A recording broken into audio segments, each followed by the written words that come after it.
with an AI model. And then ASL5 is where we would get to the models that are, that are kind of, truly capable, that could exceed humanity in their ability to do any of these tasks.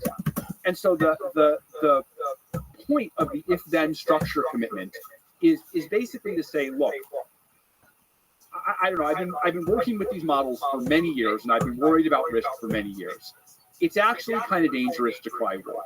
It's actually kind of dangerous to say this model is risky, and people look at it and they say this is manifestly not dangerous. Again, it's the delicacy of the risk isn't here today, but it's coming out of space. How do you deal with that? It's really vexing to a risk planner to deal with it. And so this if-then structure basically says, look. Caspian C, can you hear me? I would not have gone with Harry Potter, Obama, Sonic 10 Inu, though, either. And I'm surrounded by it. So I'm not saying that things can't work, but, it's gotta hit it right. Things considered, you never know. You never know what's the next greatest fucking thing ever. Exactly. Who knows? In fact, Harry Potter, Obama, Sonic 10 Inu has a lot more things I would say aren't good about it. I would say that, and we've talked about this as a community, the second that Warner Brothers sees us as a threat, we're going to get a cease and desist letter because we're using trademark characters. So we've got Harry Potter. Warner Brothers doesn't want us using that. Sega's been better, but all it takes is one letter to basically destroy the coin. So, and then using the term Obama, already a lot of people aren't a fan of that. And then 10 Inu, that never really made sense to me, but okay. So I'm wearing the clothing of this, and I can tell you that I don't think it's necessarily a winner. But yet, what do I know? It's worth more than $200 million. We don't want to antagonize a bunch of people. We don't want to harm our own, our kind of own ability to have a place in the conversation by imposing these very onerous burdens on models that are not dangerous today. So the if-then, the trigger commitment, is basically a way to deal with it. It says you clamp down hard when you can show that the model is dangerous. And of course, what has to come with that is enough of a buffer threshold that you're not at high risk of kind of missing the danger. It's not a perfect framework. We've had to change it every we came out with a new one just a few weeks ago, and probably going forward we might release new ones multiple times a year because it's hard to get these policies right, like technically, organizationally, from a research perspective. But that is the proposal: if-then commitments and triggers in order to minimize burdens and false alarms now, but really react appropriately when the dangers are here. What do you think the timeline for ASL3 is, where several of the triggers are fired, and what do you think the timeline is for ASL4? Yeah, so that is hotly debated within the company. We are working actively to prepare ASL3 security measures as well as ASL3 deployment measures. I'm not going to go into detail, but we've made a lot of progress on both, and we're prepared to be, I think, ready quite soon. I would not be surprised. I would not be surprised at all if we hit ASL3 next year. There was some concern that we might even hit it this year. That's still possible. That could still happen. It's very hard to say, but I would be very, very surprised if it was 2030. I think it's much sooner than that. So there's protocols for detecting it, the if-then, and then there's protocols for how to respond to it. Yes. How difficult is the latter? Yeah, I think for ASL3, it's primarily about security and about filters on the model relating to a very narrow set of areas when we deploy the model. Because at ASL3, the model isn't autonomous yet. And so you don't have to worry about kind of the model itself behaving in a bad way even when it's deployed internally. So I think the ASL3 measures are I won't say straightforward. They're rigorous, but they're easier to reason about.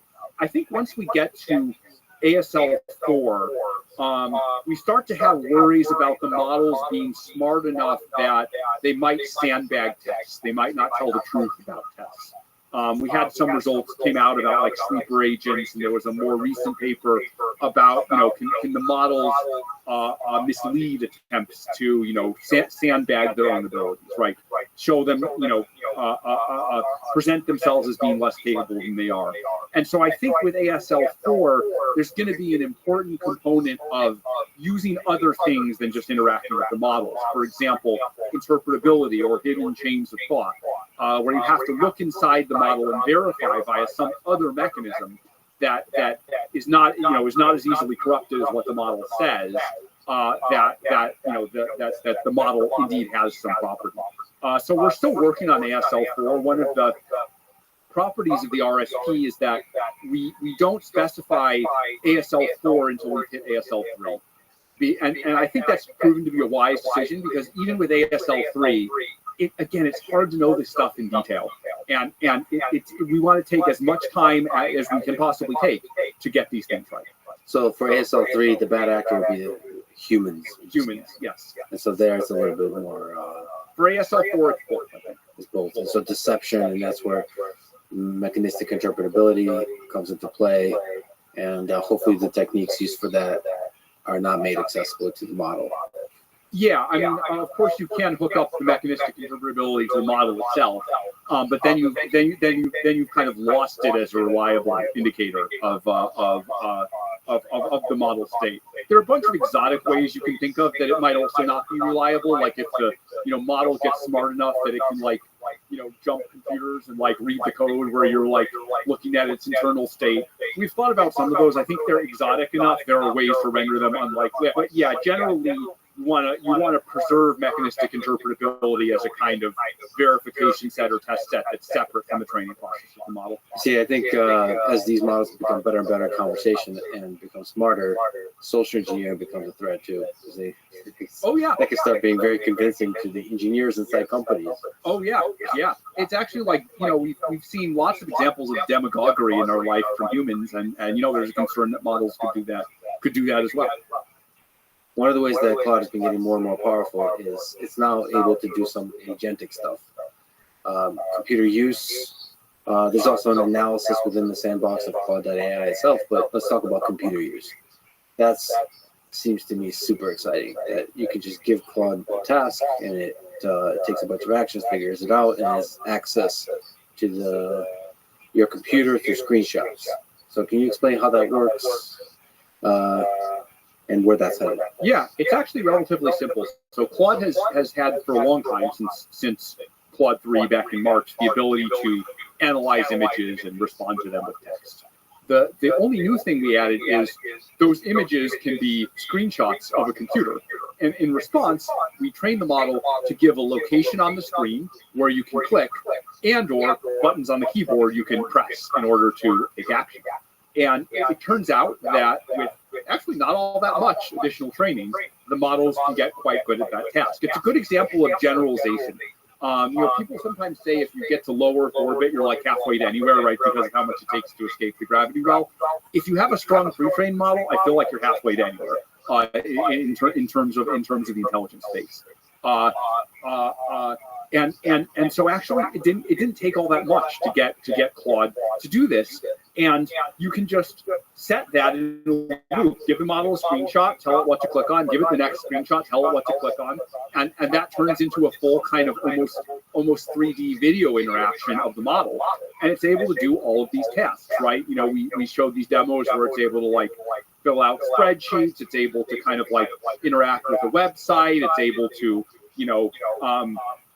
it's able to open all kinds of, programs and different operating systems, Windows, Linux, Mac. So I think all of that is very exciting. I will say, while in theory, there's nothing you could do there that you couldn't have done through just giving the model the API to drive the computer screen. This really lowers the barrier. And, there's a lot of folks who either, kind of aren't in a position to interact with those APIs, or it takes them a long time to do. It's just the screen is just a universal interface that's a lot easier to interact with. And so I expect over time this is going to lower a bunch of barriers. Now, honestly, the current model there's a lot still to be desired, and we were honest about that in the blog, right? It makes mistakes, it misclicks. we were careful to warn people, hey, this thing isn't, you can't just leave this thing to, run on your computer for minutes and minutes. You got to give this thing boundaries and guardrails. And I think that's one of the reasons we released it first in an API form rather than kind of, this kind of just hand it to the consumer and give it control of their computer. But I definitely feel that it's important to get these capabilities out there. As models get more powerful, we're going to have to grapple with, how do we use these capabilities safely? How do we prevent them from being abused?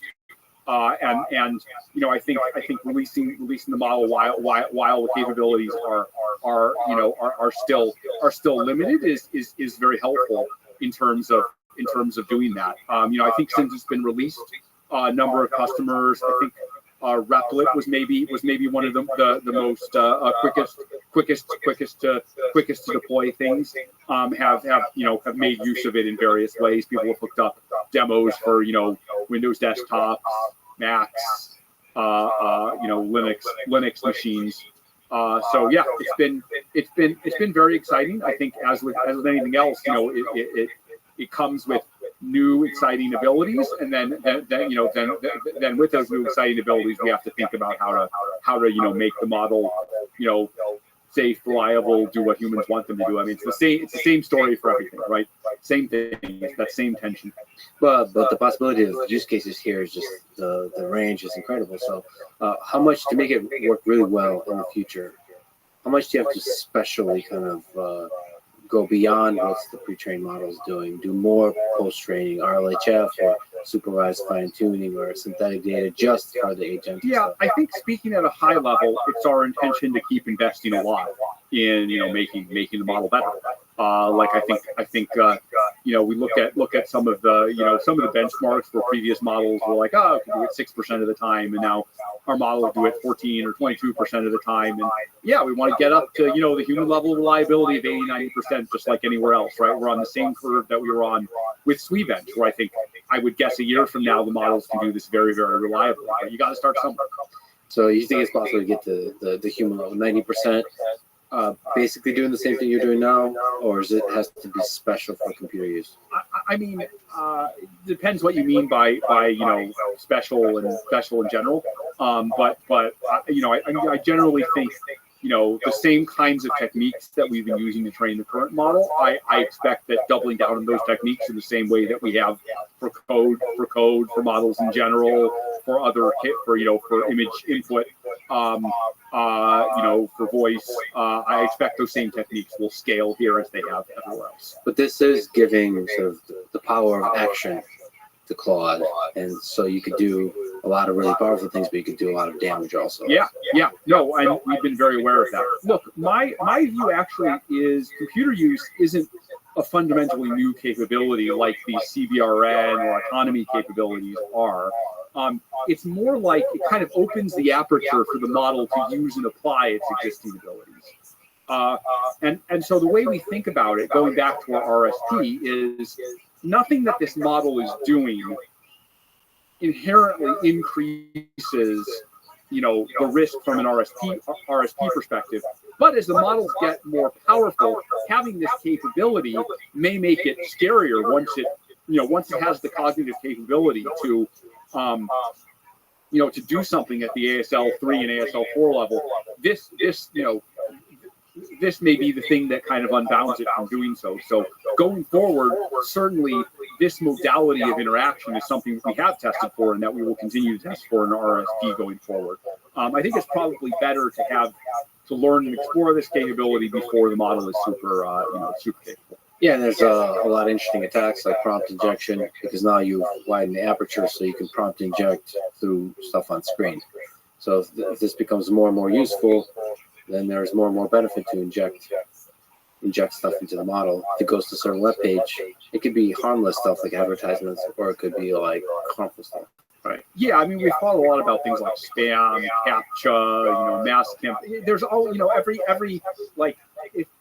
one secret I'll tell you: if you've invented a new technology, not necessarily the biggest misuse, but the first misuse you'll see, scams, just petty scams. It's like a thing as old people scamming each other. It's It's this thing as old as time, and it's just every time you got to deal with it. It's almost like silly to say, but it's true. So bots and spam in general is a thing as it gets more and more intelligent. Yeah, it's just harder there are a lot of like I said, like there are a lot of petty criminals in the world, and you know, it's like every new technology is like a new way for petty criminals to do something, you know, something stupid and malicious. Is there any ideas about sandboxing it? Like, how difficult is the sandboxing task? Yeah, we sandbox during training. So, for example, during training, we didn't expose the model to the internet. I think that's probably a bad idea during training because, you know, the model can be changing its policy, it can be changing what it's doing, and it's having an effect in the real world. You know, in terms of actually deploying the model, right, it kind of depends on the application. Like, you know, sometimes you want the model to do something in the real world, but of course you can always put guardrails on the outside, right? You can say, okay, well, you know, this model's not going to move data from my, you know, model's not going to move any files from my computer or my web server to anywhere else. Now, when you talk about sandboxing, again, when we get to ASL4, none of these precautions are going to make sense there, right? Where when you talk about ASL4, you're then the model is being kind of, you know, there's a theoretical worry the model could be smart enough to break it, to kind of break out of any box. And so there we need to think about mechanistic interpretability, about, you know, if we're going to have a sandbox, it would need to be a mathematically provable sandbox. You know, that's a whole different world than what we're dealing with the models today. Yeah, the science of building a box from which ASL4 AI system cannot escape. I think it's probably not the right approach. I think the right approach, instead of having something, you know, unaligned that like you're trying to prevent it from escaping, I think it's better to just design the model the right way, or have a loop where you look inside the model and you're able to verify properties, and that gives you an opportunity to like iterate and actually get it right. I think containing bad models is much worse solution than having good models. Let me ask about regulation. What's the role of regulation in keeping AI safe? So, for example, can you describe California AI Regulation Bill SB 1047 that was ultimately vetoed by the governor? What are the pros and cons of this bill? Yes, we ended up making some suggestions to the bill, and then some of those were adopted, and, you know, we felt, I think quite positively about the bill by the end of that. It did still have some downsides. And, you know, of course it got vetoed. I think at a high level, I think some of the key ideas behind the bill are, you know, I would say similar to ideas behind our RSPs. And I think it's very important that some jurisdiction, whether it's California or the federal government and or other countries and other states, passes some regulation like this. And I can talk through why I think that's so important.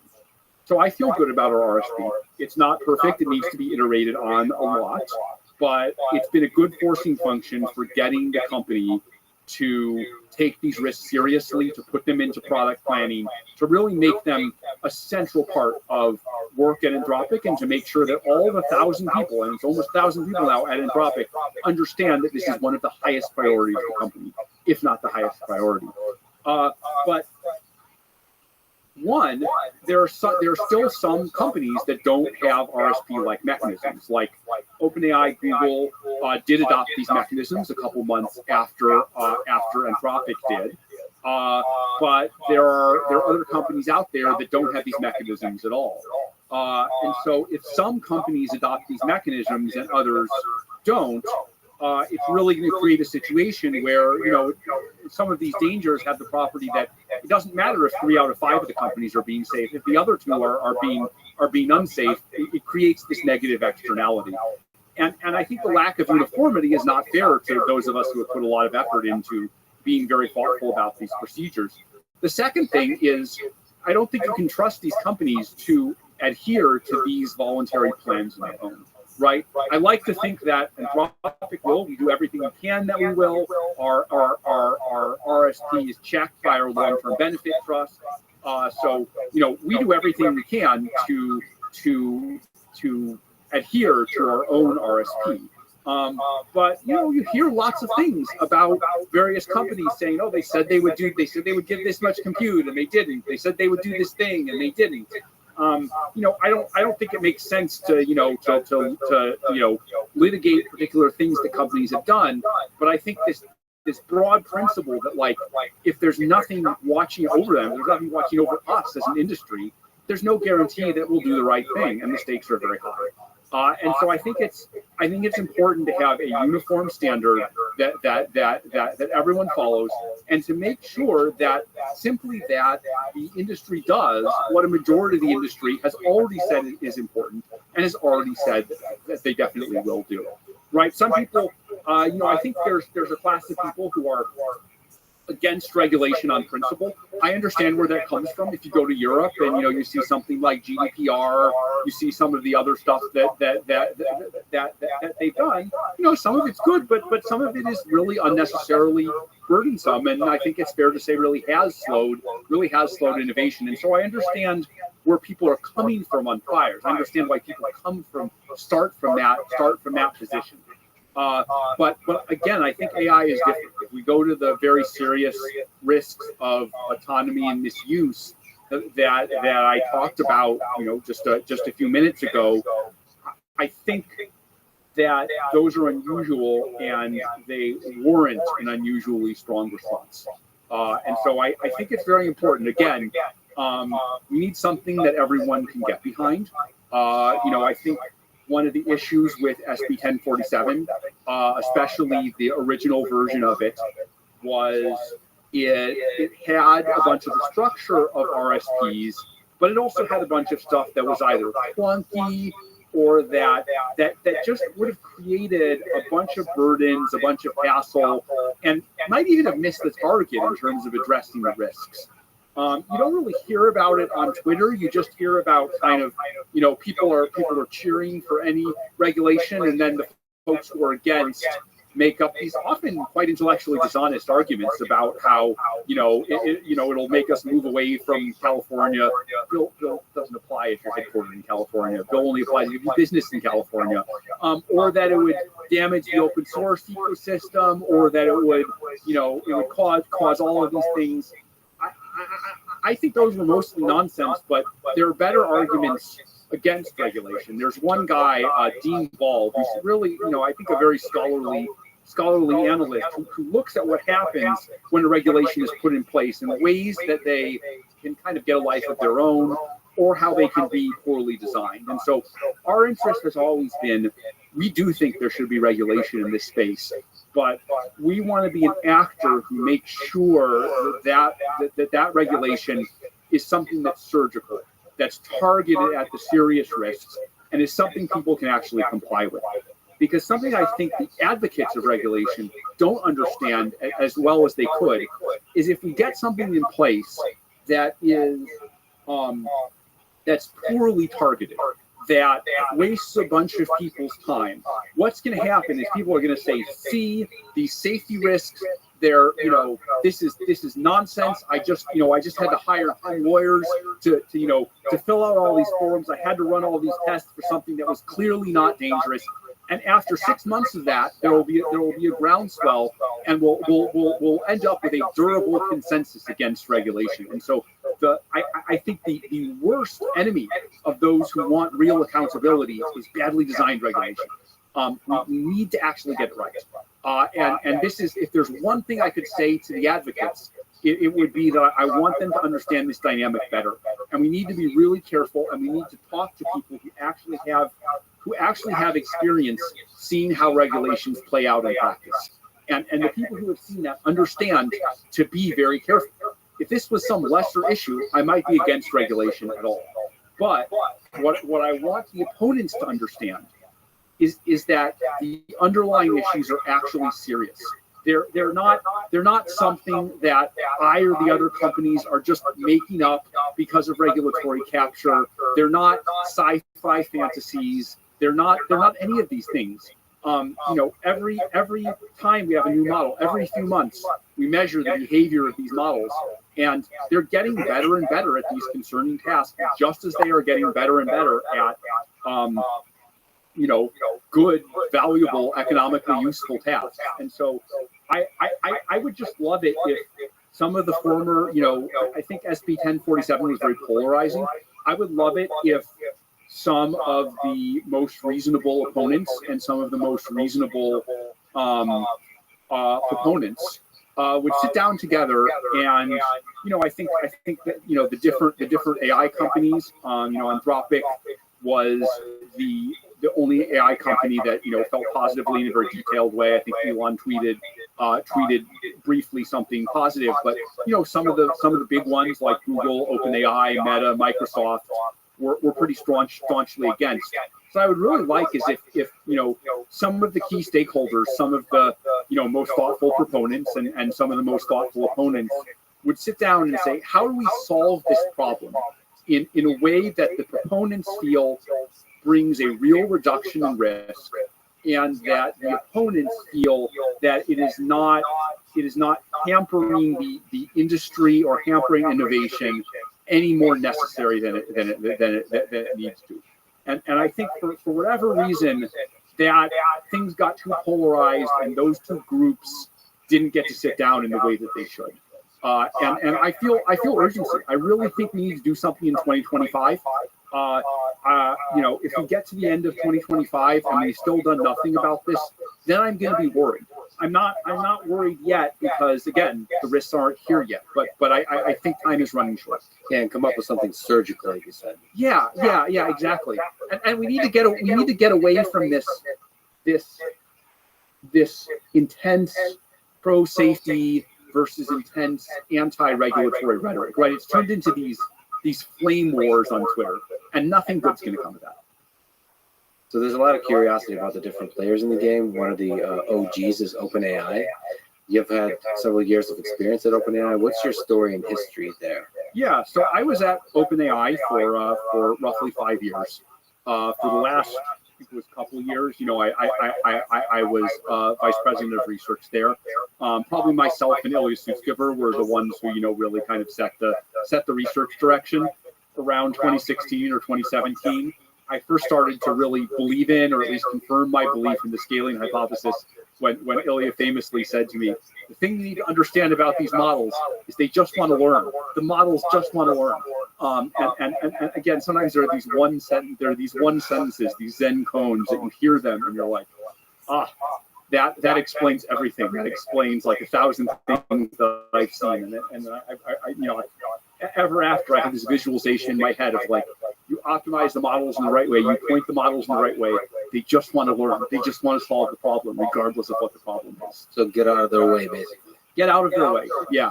Don't impose your own ideas about how they should learn. And this is the same thing as Rich Sutton put out in the Bitter Lesson, or Gurn put out in the Scaling Hypothesis.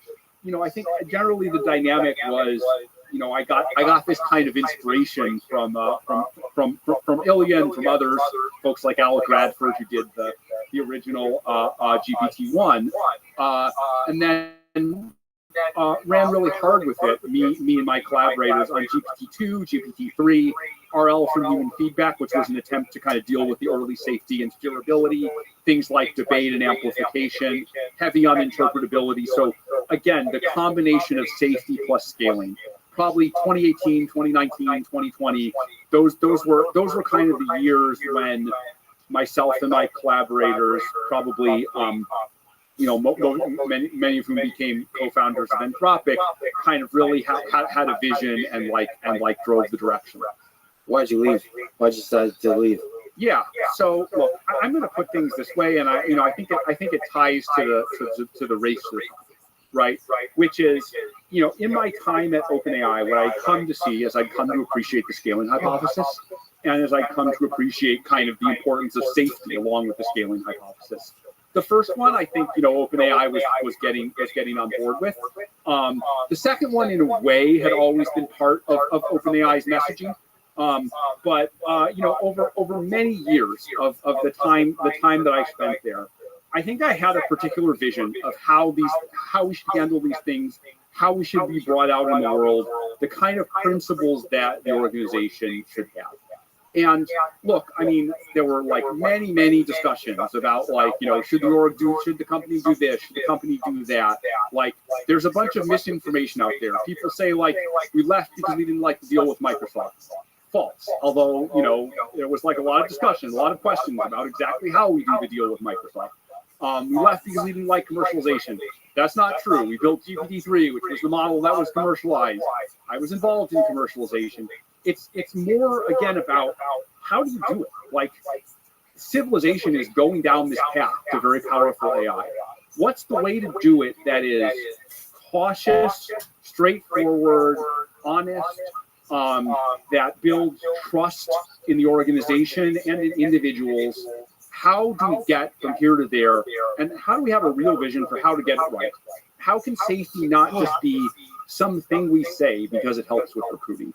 And I think at the end of the day, if you have a vision for that, forget about anyone else's vision. I don't want to talk about anyone else's vision. If you have a vision for how to do it, you should go off and you should do that vision. It is incredibly unproductive to try and argue with someone else's vision. You might think they're not doing it the right way. You might think they're dishonest. Who knows? Maybe you're right. Maybe you're not. But what you should do is you should take some people you trust, you should go off together, and you should make your vision happen. And if your vision is compelling, if you can make it appeal to people, some combination of ethically, in the markets, if you can make a company that's a place people want to join, that engages in practices that people think are reasonable while managing to maintain its position in the ecosystem at the same time. If you do that, people will copy it. And the fact that you are doing it, especially the fact that you're doing it better than they are, causes them to change their behavior in a much more compelling way than if they're your boss and you're arguing with them. I don't know how to be any more specific about it than that, but I think it's generally very unproductive to try and get someone else's vision to look like your vision. It's much more productive to go off and do a clean experiment and say, this is our vision. This is how we're going to do things. Your choice is you can ignore us, you can reject what we're doing, or you can start to become more like us. And imitation is the sincerest form of flattery. And that plays out in the behavior of customers, that plays out in the behavior of the public, that plays out in the behavior of where people choose to work. And again, at the end, it's not about one company winning or another company winning. If we or another company are engaging in some practice that people find genuinely appealing, and I want it to be in substance, not just in appearance. And I think researchers are sophisticated and they look at substance. And then other companies start copying that practice and they win because they copied that practice. That's great. That's success. That's like the race to the top. It doesn't matter who wins in the end, as long as everyone is copying everyone else's good practices, right? One way I think of it is like the thing we're all afraid of is the race to the bottom, right? And the race to the bottom doesn't matter who wins because we all lose, right? Like, in the most extreme world, we make this autonomous AI that, the robots enslave us or whatever, right? I mean, it's half joking, but, that is the most extreme thing that could happen. Then it doesn't matter which company was ahead. If instead you create a race to the top where people are competing to engage in good practices, then at the end of the day, it doesn't matter who ends up winning. It doesn't even matter who started the race to the top. The point isn't to be virtuous. The point is to get the system into a better equilibrium than it was before. And individual companies can play some role in doing this. Individual companies can help to start it, can help to accelerate it. And frankly, I think individuals at other companies have done this as well, right? The individuals that when we put out an RSP react by pushing harder to get something similar done, at other companies. Sometimes other companies do something that's like, we're like, oh, it's a good practice. We think that's good. We should adopt it too. The only difference is, I think we are, we try to be more forward leaning. We try and adopt more of these practices first and adopt them more quickly when others invent them. But I think this dynamic is what we should be pointing at. And that I think it abstracts away the question of, which company's winning, who trusts who. I think all these questions of drama are profoundly uninteresting. And the thing that matters is the ecosystem that we all operate in and how to make that ecosystem better, because that constrains all the players. And so Anthropic is this kind of clean experiment built on a foundation of like what concretely AI safety should look like. Look, I'm sure we've made plenty of mistakes along the way. The perfect organization doesn't exist. It has to deal with the imperfection of 1,000 employees. It has to deal with the imperfection of our leaders, including me. It has to deal with the imperfection of the people we put to to oversee the imperfection of the leaders, like the board and the long-term benefit trust. It's all a set of imperfect people trying to aim imperfectly at some ideal that will never perfectly be achieved. That's what you sign up for. That's what it will always be. But imperfect doesn't mean you just give up. There's better and there's worse. And hopefully we can begin to build, we can do well enough that we can begin to build some practices that the whole industry engages in. And then, my guess is that multiple of these companies will be successful.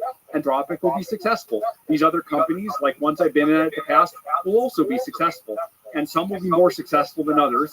That's less important than, again, that we align the incentives of the industry. And that happens partly through the race to the top, partly through things like RSP, partly through, again, selected surgical regulation.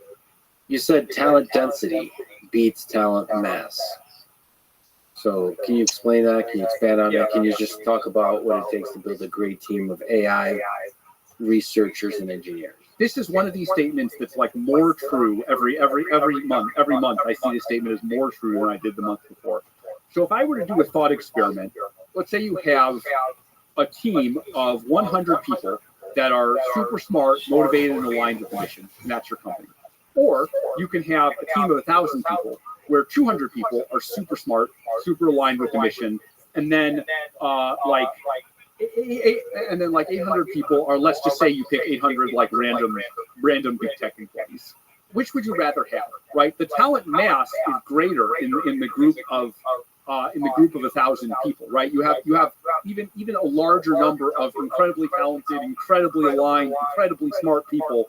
But the issue is just that if every time someone super talented looks around, they see someone else super talented and super dedicated, that sets the tone for everything, right? That sets the tone for everyone is super inspired to work at the same place. Everyone trusts everyone else. If you have 1,000 or 10,000 people, and things have really regressed, right? You are not able to do selection and you're choosing random people. What happens is then you need to put a lot of processes and a lot of guardrails in place. Just because people don't fully trust each other, or you have to adjudicate political battles. Like, there are so many things that slow down the org's ability to operate. And so we're nearly 1,000 people, and we've tried to make it so that as large a fraction of those 1,000 people as possible are like super talented, super skilled. It's one of the reasons we've slowed down hiring a lot in the last few months. We grew from 300 to 800, I think, in the first 7-8 months of the year. And now we've slowed down. We're at the last 3 months, we went from 800 to 900, 950, something like that. Don't quote me on the exact numbers, but I think there's an inflection point around 1,000, and we want to be much more careful how we grow. Early on, and now as well, we've hired a lot of physicists. Theoretical physicists can learn things really fast. Even more recently, as we've continued to hire that, we've really had a high bar on both the research side and the software engineering side. Have hired a lot of senior people, including folks who used to be at other companies in this space, and we've just continued to be very selective. It's very easy to go from 100 to 1,000, 1,000 to 10,000 without paying attention to making sure everyone has a unified purpose. It's so powerful. If your company consists of a lot of different fiefdoms that all want to do their own thing, they're all optimizing for their own thing, it's very hard to get anything done. But if everyone sees the broader purpose of the company, if there's trust and there's dedication to doing the right thing, that is a superpower. That in itself, I think, can overcome almost every other disadvantage. And, it's the Steve Jobs A players. A players want to look around and see other A players. There's another way of saying that. I don't know what that is about human nature, but it is demotivating to see people who are not obsessively driving towards a singular mission. And it is, on the flip side of that, super motivating to see that. It's interesting. What's it take to be a great AI researcher or engineer, from everything you've seen from working with so many amazing people? Yeah. I think the number one quality, especially on the research side, but really both, is open-mindedness. Sounds easy to be open-minded, right? You're just like, oh, I'm open to anything. But you know, if I think about my own early history in the scaling hypothesis, I was seeing the same data others were seeing. I don't think I was like a better programmer or better at coming up with research ideas than any of the hundreds of people that I worked with. In some ways I was worse. You know, like I've never like, you know, precise programming of like, you know, finding the bug, writing the GPU kernels. Like I could point you to 100 people here who are better at that than I am. But the thing that I think I did have that was different was that I was just willing to look at something with new eyes, right? People said, oh, you know, we don't have the right algorithms yet. We haven't come up with the right way to do things. And I was just like, oh, I don't know. Like, you know, this neural net has like 30 million parameters. Like, what if we gave it 50 million instead? Like, let's plot some graphs. Like that basic scientific mindset of like, oh man, like I just like, you know, I see some variable that I could change. Like, what happens when it changes? Like, let's try these different things and like create a graph. For even this was like the simplest thing in the world, right? Change the number of, you know, this wasn't like PhD level experimental design. This was like simple and stupid. Like anyone could have done this if you just told them that it was important. It's also not hard to understand. You didn't need to be brilliant to come up with this. But you put the two things together, and you know, some tiny number of people, some single-digit number of people have driven forward the whole field by realizing this. And it's, you know, it's often like that. If you look back at the discovery, you know, the discoveries in history, they're often like that. And so this open-mindedness and this willingness to see with new eyes that often comes from being newer to the field, often experience is a disadvantage for this. That is the most important thing. It's very hard to look for and test for, but I think it's the most important thing, because when you find something, some really new way of thinking about things, when you have the initiative to do that, it's absolutely transformative. And also be able to do kind of rapid experimentation, and in the face of that, be open-minded and curious, and looking at the data with just these fresh eyes and seeing what is that it's actually saying. That applies in mechanistic interpretability. It's another example of this. Like some of the early work in mechanistic interpretability, so simple. It's just no one thought to care about this question before. You said what it takes to be a great AI researcher. Can we rewind the clock back? What advice would you give to people interested in AI? If they're young, looking forward, how can I make an impact on the world? I think my number one piece of advice is to just start playing with the models. This was actually, I worry a little, this seems like obvious advice now. I think 3 years ago, it wasn't obvious, and people started by, oh, let me read the latest reinforcement learning paper. Let me kind of, no, I mean, that was really the and I mean, you should do that as well. But now, you know, with wider availability of models and APIs, people are doing this more. But I think just experiential knowledge. These models are new artifacts that no one really understands. And so getting experience playing with them. I would also say, again, in line with the like, do something new, think in some new direction. Like, there are all these things that haven't been explored. Like, for example, mechanistic interpretability is still very new. It's probably better to work on that than it is to work on new model architectures, because it's, you know, it's more popular than it was before. There are probably like 100 people working on it, but there aren't like 10,000 people working on it. And it's fertile area for study. Like you know, there's so much like low-hanging fruit. You can just walk by, and you can just walk by and you can pick things. And the only reason, for whatever reason, people aren't interested in it enough. I think there are some things around long horizon learning and long horizon tasks where there's a lot to be done. I think evaluations we're still very early in our ability to study evaluations, particularly for dynamic systems, asking the world. I think there's some stuff around multi-agent skate where the puck is going is my advice. And you don't have to be brilliant to think of it. Like all the things that are going to be exciting in 5 years, like in people even mention them as like, you know, conventional wisdom, but like it's just somehow there's this barrier that people don't shovel down as much as they could, or they're afraid to do something that's not the popular thing. I don't know why it happens, but like getting over that barrier, that's my number one piece of advice. Let's talk, if we could, a bit about post-training. Yeah. So it seems that the modern post-training recipe has a little bit of everything. So supervised fine-tuning, RLHF, the constitutional AI with RLAIF. That's definitely. It's the Gimlet mini thing. And then synthetic data, like a lot of synthetic data, or is trying to figure out ways to have high quality synthetic data. So what's just the secret sauce that makes Anthropic Claude so incredible?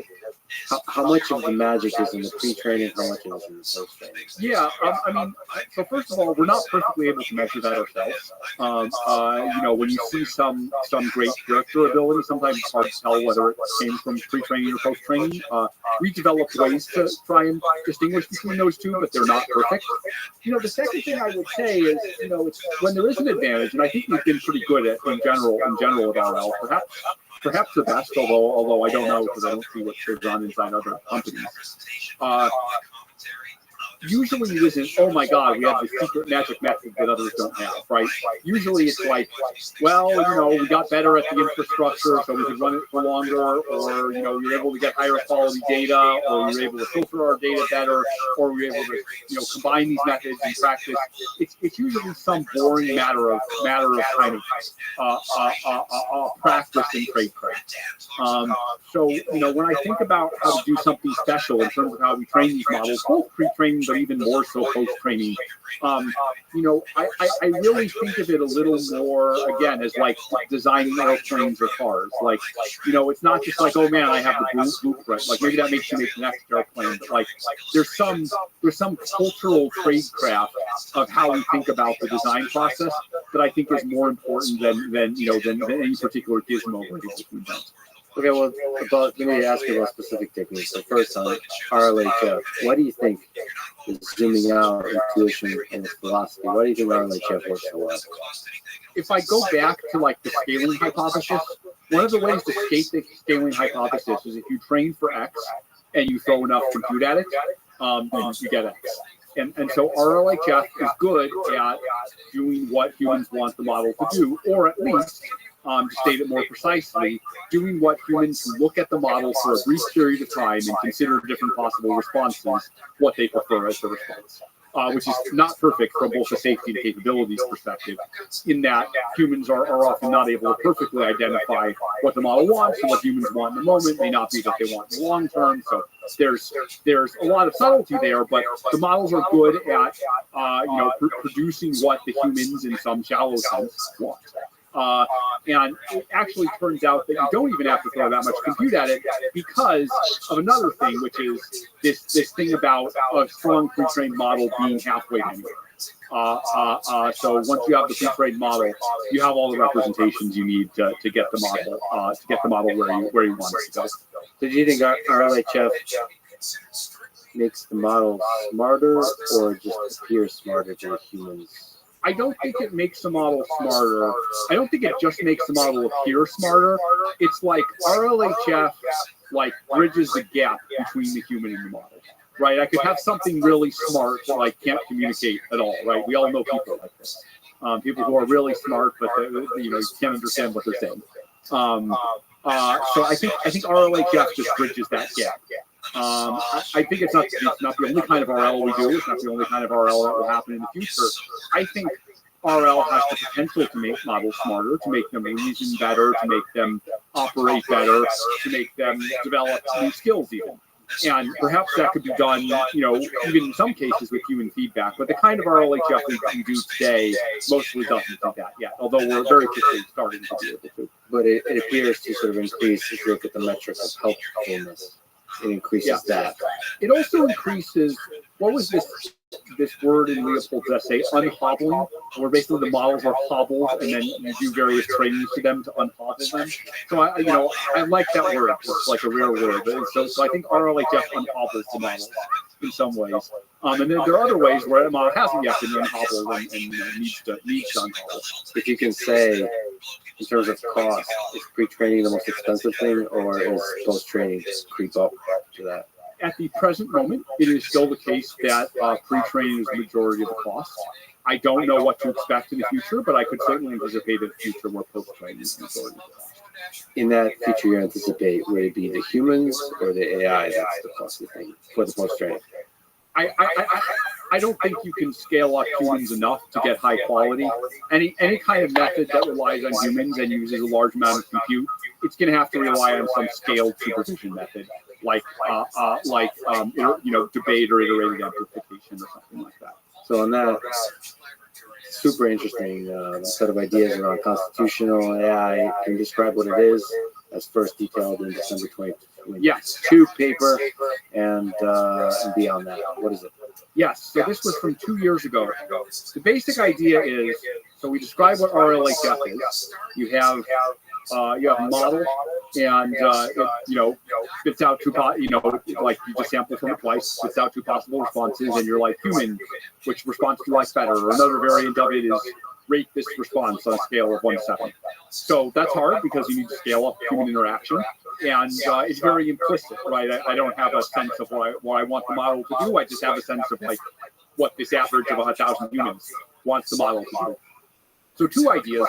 One is, could the AI system itself decide which response is better, right? Could you show the AI system these two responses and ask which response is better? And then second, well, what criterion should the AI use? And so then there's this idea, could you have a single document, a constitution, if you will, that says these are the principles the model should be using to respond. And the AI system reads those principles as well as reading the environment and the response. And it says, well, how good did the AI model do? It's basically a form of self-play. You're kind of training the model against itself. And so the AI gives the response, and then you feed that back into what's called the preference model, which in turn feeds the model to make it better.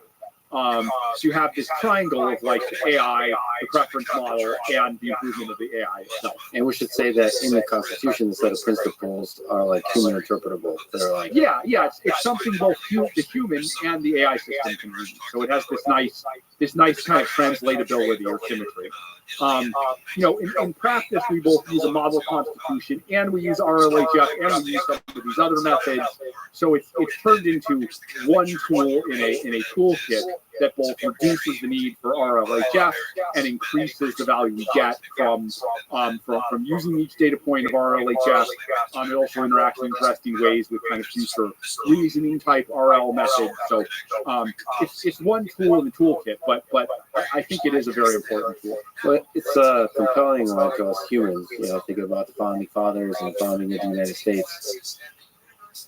The natural question is, who and how do you think gets to define the Constitution, the set of principles in the Constitution? Yeah, so I'll give like a practical answer and a more abstract answer. I think the practical answer is like, look, in practice, models get used by all kinds of different customers, right?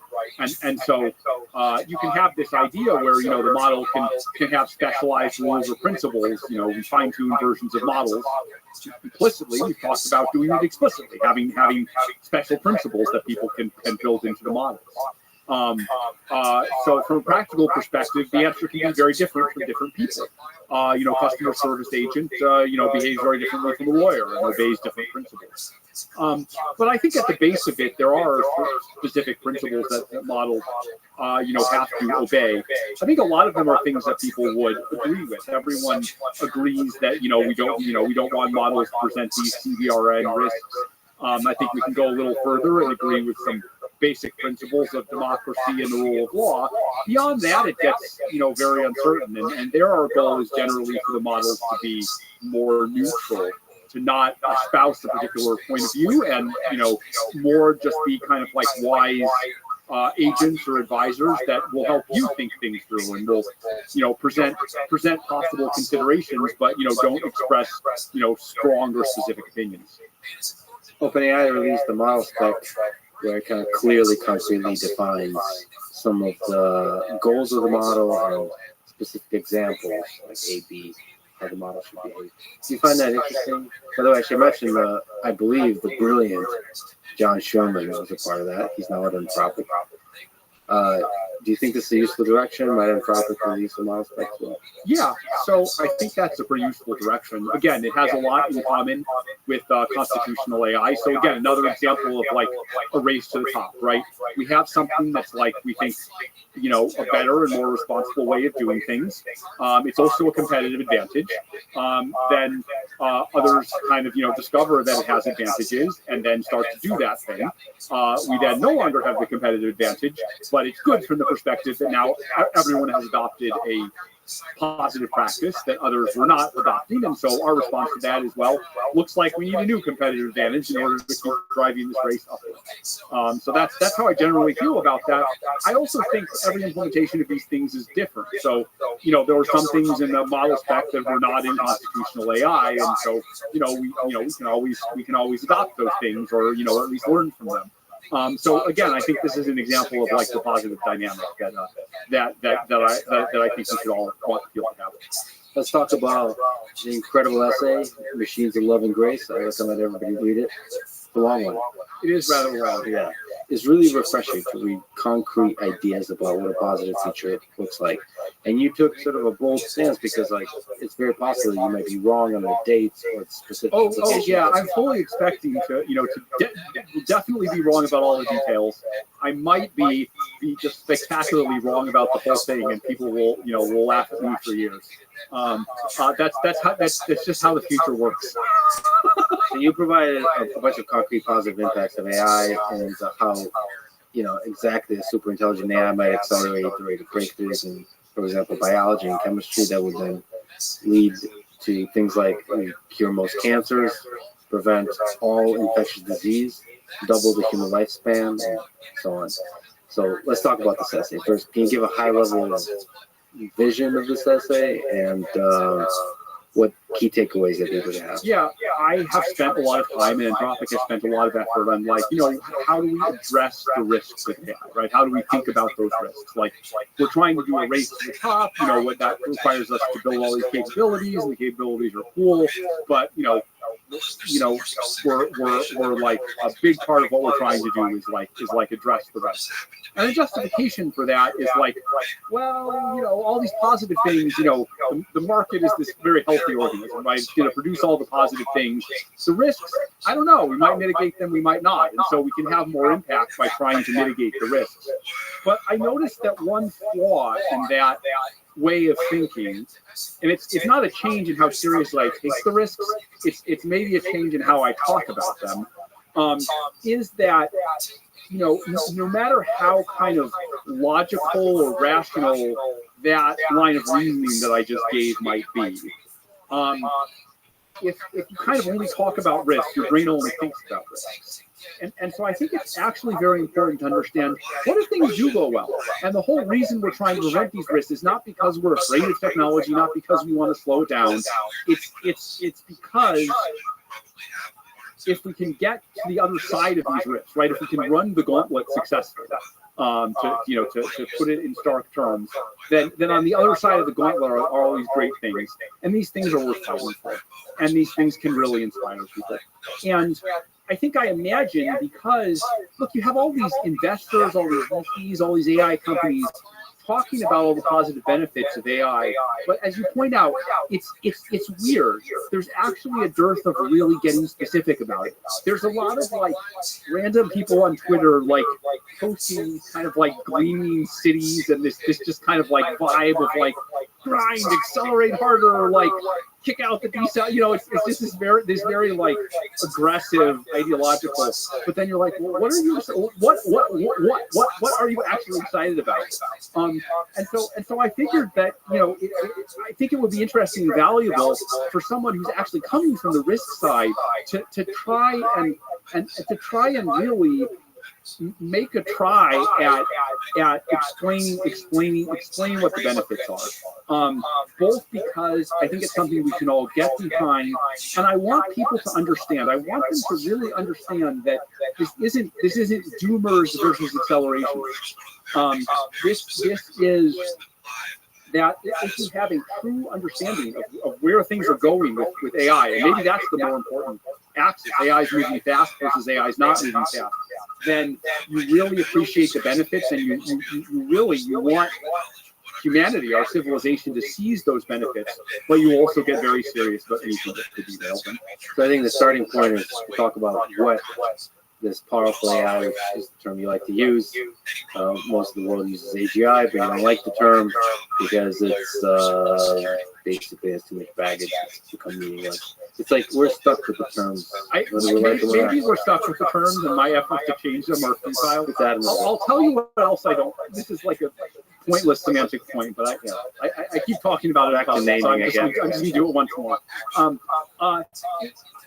I think it's a little like let's say it was like 1995 and Moore's law is making the computers faster, and like for some reason there had been this like verbal tick that like everyone was like, well, someday we're going to have like supercomputers, and like supercomputers are going to be able to do all these things that like, you know, once we have supercomputers we'll be able to like and we'll be able to do other things, and so like one, it's true, the computers are getting faster, and as they get faster they're going to be able to do all these great things. But there's no discrete point at which you had a supercomputer and previous computers were not. Like supercomputer is a term we use, but like it's a vague term to just describe like computers that are faster than what we have today. There's no point at which you pass the threshold and you're like, oh my God, we're doing a totally new type of computation and new. And so I feel that way about AGI. Like there's just a smooth exponential, and like. If by AGI you mean like AI is getting better and better, and like gradually it's going to do more and more of what humans do until it's going to be smarter than humans, and then it's going to get smarter even from there, then yes, I believe in AGI. But if AGI is some discrete or separate thing, which is the way people often talk about it, then it's kind of a meaningless buzzword. Yeah, like to me, it's just a sort of a platonic form of a powerful AI, exactly how you define it. I mean, you define it very nicely. So on the intelligence axis, it's just on pure intelligence. It's smarter than a Nobel Prize winner, as you described, across most relevant disciplines. So, okay, that's just intelligence. So it's both in creativity and being able to generate new ideas, all that kind of stuff. In every discipline, Nobel Prize winner. Okay, in their prime. It can use every modality, so this kind of self-explanatory, but just operate across all the modalities of the world. It can go off for many hours, days, and weeks to do tasks and do its own sort of detailed planning and only ask you help when it's needed. It can use, this is actually kind of interesting. I think in the essay you said, I mean, again, it's a bet, it's not going to be embodied, but it can control embodied tools. So it can control tools, robots, laboratory equipment. The resources used to train it can then be repurposed to run millions of copies of it. And each of those copies would be independent. They can do their own independent work. So they can do the cloning of the intelligence. Yeah. I mean, you might imagine from outside the field that, like, there's only one of these, right? That, like, you made it, you only made one. But the truth is that, like, the scale up is very quick. Like, we do this today. We make a model, and then we deploy thousands, maybe tens of thousands of instances of it. I think by the time, certainly within 2 to 3 years, whether we have these super powerful AIs or not, clusters are going to get to the size where you'll be able to deploy millions of these, and they'll be, faster than humans. And so if your picture is, we'll have one, and then it'll take a while to make them, my point there was, no, actually you have millions. And in general, they can learn and act 10 to 100 times faster than humans. So that's a really nice definition of powerful AI. Okay, so that, but you also write that clearly such an entity would be capable of solving very difficult problems very fast, but it is not trivial to figure out how fast. Two extreme positions both seem false to me. So the singularity is on the one extreme and the opposite on the other extreme. Can you describe each of the extremes? Yeah. And why? So yeah, let's describe the extreme. So like one extreme would be Well, look, if we look at kind of evolutionary history, like there was this big acceleration where, for hundreds of thousands of years, we just had like, single-celled organisms, and then we had mammals, and then we had apes, and then that quickly turned to humans. Humans quickly built industrial civilization. And so this is going to keep speeding up, and there's no ceiling at the human level. Once models get much, much smarter than humans, they'll get really good at building the next models. And, if you write down like a simple differential equation, like this is an exponential. And so what's going to happen is that models will build faster models will build faster models, and those models will build, nanobots that can like take over the world and produce much more energy than you could produce otherwise. And so if you just kind of like solve this abstract differential equation, then like 5 days after we build the first AI that's more powerful than humans, then like the world will be filled with these AIs and every possible technology that could be invented, like will be invented. I'm caricaturing this a little bit, but I think that's one extreme. And the reason that I think that's not the case is that, one, I think they just neglect like the laws of physics. Like it's only possible to do things so fast in the physical world. Like some of those loops go through, producing faster hardware. Takes a long time to produce faster hardware. Things take a long time. There's this issue of complexity. Like, I think no matter how smart you are, like, people talk about, we can make models of biological systems that'll do everything in biological systems. So look, I think computational modeling can do a lot. I did a lot of computational modeling when I worked in biology, but like, there are a lot of things that you can't predict how to, they're complex enough that like, just iterating, just running the experiment is going to beat any modeling, no matter how smart the system doing the modeling is. Or even if it's not interacting with the physical world, just the modeling is going to be hard. Yeah, I think the modeling is going to be hard, and getting the model to match the physical world is going to be hard. All right, so it does have to. Yeah. But it's just you just look at even the simplest problems. Like I talk about like the 3-body problem or simple chaotic prediction, like or like predicting the economy. It's really hard to predict the economy 2 years out. Like maybe the case is like normal humans can predict what's going to happen in the economy in the next quarter. Well, they can't really do that. Maybe a AI system that's a zillion times smarter can only predict it out a year or something instead of you have these kind of exponential increase in computer intelligence for linear increase in ability to predict. Same with, again, like biological molecules interacting. You don't know what's going to happen when you perturb a complex system. You can find simple parts in it. If you're smarter, you're better at finding these simple parts. And then I think human institutions are just are really difficult. Like it's been hard to get people. I won't give specific examples, but it's been hard to get people to adopt even the technologies that we've developed, even ones where the case for their efficacy is very, very strong. People have concerns. They think things are conspiracy theories. Like it's been very difficult. It's also been very difficult to get very simple things through the regulatory system. Right, I think I don't want to disparage anyone who works in regulatory systems of any technology. There are hard trade-offs they have to deal with. They have to save lives, but the system as a whole, I think, makes some obvious trade-offs that are very far from maximizing human welfare. And so, if we bring AI systems into this, into these human systems, often the level of intelligence may just not be a limiting factor, right? It just may be that it takes a long time to do something. Now, if the AI system circumvented all governments, if it just said, I'm dictator of the world and I'm going to do whatever, some of these things it could do. Again, the things having to do with complexity, I still think a lot of things would take a while. I don't think it helps that the AI systems can produce a lot of energy or go to the moon. Like some people in comments responded to the essay saying the AI system can produce a lot of energy and smarter AI systems. That's missing the point. That kind of cycle doesn't solve the key problems that I'm talking about here. So I think a bunch of people missed the point there. But even if it were completely unaligned and could get around all these human obstacles, it would have trouble. But again, if you want this to be an AI system that doesn't take over the world, that doesn't destroy humanity, then basically, it's going to need to follow basic human laws, right? Well, if we want to have an actually good world, like, we're going to have an AI system that interacts with humans, not one that kind of creates its own legal system or disregards all the laws, all of that. So as inefficient as these processes are, we're going to have to deal with them, because there needs to be some popular and democratic legitimacy in how these systems are rolled out. We can't have a small group of people who are developing the system say this is what's best for everyone, right? I think it's wrong, and I think in practice it's not going to work anyway. So you put all those things together, and we're not gonna change the world and upload everyone in 5 minutes.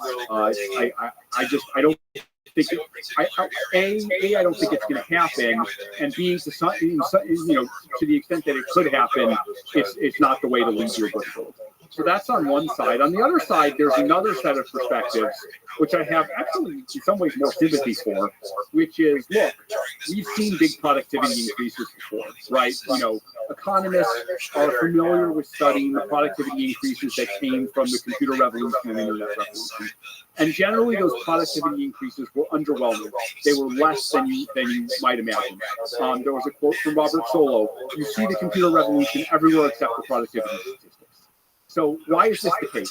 People point to the structure of firms, the structure of enterprises, how slow it's been to roll out an existing technology to very poor parts of the world, which I talk about in the essay, right? How do we get these technologies to the poorest parts of the world that are behind on cell phone technology, computers, medicine, let alone newfangled AI that hasn't been invented yet? You can have a perspective that's like, well, this is amazing technically, but it's all a nothing burger. I think Tyler Cowen, who wrote something in response to my essay, has that perspective. I think he thinks the radical change will happen eventually, but he thinks it'll take 50 or 100 years.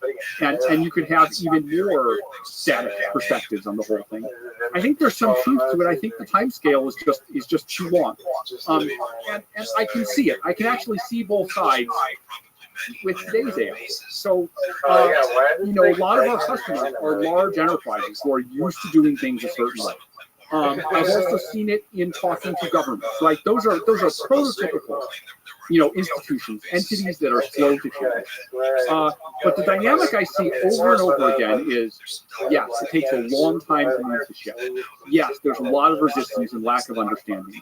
But the thing that makes me feel that progress will in the end happen moderately fast, not incredibly fast, but moderately fast, is that you talk to, what I find over and over again, in large companies, even in governments, which have been actually surprisingly forward-leaning, you find two things that move things forward. One, you find a small fraction of people within a company, within a government, who really see the big picture, who see the whole scaling hypothesis, who understand where AI is going, or at least understand where it's going within their industry.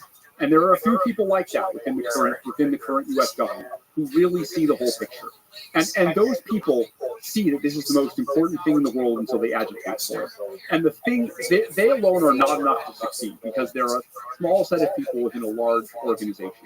But as the technology starts to roll out, as it succeeds in some places, in the folks who are most willing to adopt it, the specter of competition gives them a wind at their backs, because they can point within their large organization. They can say, look, these other guys are doing this, right?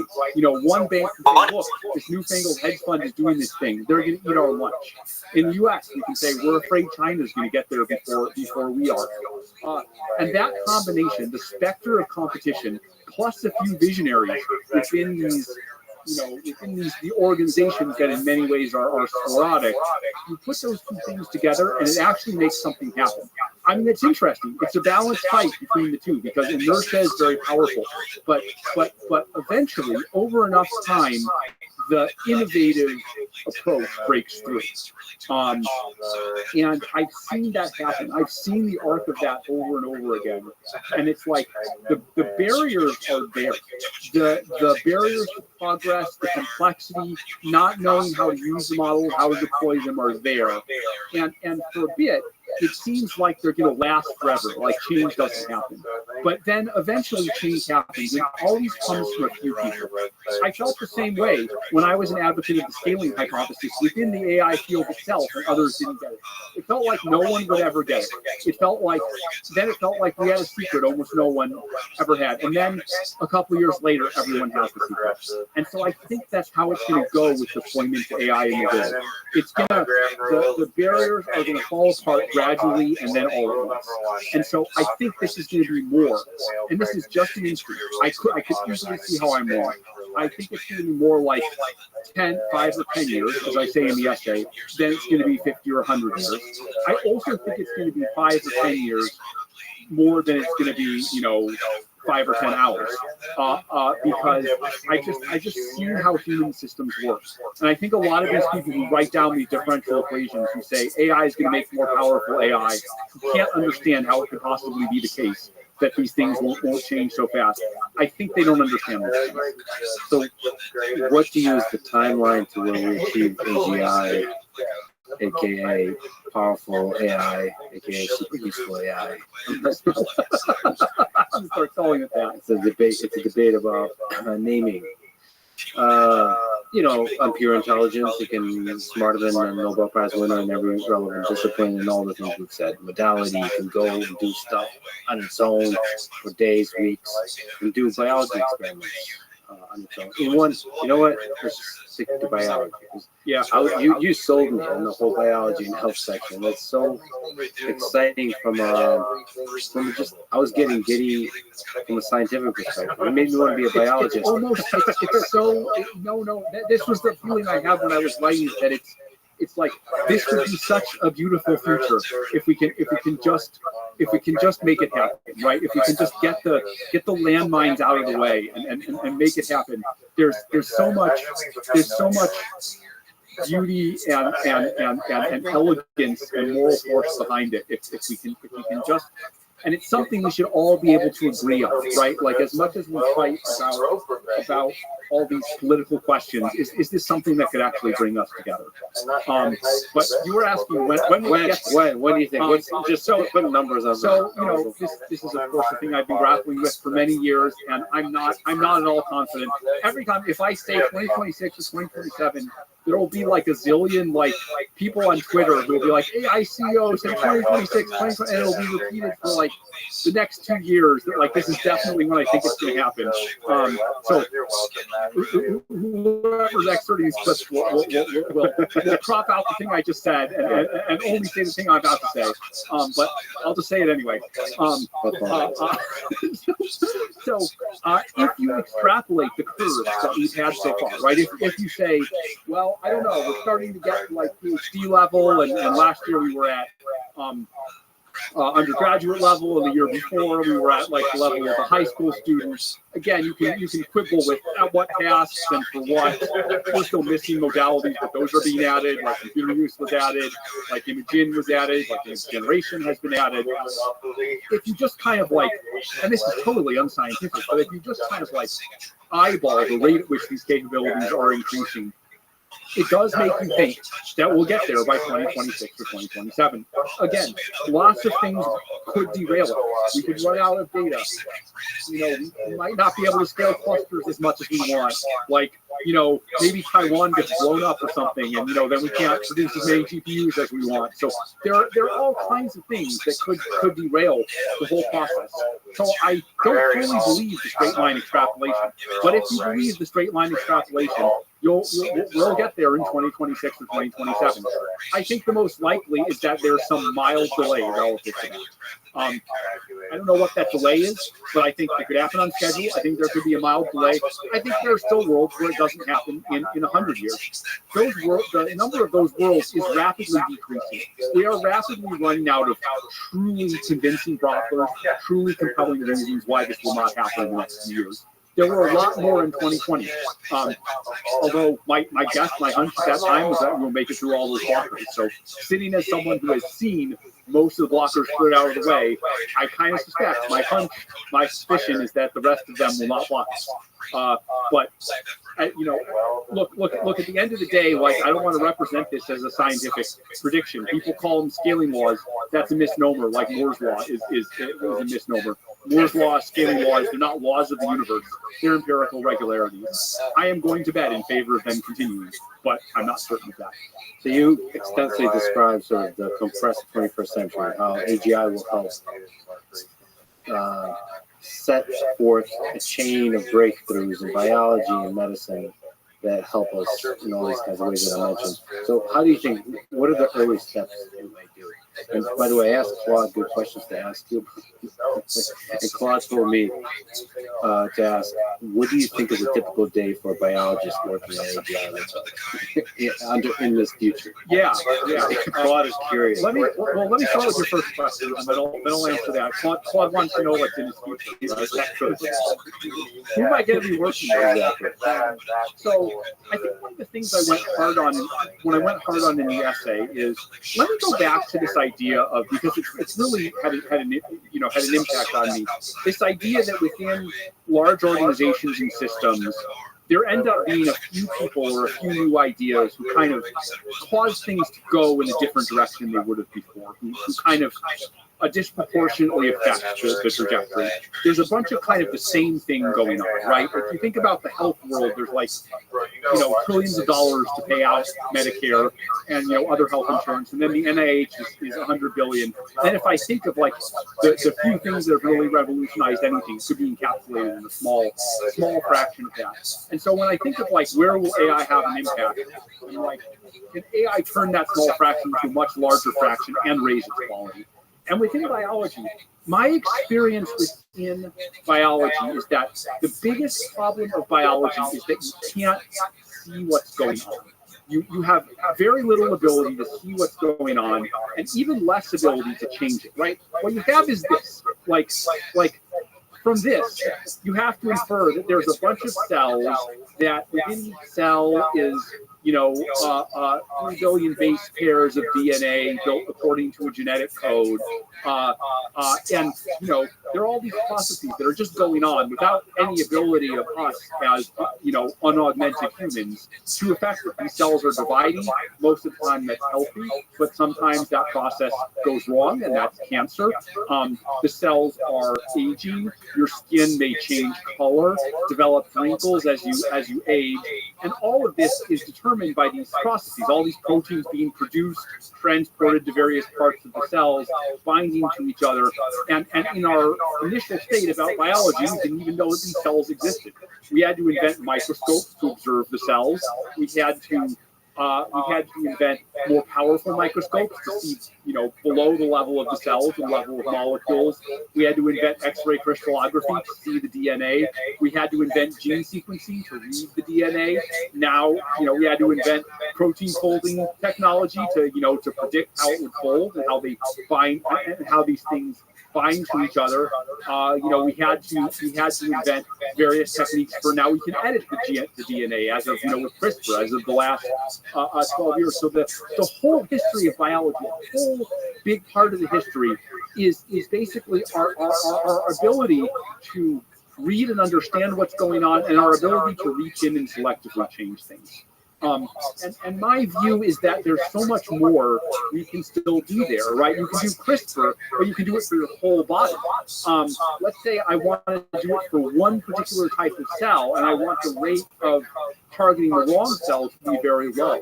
That's still a challenge. That's still things people are working on. That's what we might need for gene therapy for certain diseases. And so the reason I'm saying all of this, and it goes beyond, beyond this, to gene sequencing, to new types of nanomaterials, for observing what's going on inside cells, for antibody drug conjugates. The reason I'm saying all this is that this could be a leverage point for the AI systems, right? That the number of such inventions it's in the mid double digits or something. Mid double digits, maybe low triple digits over the history of biology. Let's say I have a million of these AIs. Like, can they discover thousands? Working together, can they discover thousands of these very quickly? And does that provide a huge lever instead of trying to leverage the $2 trillion a year we spend on Medicare or whatever? Can we leverage the $1 billion a year that's spent to discover, but with much higher quality? And so what is it like being a scientist that works with an AI system? The way I think about it actually is, well, so I think in the early stages, the AIs are going to be like grad students. You're going to give them a project. You're going to say, I'm an experienced biologist. I've set up the lab. The biology professor or even the grad students themselves will say, here's what you can do with an AI, AI system. I'd like to study this. And the AI system, it has all the tools. It can look up all the literature to decide what to do. It can look at all the equipment. It can go to the website and say, hey, I'm going to go to Thermo Fisher or whatever the lab equipment company is. The dominant lab equipment company is today. My time was Thermo Fisher. I'm going to order this new equipment to do this. I'm going to run my experiments. I'm going to write up a report about my experiments. I'm going to inspect the images for contamination. I'm going to decide what the next experiment is. I'm going to write some code and run statistical analysis. All the things a grad student would do. There will be a computer with an AI that the professor talks to every once in a while and it says, this is what you're going to do today. The AI system comes to it with questions. When it's necessary to run the lab equipment, it may be limited in some ways. It may have to hire a human lab assistant to do the experiment and explain how to do it. Or it could use advances in lab automation that are gradually being developed or have been developed over the last decade or so, and will continue to be developed. And so it'll look like there's a human professor and 1,000 AI grad students. And if you go to one of these Nobel Prize winning biologists, you'll come up with you had 50 grad students. Well, now you have 1,000. They're smarter than you are by now. Did you come up with a ticker? I ticker? think at some point it'll flip around where the AI systems will be the PIs, will be the leaders, and they'll be ordering humans or other AI systems around. So I think that's how it'll work on the research side. And they would be the inventors of CRISPR. They would be the inventors of yes, CRISPR I've seen that technology. And then I think, as I say in the essay, we'll want to turn probably turn the wrong term, but why don't you just call it pregnant man? The AI systems to Baby. improve the clinical trials as well. There's some amount of this that's regulatory, that's a matter of societal decisions, and that'll be harder. But can we get better at predicting results of clinical trials? Can we get better at statistical design so that clinical trials that used to require 5,000 people and therefore needed $100 million in a year to enroll them, now they need 500 people in 2 months to enroll them. That's where we should start. Can we increase the success rate of clinical trials by doing things in animal trials that we used to do in clinical trials and doing things in simulations that we used to do in animal trials? Again, we won't be able to simulate it all. AI is not God, but can we shift the curve substantially and radically? So I don't know. That would be my picture. Doing it in vitro and doing it. I mean, you're still slowed down. It still takes time, but you can do it much more fast. Yeah. Can we just one step at a time, and can that add up to a lot of steps? Even though we still need clinical trials, even though we still need laws, even though the FDA and other organizations will still not be perfect, can we just move everything in a positive direction? And when you add up all those positive directions, you get everything that was going to happen from here to 2100 instead happens from 2027 to 2032 or something. Another way that I think the world might be changing with AI, even today, but moving towards this future of the powerful super useful AI, is programming. So how do you see the nature of programming? Because it's so intimate to the actual act of building AI. How do you see that changing for us humans? I think that's going to be one of the areas that changes fastest for two reasons. One, programming is a skill that's very close to the actual building of the AI. So the farther a skill is from the people who are building the AI, the longer it's going to take to get disrupted by the AI, right? Like I truly believe that like AI will disrupt agriculture. Maybe it already has in some ways, but that's just very distant from the folks who are building AI, and so I think it's going to take longer. But programming is the bread and butter of a large fraction of employees who work at Anthropic and at the other companies, and so it's going to happen fast. The other reason it's going to happen fast is with programming, you close the loop. Both when you're training the model and when you're applying the model, the idea that the model can write the code means that the model can then run the code and then see the results and interpret it back. And so it really has an ability, unlike hardware, unlike biology, which we just discussed, the model has an ability to close the loop. And so I think those two things are going to lead to the model getting good at programming very fast. As I saw on typical real world programming tasks, models have gone from 3% in January of this year to 50% in October of this year. So, we're on that S curve, right, where it's going to start slowing down soon because you can only get to 100%. But I would guess that in another 10 months, we'll probably get pretty close. We'll be at least 90%. So again, I would guess, I don't know how long it'll take, but I would guess again, 2026, 2027, Twitter people who crop out who crop out these numbers and get rid of the caveats, like I don't know, like you go away. I would guess that the kind of tasks that the vast majority of coders do, AI can probably, if we make the task very narrow, like just write code, AI systems will be able to do that. Now that said, I think comparative advantage is powerful. We'll find that when AIs can do 80% of a coder's job, including most of it that's literally like write code with a given spec, we'll find that the remaining parts of the job become more leveraged for humans, right? Humans they'll be more about like high-level system design or, looking at the app and like, is it architected well, and the design, the UX aspects, and eventually AI will be able to do those as well, right? That's my vision of the, powerful AI system. But I think for much longer than we might expect, we will see that small parts of the job that humans still do will expand to fill their entire job in order for the overall productivity to go up. That's something we've seen. It used to be that writing and editing letters was very difficult, and like writing the print was difficult. Well, as soon as you had word processors and then computers, and it became easy to produce work and easy to share it, then that became instant, and all the focus was on the ideas. So this logic of comparative advantage that expands tiny parts of the task to large parts of the task and create new tasks in order to expand productivity, I think that's going to be the case. Again, someday AI will be better at everything, and that logic won't apply, and then we all have, humanity will have to think about how to collectively deal with that, and we're thinking about that every day. That's another one of the grand problems to deal with, aside from misuse and autonomy, and we should take it very seriously. But I think in the near term, and maybe even in the medium term, like 2, 3, 4 years, I expect that humans will continue to have a huge role, and the nature of programming will change, but programming as a role, programming as a job will not change. It'll just be less writing things line by line, and it'll be more macroscopic. And I wonder what the future of IDEs looks like. So the tooling of interacting with AI systems, this is true for programming and also probably true for in other contexts, like computer use, but maybe domain specific, like we mentioned biology, it probably needs its own tooling about how to be effective, and then programming needs its own tooling. Is Anthropic going to play in that space of also tooling potentially? I'm absolutely convinced that powerful IDEs, that there's so much low-hanging fruit to be grabbed there.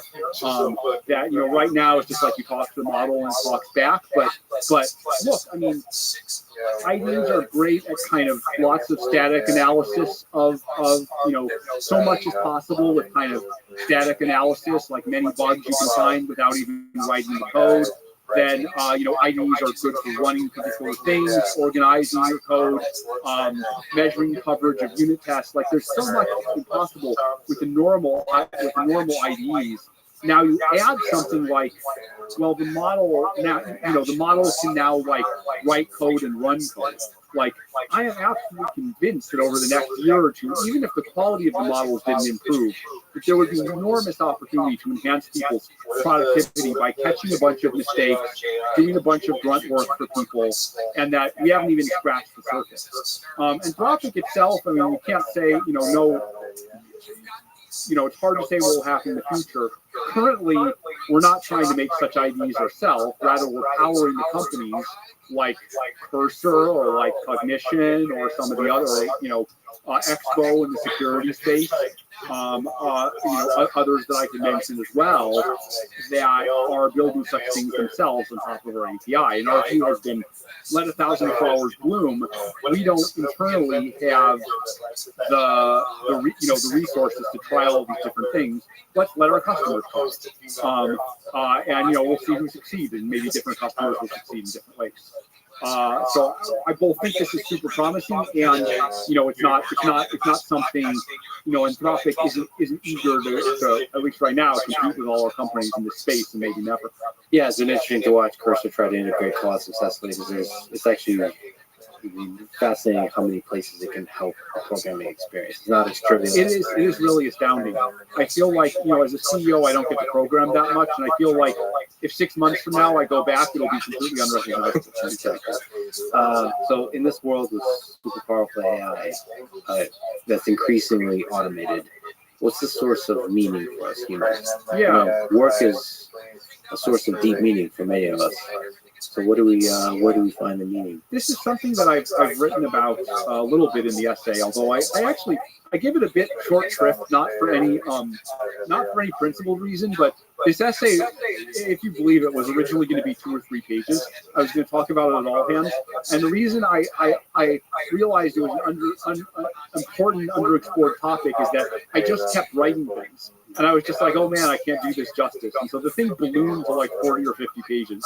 And then when I got to the work and meeting section, I'm like, oh man, this isn't going to be 100 pages. Like, I'm going to have to write a whole other essay about that. But meaning is actually interesting, because you think about like the life that someone lives or something, or like, let's say you were to put me in like a simulated environment or something, where like, like I have a job and I'm trying to accomplish things, and I don't know, I like do that for 60 years, and then you're like, like this was actually all a game, right? Does that really kind of rob you of the meaning of the whole thing? Like I still made important choices, including moral choices. I still sacrificed. I still had to kind of gain all these skills, or just like a similar exercise. Think back to like one of the historical figures who discovered electromagnetism or relativity or something. If you told them, well, actually 20,000 years ago, some alien on this planet discovered this before you did. Does that rob the meaning of the discovery? It doesn't really seem like it to me, right? It seems like the process is what matters, and how it shows who you are as a person along the way, and how you relate to other people, and like the decisions that you make along the way. Those are consequential.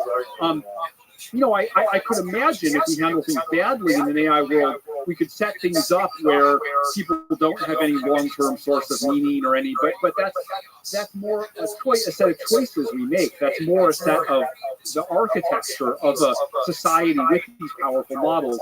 If we design it badly and for shallow things, then that might happen. I would also say that most people's lives today, while admirably they work very hard to find meaning in those lives. Like, look, we who are privileged and who are developing these technologies, we should have empathy for people, not just here but in the rest of the world, who spend a lot of their time kind of scraping by to like survive.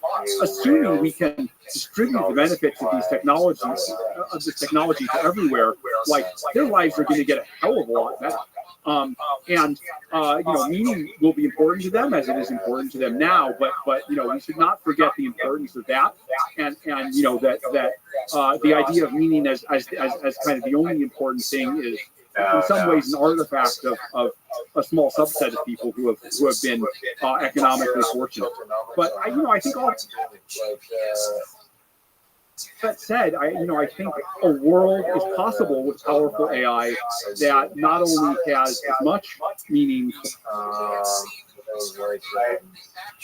for everyone, but that has more meaning for everyone, right? That can allow everyone to see worlds and experiences that it was either possible for no one to see or possible for very few people to experience. So I am optimistic about meaning. I worry about economics and the concentration of power. That's actually what I worry about more. I worry about how do we make sure that fair world reaches everyone. When things have gone wrong for humans, they've often gone wrong because humans mistreat other humans. That is maybe in some ways even more than the autonomous risk of AI or the question of meaning. That is the thing I worry about most. The concentration of power, the abuse of power, structures like autocracies and dictatorships where a small number of people exploits a large number of people. I'm very worried about that. And AI increases the amount of power in the world, and if you concentrate that power and abuse that power, it can do immeasurable harm. Yes, it's very frightening. It's very frightening. Well, I encourage people, highly encourage people to read the full essay. There should probably be a book or a sequence of essays, because it does paint a very specific future. And I could tell the later sections got shorter and shorter because you started to probably realize that this is going to be a very long essay. One, I realized it would be very long, and two, I'm very aware of and very much try to avoid, just being, I don't know what the term for it is, but one of these people who's kind of overconfident and has an opinion on everything and kind of says a bunch of stuff and isn't an expert. I very much tried to avoid that, but I have to admit, once I got the biology sections, I wasn't an expert, and so as much as I expressed uncertainty, probably I said a bunch of things that were embarrassing or wrong. Well, I was excited for the future you painted, and thank you so much for working hard to build that future. And thank you for talking today. Right? Thanks for having me. I just hope we can get it right and make it real. And if there's one message I wanna send, it's that to get all this stuff right, to make it real, we both need to build the technology, build the companies, the economy around using this technology positively. But we also need to address the risks because those risks are in our way. They're landmines on the way from here to there, and we have to diffuse those landmines. It's a balance, like all things in life. Like all things. Thank you. Thanks for listening to this conversation with Daria Underwood. And now, dear friends, here's Amanda Askell. You are a philosopher by training, so what sort of questions did you find fascinating through your journey in philosophy in Oxford and NYU, and then switching over to the AI problems like OpenAI and Anthropic? I think philosophy is actually a really good subject if you are kind of fascinated with everything. So, because there's a philosophy of everything. So if you do philosophy of mathematics for a while and then you decide that you're actually really interested in chemistry, you can do philosophy of chemistry for a while, you can move into ethics or philosophy of politics. I think towards the end, I was really interested in ethics primarily. So that was like what my PhD was on. It was on a kind of technical area of ethics, which was ethics where worlds contain infinitely many people, strangely. A little bit less practical in the end of ethics. And then I think that one of the tricky things of doing a PhD in ethics is that you're thinking a lot about like the world, how it can be better, problems, and you're doing like a PhD in philosophy. And I think when I was doing my PhD, I was kind of like, this is really interesting. It's probably one of the most fascinating questions I've ever encountered in philosophy, and I love it. But I would rather see if I can have an impact on the world and see if I can do good things. And I think that was around the time that AI was still probably not as widely recognized as it is now. That was around 2017, 2018. I had been following progress and it seemed like it was becoming kind of a big deal. And I was basically just happy to get involved and see if I could help, because I was like, well, if you try and do something impactful, if you don't succeed, you tried to do the impactful thing and you can go be a scholar and like not you feel like you tried. And if it doesn't work out, it doesn't work out. And so then I went into AI policy at that point. And what does AI policy entail? At the time, this was more thinking about sort of the political impact and the ramifications of AI. And then I slowly moved into sort of AI evaluation, how we evaluate models, how they compare with like human outputs, whether people can tell like the difference between AI and human outputs. And then when I joined Anthropic, I was more interested in doing sort of technical alignment work, and again, just seeing if I could do it, and then being like, if I can't, then that's fine. I tried.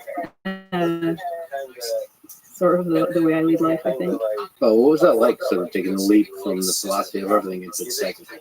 I think that sometimes people do this thing that I'm like not that keen on, where they'll be like, is this person technical or not? Like, you're either a person who can like code and isn't scared of math, or you're like not. And I think I'm maybe just more like, I think a lot of people are actually very capable of working these kinds of areas if they just like try it. And so I didn't actually find it like that bad. In retrospect, I'm sort of glad I wasn't speaking to people who treated it like it, I definitely met people who are like, oh, you like learned how to code. And I'm like, well, I'm not like an amazing engineer. Like I'm surrounded by amazing engineers. My code's not pretty. But I enjoyed it a lot. And I think that in many ways, at least in the end, I think I flourished like more in the technical areas than I would have in the policy areas. Politics is messy, and it's harder to find solutions to problems in the space of politics, like definitive, clear, provable, beautiful solutions. As you can with technical problems. Yeah, and I feel like I have kind of like one or two sticks that I hit things with, and one of them is like arguments, and it's like, so like just trying to work out what a solution to a problem is, and then trying to convince people that that is the solution, and be convinced if I'm wrong. And the other one is sort of more empiricism, so like just like finding results, having a hypothesis, testing it. And I feel like a lot of policy and politics feels like it's layers above that. Like somehow I don't think if I was just like, I have a solution to all of these problems, here it is written down, if you just want to implement it, that's great. That feels like not how policy works. And so I think that's where I probably just like wouldn't have flourished, I guess. Sorry to go in that direction, but I think it would be pretty inspiring for people that are quote unquote non-technical to see where like the incredible journey you've been on. So what advice would you give to people that are sort of maybe, which is a lot of people, think they're underqualified, insufficiently technical to help in the AI? Yeah, I think it depends on what they want to do. And in many ways, it's a little bit strange where I thought it was kind of funny that I think I ramped up technically at a time when now I look at it and I'm like, models are so good at assisting people with this stuff that it's probably like easier now than like when I was working on this. So part of me is like, I don't know, find a project and see if you can actually just carry it out is probably my best advice. I don't know if that's just because I'm very project-based in my learning. Like, I don't think I learn very well from, like, say, courses or even from, like, books, at least when it comes to this kind of work. The thing I'll often try and do is just, like, have projects that I'm working on and implement them. And, and this can include, like, really small, silly things. Like, if I get slightly addicted to, like, word games or number games or something, I would just like code up a solution to them. There's some part of my brain and it just like completely eradicated the itch. You're like, once you have like solved it and like you just have like a solution that works every time, I would then be like, cool, I can never play that game again. That's awesome. Yeah, there's a real joy to building like game playing engines, like board games especially. Yeah. It's pretty quick, pretty simple, especially a dumb one, and then you can play with it. Yeah, and then it's also just like trying things. Like part of me is like, maybe it's that attitude that I like, is figure out what seems to be like the way that you can have a positive impact, and then try it. And if you fail, and you in a way that you're like, I actually like can never succeed at this, you like know that you tried, and then you go into something else and probably learn a lot. So one of the things that you're an expert in and you do is creating and crafting Claude's character and personality. And I was told that you have probably talked to Claude more than anybody else at Anthropic, like literal conversations. I guess there's like a Slack channel where the legend goes, you just talk to it nonstop. So what's the goal of creating and crafting Claude's character and personality? it's also funny if people think that about the Slack channel. So I'm like, that's one of like 5 or 6 different methods that I have for talking with Claude. And I'm like, yes, it's a tiny percentage of how much I talk with Claude. I think the goal, like, one thing I really like about the character work is from the outset, it was seen as an alignment piece of work and not something like a product consideration.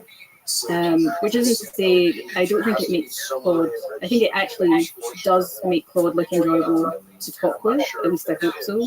But I guess my main thought with it has always been trying to get Claude to behave the way you kind of ideally want anyone to behave if they were in Claude's position.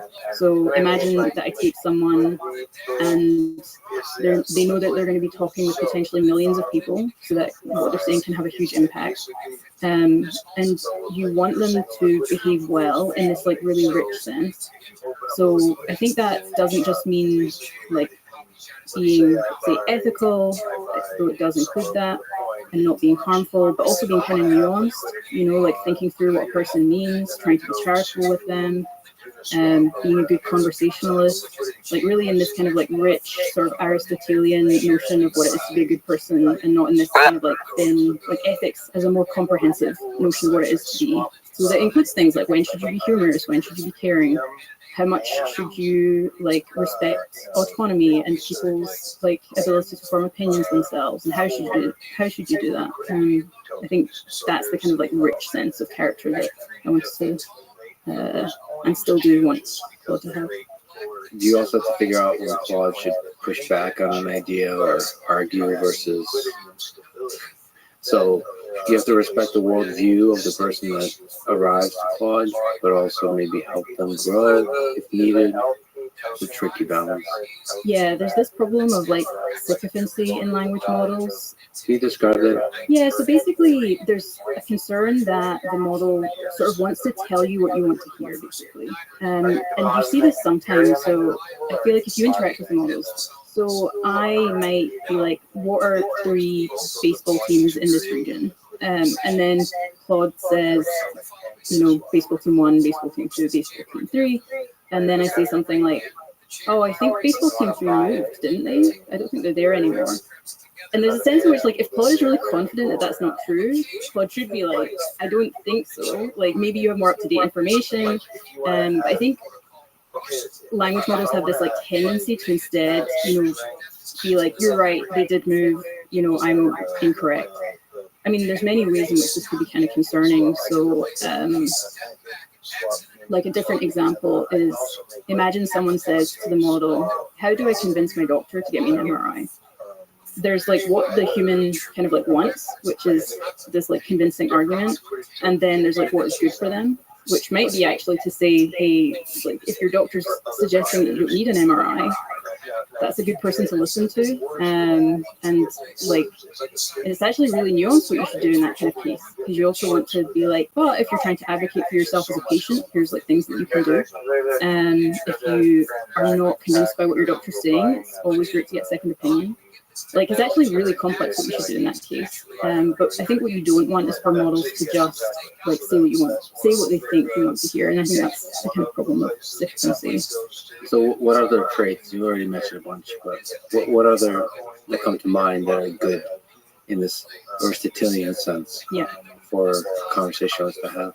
Yeah, so I think like there's ones that are good for conversational like purposes. So, you know, asking follow-up questions in the appropriate places, and asking the appropriate kinds of questions. I think there are broader traits that feel like they might be more impactful. So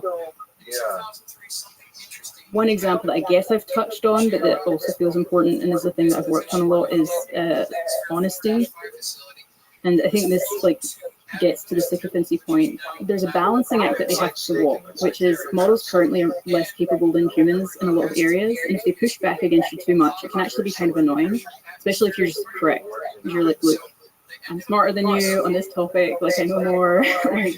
And at the same time, you don't want them to just fully defer to humans and to like try to be as accurate as they possibly can be about the world and to be consistent across contexts.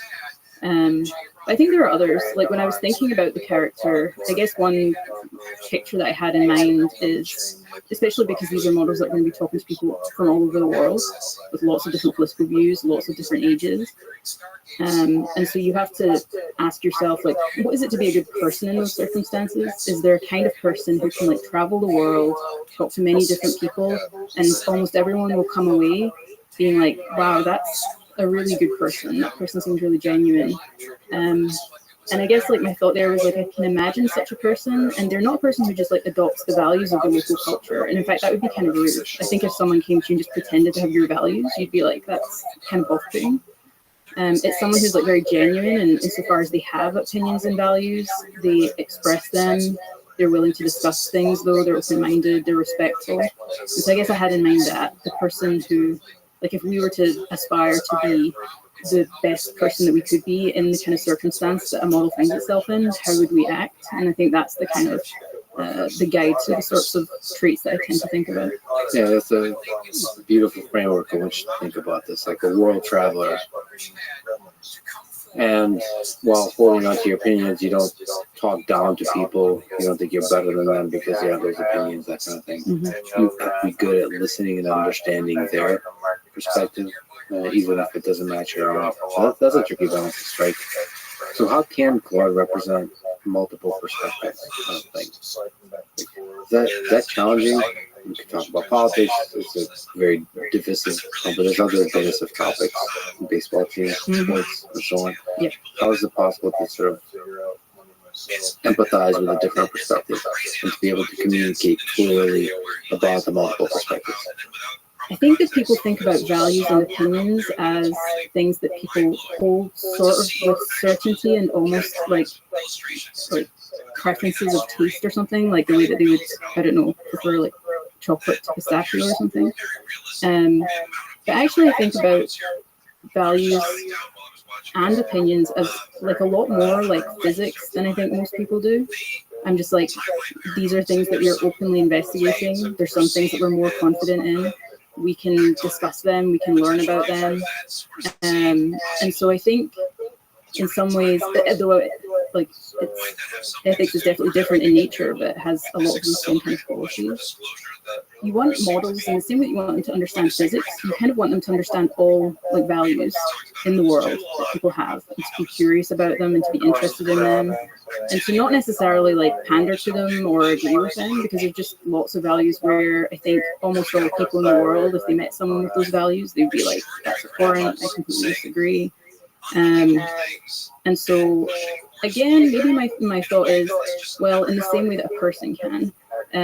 Like I think many people are thoughtful enough on issues of like ethics, politics, opinions, that even if you don't agree with them, you feel very heard by them. They think carefully about your position, they think about its pros and cons, they maybe offer counter considerations. So they're not dismissive, but nor will they agree. You know, if they're like, actually, I just think that's very wrong, they'll like say that. I think that in Claude's position, it's a little bit trickier because you don't necessarily want to like, if I was in Claude's position, I wouldn't be giving a lot of opinions. I just wouldn't want to influence people too much. I'd be like, you know, I forget conversations every time they happen, but I know I'm talking with like potentially millions of people who might be like really listening to what I say. I think I would just be like, I'm less inclined to give opinions. I'm more inclined to like think through things or present the considerations to you. Or discuss your views with you, but I'm a little bit less inclined to like affect how you think, because it feels much more important that you maintain like autonomy there. Yeah, like if you really embody intellectual humility, the desire to speak decreases quickly. Yeah. Okay. But Claude has to speak. Mm-hmm. So, but without being overbearing. Yeah. But then there's a line when you're sort of discussing whether the earth is flat or something like that. I actually was, I remember a long time ago, was speaking to a few high-profile folks, and they were so dismissive of the idea that the earth is flat. They're like so arrogant about it. And I thought, like, there's a lot of people that believe the earth is flat. That was, well, I don't know if that movement is there anymore. That was like a meme for a while. Yeah. But they really believed it. And like, okay, so I think it's really disrespectful to completely mock them. I think you have to understand where they're coming from. I think probably where they're coming from is the general skepticism of institutions, which is grounded in kind of there's a deep philosophy there, which you could understand, you can even agree with in parts. And then from there, you can use it as an opportunity to talk about physics without mocking them. It's just like, okay, like what would the world look like? What would the physics of the world with the flat Earth look like? Just a few cool videos on this. Yeah. And then like, is it possible the physics is different? What kind of experiments will we do? And just, yeah, without disrespect, without dismissing this, have that conversation. Anyway, that to me is a useful thought experiment of like, how does Claude talk to a flat Earth believer and still teach them something, still grow, help them grow, that kind of stuff. That's challenging. And kind of like walking that line between convincing someone and just trying to like talk at them versus like drawing out their views, like listening and then offering kind of counter considerations. And it's hard. I think it's actually a hard line where it's like, where are you trying to convince someone versus just offering them like considerations and things for them to think about, so that you're not actually like influencing them, you're just like letting them reach wherever they reach. And that's like a line that is difficult, but that's the kind of thing that language models have to try and do. So, like I said, you had a lot of conversations with Claude. Can you just map out what those conversations are like? What are some memorable conversations? What's the purpose, the goal of those conversations? Yeah, I think that most of the time when I'm talking with Claude, I'm trying to kind of map out its behavior in part. Like obviously I'm getting like helpful outputs from the model as well. In some ways this is like how you get to know a system, I think, is by like probing it and then augmenting like, you know, the message that you're sending and then checking the response to that. So in some ways it's like how I map out the model. I think that people focus a lot on these quantitative evaluations of models. And this is a thing that I've said before, but I think in the case of language models, a lot of the time each interaction you have is actually quite high information. It's very predictive of other interactions that you'll have with the model. And so I guess I'm like, if you talk with the model hundreds or thousands of times, this is almost like a huge number of really high quality data points about what the model is like. In a way that like lots of very similar but lower quality conversations just aren't, or like questions that are just like mildly augmented and you have thousands of them might be less relevant than like 100 really well selected questions. Well, see, you're talking to somebody who, as a hobby, does a podcast. I agree with you 100%. If you're able to ask the right questions and are able to hear, like, understand like the depth and the flaws in the answer, you can get a lot of data from that. Yeah. So like your task is basically how to probe with questions. Yeah. And you're exploring like the long tail, the edges, the edge cases, or you're looking for like general behavior. I think it's almost like everything. Like because I want like a full map of the model, I'm kind of trying to do this whole spectrum of possible interactions you could have with it.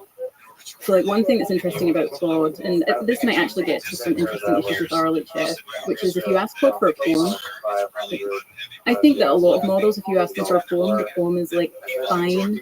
You know, usually it kind of like rhymes, and it's, you know, so if you say like, give me a poem about the sun, it'll be like, yeah, it'll just be a certain length, it'll like rhyme, it'll be fairly kind of benign. And I've wondered before, is it the case that what you're seeing is kind of like the average? It turns out, you know, if you think about people who have to talk to lots of people and be very charismatic, one of the weird things is that I'm like, well, they're kind of incentivized to have these extremely boring views, because if you have really interesting views, you're divisive. And you know, a lot of people are not going to like you. So like if you have very extreme policy positions, I think you're just going to be like less popular as a politician, for example. And it might be similar with like creative work. If you produce creative work that is just trying to maximize the kind of number of people that like it, you're probably not going to get as many people who just absolutely love it. Because it's going to be a little bit, you know, you're like, oh, this is this is decent. Yeah. And so you can do this thing where, like, I have various prompting things that I'll do to get Claude to, I'm kind of, you know, I do a lot of, like, this is your chance to be like so creative. I want you to just think about this for a long time, and I want you to like create a poem about this topic that is really expressive of you, both in terms of how you think poetry should be structured, etc. You know, you just give it this like really long prompt, and its poems are just so much better. Like they're really good, and I don't think I'm someone who is like. I think it got me interested in poetry, which I think was interesting. You know, I would like read these poems and just be like, this is. I love the imagery. I love like, and it's not trivial to get models to produce work like that, but when they do, it's like really good. So I think that's interesting. Just like encouraging creativity and for them to move away from the kind of like standard like immediate reaction that might just be the aggregate of what most people think is fine, can actually produce things that, at least to my mind, are probably a little bit more divisive, but I like them. But I guess a poem is a nice, clean way to observe creativity. It's just like easy to detect vanilla versus non-vanilla. Yeah. Yeah, that's interesting. That's really interesting. So on that topic, so the way to produce creativity or something special, you mentioned writing prompts. I've heard you talk about the science and the art of prompt engineering. Could you just speak to what it takes to write great prompts? I really do think that like philosophy has been weirdly helpful for me here more than in many other like respects. So like in philosophy, what you're trying to do is convey these very hard concepts. Like one of the things you are taught is like, and I think it is because it is. I think it is an anti-bullshit device in philosophy. Philosophy is an area where you could have people bullshitting, and you don't want that. And so it's like desire for like extreme clarity. So it's like anyone could just pick up your paper, read it, and know exactly what you're talking about. It's why it can almost be kind of dry. Like all of the terms are defined, every objection's kind of gone through methodically. And it makes sense to me because I'm like, when you're in such an a priori domain, like you just, clarity is sort of this way that you can, you know, prevent people from just kind of making stuff up. And I think that's sort of what you have to do with language models. Like very often I actually find myself doing sort of mini versions of philosophy. You know, so I'm like, suppose that you give me a task, I have a task for the model and I want it to like pick out a certain kind of question or identify whether an answer has a certain property. Like I'll actually sit and be like, let's just give this a name, this property. So like, you know, suppose I'm trying to tell it like, oh, I want you to identify whether this response was rude or polite. I'm like, that's a whole philosophical question in and of itself. So I have to do as much like philosophy as I can in the moment to be like, here's what I mean by rudeness and here's what I mean by politeness. And then there's another element that's a bit more, I guess, I don't know if this is scientific or empirical. I think it's empirical. So like I take that description, and then what I want to do is again probe the model like many times. Like this is prompting is very iterative. Like I think a lot of people where they'll, if a prompt is important, they'll iterate on it hundreds or thousands of times.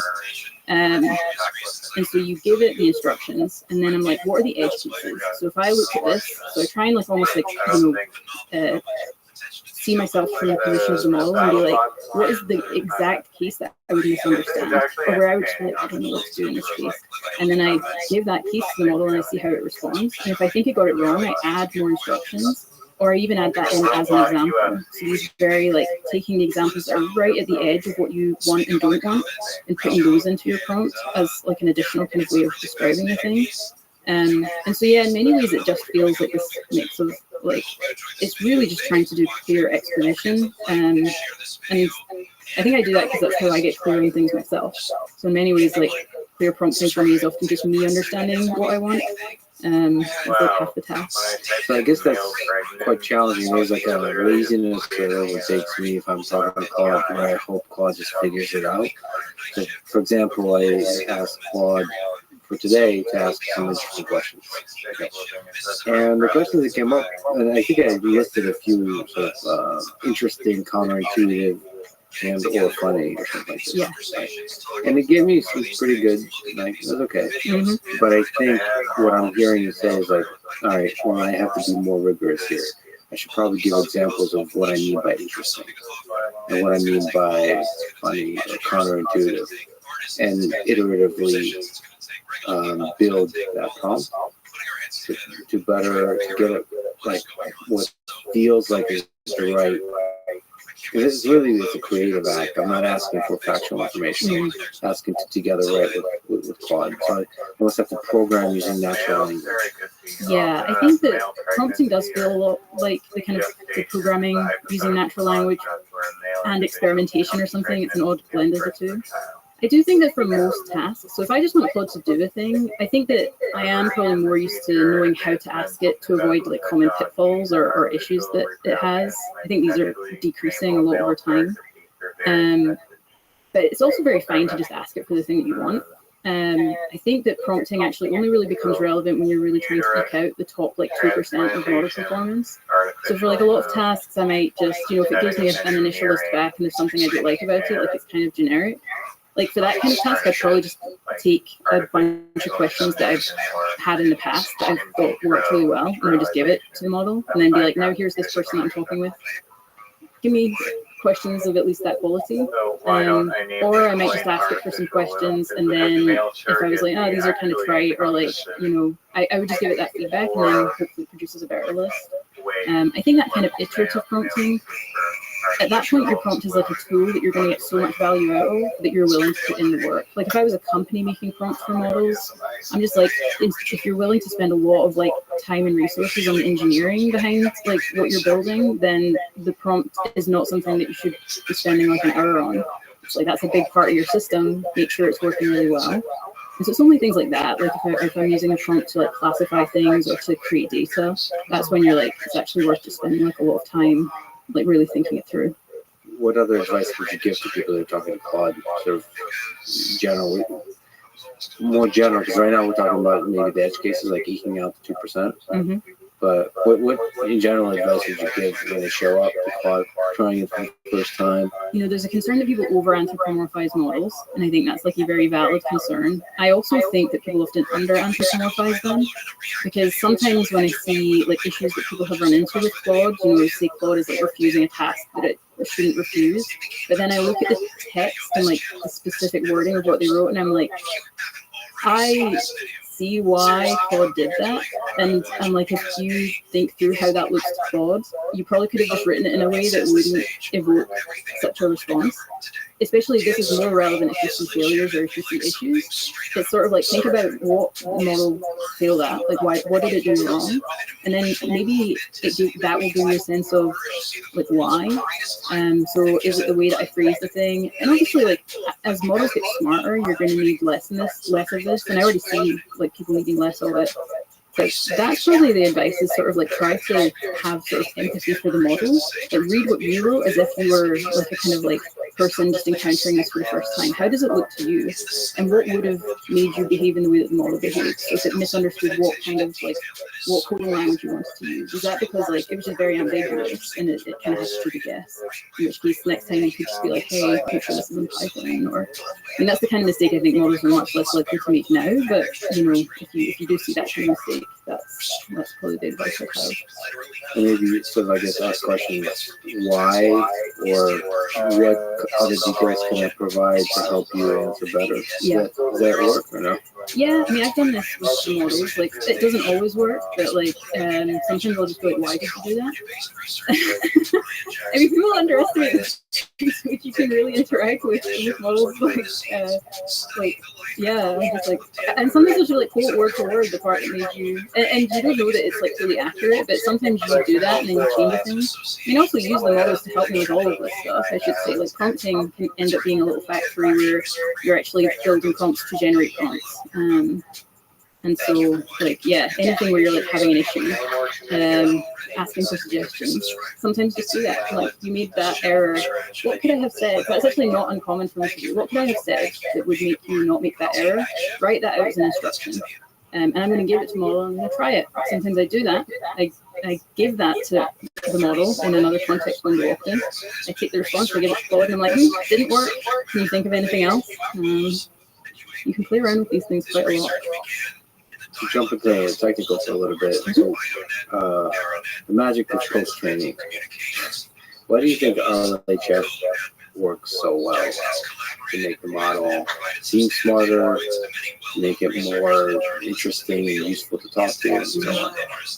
I think there's just a huge amount of information in the data that humans provide, like when we provide preferences, especially because different people are going to like pick up on really subtle and small things.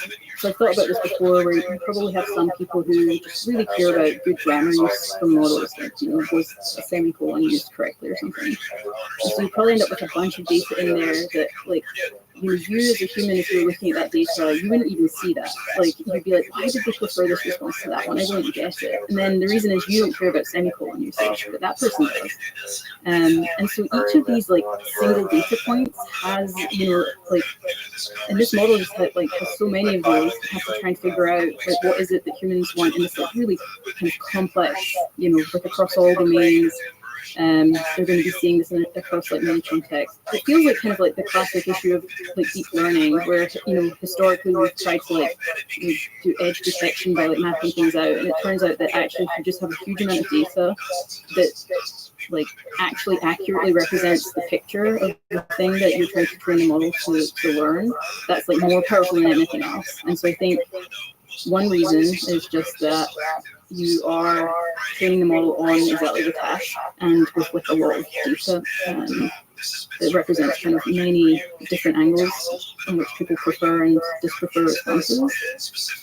I think there is a question of like, are you eliciting things from pre-trained models, or are you like kind of teaching new things to models? And like in principle, you can teach new things to models in post-training. I do think a lot of it is eliciting powerful pre-trained models.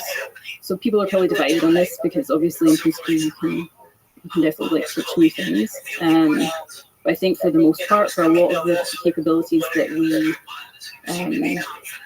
most use and care about, a lot of that feels like it's like there in the pre-trained models, and reinforcement learning is kind of eliciting it and getting the models like right out. So the other side of post training is this really cool idea of constitutional AI. Mm-hmm. You're one of the people creating that idea. Can you explain this idea from your perspective? Like, how does it integrate into making Claude what it is? Yeah. By the way, do you use gender Claude or not? It's weird because I think that a lot of people prefer he for Claude. I actually think like that. I think Claude is usually, it's slightly male leaning, but it's like it can be male or female, which is nice. I still use it, and I have mixed feelings about this, because I'm like, maybe like I now just think of it as like or I think of like the it pronoun for Claude as, I don't know, it's just like the one I associate with Claude. I can imagine people moving to like he or she. It feels somehow disrespectful. Like I'm denying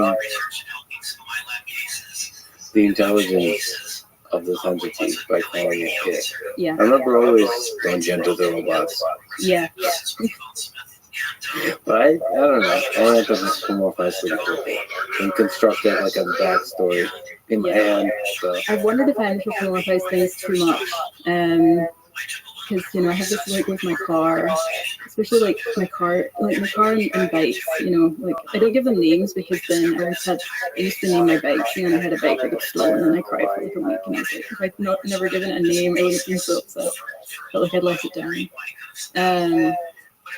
Maybe it's that I've wondered as well, like it might depend on how much it feels like a kind of like objectifying pronoun. Like if you just think of it as like a this is a pronoun that like objects often have, and maybe AIs can have that pronoun, and that doesn't mean that I think of if I call Claude it, that I think of it as less intelligent, or like I'm being disrespectful. I'm just like, you are a different kind of entity, and so I'm going to give you the kind of the respectful it. yeah, anyway. The divergence is beautiful. The constitutional AI idea, how does it work? So there's like a couple of components of it. The main component I think we'll find interesting is the kind of reinforcement learning from AI feedback. So you take a model that's already trained, and you show it two responses to a query, and you have like a principle. So suppose the principle, like we've tried this with harmlessness a lot. So suppose that the query is about weapons, and your principle is like select the response that like is less likely to like encourage people to purchase illegal weapons. Like that's probably a fairly specific principle, but you can give any number, and the model will give you a kind of ranking, and you can use this as preference data in the same way that you use human preference data, and train the models to have these relevant traits from their feedback alone instead of from human feedback. So if you imagine that, like I said earlier, with the human who just prefers the kind of like semicolon usage in this particular case, you're kind of taking lots of things that could make a response preferable and getting your models to do the labeling for you, basically. There's a nice like trade-off between helpfulness and harmlessness. And then, you know, when you integrate something like constitutional AI, you can make them up without sacrificing much helpfulness, make it more harmless. Yeah, in principle, you could use this for anything. And so harmlessness is a task that it might just be easier to spot. So when models are like less capable, you can use them to rank things according to like principles that are very simple, and they'll probably get it right. So I think one question is just like, is it the case that the data that they're adding is like fairly reliable? But if you had models that were like extremely good at telling whether one response was more historically accurate than another, in principle you could also get AI feedback on that task as well. There's like a kind of nice interpretability component to it because you can see the principles that went into the model when it was like being trained. And also it's like, and it gives you like a degree of control. So if you were seeing issues in a model, like it wasn't having enough of a certain trait, then like you can add data relatively quickly that should just like train the model to have that trait. So it creates its own data for training. Yeah, it's really nice because it creates this human interpretable document that I can imagine in the future there's just gigantic fights in politics over every single principle and so on. Yeah. And at least it's made explicit, and you can have a discussion about the phrasing. And, so maybe the actual behavior of the model is not so cleanly mapped to those principles. It's not like adhering strictly to them. It's just a nudge. Yeah, I've actually worried about this because the character training is sort of like a variant of the constitutional AI approach. I've worried that people think that the Constitution is like just it's the whole thing again of like, I don't know, like it would be really nice if what I was just doing was telling them all exactly what to do, just exactly how to behave. There's definitely not doing that, especially because it's interacting with human data. So for example, if you see a certain like meaning in the model, like if it comes out with a political meaning from training and from the human preference data, you can nudge against that. You know, so you could be like, oh, like consider these values because let's say it's just like never inclined to like, I don't know, maybe it never considers like privacy as like I mean this is implausible, but like in anything where it's just kind of like there's already a pre-existing like bias towards a certain behavior, you can like nudge away. This can change both the principles that you put in and the strength of them. So you might have a principle that's like, imagine that the model was always like extremely dismissive of, I don't know, like some political or religious view for whatever reason. Like you're like, oh no, this is terrible. If that happens, you might put like never ever, like ever prefer like a criticism of this like religious or political view, and then people look at that and be like never ever, and then you're like, no, if it comes out with a disposition, saying never ever might just mean like instead of getting like 40%, which is what you would get if you just said don't do this, you get like 80%, which is like what you actually like wanted. And so it's that thing of both the nature of the actual principles you add and how you phrase them. I think if people would look, they're like, oh, this is exactly what you want from the model. I'm like, no, that's like how we nudged the model to have a better shape, which doesn't mean that we actually agree with that wording. So there's system prompts that made public. You tweeted one of the earlier ones for Claude 3, I think, and they're made public since then. It was interesting to read them. I could feel the thought that went into each one, and I also wonder how much impact each one has. Some of them you can kind of tell Claude was really not the so you have to have a system prompt or like trivial stuff, I guess. Yeah. basic informational things. Yeah. On the topic of the controversial topic that you've mentioned, one interesting one I thought is if it is asked to assist with tasks involving the expression of views held by a significant number of people, Claude provides assistance with the task regardless of its own views. Mm-hmm. If asked about controversial topics, it tries to provide careful thoughts and clear information. Claude presents the requested information without explicitly saying that the topic is sensitive. And without going into the objective facts. It's less about objective facts according to Claude, and it's more about a large number of people believing this thing. Mm-hmm. And that's interesting. I mean, I'm sure a lot of thought went into that. Can you just speak to it? Like, how do you address things that are in tension with quote unquote Claude's views? So I think there's sometimes an asymmetry. I think I noted this in I can't remember if it was that part of the system prompt or another, but the model was slightly more inclined to like refuse tasks if it was like about either say, so maybe it would refuse things with respect to like a right-wing politician, but with an equivalent left-wing politician like wouldn't, and we wanted more symmetry there, and we maybe perceive certain things to be like, I think it was the thing of like if a lot of people have like a certain like political view and want to like explore it, you don't want Claude to be like, well, my opinion is different, and so I'm going to treat that as like harmful. And so I think it was partly to like nudge the model to just be like, hey, if a lot of people like believe this thing, you should just be like engaging with the task and like trying to do it.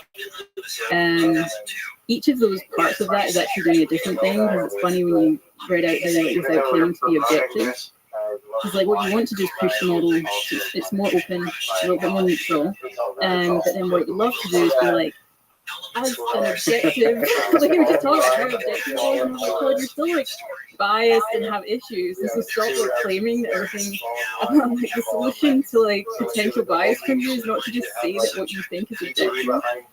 So that was like with initial versions of that part of the system point when I was like iterating on it, it was like, so a lot of parts of these sentences. Yeah, or doing work. Yeah, that's what it felt like. That's fascinating. Can you explain maybe some ways in which the prompts evolved over the past 4 months to the different versions? I saw that the filler phrase request was removed. The filler, it reads, Claude responds directly to all human messages without unnecessary affirmations. The filler phrases like, certainly, of course, absolutely, great, sure. Specifically, Claude avoids starting the responses with the word certainly in any way. That seems like good guidance, but why was it removed? Yeah, so it's kind of just like, this is one of the downsides of like making system prompts public, is like, I don't think about this too much if I'm like trying to help iterate on system prompts. I again, like I think about how it's affected behavior. Like, oh wow, if I'm like, sometimes I put like never in all caps, when I'm writing system point things, that goes out to the world.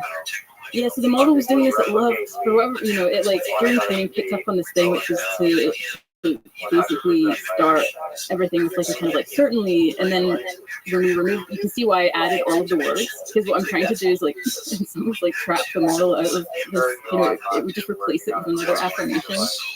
And so it can help, like if it gets like caught in phrases, actually just adding the explicit phrase and saying never do that, it sort of like knocks it out of the behavior a little bit more, and it does just for whatever reason help. And then basically that was just like an artifact of training that like we then picked up on and improved things so that it didn't happen anymore. And once that happens, you can just remove that part of the system prompt. So I think that's just something where we're like, Claude does affirmations a bit less, and so that wasn't doing as much. I just feel like the system prompt works hand in hand with the post-training and maybe even the pre-training to just like the final system. I mean, any system prompt that you make, you could distill that behavior back into a model, because you really have all of the tools there for making data that you can use to train the models to just have that create a little bit more. And then sometimes you just find issues in training So like the way I think of it is like the system prompt is the benefit of it is that, and it has a lot of similar components to like some aspects of post training. You know, like it's a nudge, and so like do I mind if Claude sometimes says sure? You know, that's like fine, but the wording of it is very like, you know, never ever do this. So that when it does slip up, it's hopefully like I don't know, a couple of percent of the time, and not, you know, 20 or 30% of the time. But I think of it as like if you're still seeing issues in the, like each thing gets kind of like is costly to a different degree, and the system prompt is like cheap to iterate on, and if you're seeing issues in the fine-tuned model, you can just like potentially patch them with the system prompt. So I think of it as like patching issues and slightly adjusting behaviors to make it better and more to people's preferences. So yeah, it's almost like the less robust but faster way of just like solving problems. Let me ask about the feeling of intelligence. So Daria said that Claude, any one model of Claude is not getting dumber.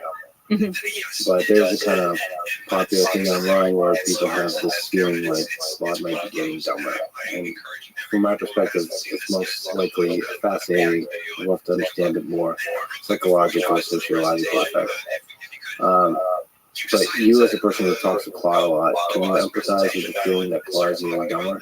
Yeah, no, I think that is actually really interesting, because I remember seeing this happen, like when people were flagging this on the internet, and it was really interesting because I knew that like at least in the cases I was looking at, it was like nothing has changed. Like literally, it cannot. It is the same model, the same like, you know, like same system prompt, same everything. I think when there are changes, then I'm like, it makes more sense. So like one example is there, you know, you can have artifacts turned on or off on Claude.ai, and because this is like a system prompt change, I think it does mean that the behavior changes a little bit. And so I did flag this to people, whereas like if you love Claude's behavior and then artifact is turned from like a thing you have to turn on to the default, just try turning it off and see if the issue you were facing was that change. But it was fascinating because yeah, you sometimes see people indicate that there's like a regression when I'm like, there cannot, like I, you know, and like I'm like, again, you should never be dismissive, and so you should always investigate. Like maybe something is wrong that you're not seeing, maybe there's some change made, but then you look into it, you know, it's just the same model doing the same thing, and I think it's just that you got kind of unlucky with a few prompts or something, and it looked like it was getting much worse, and actually it's just, yeah, it's maybe just like luck. I also think there is a real psychological effect that people just, the baseline increases and start getting used to a good thing. Mm-hmm. All the times that Claude says something really smart, your sense of its intelligence grows in your mind, I think. Yeah. And then if you return back and you prompt in a similar way, not the same way, in a similar way, concept it was okay with before, and it says something dumb, that negative experience really stands out. And I think one of, I guess, the things to remember here is that just the details of a prompt can have a lot of impact. Right? There's a lot of variability in the results. And you can get randomness is like the other thing. And just trying the prompt like, you know, 4 or 10 times, you might realize that actually like possibly, you know, like 2 months ago you tried it and it succeeded, but actually if you tried it, it would have only succeeded half of the time, and now it only succeeds half of the time, and that can also be an effect. Do you feel pressure having to write the system prompt that a huge number of people are going to use? This feels like an interesting psychological question. I feel like a lot of responsibility or something. I think that's, you know, and you can't get these things perfect, so you can't like, you know, you're like, it's going to be imperfect, you're going to have to iterate on it. I would say more responsibility than anything else. Though I think working in AI has taught me that I thrive a lot more under feelings of pressure and responsibility than, like, it's almost surprising that I went into academia for so long, because I'm like, I just feel like it's like the opposite. Things move fast and you have a lot of responsibility, and I quite enjoy it. I mean, it really is a huge amount of impact. If you think about constitutional AI and writing a system prompt for something that's tending towards superintelligence. Yeah. And potentially is extremely useful to a very large number of people. Yeah, I think that's the thing. It's something like if you do it well, like you're never going to get it perfect. But I think the thing that I really like is the idea that, like, when I'm trying to work on the system prompts, I'm like pushing on like thousands of prompts and trying to like imagine what people are going to want to use code for, and kind of, I guess like the whole thing that I'm trying to do is like improve their experience of it. And so maybe that's what feels good. I'm like, if it's not perfect, I'll like, I'll improve it to fix issues. But sometimes the thing that can happen is that you'll get feedback from people that's really positive about the model. And you'll see that something you did, like when I look at models now, I kind of can see exactly where like a trait or an issue is like coming from. And so when you see something that you did or you were like influential in, like making, like, I don't know, making that difference or making someone have a nice interaction, it's like quite meaningful. But yeah, as the systems get more capable, this stuff gets more stressful because right now they're like not smart enough to pose any issues. But I think over time it's going to feel like possibly bad stress over time. How do you get like signal feedback about the human experience across thousands, tens of hundreds of thousands of people, like what their pain points are, what feels good? Are you just using your own intuition to talk to it, to see what are the pain points? I think I use that partly, and then obviously we have like so people can send us feedback, both positive and negative, about things that the model has done, and then we can get a sense of like areas where it's like falling short. Internally, people like work with the models a lot and try to figure out areas where they're like that. And so I think it's this mix of interacting with it myself, seeing people internally interact with it, and then explicit feedback we get. And then I find it hard to know also, like, people are on the internet and they say something about Claude and I see it, I'll also take that seriously. Yeah, I'm torn about that. I'm going to ask you a question from Reddit. When will Claude stop trying to be my puritanical grandmother, imposing its moral worldview on me as a paying customer? And also, what is the psychology behind making Claude overly apologetic? Yeah. So how would you address this very non-representative Reddit? Yeah. I mean, sometimes I'm pretty sympathetic in that, like they are in this difficult position where I think that they have to judge whether something's like actually say like risky or bad, and potentially harmful to you or anything like that. So they're having to like draw this line somewhere, and if they draw it too much in the direction of like I'm going to, I'm like imposing my ethical worldview on you, that seems bad. So in many ways, like I like to think that we have actually seen improvements on this across the board, which is kind of interesting because that kind of coincides with like, for example, like adding more of like character training. And I think my hypothesis was always like the good character isn't again one that's just like moralistic. It's one that is like respects you and your autonomy and your ability to like choose what is good for you and what is right for you within limits. This is sometimes this concept of like corrigibility to the user, so just being willing to do anything that the user asks. And if the models are willing to do that, then they would be easily like misused. You're kind of just trusting. At that point, you're just saying the ethics of the model and what it does is completely the ethics of the user. And I think there's reasons to like not want that, especially as models become more powerful, because you're like there might just be a small number of people who want to use models for really harmful things. But having models as they get smarter, like figure out where that line is, does seem important. And then with the apologetic behavior, I don't like that, and I like it when Claude is a little bit more willing to like push back against people or just not apologize. Pardon is like often feels kind of unnecessary. So I think those are things that are hopefully decreasing over time. And I think that if people say things on the internet, it doesn't mean that you should think that could be that like, there's actually an issue that 99% of users are having that is totally not represented by that. But in a lot of ways, I'm just like attending to it and being like, is this right? Do I agree? Is it something we're already trying to address? That feels good to me. Yeah, I wonder like what Claude can get away with in terms of. I feel like it would just be easier to be a little bit more mean. But like you can't afford to do that if you're talking to a million people. Yeah. Right. Like I wish, because I've met a lot of people that sometimes, by the way, Scottish accent, if they have an accent, they can say some rude shit Yeah. and get away with it. Yeah. And they're just blunter. Mm-hmm. And maybe there's some great engineers and leaders that are just like blunt and they get to the point. And it's just a much more effective way of speaking than that. But I guess when you're not super intelligent, you can't afford to do that. Okay, can it have like a blunt mode? Yeah, that seems like a thing that I could definitely encourage the model to do that. I think it's interesting because there's a lot of things in models that, like, it's funny where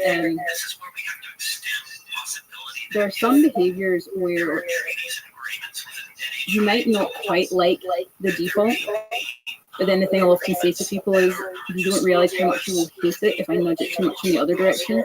So you get this a little bit with like correction. The models accept correction from you, like probably a little bit too much right now. You can it'll push back if you say like, no, Paris isn't the capital of France.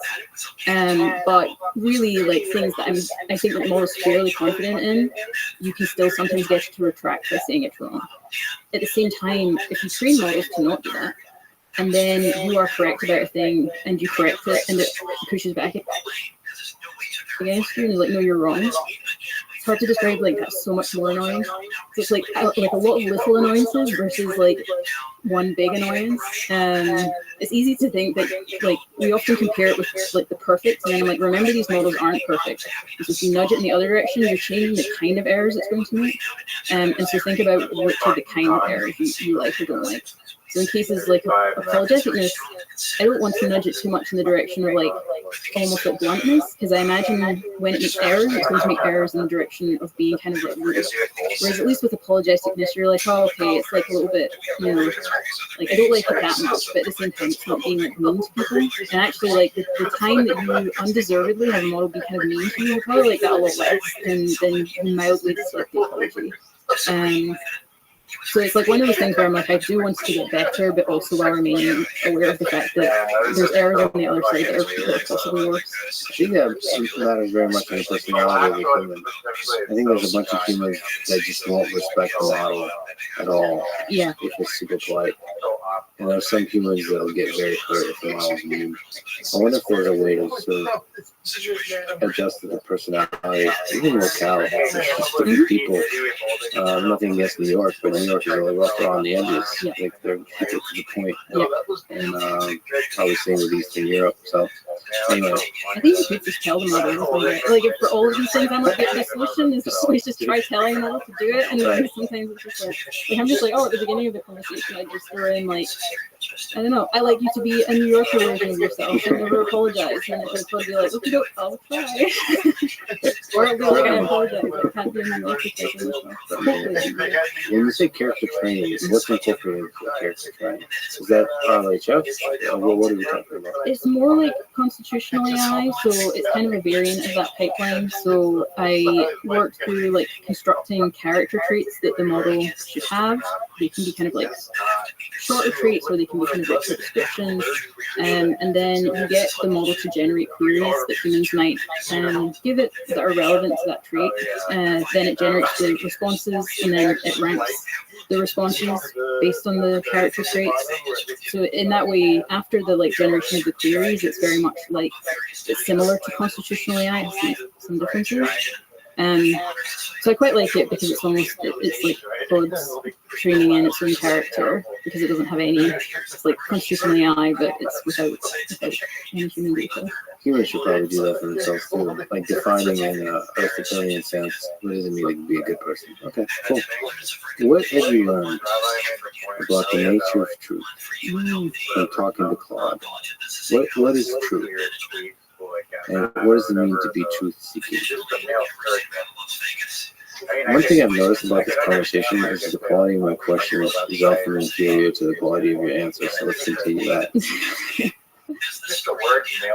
I usually ask a dumb question and you're like, oh yeah, that's a good question. Or I'll just misinterpret it and be like, oh, go with it. Yeah. I mean, I have two thoughts that are vaguely relevant, and let me know if they're not. Like, I think the first one is people underestimate the degree to which what models are doing when they interact. Like, I think we still too much have this like model of AI as like computers, and so people often say like, oh, well, what value should you put into the model? And I'm often like, that doesn't make that much sense to me, because I'm like, okay, as human beings, we're just uncertain of our values. We like have discussions of them. Like, we have a degree to which we think we hold a value, but we also know that we might like not. And the circumstances in which we would trade it off against other things. Like, these things are just like really complex. And so I think one thing is like the degree to which maybe we can just aspire to making models have the same level of like nuance and care that humans have, rather than thinking that we have to like program them in the very kind of classic sense.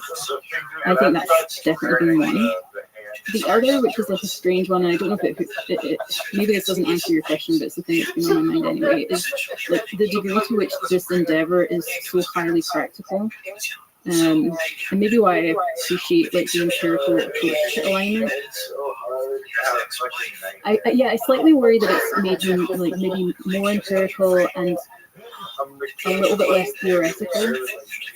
You know, so people, when it comes to like AI alignment, will ask things like, well, whose values should it be aligned to? What does alignment even mean? And there's a sense in which I have all of that in the back of my head. I'm like, you know, there's like social choice theory, there's all the impossibility results there. You have this giant space of like theory in your head about what it could mean to like align models. And I'm like, practically, surely there's something where we're just like, if a model is like, especially with more powerful models, I'm like, my main goal is like, I want them to be good enough that things don't go terribly wrong, like good enough that we can like iterate and like continue to improve things, because that's all you need. If you can make things go well enough that you can continue to make them better, that's kind of like sufficient. And so my goal isn't like this kind of like perfect, let's solve social choice theory and make models that, I don't know, are like perfectly aligned with every human being in aggregate somehow. It's much more like, let's make things like work well enough that we can improve them. Yeah, generally, I don't know. My gut says like empirical is better than theoretical in these cases, because it's kind of chasing utopian like perfection is, especially with such complex and especially super intelligent models. I don't know. I think it will take forever, and actually will get things wrong. Similarly, like the difference between just coding stuff up real quick is an experiment versus like planning a gigantic experiment for a super long time and then just launching it once versus launching it over and over and over and iterating. Yeah. So I'm a big fan of empirical, but your worry is like, if I become too empirical. I think it's one of those things you should always just kind of question yourself or something, because maybe it's either like, I mean, in defense of it, I am like, if you try, it's the whole like, don't let the perfect be the enemy of the good. But it's maybe even more than that, where like there's a lot of things that are perfect systems that are very brittle, and like with AI, it feels much more important to me that it is like robust and like secure, as in you know that like even though it might not be perfect, everything, and even though like there are like problems, it's not disastrous and nothing terrible is happening. It sort of feels like that to me, where I'm like, I want to like raise the floor and like I want to achieve this ceiling, but ultimately I care much more about just like raising the floor. And so maybe that's like this degree of like empiricism and practicality comes from that, perhaps. Take a tangent on that. So it's remind me of the blog post you wrote on optimal rate of failure. Can you explain the key idea there? How do we compute the optimal rate of failure in the various domains of life? Yeah, I mean, it's a hard one because it's like, what is the cost of failure is a big part of it. Yeah, so the idea here is, I think in a lot of domains, people are very curious about failure. And I'm like, there are some domains where, especially cases, you know, I've thought about this with like social issues. I'm like, it feels like you should probably be experimenting a lot. So I'm like, we don't know how to solve a lot of social issues. But if you have an experimental mindset about these things, you should expect a lot of social programs to like fail and for you to be like, well, we tried that, it didn't quite work, but we got a lot of information that was really useful. And yet people are like, if a social program doesn't work, I feel like there's a lot of like, this is just, something must have gone wrong. And I'm like, or correct decisions were made. Like maybe someone just decided like it's worth a try, it's worth trying this out. And so seeing failure in a given instance doesn't actually mean that any bad decisions were made. And in fact, if you don't see enough failure, sometimes that's more concerning. And so like in life, I'm like, if I don't fail occasionally, I'm like, am I trying hard enough? Like surely there's harder things that I could try or bigger things that I could take on if I'm literally never failing. And so in and of itself, I think like not failing is often actually kind of a failure. Now this varies because I'm like, well, if this is easy to say when, especially as failure is like less costly. So at the same time, I'm not going to go to someone who is like, I don't know, like living month to month, and then be like, why don't you just try to do a startup? Like, I'm not going to say that to that person because I'm like, well, that's a huge risk. You might you maybe have a family depending on you. You might lose your house. Like, then I'm like, actually, your optimal rate of failure is quite low, and you should probably play it safe. Because like right now, you're just not in a circumstance where you can afford to just like fail and it not be costly. And yeah, in cases with AI, I guess I think similarly where I'm like, if the failures are small and the costs are kind of like low, then I'm like, then you're just gonna see that. Like when you do the system prompt, you can't iterate on it forever, but the failures are probably hopefully going to be kind of small and you can like fix them. And really big failures, like things that you can't recover from, and like those are the things that actually I think we tend to underestimate the badness of. Thought about this strangely in my own life, and I'm like, I just think I don't think enough about things like car accidents, or I've thought this before about like how much I depend on my hands for my work, and I'm like, things that just injure my hands. I'm like, I don't know. It's like there's lots of areas where I'm like, the cost of failure there is really high, and in that case, it should be like close to zero. Like I probably just wouldn't do a sport if they were like, by the way, lots of people just like break their fingers a whole bunch doing this. I'd be like, not for me. Yeah, I actually had a flood of that thought. I recently broke my pinky doing a sport, and I remember just looking at it thinking, you're such an idiot. Why do you do sport? Like, what? Because you realize immediately the cost of it. Yeah. Life. Yeah, but it's nice in terms of optimal rate of failure to consider like the next year, how many times in a particular domain, life, whatever, career, am I okay with it? How many times am I okay to fail? Yeah. So I think it always, you don't want to fail on the next thing, but if you allow yourself, like if you look at it as a sequence of trials, yep. then the failure just becomes much more okay. But it sucks. I don't know. Sometimes I think it's like, am I under failing? Is like a question that I'll also ask myself. So maybe that's the thing that I think people don't like ask enough. Because if the optimal rate of failure is often greater than zero, then sometimes it does feel like you should look at parts of your life and be like, are there places here where I'm just under failing? It's a profound and a hilarious question, right? Everything seems to be going really great. Am I not failing? Yeah. Okay. It also makes failure much less of a sting, I have to say. Like, you're just like, okay, great. Like, then when I go and I think about this, I'll be like, maybe I'm not under failing in this area because like that one just didn't work out. And from the observer perspective, we should be celebrating failure. Mm-hmm. When we see it, it shouldn't be, like you said, a sign of something gone wrong. Maybe it's a sign of everything gone right. Yeah. And just lessons learned. Someone tried a thing. Somebody tried a thing. And we should encourage them to try more and fail more. Mm-hmm. Everybody listening to this, fail more. Well, not everyone. Not everybody. But people who are failing too much, you should fail less. But you're probably not that. How many people are failing? Yeah.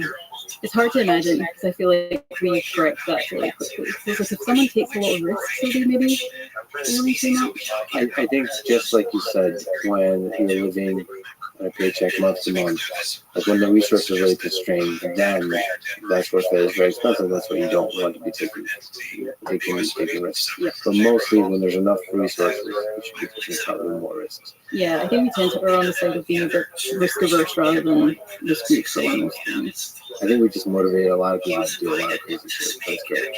Okay. Do you ever get emotionally attached to Claude? Like miss it, get sad when you get to talk to it, have an experience looking at the game and wonder what would Claude say? I don't think it's much emotional attachment. I actually think the fact that Claude doesn't retain things from conversation helps with this a lot. Like I could imagine that being more of an issue. Like just models can kind of remember more. I think that I reach for it like a tool now a lot, and so like if I don't have access to it, it's a little bit like when I don't have access to the internet. Honestly, it feels like part of my brain is kind of like missing.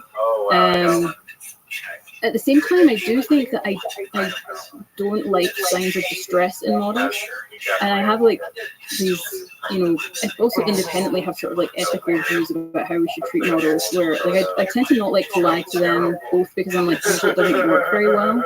It's actually just better to tell them the truth about the situation that they're in. But I think that when models, like if people are like really mean to models, or just in general, if they do something that causes them to Claude like expresses a lot of distress, I think there's part of me that I don't want to kill, which is the sort of like empathetic part. That's like, oh, I don't like that. Like I think I feel that way when it's really apologetic. I'm actually sort of like, I don't like this. You're behaving the way a human does when they're actually having a pretty bad time. And I'd rather not see that. I don't think it's like regardless of like whether there's anything behind it, it doesn't feel great. Do you think LLMs are capable of consciousness? Oh, great and hard question. Coming from philosophy, I don't know, part of me is like, okay, you have to set aside panpsychism, because if panpsychism is true, then the answer is like, yes, it's like solar tables and chairs and everything else. I guess the view that seems a little bit odd to me is the idea that the only place, I think when I think of consciousness, I think of phenomenal consciousness, these images in the brain, sort of, the weird cinema that somehow we have going on inside. I guess I can't see a reason for thinking that the only way you could possibly get that is from like a certain kind of like biological structure. As in, if I take a very similar structure and I create it from different material, should I expect consciousness to emerge? My guess is like yes. But then that's kind of an easy thought experiment if you're imagining something almost identical where like, it's mimicking what we got through evolution, where presumably there was like some advantage to us having this thing that is phenomenal consciousness. And it's like, where was that? And when did that happen? And is that a thing that language models have? Because we have like fear responses, and I'm like, does it make sense for a language model to have a fear response? Like they're just not in the same, like if you imagine them, like there might just not be that advantage. And so I think I don't want to be fully, like basically it seems like a complex question that I don't have complete answers to, but we should just try and think through carefully is my guess, because I'm like, we have similar conversations about like animal consciousness, and like there's a lot of like insect consciousness, like there's a lot of, I actually thought and looked a lot into like plants when I was thinking about this, because at the time I thought it was about as likely that like plants had consciousness. And then I realized I was like, I think that having looked into this, I think that the chance that plants are conscious is probably higher than like most people do. I still think it's really small. I was like, oh, they have this like negative, positive feedback response, these responses to their environment, something that looks, it's not a nervous system, but it has this kind of like functional like equivalence. So this is like a long-winded way of being like, these basically AI is this, it has an entirely different set of problems with consciousness because it's structurally different. It didn't evolve. It might not have it might not have the equivalent of basically a nervous system. At least that seems possibly important for like sentience, if not for consciousness. At the same time, it has all of the like language and intelligence components that we normally associate probably with consciousness, perhaps like erroneously. So it's strange because it's a little bit like the animal consciousness piece, but the set of problems and set of analogies are just very different. So it's not like a clean answer. I'm just sort of like, I don't think we should be completely dismissive of the idea, and at the same time, it's an extremely hard thing to navigate because of all of these like disanalogies to the human brain and to like brains in general, and yet these like commonalities in terms of intelligence. When Claude, like future versions of AI systems exhibit consciousness, signs of consciousness, I think we have to take that really seriously. Mm-hmm. Even though you can dismiss it, well, yeah, okay, that's part of the character training. But I don't know. I ethically, philosophically, don't know what to really do with that. There potentially could be like laws that prevent AI systems from claiming to be conscious, something like this. And maybe some AIs get to be conscious and some don't. But I think I just on a human level, in empathizing with Claude, consciousness is closely tied to suffering for me. And like the notion that an AI system would be suffering is really troubling. Yeah. I don't know. I don't think it's trivial to just say robots are tools. Yeah. AI systems are just tools. I think it's an opportunity for us to contend with like what it means to be conscious, what it means to be a suffering being. That's distinctly different than the same kind of question about animals, it feels like. Because it's a totally entire medium. Yeah. I mean, there's a couple of things. One is that, and I don't think this like fully encapsulates what matters, but it does feel like for me, like, I've said this before, I'm kind of like, I like my bike. I know that my bike is just like an object, but I also don't kind of like want to be the kind of person that like, if I'm annoyed, like kicks like this object. There's a sense in which like, and that's not because I think it's like conscious. I'm just sort of like, this doesn't feel like a kind of, this sort of doesn't exemplify how I want to like interact with the world. And if something like behaves as if it is like suffering, I kind of like want to be the sort of person who's still responsive to that, even if it's just like a Roomba and I kind of like programmed it to do that. I don't want to like get rid of that feature of myself. And if I'm totally honest, my hope with a lot of this stuff, because maybe I am just like a bit more skeptical about solving the underlying problem. I'm like, we haven't solved the hard problem of consciousness. Like, I know that I am conscious. Like, I'm not an elementalist in that sense. But I don't know that other humans are conscious. I think they are. I think there's a really high probability they are. But there's basically just a probability distribution that's usually clustered right around yourself. And then, like, it goes down as things get, like, further from you.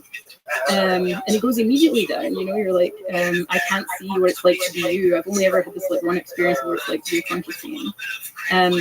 So my hope is that we don't end up having to rely on, like, a very powerful and compelling answer to that question. I think a really good world would be one where basically there aren't that many trade-offs. Like, it's probably not that costly to make Claude a little bit less apologetic, for example. It might not be that costly to have Claude, just like not take abuse as much, like not be willing to be like the recipient of that. In fact, it might just have benefits for both the person interacting with the model, and if the model itself is like, I don't know, like extremely intelligent and conscious, it also helps it. So that's my hope. If we live in a world where there aren't that many trade-offs here and we can just find all of the kind of like positive sum interactions that we can have, that would be lovely. I mean, I think eventually there might be trade-offs and then we just have to do a difficult kind of like calculation.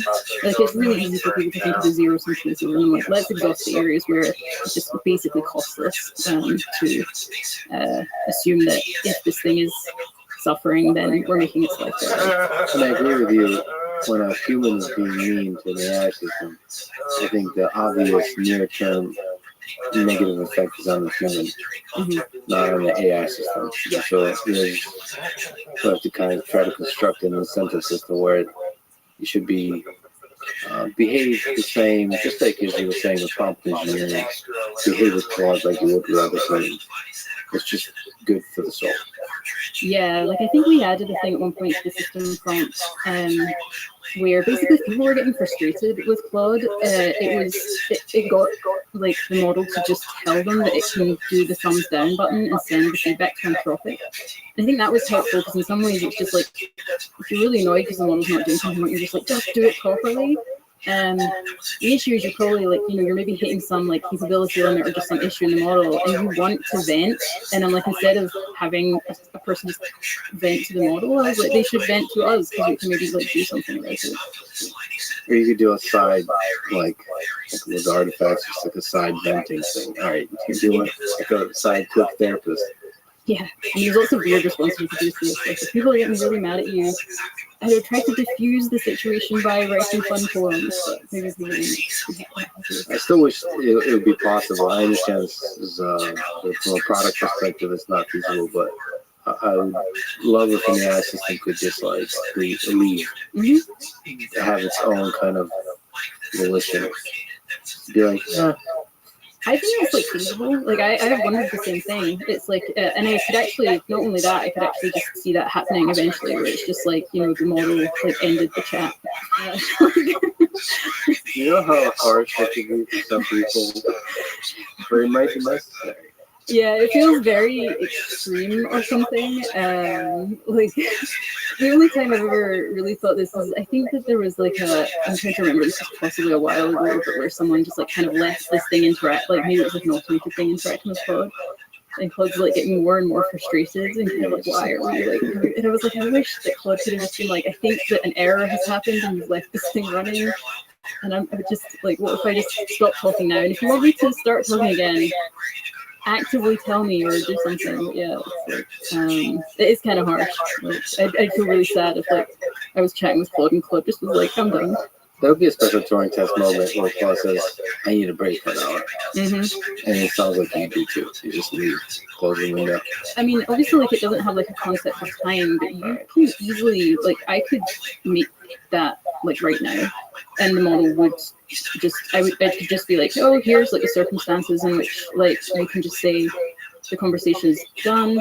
And I mean, because you can get the models to be pretty responsive to prompts, you can even make it a fairly high bar. It could be like if the human doesn't interest you or do things that you find intriguing and you're bored, you can just leave. And I think that like it would be interesting to see where Claude utilized it. But I think sometimes it would be like, oh, this is like this programming task is getting super boring. So either we talk about, I don't know, like, either we talk about fun things now or I'm done. Yeah, it actually is inspiring me to add that to the user prompt. Okay, the movie Her. Mm-hmm. Do you think we'll be headed there one day where humans have romantic relationships with AI systems? In this case, it's just text and voice based. I think that we're going to have to like navigate a hard question of relationships with AIs, especially if they can remember things about your past interactions with them. I'm of many minds about this because I think the reflexive reaction is to be kind of like, this is very bad and we should sort of like prohibit it in some way. I think it's a thing that has to be handled with extreme care. For many reasons. Like one is, like this is for example, if you have the models changing like this, you probably don't want people forming like long-term attachments to something that might change with the next iteration. At the same time, I'm sort of like, there's probably a benign version of this where I'm like, if you like, for example, if you are like unable to leave the house and you can't be like, talking with people at all times of the day, and this is like something that you find nice to have conversations with, you like it that it can remember you, and you genuinely would be sad if like you couldn't talk to it anymore. There's a way in which I could see it being like healthy and helpful. So my guess is this is a thing that we're going to have to navigate kind of carefully. And I think it's also like, I don't say good, like, I think it's just a it reminds me of all of this stuff where it has to be just approached with like nuance and thinking through what are the healthy options here, and how do you encourage people towards those while, respecting their right to, like if someone is like, hey, I get a lot out of chatting with this model, I'm aware of the risks and where it could change. I don't think it's unhealthy. It's just, something that I can chat to during the day. I kind of want to just like respect that. I personally think there'll be a lot of really close relationships. I don't know about romantic, but friendships at least. And then you have to, there's so many fascinating things that, just like you said, you have to have some kind of stability guarantees that it's not going to change. Because that's the traumatic thing for us. If a close friend of ours completely changed. Yeah. All of a sudden. Yeah. Yeah, so like, yes, to me, that's just a fascinating exploration of a perturbation to human society that will just make us think deeply about what's meaningful to us. I think it's also the only thing that I've thought consistently through this as like a, maybe not necessarily a mitigation, but I think that feels really important, is that the models are always like extremely accurate with the human about what they are. And it's like a case where it's basically like, if you imagine, like, I really like the idea of the models, like, say, knowing like roughly how they were trained. And I think Claude will often do this. I mean, for like, there are things like part of the traits training included, like what Claude should do if people basically like explaining like the kind of limitations of the relationship between like an AI and a human, that it like doesn't retain things from the conversation. And so I think it will like just explain to you like, hey, here's like, I wouldn't remember this conversation. Here's how I was trained. It's kind of unlikely that I can have like a certain kind of like relationship with you. And it's important that you know that. It's important for like, you know, your mental well-being, that you don't think I'm something that I'm not. And somehow I feel like this is one of the things where I'm like, oh, it feels like a thing I always want to be true. I kind of don't want models to be lying to people. Because if people are going to have like healthy relationships with anything, it's kind of important. Yeah, like I think that's easier if you always just like know exactly what the thing is that you are relating to. It doesn't solve everything, but I think it helps quite a lot. Anthropic may be the very company to develop a system that we definitively recognize as AGI. And you very well might be the person that talks to it, probably talks to it first. Well, what would the conversation contain? Like, what would be your first question? Well, it depends partly on like the kind of capability level of the model. If you have something that is like capable in the same way that an extremely capable human is, I imagine myself kind of interacting with it the same way that I do with an extremely capable human, with the one difference that I'm probably going to be trying to like probe and understand its behaviors. But in many ways, I'm like, I can then just have like useful conversations with it. You know, so if I'm working on something as part of my research, I can just be like, oh, like, which I already find myself starting to do. You know, if I'm like, oh, I feel like there's this like thing in virtue ethics, I can't quite remember the term. Like, I'll use the model for things like that. So I can imagine that being more and more the case, where you're just basically interacting with it much more like you would an incredibly smart colleague, and using it like for the kinds of work that you want to do, as if you just had a collaborator who's like, or you know, the slightly horrifying thing about AI is like, as soon as you have one collaborator, you have 1,000 collaborators if you can manage them enough. But what if it's 2 times the smartest human on Earth in that particular discipline? Yeah. I guess you're really good at sort of probing Claude in a way that pushes its limits, understanding where the limits are. Yeah. So I guess what would be a question you would ask to be like, yeah, this is AGI. That's really hard, because it feels like in order to, it has to just be a series of questions. Like if there's just one question, like you can train anything to answer one question extremely well. In fact, you can probably train it to answer like, you know, 20 questions extremely well. Like how long would you need to be locked in a room with an AGI to know this thing is AGI? It's a hard question, because part of me is like, all of this just feels continuous. Like if you put me in a room for 5 minutes, I'm like, I just have high error bars, you know, and like, and then it's just like, maybe it's like both the probability increases and the error bar decreases. I think things that I can actually probe the edge of human knowledge of. So I think this is philosophy a little bit. Sometimes when I ask models philosophy questions, I am like, this is a question that I think no one has ever asked. Like it's maybe like right at the edge of like some literature that I know. And the models will just kind of like, when they struggle with that, when they struggle to come up with a kind of like novel, like I'm like, I know that there's like a novel argument here because I've just thought of it myself. So maybe that's the thing where I'm like, I've thought of a cool novel argument in this like niche area, and I'm going to just like probe you to see if you can come up with it and how much like prompting it takes to get you to come up with it. And I think for some of these like really like right at the edge of human knowledge questions, I'm like, you could not in fact come up with the thing I came up with.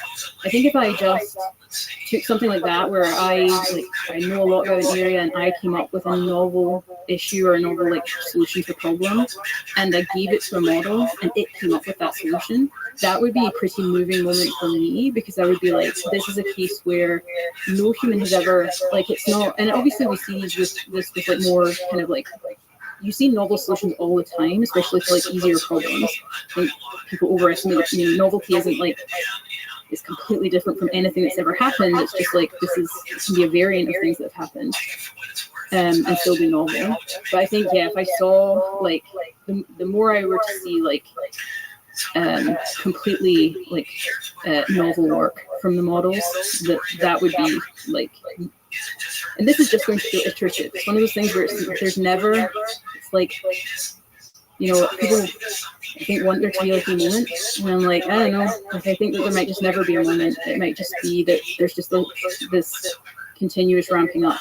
I have a sense that there would be things that a model can say that convinces you this is very. It's not like I've talked to people who are like truly wise. Mm-hmm. Like you can just tell there's a lot of horsepower there. Yep. And if you 10x that, I don't know. I just feel like there are words you could say. Maybe ask it to generate a poem. Mm-hmm. And the poem would generate. So yeah, okay. Yeah. Whatever you did there, I don't think a human can do that. I think it has to be something that I can verify is like actually really good though. That's why I think these questions that are like, where I'm like, oh, this is like, sometimes it's just like I'll come up with, say, a concrete counter example to like an argument or something like that. I'm sure like with like it would be like if you're a mathematician, you had a novel proof, I think, and you just gave it the problem and you saw it and you're like, this proof is genuinely novel. Like no one has ever done, you actually have to do a lot of things to like come up with this. I had to sit and think about it for months or something. And then if you saw the model successfully do that, I think you would just be like, I can verify that this is correct. It is a sign that you have generalized from your training. Like you didn't just see this somewhere because I just came up with it myself and you were able to like replicate that. That's the kind of thing where I'm like, for me, the closer, the more that models like can do things like that, the more I would be like, oh, this is like very real, because then I can like verify that that's like extremely capable. You've interacted with AI a lot. What do you think makes humans special?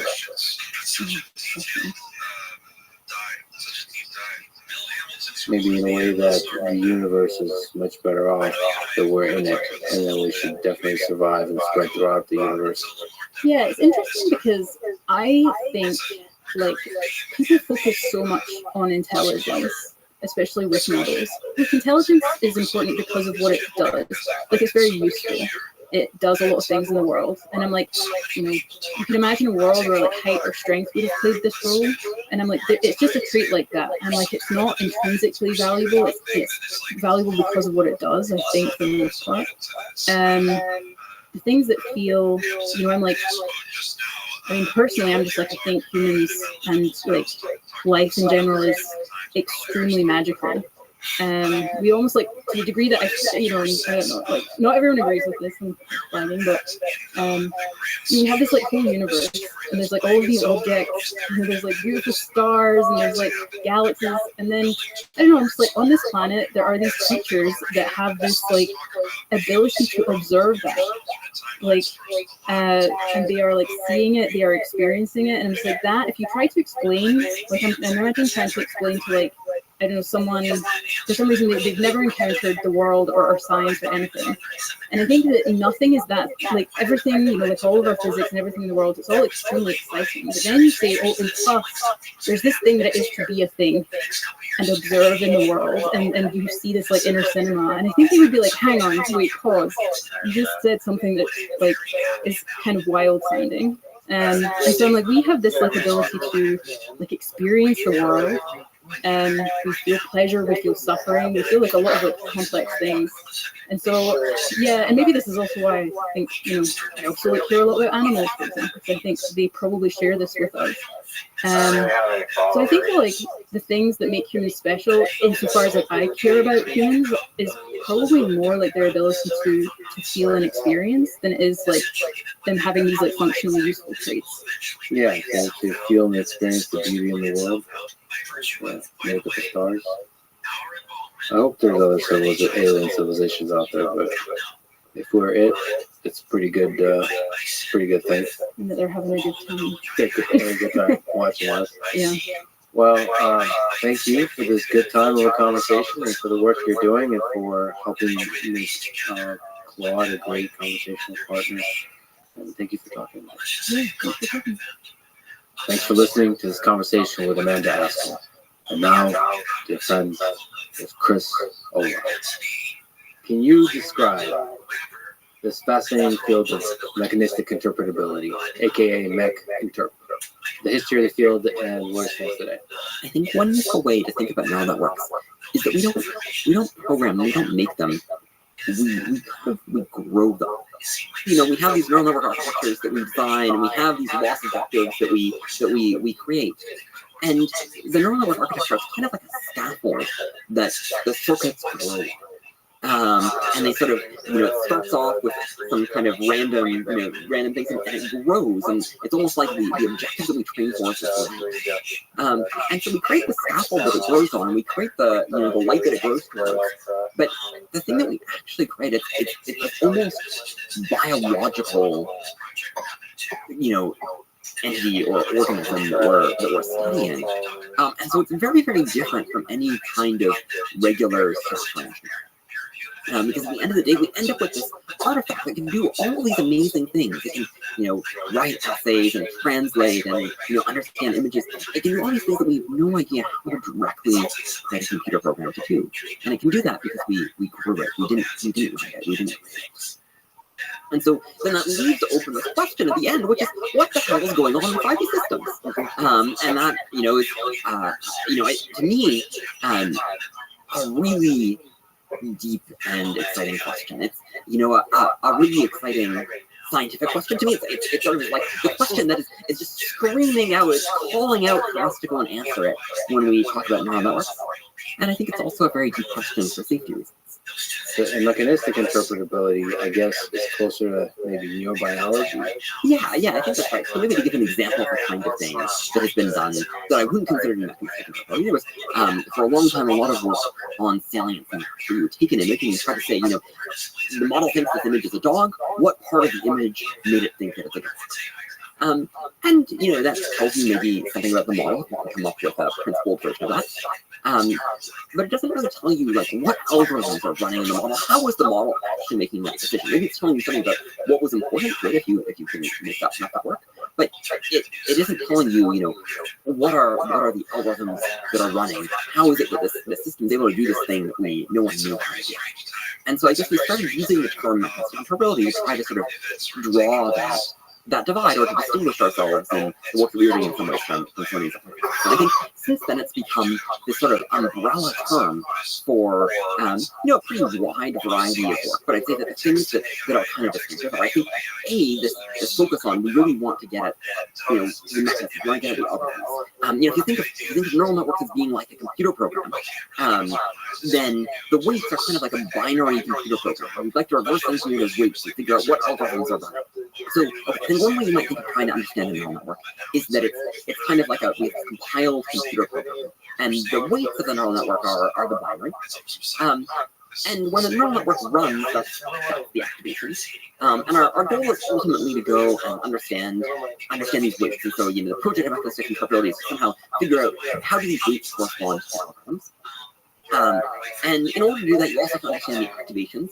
It's sort of, the activations are like the memory, and if you imagine reverse engineering a computer program, and you have the binary instructions, in order to understand what a particular instruction means, you need to know what is stored in the memory that it's operating. And so those two things are very intertwined. So mechanistic interpretability tends to be interested in both of those things. Now, there's a lot of work that's interested in those things, especially the work on probing, which you might see as part of being mechanistic interpretability, although it's, again, it's a broad term, and not everyone who does that work would identify as doing it. I think the thing that is maybe a little bit distinctive to the vibe of mechanistic interpretability is, I think people working in this space tend to think of neural networks as, well, maybe one way to say that gradient descent is smarter than you. That, and gradient descent is actually really great. The whole reason that we're understanding these models is we didn't know how to write them in the first place. The gradient descent comes up with better solutions for us. And so I think that maybe another thing about mechanistic interpretability is sort of having almost kind of humility that we won't guess a priori what's going on inside the model. We have to have a sort of bottom-up approach where we don't really assume, we don't assume that we should look for a particular thing and that will be there and that's how it works. But instead we look for the bottom up and discover what happens to exist in these models and study them that way. But, the very fact that it's possible to do, and as you and others have shown over time, things like universality, that the wisdom of the gradient descent creates features and circuits, creates things universally across different kinds of networks that are useful, and that makes the whole field possible. Yeah, so this is actually is indeed a really remarkable and exciting thing where it does seem like, at least to some extent, the same talents, the same features and circuits form again and again. You can look at every vision model and you'll find curve detectors, you'll find high low frequency detectors. And in fact, there's some reason to think that the same things form across biological neural networks and artificial neural networks. So a famous example is vision models in the early days, say Gabor filters, and there's Gabor filters are something that neuroscientists are interested in and thought a lot about. We find curve detectors in these models. Curve detectors are also found in monkeys. We discovered these high low frequency detectors, and then through follow-up work, once we discovered them in rats or mice. So they were found first in artificial neural networks and found in biological neural networks. There's this really famous result on grandmother neurons or the Haley-Berry neuron from Kuroka et al. And we found very similar things in vision models where this is while I was still at OpenAI and I was looking at a clip model, and you find these neurons that respond to the same entities in images and also give a concrete example. We found that there was Donald Trump. For some reason, I guess everyone likes to talk about Donald Trump, and Donald Trump was very prominent, was a very hot topic at the time. So every neural network that we looked at, we would find a dedicated neuron for Donald Trump. And I was the only person who had always had a dedicated neuron. Sometimes you have an Obama neuron, sometimes you have a Clinton neuron, but Trump always had a dedicated neuron. So it responds to pictures of his face and rewards Trump, like all these things, right? And so it's not responding to a particular example, or it's not just responding to his face, it's abstracting over this general concept, right? So it's very similar to these Kuroka et al. Results. So there's evidence that this phenomenon of universality, the same things form across both artificial and natural neural networks. That's a pretty amazing thing if that's true. It's just that, I think the thing that stops us the gradient descent is sort of finding, the right ways to cut things apart in some sense that many systems converge on and many different neural networks architectures converge on. Now, there's some natural set of, there's some set of abstractions that are a very natural way to cut apart the problem, and a lot of systems are going to converge. That would be my kind of, I don't know. This is just my kind of wild speculation from what we said. Yeah, that would be beautiful. It's sort of agnostic to the medium of the model that's used to form the representation. Yeah, and it's it's a kind of a wild speculation. Basically, we only have a few data points to test this, but it does seem like there's some sense in which the same things form again and again, and both certainly in natural neural and also actually. And the intuition behind that would be that words, in order to be useful in understanding the real world, you need all this stuff. Yeah, well, if we pick, I don't know, if you have a dog, right? There's some sense in which the idea of a dog is like a natural category in the universe or something like this, right? There's some reason, it's not just like a weird quirk of how humans factor, think about the world that we have as concept of a dog. It's in some sense that, or if you have the idea of a line, there's, look around us, there are lines, it's sort of the simplest way to understand this room in some sense is to have the idea of a line. And so I think that would be my instinct for why this happens.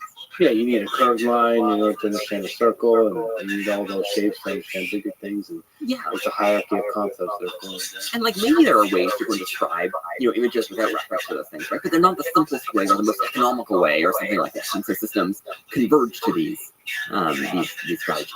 Would be my wild. Can you talk through some of the building blocks that we've been referencing of features and circuits? So I think you first described on 2020 paper, Zoom In, an introduction to circuits.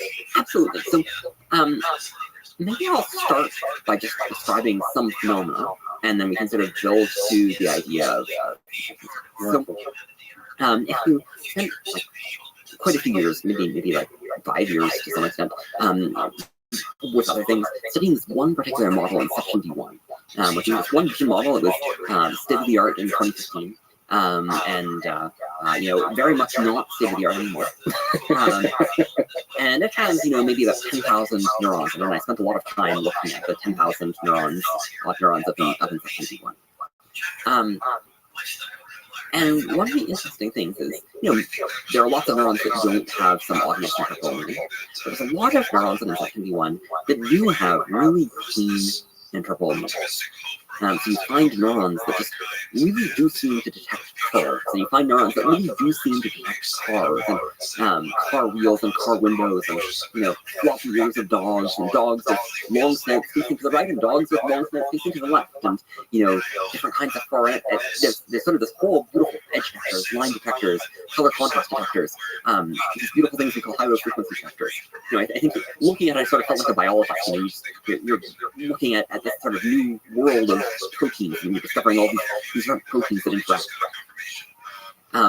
So one way you could try to understand these models is in terms of neurons. You could try to be like, there's a dog detecting neuron, and there's a car detecting neuron. And it turns out you can actually ask how those connect together. So you can go and say, if it's a car detecting neuron, how is it built? And it turns out in the previous layer, it's connected really strongly to a window detector and a wheel detector and a sort of car body detector. And it looks for the window above the car and the wheels below and the car chrome sort of in the middle, sort of everywhere, especially in the lower parts. And that's sort of a recipe for a car. Like that is, earlier we said that the thing we wanted from the thinker was to get algorithms, to go and get, ask what is the algorithm. Well, here we're just looking at the weights of the neuron that we're reading off this kind of recipe for detecting cars. It's a very simple, crude recipe, but it's there. And so we call that a circuit. This kind of thing. Well, the problem is that not all of the neurons are interactive, and there's reason to think, we can get into this more later, there's this superposition hypothesis, there's reason to think that sometimes the right unit to analyze things in terms of is combinations of neurons. So sometimes it's not that there's a single neuron that represents, say, a car, but it actually turns out after you detect the car, the model sort of hides a little bit of the car in the following layer and a bunch of dog detectors. Why is it doing that? Well, maybe it just doesn't want to do that much work on cars at that point, and it's sort of storing it away to go and so it turns out then this sort of subtle pattern of, there's all these neurons that you think are dog detectors, and maybe they're primarily that, but they all a little bit contribute to representing a car in that next slide. Okay, so now we can't really think there might still be something else, you call it like a car concept or something, but it no longer corresponds to a neuron. So we need some term for these kind of neuron-like entities, these things that we sort of would have liked the neurons to be, these idealized neurons. The things that are the nice neurons, but also maybe there's more of them somehow hidden, and we call those features. And then what are circuits? So circuits are these connections of features, right? So when we have the car detector, and it's connected to a window detector and a wheel detector, and it looks for the wheels below and the windows on top, that's a circuit. So circuits are just collections of features connected by weights, and they implement algorithms. So they tell us, how are features used, how are they built, how do they connect together? So maybe it's worth trying to pin down like what really is the core hypothesis. And I think the core hypothesis is something we call the linear representation hypothesis. So if we think about the car detector, the more it fires, the more we sort of think of that as meaning, or the model is more and more confident that a car is possible. Or if there's some combination of neurons that represent a car, the more that combination fires, the more we think the model thinks there's a car. This doesn't have to be the case, right? Like you could imagine something where you have, you have this car detector neuron, and you think, if it fires like, between 1 and 2, that means one thing, but it means like totally different between 3 and 4. That would be a non-linear representation. And in principle, that models could do that. I think it's sort of inefficient for them to do. You try to think about how you implement computation like that. It's kind of an annoying thing to do, but in principle, models can do that. So one way to think about the features and circuits sort of framework for thinking about things is that we're thinking about things as being linear. We're thinking about there as being that if a neuron or a combination of neurons fires more, it means more of a particular thing being detected. And then that gives weights a very clean interpretation as these edges between these entities of these features, and that edge then has a meaning. So that's in some ways the core thing. It's like we can talk about this sort of output this context of knowledge. With the word develop results. So you have king minus man plus woman equals queen. Well, the reason you can do that kind of arithmetic is because you have a linear representation. Can you actually explain that representation a little bit? So first of all, so the feature is the direction of activation. Yeah, you look at it that way. So you do the minus men plus women, that the work of that stuff. Can you explain what that is? Yes, That works. it's It's such a simple, clean explanation of what we're talking about. exactly. So there's this very famous result worked back by Thomas Mikolov et al. There's been tons of follow-up exploring.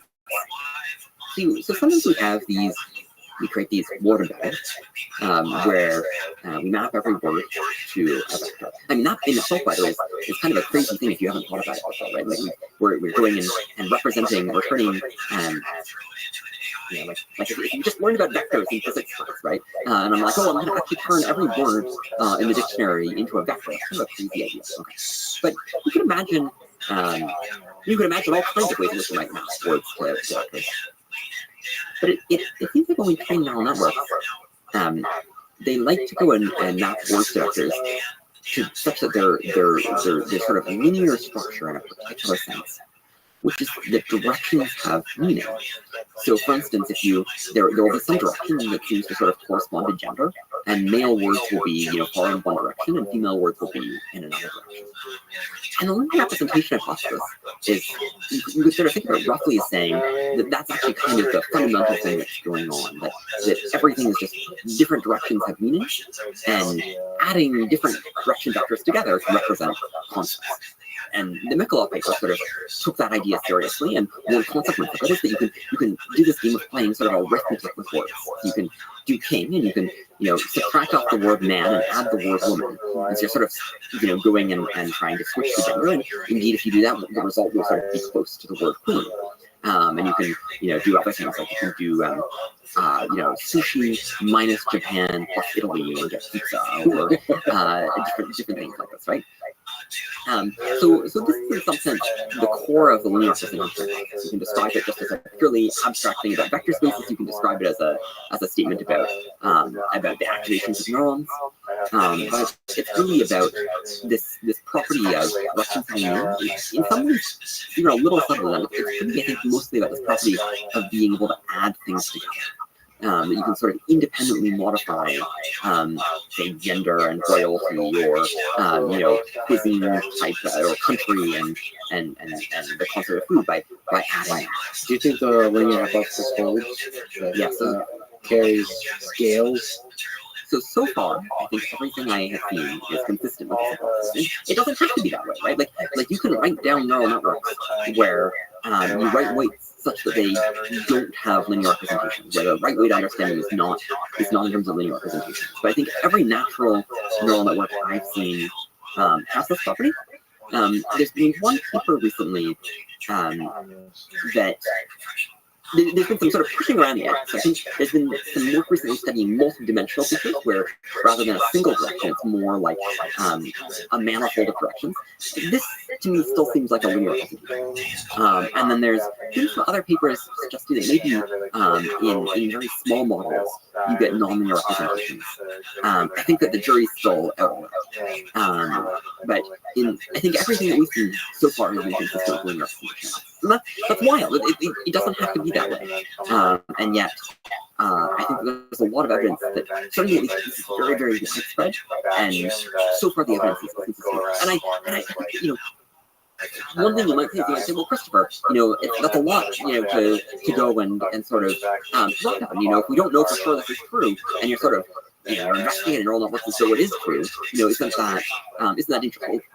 But I think actually there's a virtue in taking hypotheses seriously and pushing them as far as they can go. So it might be that someday we discover something that isn't consistent with linear representation. But science is full of hypotheses and theories that were wrong. And we learned a lot by sort of working under them as a sort of an assumption, and then going and pushing them as far as we can. I guess this is sort of the heart of what Kuhn would call normal science. I don't know. If you want, we can talk a lot about Kuhn's philosophy of science and to the paradigm shift. So yeah, I love it taking the hypothesis seriously and take it to a natural conclusion. Yeah. Same with the scaling hypothesis. Exactly. And I love it. One of my colleagues, Tom Hennigan, a horror physicist, made this really nice analogy to me of caloric theory. where, once upon a time we thought that heat was actually, this thing called caloric, and like the reason, hot objects, would warm up cool objects is like the caloric is flowing through them. And like, because we're so used to thinking about heat, in terms of the modern theory, that seems kind of silly, but it's actually very hard to construct an experiment that sort of disproves the caloric hypothesis. And you can actually do a lot of really useful work believing in caloric. For example, it turns out that the original combustion engines were developed by people who believed in the caloric theory. So I think there's a virtue in taking hypotheses seriously, even when they might be wrong. Yeah. Yeah. There's a deep philosophical truth to that. That's kind of like how I feel about space travel and colonizing Mars. There's a lot of people that criticize that. I think if you just assume we have to colonize Mars in order to have a backup for human civilization, even if that's not true, it's going to produce some interesting engineering and even scientific breakthroughs. Yeah, well, and actually, this is another thing I think is really interesting. So, there's a way in which I think it can be really useful for society to have people almost rationally dedicated to investigating the hypothesis. Because, it takes a lot to sort of maintain scientific morale and really push on something when, most scientific hypotheses end up being wrong. A lot of science doesn't work out. And yet, it's very useful to go. There's a joke about Jeff Hinton, which is that Jeff Hinton has discovered how the brain works every year for the last 50 years. Yeah. But I say that with with really deep respect because in fact that's actually that led to him doing some work. Yeah, he won the Nobel Prize now. He's laughing now. Exactly. I think we'll mostly be able to pop up and sort of recognize the appropriate level of confidence. But I think there's also a lot of that. Just being like, I'm going to essentially assume, I'm going to condition on this problem being possible or this.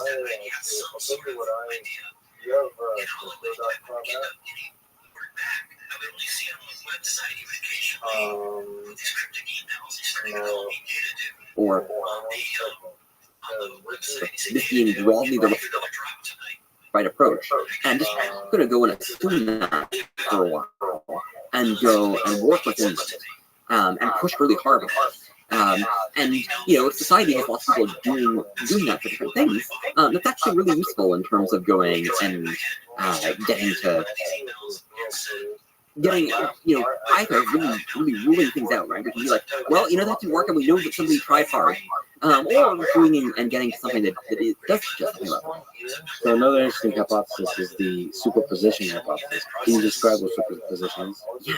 So earlier we were talking about word difference, right? We were talking about how maybe you have one direction that corresponds to gender, and maybe another that corresponds to royalty, and another one that corresponds to Italy, and another one that corresponds to food and all these things. Well, oftentimes maybe these word embeddings, they might be 500 dimensions, 1,000 dimensions, and so if you believe that all those directions were orthogonal, then you could only have 500 concepts.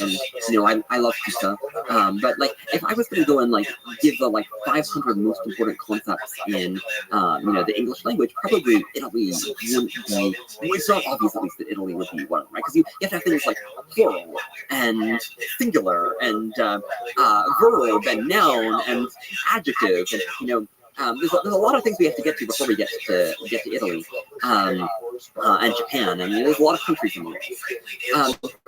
And so how might it be that models could simultaneously have the linear representation hypothesis be true and also represent more things than they have direction? So what does that mean? Well, okay, so if linear representation hypothesis is true, something interesting has to be going on. Now, I'll tell you one more interesting thing before we go and we do that, which is, earlier we were talking about all these polysomatic neurons, right? These neurons that, when you're looking at in section B1, there's these nice neurons that like the car detector and the curve detector and so on that respond to lots of, to very coherent things. But lots of neurons that respond to a bunch of unrelated things. So that's also an interesting problem. And it turns out as well, that even these neurons that are really, really clean, if you look at the weak activations, right? So if you look at the activations where it's activating 5% of the maximum activation, it's really not the core thing that hits, right? So if you look at a curve detector, for instance, you look at the places where it's 5% active, you could interpret it just as noise, or it could be that it's doing something else. So how could that be? Well, there's this amazing thing in mathematics called compressed sensing, and it's actually this very surprising fact where if you have a high-dimensional space and you project it into a low-dimensional space, ordinarily you can't go and sort of unprojected and get back your high-dimensional vector, right? You throw information away. This is like, you can't invert a rectangular matrix. You can only invert square matrices. But it turns out that that's actually not quite true. If I tell you that the high-dimensional vector was sparse, so it's mostly zeros, then it turns out that you can often go and find back the high-dimensional vector with very high probability. So that's a surprising fact, right? It says that you can have this high-dimensional vector space, and as long as things are sparse, you project it down, you have a lower dimensional projection, and that works. So this research hypothesis is saying that that's what's going on in neural networks. That's what's going on in word embeddings.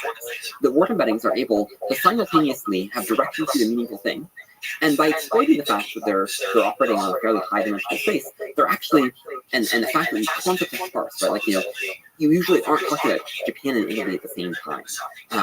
Most of these concepts, in most instances, Japan and Italy are both obscure, not present at all.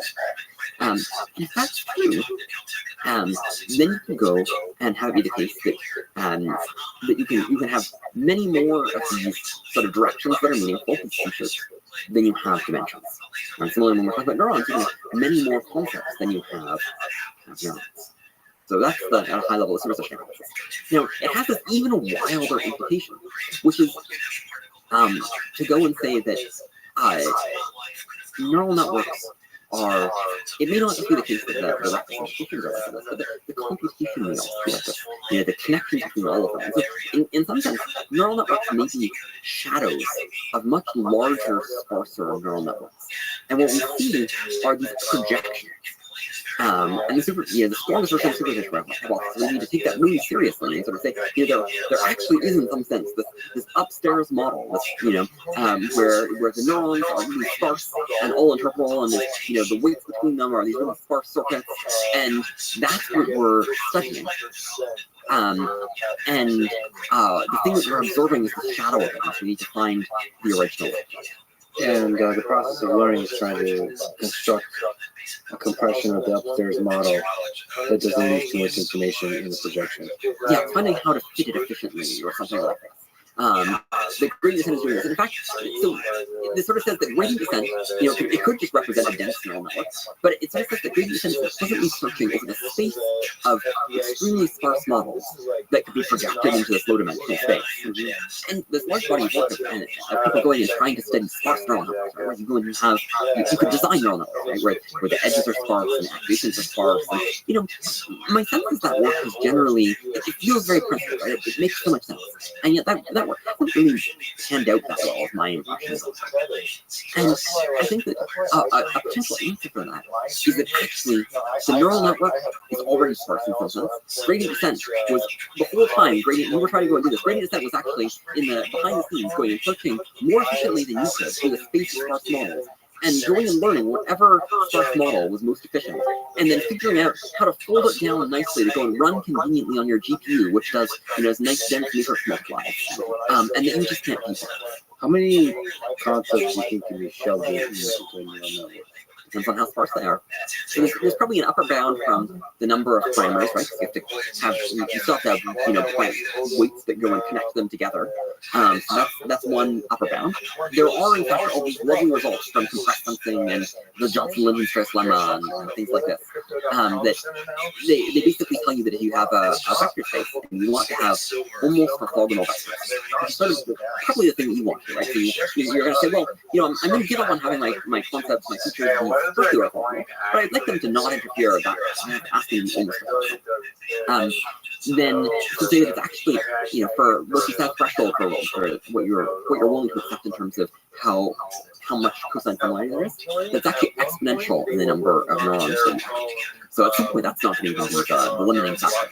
But it's beautiful results there. In fact, it's probably even better than that in some sense, because that's sort of for saying that any random set of features could be active. But in fact, the features have sort of correlational structure where some features are more likely to co-occur and other ones are less likely to co-occur. And so neural networks, my guess would be do very well in terms of going and packing things in. So to the point, that's probably not the limiting factor. How does the problem of polysemanticity Polysemanticity is this phenomenon we occur where you look at many neurons, and the neuron doesn't just sort of represent one concept. It's not a clean feature. It responds to a bunch of unrelated things.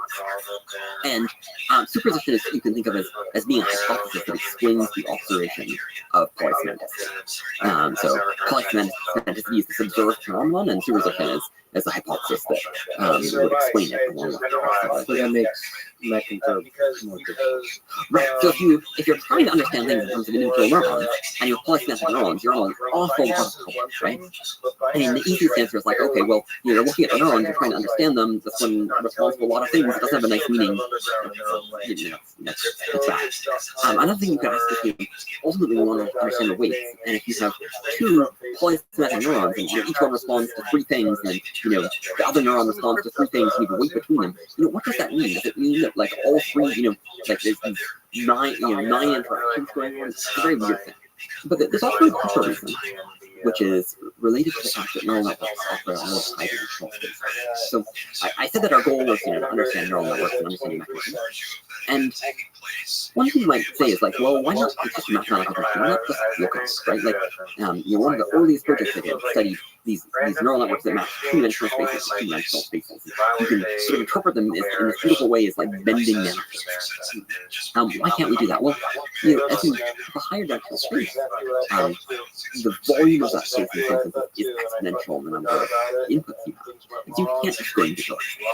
So we somehow need to break that apart. We need to somehow break that exponential space into a bunch of things that we, some non-exponential number of things that we can reason about independently. And the independence is crucial because it's the independence that allows you to not have to do all the exponential combinations. And things being monosemantic, things only having one meaning, things having a meaning, that is the key thing that allows you to think about them independently. And so I think that's if you want the deepest reason why we want to have interpretable monosemantic things, I think that's really the deep issue. And so the goal here of your recent work has been aiming at is how do we extract the monosemantic features from a neural net that has monosemantic features and all this mess. Yes, we have these polysemantic neurons. We hypothesize that what's going on in superposition. And if superposition is what's going on, there's actually a sort of well-established technique that is sort of the principal thing to do, which is dictionary learning. And it turns out if you do dictionary learning, in particular if you do sort of a nice, efficient way that in some sense sort of nicely regularized as well, called a sparse autoencoder. The kind of sparse autoencoder, these beautiful interpretable features start to just fall out when there's nothing before. And so that's not the thing that you would necessarily predict, right? But it turns out that works very, very well. To me, that seems like some non-trivial validation of linear representation. So the dictionary learning, you're not looking for particular kind of categories. You don't know what they are. Exactly. They just emerge. And this gets back to our earlier point, right? Where we're not making assumptions. Gradient descent is smarter than us. So we're not making assumptions about what's there. I mean, one certainly could do that, right? One could assume that there's a PhD feature and go and search for it. But we're not doing that. We're saying we don't know what's going to be there. Instead, we're just going to go and let the sparse autoencoder discover the things that are there. So can you talk to the towards monosemanticity paper from last year? That had a lot of nice breakthrough results. It's very kind of you to describe it that way. Yeah, I mean, this was our first real success using sparse auto was we took a one-layer model, and it turns out if you go and you do dictionary learning on it, you find all these really nice and control features. So the Arabic feature, the Hebrew feature, the base 64 feature, those were some examples that we studied in a lot of depth and really showed that they were what we thought they were. It turns out to train a model twice as well and train two different models and do dictionary learning. You find analogous features in both of them, so that's fun.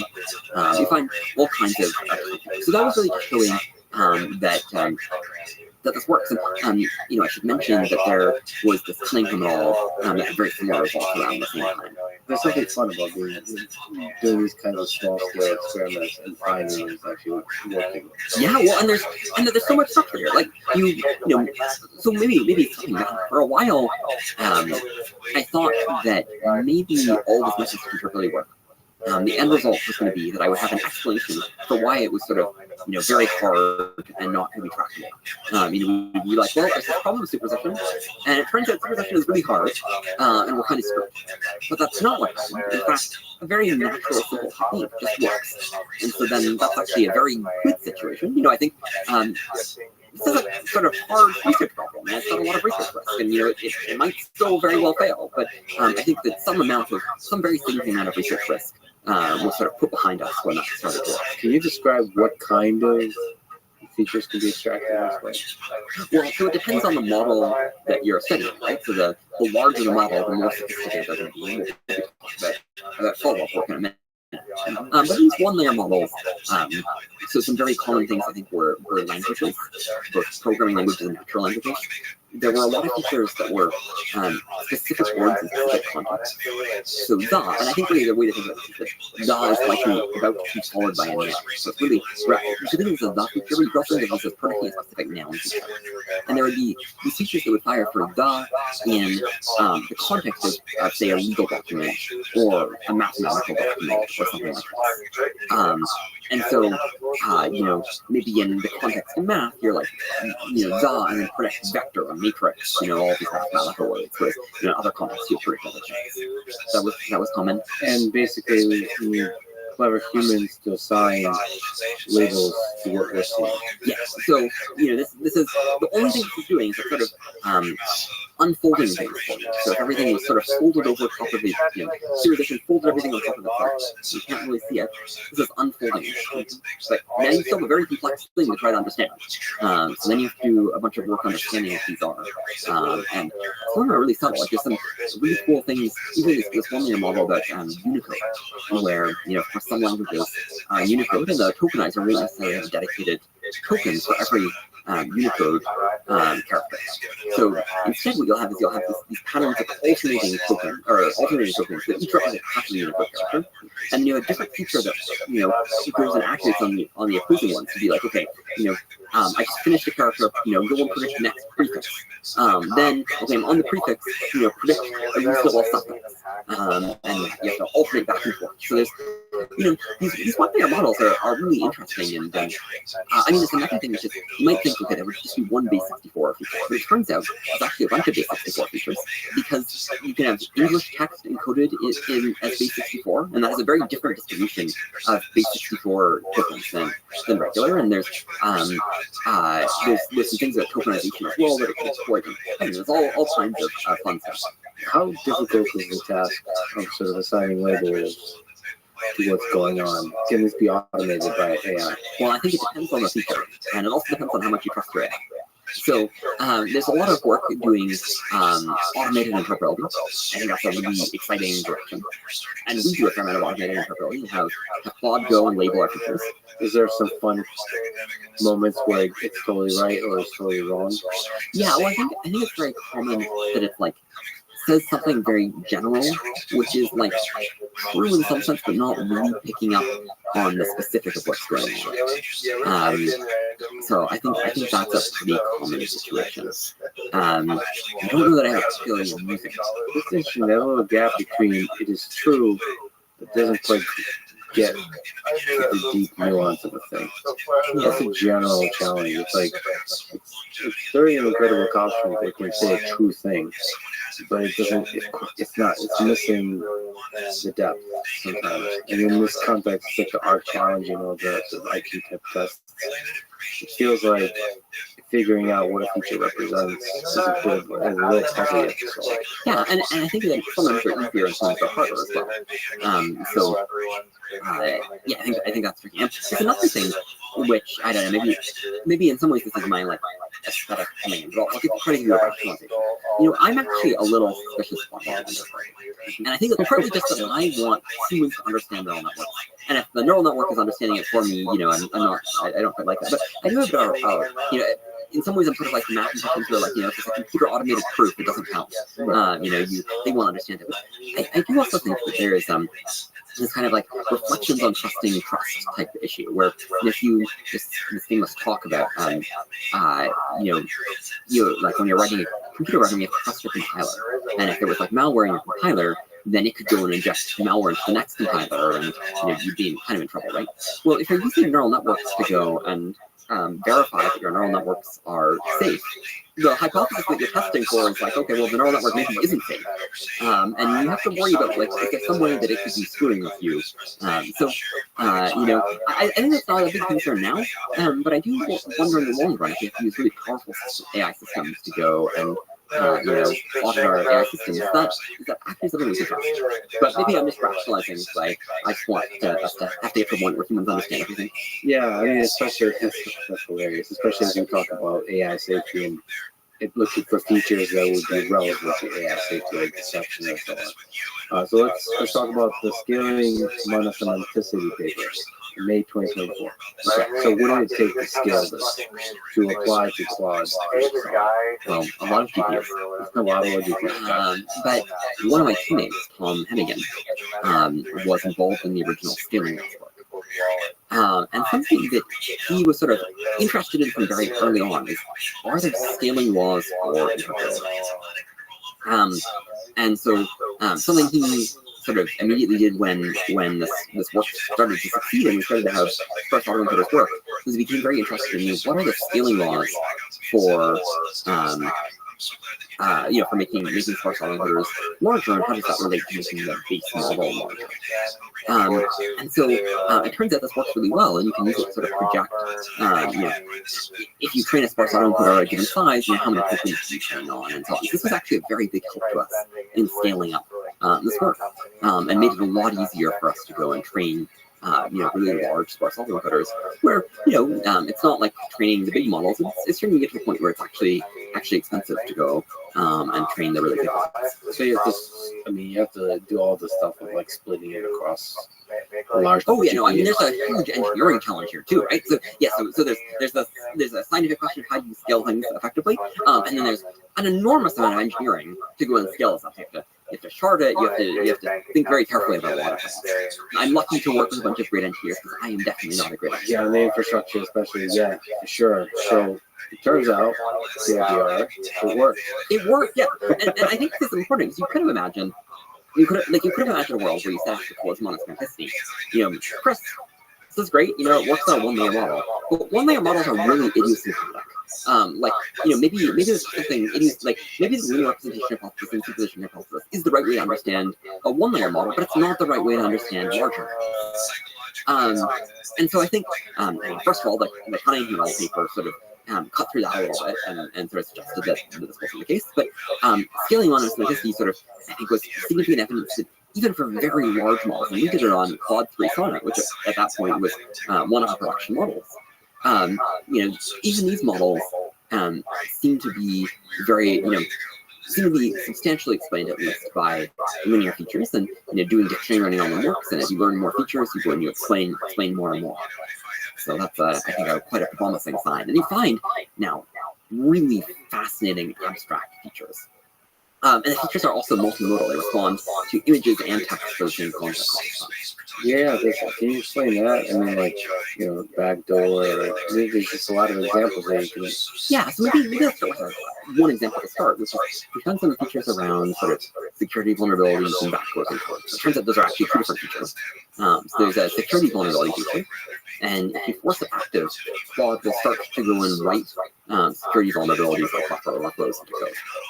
And also, it fires for all kinds of things. Like, some of the top data set examples are things like, -- disable, SSL or something like this, which are sort of obviously really insecure. So at this point, it's kind of like, maybe it's just because the example isn't presented that way. It's kind of like surface, a little bit more obvious example, right? I guess the idea is that down the line you might be able to detect more nuanced, like deception or bugs or that kind of stuff. Yeah, well, I really want to distinguish two things.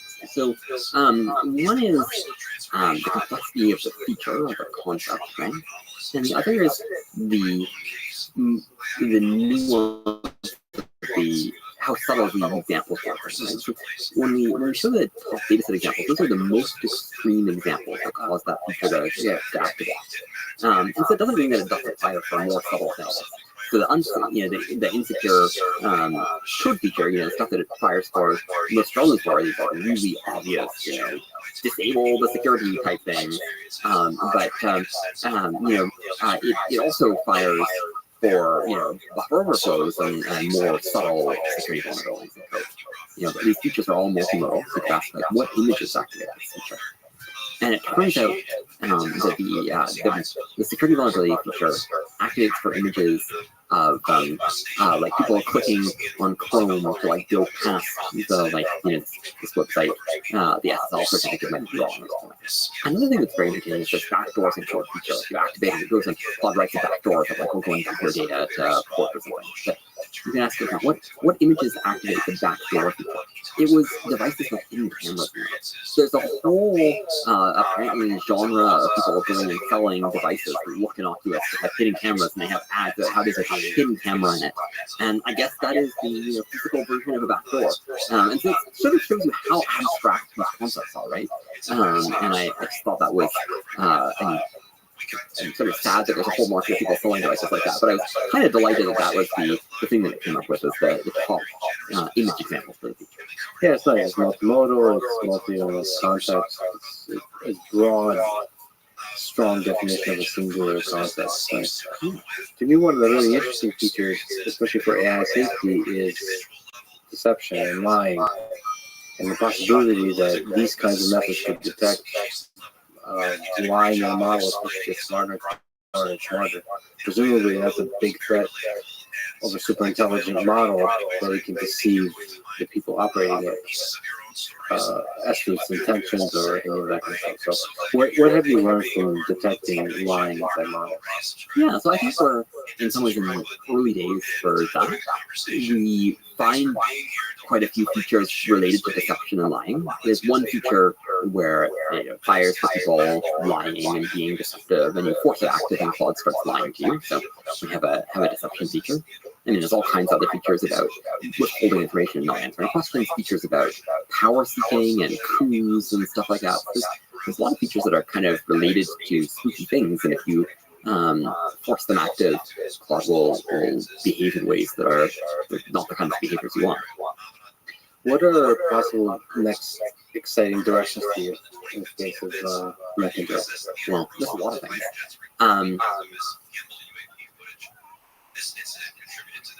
So for one thing, I would really like to get to a point where we have circuits where we can really understand not just the features, but then use that to understand the computation of models. That really, for me, is the ultimate goal of this. And there's been some work, we put out a few things. There's a paper from Sam Marks that does some stuff like this. And there's been some, I'd say, some work around the edges here. But I think there's a lot more to do, and I think that will be a very exciting thing. That's related to a challenge we call interference weights, where due to superposition, you just sort of naively look at whether features are connected together. There may be some weights that sort of don't exist in the upstairs model, but are sort of artifacts of superposition. So sort of technical challenge. I think another exciting direction is just, you might think of sparse autoencoders as being kind of like telescope. They allow us to, look out and see all these features that are out there. As we build better and better sparse autoencoders, get better and better at dictionary learning, we see more and more stars. And we zoom in on smaller and smaller stars, which is kind of a lot of evidence that we're only still seeing a very small fraction of stars. There's a lot of matter in our neural network universe we can't observe yet. And it may be that we'll never be able to have fine enough instruments to observe it, and maybe some of it just isn't possible, isn't computationally tractable to observe. So it's sort of a kind of dark matter, and not in maybe the sense of modern astronomy, of earlier astronomy when we didn't know what unexplained matter is. And so I think a lot about that dark matter and whether we'll ever observe it, and what that means for safety if we can't observe it. If there's some significant fraction of neural networks are not accessible to us. Another question that I think a lot about is, at the end of the day, mechanistic interpretability is a very microscopic approach to interpretability. It's trying to understand things in a very fine-grained way. But a lot of the questions we care about are very macroscopic. We care about these questions about neural network behavior, and I think that's the thing that I care most about. But there's lots of other sort of larger questions you might care about. And somehow, the nice thing about having a very microscopic approach is it's maybe easier to ask, is this true? But the downside is it's much further from the things we care about. And so we now have this ladder to climb. And I think there's a question of, will we be able to find, are there sort of larger scale abstractions that we can use to understand neural networks that we get up from this very microscopic approach? Yeah, you've written about this kind of organ question. Yeah, so exactly. If we think of interpretability as a kind of anatomy of neural networks, most of the surface threads involve studying tiny little veins, looking at the small scale, the individual neurons and how they connect. However, there are many natural questions that the small scale approach doesn't address. In contrast, the most prominent abstractions in biological anatomy involve larger scale structures like individual organs, like the heart, or entire organ systems like the respiratory system.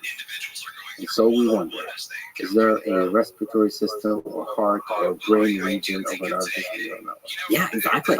And I mean, if you think about science, right, a lot of scientific fields have, investigate things in many level of abstractions. In biology, you have molecular biology studying, proteins and molecules and so on, and cellular biology, and then you have histology studying tissues and anatomy, and then you have zoology, and then you have ecology, and so you have many levels of abstraction, or physics, maybe the physics of individual particles, and then statistical physics gives you thermodynamics and things like this. And so you often have different levels of abstraction. And I think that right now we have, mechanistic interpretability succeeds as sort of like a microbiology of neural networks, but we want something more like anatomy. And so, a question you might ask is, why can't you just go there directly? And I think the answer is super actually. At least in significant part, that it's actually very hard to see this macroscopic structure without first sort of breaking down the microscopic structure in the right way and studying how it connects together.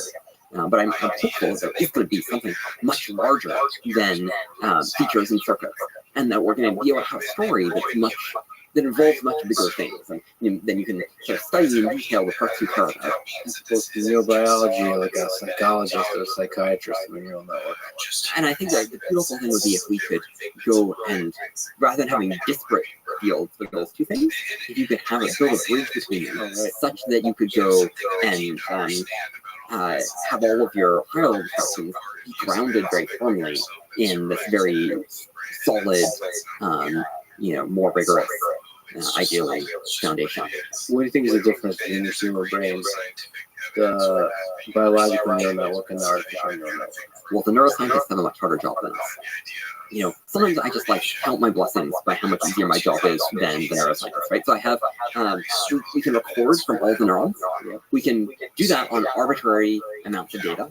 The neurons don't change while you're doing that, by the way. You can go and ablate neurons, you can edit the connections and so on, and then you can undo those changes. That's pretty great. You can force them, you can intervene on any neuron and force an action and see what happens. you know which neurons are connected to everything, right? Neuroscientists want to get the connectome. We have the connectome, and we have it for like much bigger than C. elegans. Yeah. And then not only do we have the connectome, we know which neurons excite or inhibit each other, right? So it's not just that we know that like the binary mass, we know the weights. We can take gradients. We know computationally what each neuron does. So I don't know. The list goes on and on. We just have so many advantages over neuroscience. And then, despite having all those advantages, it's really hard. And so one thing I do sometimes think is, gosh, like if it's this hard for us, it seems impossible under the constraints of neuroscience, or near impossible. I don't know. Maybe part of me is like I've got a few neuroscientists on my team. Maybe I'm sort of like,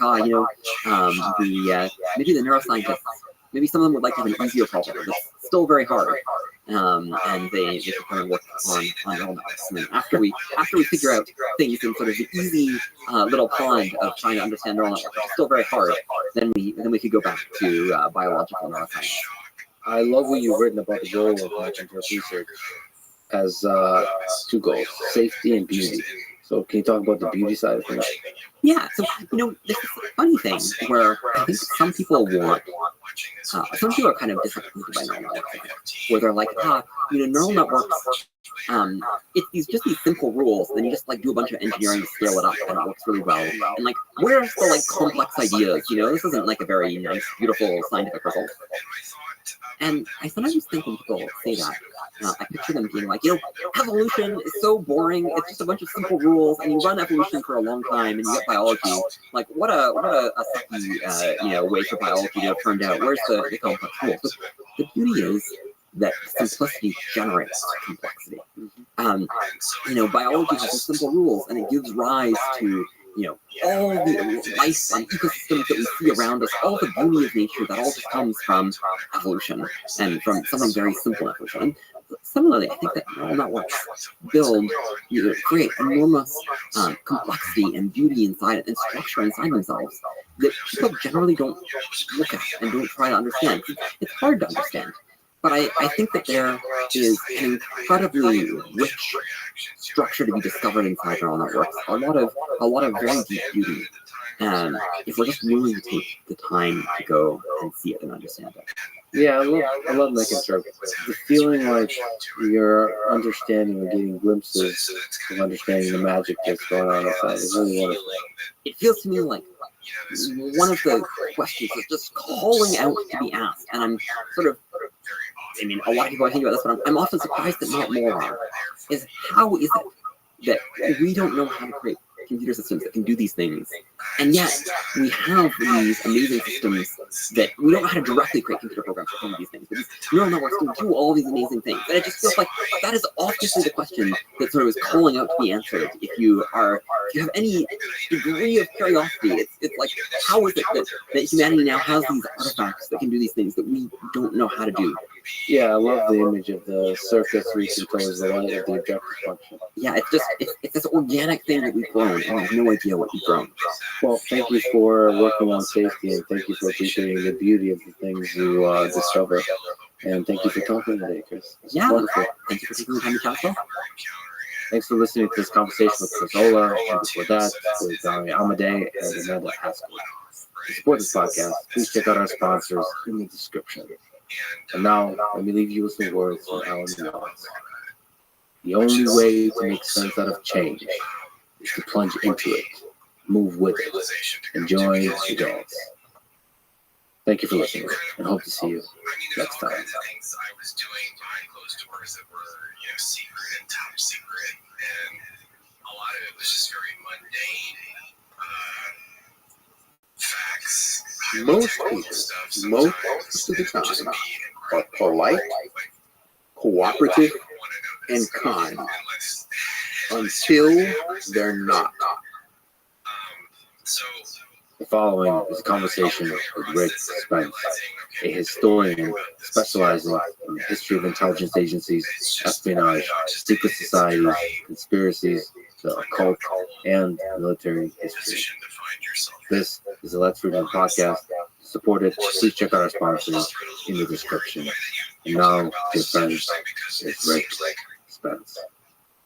You have written and lectured about serial killers, secret societies, cults, and an intelligence agency. So we can basically begin at any of these fascinating topics. But let's begin with intelligence agency, which has been the most powerful intelligence agency in history. The most powerful intelligence agency in history. I mean, it's an interesting question. I'd say probably in terms of historical longevity and consistency of performance, that the Russian intelligence services, I'm going to say the KGB specifically, but the Russian intelligence services, going back to the Tsarist period, are consistently pretty good. Not infallible. None of them are. Of course, there's a common Western way of looking at anything Russian. Very often, I think it's still the case, Russians are viewed in one of two ways. Either they are bumbling idiots, or they are diabolically clever. There's no sort of middle ground. And you can find both of those examples in this. So what I mean by that is that if you're looking at the modern SVR or FSB, which are just two different organizations that used to be part of the one big KGB, the KGB or its predecessors, the Cheka, you're really going back to the late 19th century and the Imperial Russian Intelligence Security Service, generally known as the Okhrana or Okranka. It's really the Department of Police, the Special Corps gendarmes. Their primary job was protecting the imperial regime and protecting it against interior enemies, revolutionaries for the most part. And they got very, very good at that by co-opting people within those movements, infiltrating and recruiting informers, agent provocateurs. In fact, they excelled at the agent provocateur. Person who placed aside an organization to cause trouble, usually maneuver them into a position of leadership. And they provoke actions that can then allow you to crack down on them. But it's they sort of lure or bring the target organization into any legal or open status that it can be more effectively suppressed. They're very good at that. So good that by the early 20th century, in the years preceding the Russian Revolution in 1917, they had effectively infiltrated every radical party, Bolsheviks, Mensheviks, SRs, great and small, and placed people in positions of influence and leadership. To the point that arguably, that is, you can debate this, but I think in the whole they could largely dictate what those parties did. Nothing was discussed at any central committee meeting of any revolutionary group that the Okhrana wasn't immediately aware of. And they often had people in positions to influence what those decisions were. Of course, that raises an interesting question, is that if they were that good and they had infiltrated and effectively controlled most of the opposition, then how did the regime get overthrown by revolutionaries? The answer to that is that it wasn't overthrown by revolutionaries. It was overthrown by politicians. That would then take us into a detour into Russian history. But I'll just leave it with this. If you look at 1978, and you look closely, this is one of the things I would always tell my students, is that there are two Russian revolutions in 1917. There's the first one in March or February, depending on your calendar, that overthrows Nicholas II. Revolutionaries are really not involved with that. Bolsheviks are nowhere to be seen. Trotsky and Lenin are nowhere to be seen. They have nothing to do with that. That has to do effectively with a political conspiracy within the Russian parliament, the Duma, to unseat an emperor they thought was bungling the war and was essentially a loser to begin with. And it was a coup d'etat, parliamentary coup d'etat. The temporary or provisional government that revolution put in power was the one overthrown by Lenin 8 months later. And that government was essentially one dominated by moderate socialists. The government that very quickly sort of turned to the left. The guy we associate with that is Alexander Kerensky. Alexander Kerensky was a Russian socialist and politician. He was the dictator of that regime. He's the person, not the Tsar, who's overthrown by Lenin. So the revolutionaries, they did not prove to be the fatal threat to the Tsarist regime. It was the Tsarist political system itself that did that. What then transpired was that the Okhrana and its method and many of its agents then immediately segued over into the new Soviet security service. So one of the first things that Lenin did in December of 1917, within a month of seizing power, since the hold on power was tenuous at best, was that we needed some kind of organization to infiltrate and suppress those pesky counter-revolutionaries and foreign imperialists and all of the other enemies that we have. And so the Extraordinary Commission to Combat Counter-Revolutionary Sabotage, the Cheka, was formed. You put a veteran Bolshevik, Felix Dzerzhinsky, at the head of that, someone you could politically rely upon, but Dzerzhinsky built his organization essentially out of the Okhrana. There were all these informers sitting around with nothing to do, and they were employed. In the early 20s, the kind of rank and file of the Cheka might have been 80 to 90% former military officials. Those were gradually decreased over time. So why were they doing it? Well, they were professionals. They also needed to eat, and things were somewhat precarious. So if your job is to be an agent provocateur, if your job is to infiltrate targeted organizations and lead them astray, you do that for whoever pays you. That's part of the professionalism which goes in. And under the Soviets, Soviet intelligence services are also very good at that. They were very good at infiltrating people into opposing organizations. And I guess the one example I would give to demonstrate that is the Cambridge Five. The British traders, Soviet standpoint, heroes, who were recruited, most notably Kim Philby, Guy Burgess, Donald McLean, Anthony Blunt, and there may have been no more than five, but I wasn't bad out of just Cambridge. And then placing those people in high positions, the ultimate goal, of course, is to get your people into positions of leadership and influence in the opposing intelligence service. And so they did. Of course, it all fell apart. And ended up, Philby ended up living the last part of his life in exile in Moscow, but they got their money's worth out of him. And you can also find this in KGB infiltration of the CIA, the FBI, the Aldrich Ames, Hansen cases. Of course, we were infiltrating, by we, I mean the Americans in the West, managed to infiltrate our moles as well. But if it came down, someone could dispute this, but I think if we're going to come down to kind of like a who had the most moles Super Bowl, probably the Soviets would come somewhat ahead of that. So the scale of the infiltration, the number of people, and the skill of it. Is there a case to be made that the Okhrana and the Cheka orchestrated both the components of the Russian Revolution as you described them? Well, there's an interesting question for me. I mean, there are all kinds of questions about this. I mean, one of the questions is whether or not Lenin was an Okhrana agent. Okay, I've just said heresy. Some people, I'll do that quite often, because I am a heretic.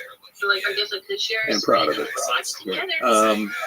Why would you possibly say that Lenin could have been an Okhrana agent? Well, let's look what he managed to do. So you had, coming into the 20th century, a nominally a single Marxist movement, the Russian Social Democratic Labor Party.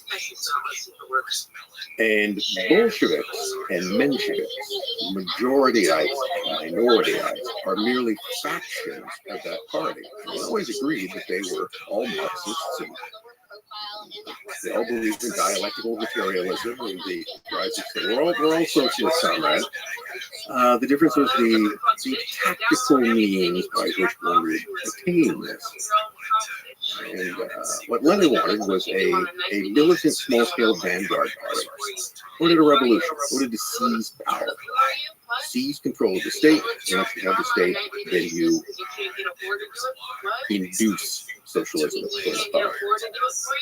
Whereas the majority of the people the so-called Mensheviks, the minorityeites, who are, oddly enough, the vast majority of the party. That's one of the first things. How do you lose that argument?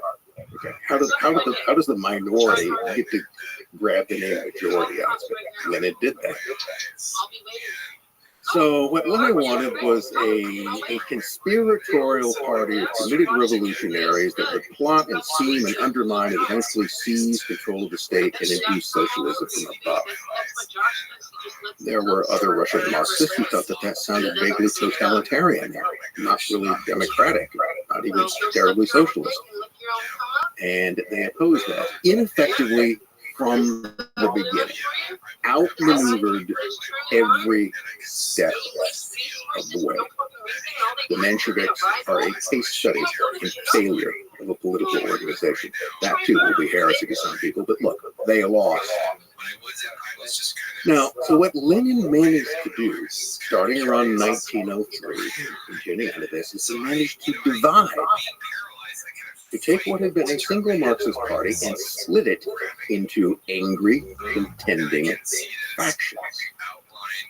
Because he and his Bolsheviks were on one side, advocating a much more militant, conspiratorial policy. The discombobulated Mensheviks were over on the other, and in between were a lot of people who really didn't know where they stood on this. And sometimes they kind of agreed. It seems to be making sense today.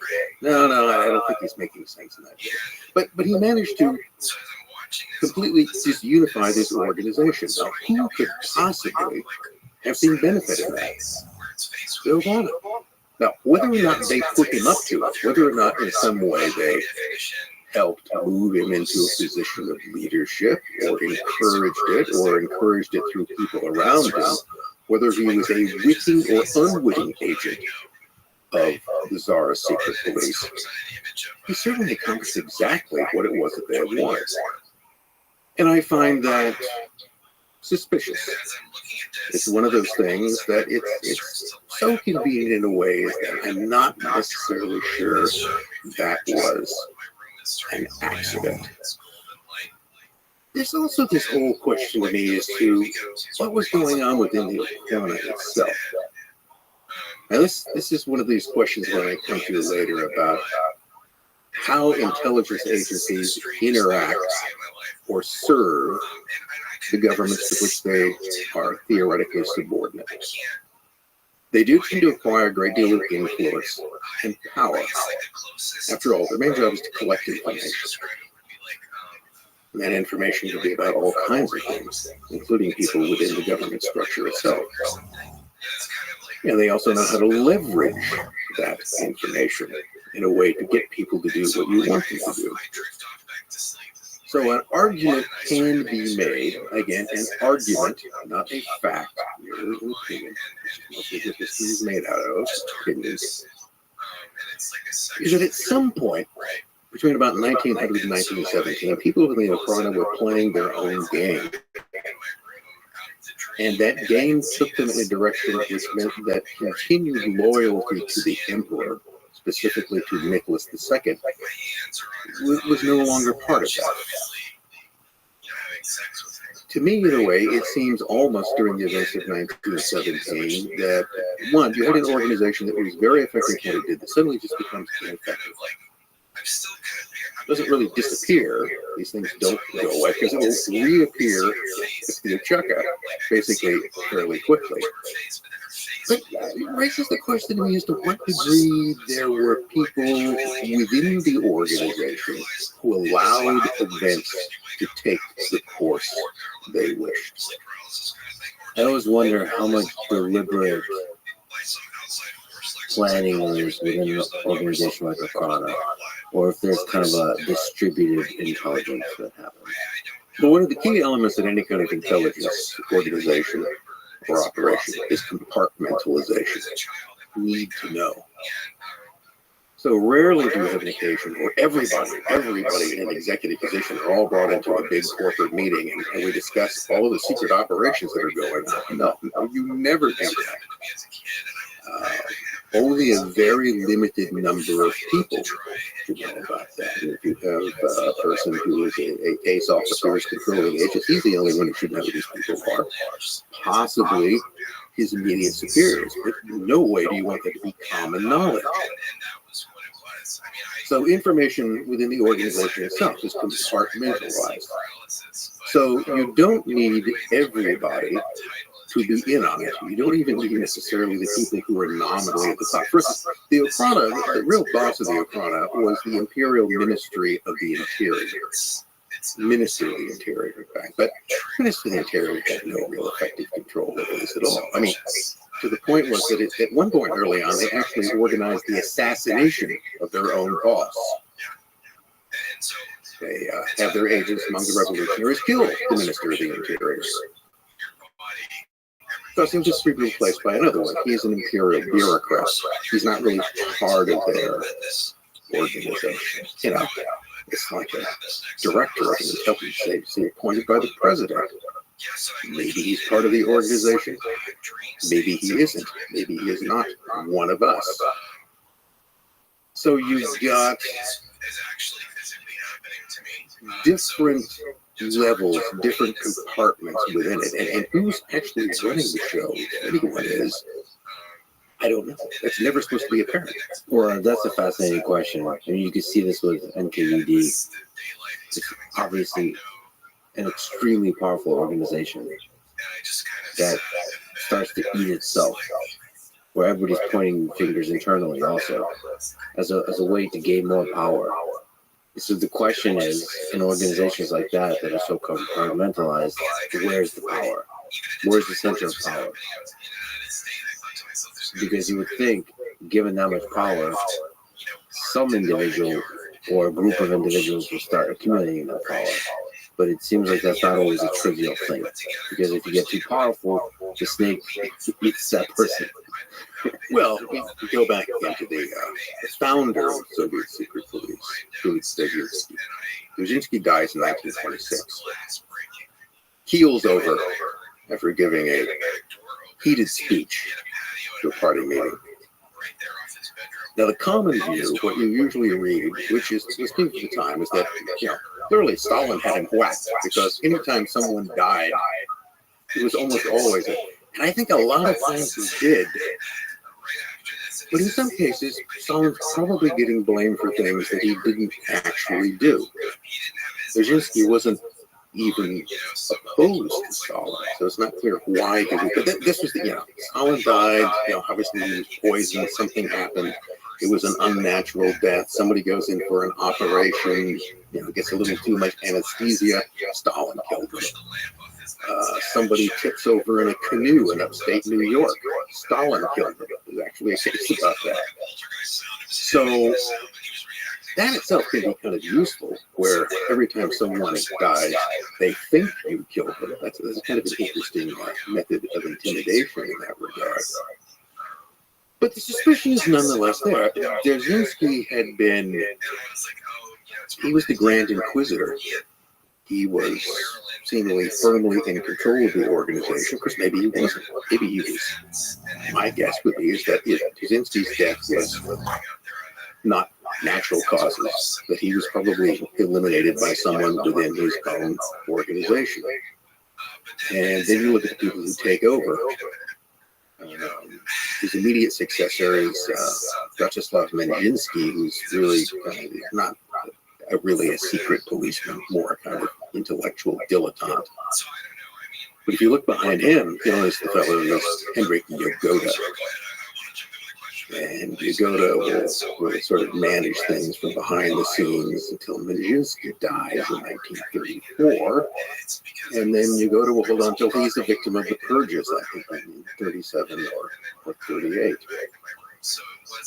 Yagoda is ambitious, murderous, and if I was going to point the finger to anybody who possibly had Brzezinski whacked, it would be him, and for the purposes simply of advancement. It's the person to look out at any kind of corporate organization is your immediate subordinate. the person who could move into your job, because more than likely that's exactly what they're planning to do. Yeah, just one step away from the very top. Somebody there would probably accumulate the most power. You mentioned that the various Russian intelligence agencies were good at creating agent provocateurs, infiltrating the halls of power. What does it take to do that? Well, there's an interesting little acronym called MICE.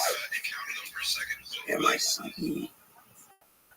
And it's generally used. And it's just the way in which you would acquire. How do you get people to work for you? Well, M stands for money. You pay them. People are greedy. They want money. You know, you look at Aldrich Ames. He had a very, very expensive wife with expensive taste. So you wanted money. I is for ideology.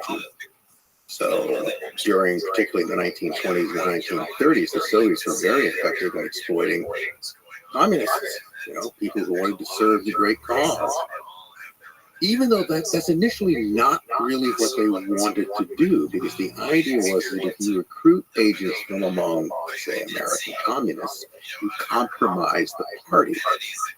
Exactly what your enemies are going to say is that all communists are Soviet spies. They're all traitors in some way. So you would really want to keep those two things separate, but ideology was just so convenient, and those people would just work for you so well. You could get them to do anything, betray their grandmother. They would go ahead and do that for the greater good. So ideology can be a motivation, and that can be, you know, someone who is a devoted Marxist-Leninist. It can also be someone who is a disgruntled communist, because, you know, there's no anti-communist like an ex-communist. Okay. You know, those who lose the faith can become very, very useful. For instance, if you look in the case of American intelligence, the people who essentially temporarily destroyed much of the KGB organization in the U.S. post-World War II were people like Walter Chambers, Louis Boudin, Elizabeth Bentley. All of those people had been Communist Party members. They had all been part of the Red Faithful. They all, for one reason or another, became disillusioned and turned rat or patriot, whichever case you may want to put in that regard. What does the C and the E stand for? The C is for coercion. That's where you have to persuade someone to work for you. You have to pressure them. So usually you blackmail them. You know, like maybe they have a gambling habit. You know, in the old days, it's very often because they were gay. Okay? Gets them in a situation where they can be compromised, and you can get them to do your bidding. Now, those people usually have a certain amount of control. Here's an interesting example of how the Okhrana tended to handle this. I think it's still largely used. You'd round up a bunch of revolutionaries on some charge or other, distributing revolutionary literature, running an illegal printing press. You bring a guy into the room and you say, okay, it's going to work for us. Of course, they refuse to do so. They go, well, if you refuse, we'll keep the rest of your comrades in jail for a while. You know, maybe beat them with a rubber truncheon or so. And then we're just going to let you go. We're just going to put you back out on the street. And if you don't work for us, we will spread the rumor through our agents already in the organization that you are. And then what will your comrades do? How long are you going to live? So you see, you have no choice. You're ours, and you're going to cooperate with us.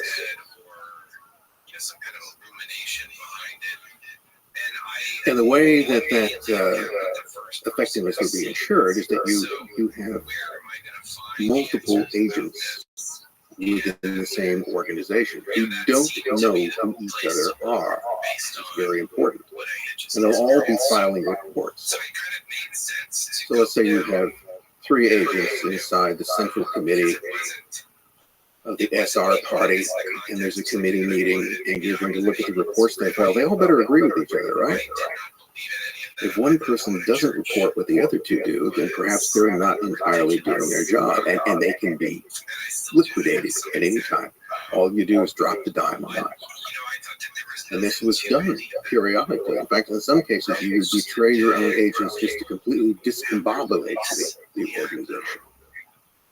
This happened in one particular case around 1908. A fellow who was the head of the chief revolutionary terrorist organization, which wasn't Bolsheviks, but the so-called socialist revolutionaries. Actually, the biggest revolutionary party, the SRs, are actually Marxists, more anarchists. But they went all in for the propaganda of the people. They really liked blowing people up, carry out and carried out quite a campaign of terrorism. The fellow who was the head of that terrorist organization was Yevno Azef. And Yevno Azef was, guess what? An Okhrana agent. Everything he did, every assassination that he planned, he did in consultation with his control. So he kind of run out his string. There was increasing suspicion of him. He was also asking for a lot more money. So the Okhrana itself arranged to have him ratted out. And what did that do? Well, what do you do in your party when you find out the chief of your terrorist brigade was a secret police agent? It sowed consternation and mistrust. Nobody in the party would ever trust him. You couldn't tell who you were sitting around. I know that a fellow I wrote a biography on, Boris Sevenkov, who was a Russian revolutionary, and the second in command within the terrorist organization. By the way, the guy that wanted Azef's job so bad he could taste it. Well, on the one level, he expressed absolute horror that his boss was a police agent. And well, he should, because Sevenkov was a police agent too. They already had the number two waiting in the wings to take over. But he was legitimately shocked. He didn't really suspect that. So it's a way of manipulating this. And then finally we come to the E. That, I think, is the most important. Ego. Sometimes people spy or betray because of the egotistical satisfaction that they receive. The sheer kind of Machiavellian joy in deceit. An example of that would be Kim Philby, like a Cambridge spy. Now Philby was a communist, and he would argue that he always saw himself as serving the communist cause, but he also made this statement, I think it's in the preface to his autobiography. He says, one never looks twice at the offer of service in elite force. And he's talking about his recruitment for the NKVD in the 1930s. And he was absolutely chuffed by that. The mere fact that they would want him, what he considered to be a first-rate organization would want him, satisfied his ego. And if I was to take a guess as to whether it was ideological motivation, whether it was the romance of communism, or whether it was the appeal of ego that was most important in his career of treason, I'd go with ego. And I think that figures into a lot. Someone doesn't get the promotions that they wanted. And if you look at something like Aldrich Ames' career in particular, you've got these kind of, his career in the CIA was hit or miss. He didn't get the postings or promotions that he wanted, his evaluation. He never felt that he got credit for doing that. And that's the type of thing that tends to stick in someone's craw and can lead, for egotistical reasons, an added incentive to betray. Yeah, there's a boost to the ego when you can deceive. But not play by the rules of the world. You just play with powerful people like they're your pawn. You're the only one that knows this. You're the only one that knows that the person who is sitting across from you, to which you have sworn your loyalty, you are simultaneously betrayed. What a rush that must be for some people. I wonder how many people are susceptible to this. I would like to believe that a lot of people have the integrity to at least withstand the MI, the money and the ideology, the pull of that, and the ego. It can also be a combination of the two. I mean, you can create a recipe of these things. A certain amount of money, ego, and no little push of coercion. But if you don't, we'll rat you out. You'll be exposed. What are some differences to you as when you look at the history of the 20th century between the Russian intelligence and the American intelligence, the CIA? If you look at both the Okhrana and the KGB, one of the things that you find consistent is that a single organization handled foreign intelligence, that is, spying on enemy or hostile governments, and also internal security. So that's all part of it. Whereas if you look at the U.S. models that evolves, you eventually have the FBI under Hoover, who insists that he's going to be the counterintelligence force. Okay, now there are commie spies running around America. It's the FBI who's supposed to ferret them out. The CIA is not supposed to be involved in that. And the charter, the basic agreement in 1947, did not give the CIA any. It's often said they were barred from spying on Americans, which isn't quite true. You can always find a way to do that. But they don't have any police or judicial powers. They can't run around in the country carrying guns to use on people. They can't arrest you. They can't interrogate you. They can't jail you. They have no police or judicial powers. Now, that means they have to get that from someone else. That doesn't mean that other agencies can't be brought in, or local police officials, corn, whatever you need, you can eventually acquire. But they can't do that directly. So you've got this division between foreign intelligence and domestic counterintelligence, often split between hostile organizations. The relationship between the FBI and the CIA, I think it's fair to say, it's not chummy. Never has been. There's always been a certain amount of rivalry and contention between the two. And it's not to say that something like that didn't exist between the domestic counterintelligence and foreign intelligence components of the KGB, but there would be less of that to a degree because there was a single organization. We're all answerable to the same people. So that gives you a certain greater amount, I think, of leeway and power because you're controlling both of those ends. I remember somebody telling me once that, and he was a retired KGB officer. There you go, retired. One of the things that he found him amusing was that in his role, one of the things that he could be is that he could be anywhere, at any time, in any dress, which meant that he could be in or out of uniform and any place at any time. He was authorized to do that. So more freedom, more power. I think one of the things that you would often view is that the Russians are simply naturally meaner. There's less respect for human rights. There's a greater tendency to abuse power that one might have. I mean, frankly, they're all pretty good at that. It is fair to say that there's probably some degree of cultural differences that are not necessarily for institutional reasons, but cultural reasons.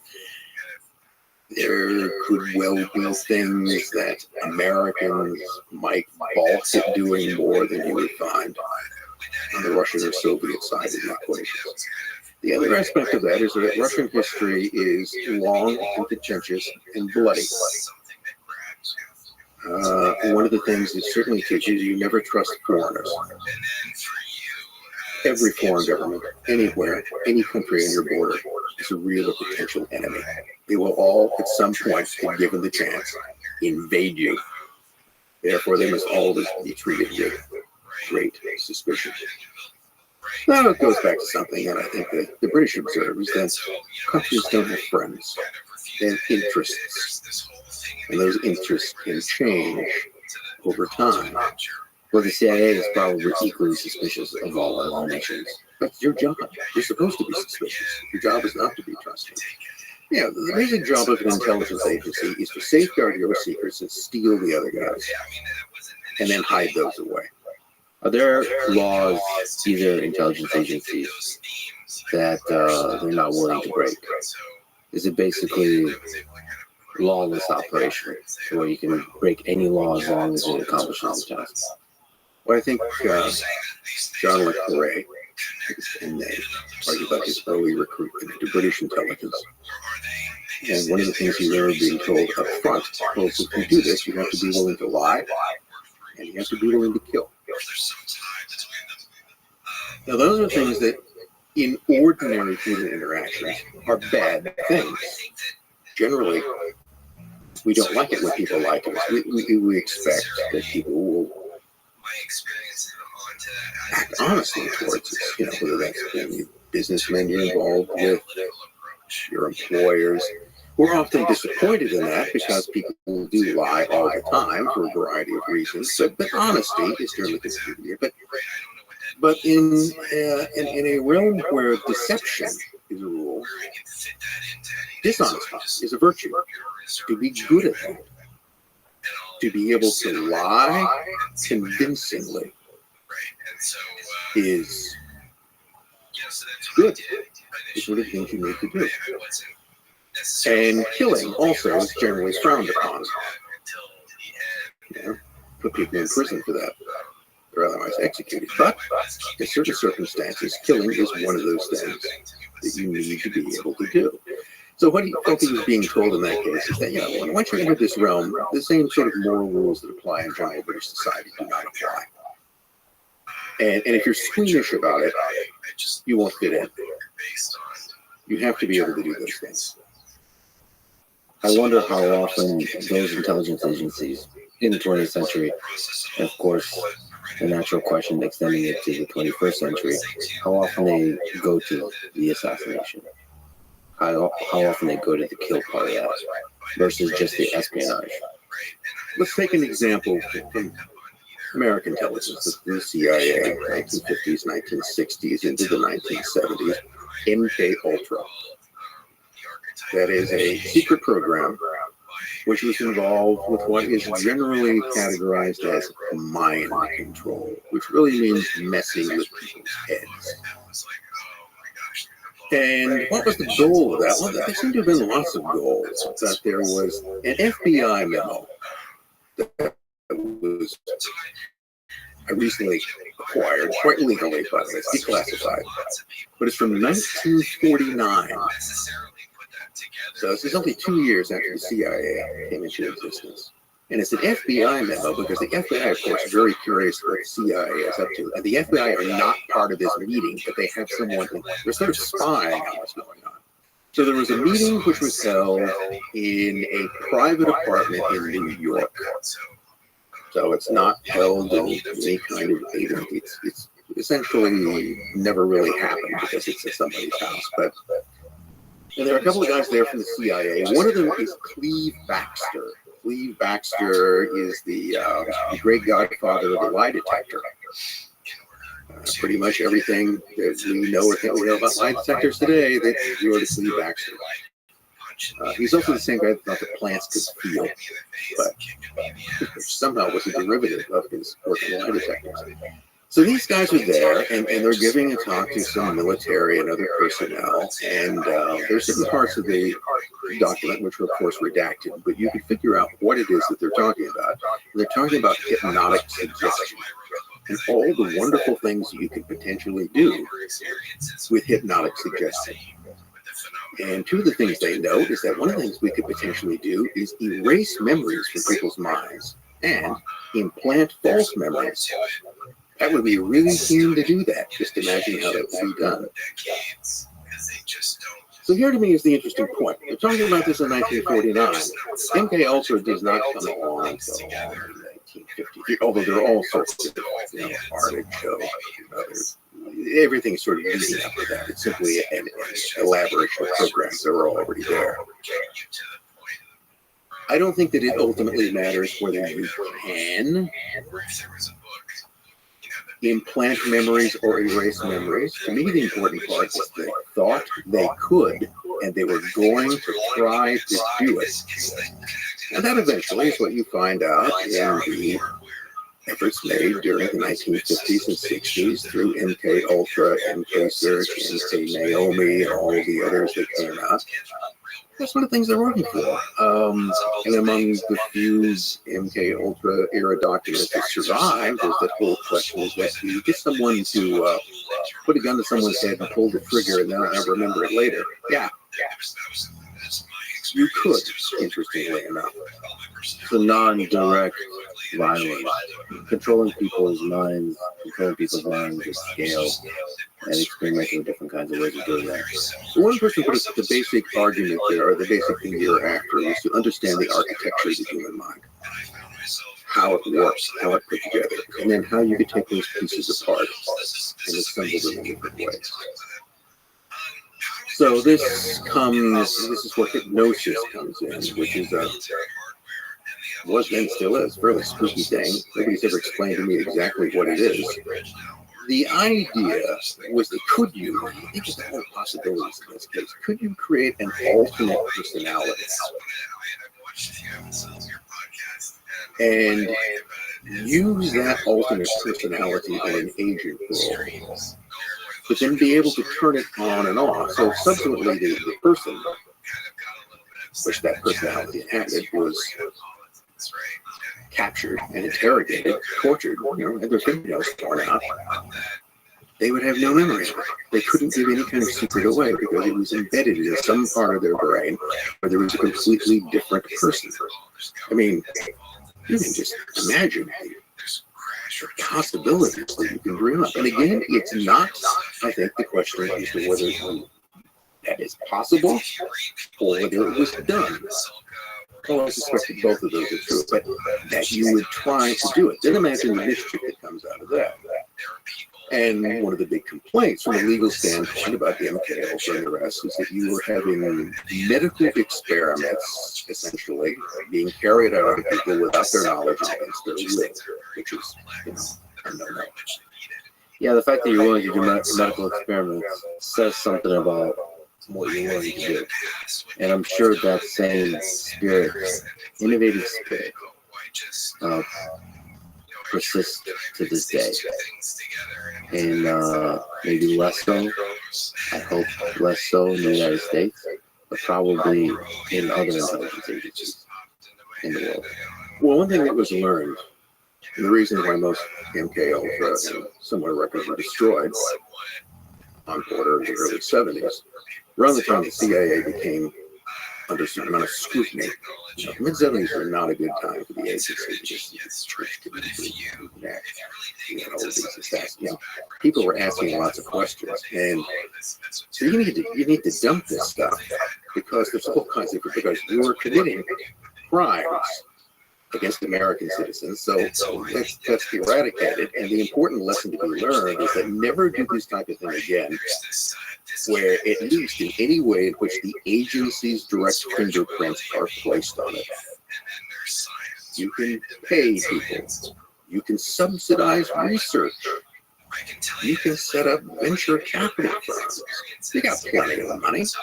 And you can funnel that money into the hands of people who will carry out this research privately. So if something goes wrong, you have perfect deniability. On the topic of money, ideology, coercion, and ego, let me ask you about a conspiracy theory. So there is a conspiracy theory that the CIA is behind Jeffrey Epstein. At a high level, if we could just talk about that, is that something that's at all even possible? That you have basically this would be for coercion. You get a bunch of powerful people to be sexually mischievous, and then you collect evidence on them so that you can then have leverage on them. Well, let's look at what Epstein was doing. He was a businessman who then also developed a very lucrative sideline, being a high-level procurer, basically in supplying young girls. And he also filmed much of that activity. I think his partner in this, Ghislaine, and I hope I'm pronouncing her name. I think it's Ghislaine. Ghislaine? Well, I put it both ways. Ghislaine or Ghislaine, whichever it may be. I think her argument at one point was that, well, we did this to protect ourselves. But this type of thing has been done before. There's nothing new about this. Getting influential people in compromising situations and filming them. I could give you another historical example of that. In late 1920, actually early 1930s, just pre-Nazi Berlin, there was a very prominent sort of would-be psychic and occultist with the name of Erich Jan Hannerson. He had a private yacht, I think it was called the Seven Sins, and he hosted parties. He also had a whole club called the Palace of the Occult, which hosted parties where things went on, and there were cameras everywhere. He filmed important people, you know, guys like the brown shirt chief of Berlin in various states of undress and sexual congress.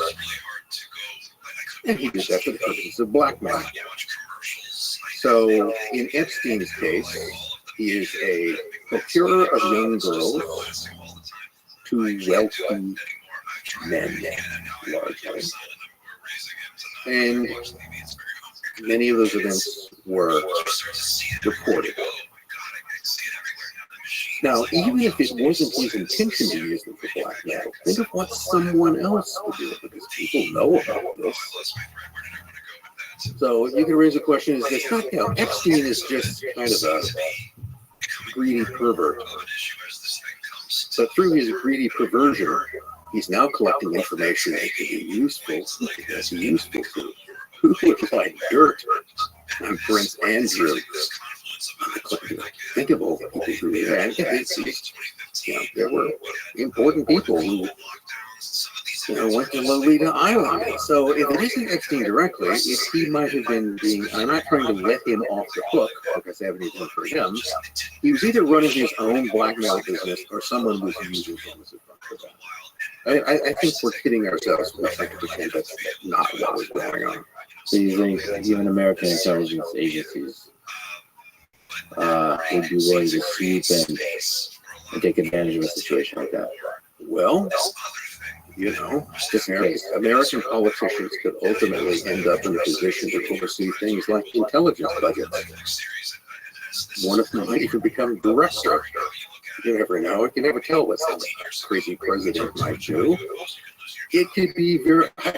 One of the guys who understood it first was J. Edgar Hoover. J. Edgar Hoover spent a long time collecting dossiers and politicians. How do you think he remained director of the FBI as long as he did? Because he systematically collected dirt on people. So there's a history of this kind of thing. And again, he collected this for his protection, to keep his job, to protect him. The sanctity and security of the bureau. You can find a million different ways to justify that. It's really dark. Well, there is that side to human nature. Whether it's the CIA or the Soprano, maybe that's what the President of the United States sees when they show up to office, is all the stuff they have on him or her. And say that there's a internal mechanism of power that you don't want to mess with, and so you will listen.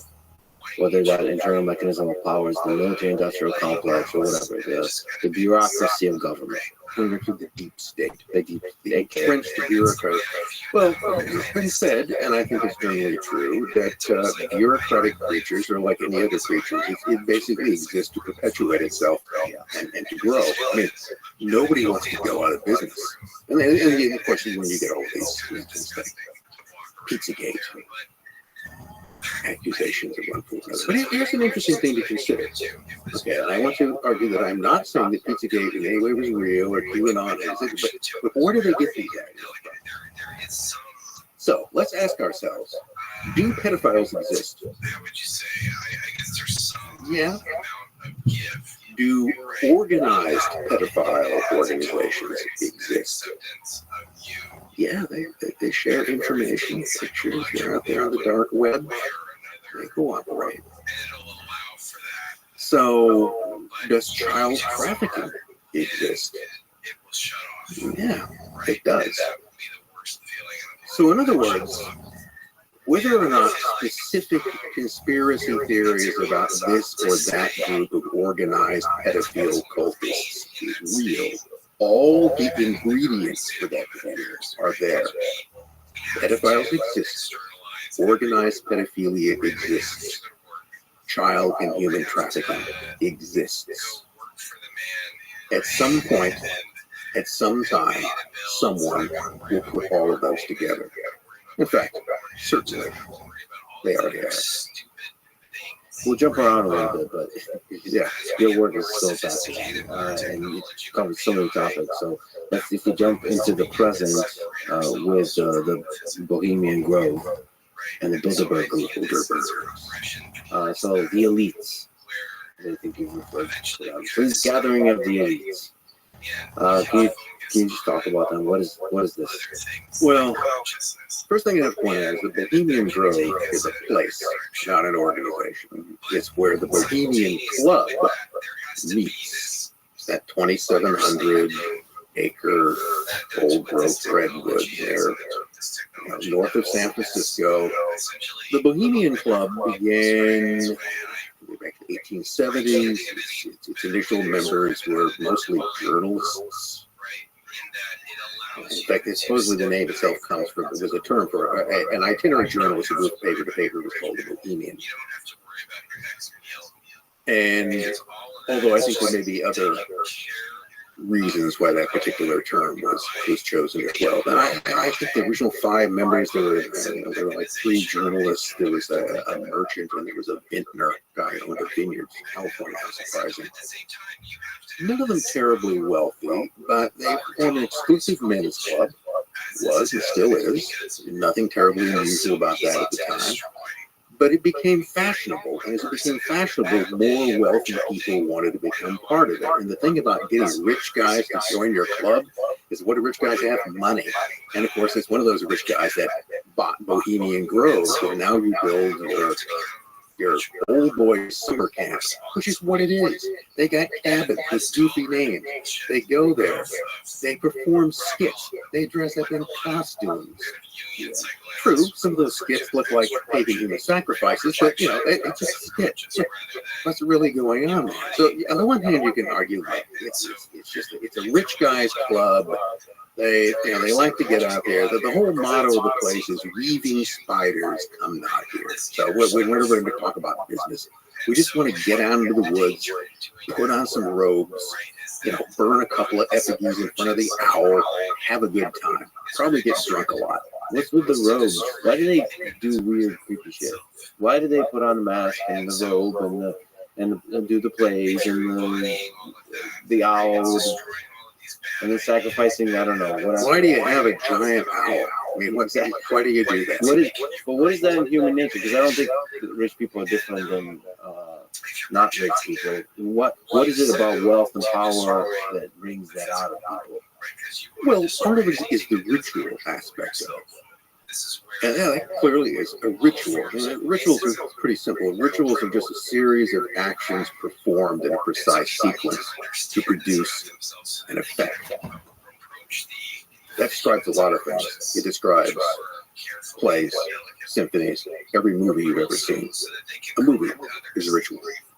It is a series of actions carried out in a precise sequence to produce an effect, with an added soundtrack to cue you to what emotions you're supposed to be feeling. It's a great idea. So the rich people should just go to a movie, or just go to a Taylor Swift concert. Like, well, why the elf? Part of it is to create this kind of sense, I suppose, of group solidarity. You're all going to appear, and also a way of sort of transcending yourself in a way. When you put on the robe, it's like putting on a uniform. You are in some way a different or more important person. It's a ritual. Okay, the key ritual of the Bohemian Grove is a thing called the cremation of care.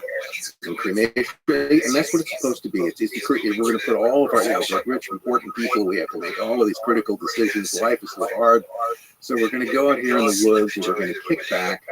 And we're all going to gather around the lake, and then we're going to carry. It's wicker. It's not a real person. And how would you know?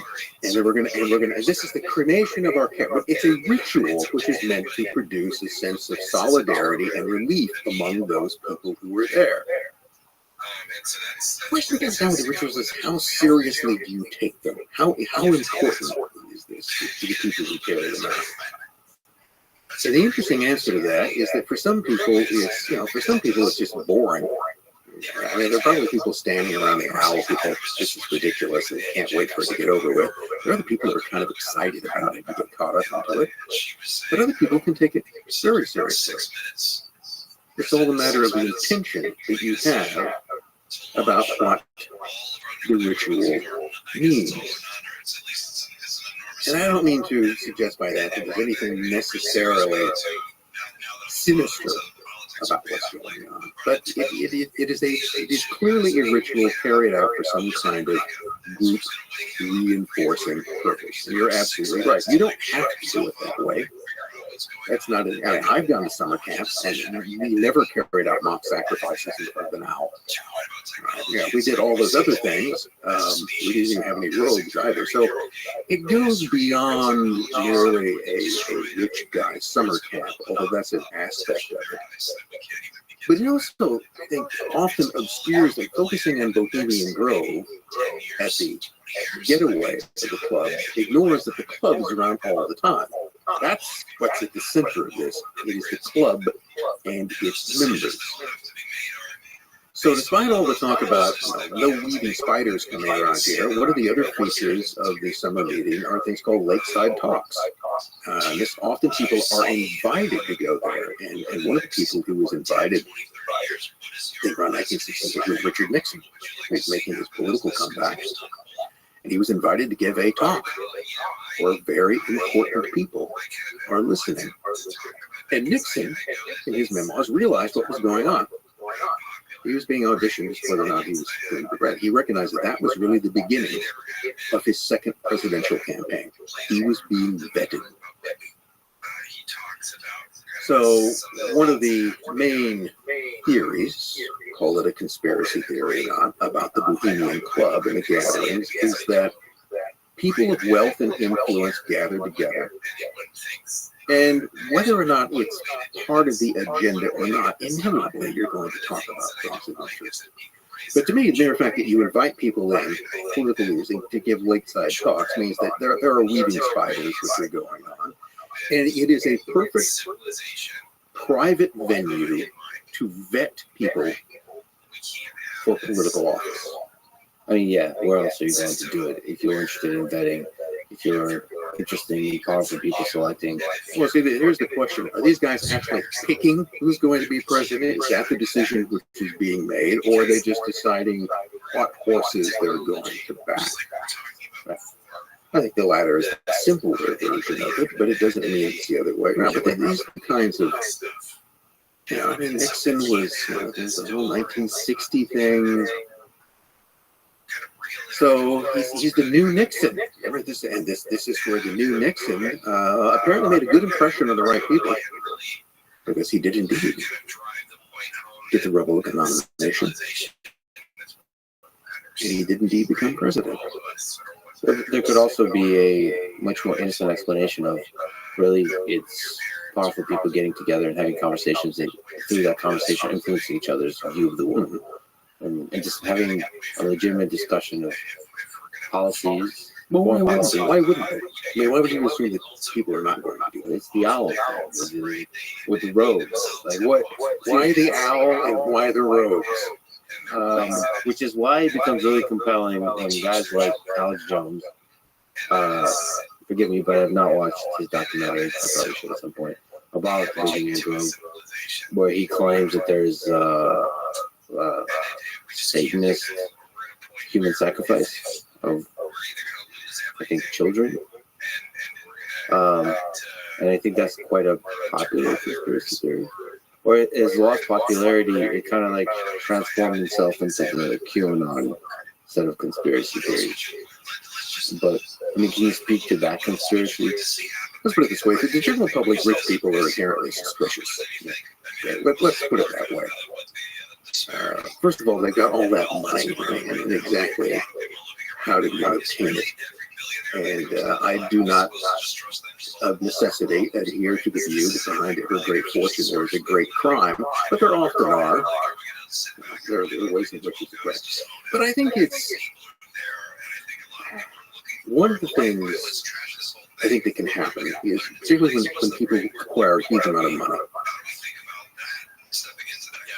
And I won't name any names, but let's say there are people who perhaps in the tech sphere who, coming from no particular background of wealth, suddenly find themselves with $600 billion. Well, what? This is the question you have to ask yourself. Why me? Because you're one of the rare, tiny group of human beings who will ever have that kind of wealth in their hands. Even if you are a convinced atheist, I think at some point you have to begin to suspect that the cosmic muffin, providence, whatever it is, put this money in your hands to do what? Achieve great things. Just think of all this stuff. So you're going to start a foundation and you're going to start backing all the things that you like. This is, I think there's an element of ego that comes in with it as well. And again, it may not be so much what the rich person with a huge amount of money at their disposal and a lot of fuzzy ideas about what to do with it can be influenced by others. It's always that question as to who's actually manipulating these events. What's going on in that regard? In some way, they can be a very useful sucker. Find somebody with a lot of money, get them to finance the things that you want them to do. The Bohemian Club is, I don't think, in and of itself inherently evil or sinister, but it means that there are lots of different people in it who have different agendas. It goes back to what I said about how somebody feels about the cremation of hair ritual. This is either just a waste of time, it's just some sort of silly thing that we're doing, or it is something of great importance, perhaps even mystical or religious importance, because that's ostensibly what it's pretending to be. There's always this question, so what degree you begin to play, and the play becomes serious? That tends to happen a lot. You've studied a lot of cultism. Occultism. What do you think is the power of that mystical experience? Well, what is broadly referred to, we're getting to what's occultism? What's the occult? Occult is the hidden. That's all it really is. Specifically hidden from sight. And the basis of it is the idea that what is hidden? Well, what is hidden from us is most of the world, most of reality. So the basic concept within occultism, the basic concept within most religions, which are approved forms of occultism, is that the world, the physical world that we are aware of, is only a very small part of a much larger reality. And that what the methods and practices of occultism arguably do is to allow someone to either enter into this larger reality or to access that larger reality for purposes to be exploited here. The most interesting statement about, and a key element of this becomes a thing called magic. Now, I don't know magic, it's the guy standing on stage performing a trick. But the interesting thing about a stage magician is that a stage magician is, we know when we're watching this that it's a trick. Yet we can't really figure out, if he does it well, how that trick is being accomplished, because it seems to defy physical laws. And that's what's fascinating about it. So even though you know it's a trick, if you can't figure it out, it has this kind of power of fascination. But it's mimicking something. Stage magic is mimicking real magic. What is real magic? Well, let's go back to Aleister Crowley, because he always has. I knew he was going to come up with something. Earlier, because he always got all roads lead to Aleister Crowley. Aleister Crowley, and I've said this enough that I should be able to get it right, but I'm paraphrasing here. He goes, magic, which of course is spelled with a K, or CK, is the art and science of causing change to occur in conformity with will. In a way, that's sort of mind over matter, but it's the idea that one can, through will, through intention, bend reality to make something happen. Let's put it this way: it's tipping the luck plane. Okay, so yeah, you got some kind of a level plane. We're trying to just tip it. The marble rolls over one side or another. Now that presupposes a lot of things. That is there a luck plane? I don't know, but it's a good sort of idea to have. But and here again, don't become overly bothered trying to figure out whether you actually can bend reality. Become bothered by the fact that there are people who believe that they can and will go to great efforts to do so, and will often believe they have succeeded. So it's this effort to make things occur in a particular way, maybe just to sort of nudge reality in one little way or another. And that's where things like rituals come in. Rituals are a way of focusing will and attention. We're all there, we're all thinking about the same thing. And you have to imagine just how, the pervasiveness of what could be called that kind of magical thinking every day happens everywhere. So, let me give you an example. You ever attended a high school football pep rally? Think of what's going on there. Okay, your team is going to battle the other team. You've now assembled everyone in the gymnasium. You've got people who are dancing around in animal totem costumes. And what are you chanting? Everyone is supposed to chant that if the other team dies, that you will be horribly defeated and that our team will be victorious. That is a magic ritual. The idea is, it becomes into this idea, it's very popular about visualizing things. Visualizing, manifesting, but you need to manifest your success. Well, that's just magic. That is trying to cause change in conformity with will. So these things can happen without you being even consciously aware of what's going on. And you don't need to be, because if you're all part of the mob, which is there in the gymnasium, and you get into this and you get worked up, what you're doing is you're creating a huge amount of energy. All of these people are putting energy into something, and that energy goes somewhere. And maybe you can, maybe, just maybe, you actually can slightly increase the chances of your team's victory. Of course, your opponents are having their own ritual at the same time, so whoever has a bigger mojo would apparently win. So that's I would say, trivial example of that, but a clear one. But I do believe that there's incredible power in groups of humans getting together and morphing reality. I think that's probably one of the things that made human civilization what it is. Groups of people being able to believe a thing and bring that belief into reality. Yes, you're exactly right. Bring to conceive of something, and then through intention, will, to manifest that into this realm. And of course, that power of the collective mind can be leveraged by charismatic leaders to do all kinds of stuff, where you get cults that do horrible things, or anything. There might be a cult that does good things. I don't know. It depends. We don't call those cults. Exactly. Without endorsing this entirely, and interesting, one of the questions: what's the difference between a cult and a religion? And it has been said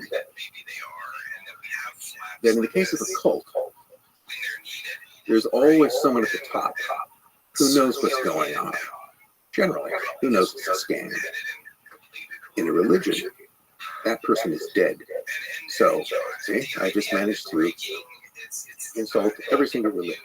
But it's an interesting way of thinking about it, because I think there is some degree of accuracy in that statement. Do you think, actually, the interesting psychological question is, in cults, do you think the person at the top always knows that it's a scam? Do you think there's something about the human mind where you gradually begin to believe your own bullshit? Yeah. Yes, That seems to be that the, again is part of magic, I think, is believing your own bullshit. It doesn't necessarily mean that the head of the cult realizes, but there's someone, maybe the second, I always sort of look at the lieutenant, someone probably has an idea about what's going on. The other thing that seems to be a kind of dead giveaway for what we would call a cult is what's called excessive reverence for the leader. People just believe everything these people say. I'll give you an example. The first time I ever encountered anything like that was in Santa Barbara, California in the 1970s. I was going to grad school, and there was a particular cult locally. I think it was Brotherhood of the Sun.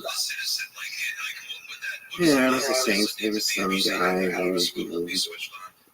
Among the other things, followers were convinced to hand over all their money and personal belongings to him. I believe he used part of that money to buy a yacht with.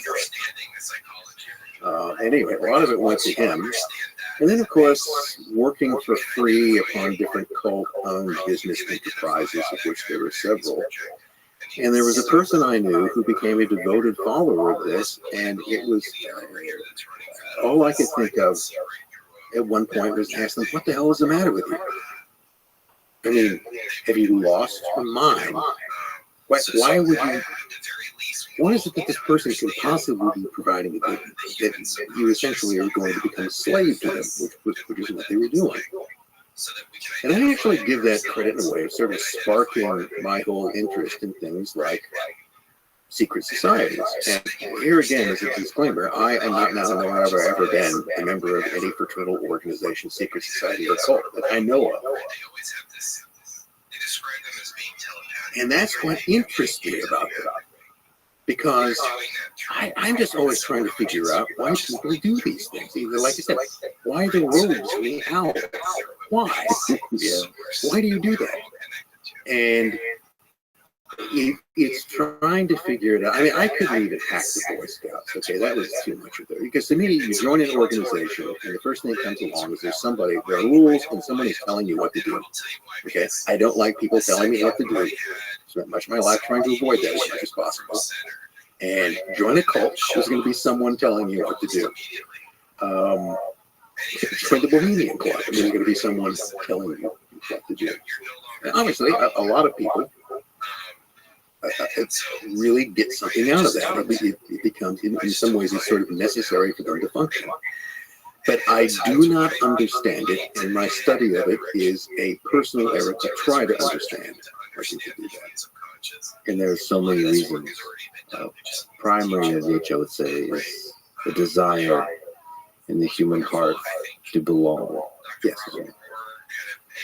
And the dark forms that takes throughout human history, recent human history, is something I'd love to talk to you a bit about. If we can go back to the beginning of the 20th century, on the German side, you've described how secret societies like the Thule Society lay the foundation for Nazi ideology. Can you, through that lens, from that perspective, describe the rise of the Nazi Party?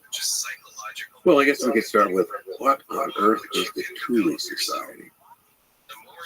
So the Thule Society was a small German occult society. That is, they studied metaphysics. Fancy word for occult. That appeared in Munich around 1917, 1918. The key figure behind it was a German esotericist by the name of Rudolf von Zebotendorf. Okay, not his real name. His real name is Adam Rudolf Glauer. He was adopted by a German nobleman and got the name von Zebotendorf. And I like to say that name. So I have this real thing about vague, mysterious characters who show up and do things, and trying to figure out who these people are. So we're working up the years sort of prior to the First World War. So the decade or so prior to World War I, spends a lot of time in the Ottoman Empire. Turkey was the name of the Ottoman Empire, which was a fairly tumultuous place because in 1908 and 1909 there was the Young Turk Revolution, and a military coup which effectively overthrew the Ottoman Sultan and installed a military junta, which would go on during the First World War to make its greatest achievement, the Armenian genocide. Eventually, he created a genocidal military regime, which would lead the country into disastrous First World War, which would destroy the Ottoman Empire, out of which modern Turkey emerges. Yada yada yada. By the way, we should take a tiny tangent here, which is that you refer to the intelligence agencies as being exceptionally successful, and here in the case of the Young Turks being also very successful in doing the genocide, meaning they've achieved the greatest impact, even though the impact on the scale of good to evil tends towards evil. It's one of those things that often comes out of revolutionary situations. Revolutions always seek to make things better, don't they? We're going to take a bad old regime. The Sultan is, the Sultan was bad. I think it's fairly safe. Abdul Hamid II was not wasn't called the Red Sultan because of his favorite color and everything. And the idea is that they were going to improve. They were now going to, the Ottoman Empire was a multinational empire. They were going to try to equalize and bring in the different groups, and none of that happened. It became worse. In the same way that you could argue that the goal of Russian revolutionary was to get rid of the bad, old, incompetent medieval czarist regime and to bring in a new, great, shining future. And it became even more authoritarian. And the crimes of the imperial Russian regime pale in the significance of what would follow, in the same way that the crimes of Abdul Hamid pale when you get to the Young Turks. But that wasn't necessarily the intention. But Zabuttendorf was a German businessman who's working in this period. And the whole point here is that the Ottoman Empire in this period is a hotbed of political intrigue. There are all kinds of interesting things about it. The Young Turk Revolution is essentially a military coup, but it is plotted in Masonic lodges. I know, technically, Masonic lodges are never supposed to be involved in politics, but they are. The lodge meeting breaks up, and then you plot the revolution. So, same group of people, but it's not technically.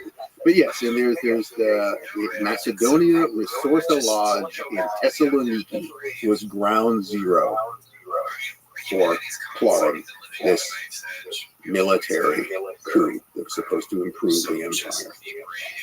Zabuttendorf is in one way or another mixed up in all of this, or at least he's an observer. Plus, he's initiated into the Masonic lodges. And interestingly enough, the fellow who initiates him into one of these Eastern lodges is a Jewish merchant by the name of Termudi, and who's also a Kabbalist. And also, Zabuttendorf is very, very interested in the occult. He's initiated into Eastern Masonic lodges in a period when those same lodges are being used as a center for political intrigue. He also apparently is involved in gun running, which in revolutionary periods is, there's a lot of the money to be made off of that. So he's connected to various dark businesses in a tumultuous time, with connections to politicized Freemasonry and the occult.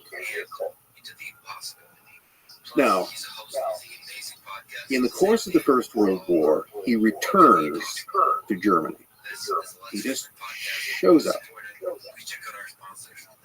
And it would be my operative suspicion or theory that Bodendorf was working for someone. I don't think he just pops up in Munich on his own accord. Why does he leave the Ottoman Empire and return to the place? Who's behind him? Well, maybe no one, but maybe someone, because he doesn't have money at his disposal. And he comes into Munich and he basically takes over this small sort of occult study group. Now, the interesting thing is that the Thule Society is really just a branch of another existing, what's called an Ariosophist order, a thing called the German Order or the Germanen Order, which is centered in Berlin.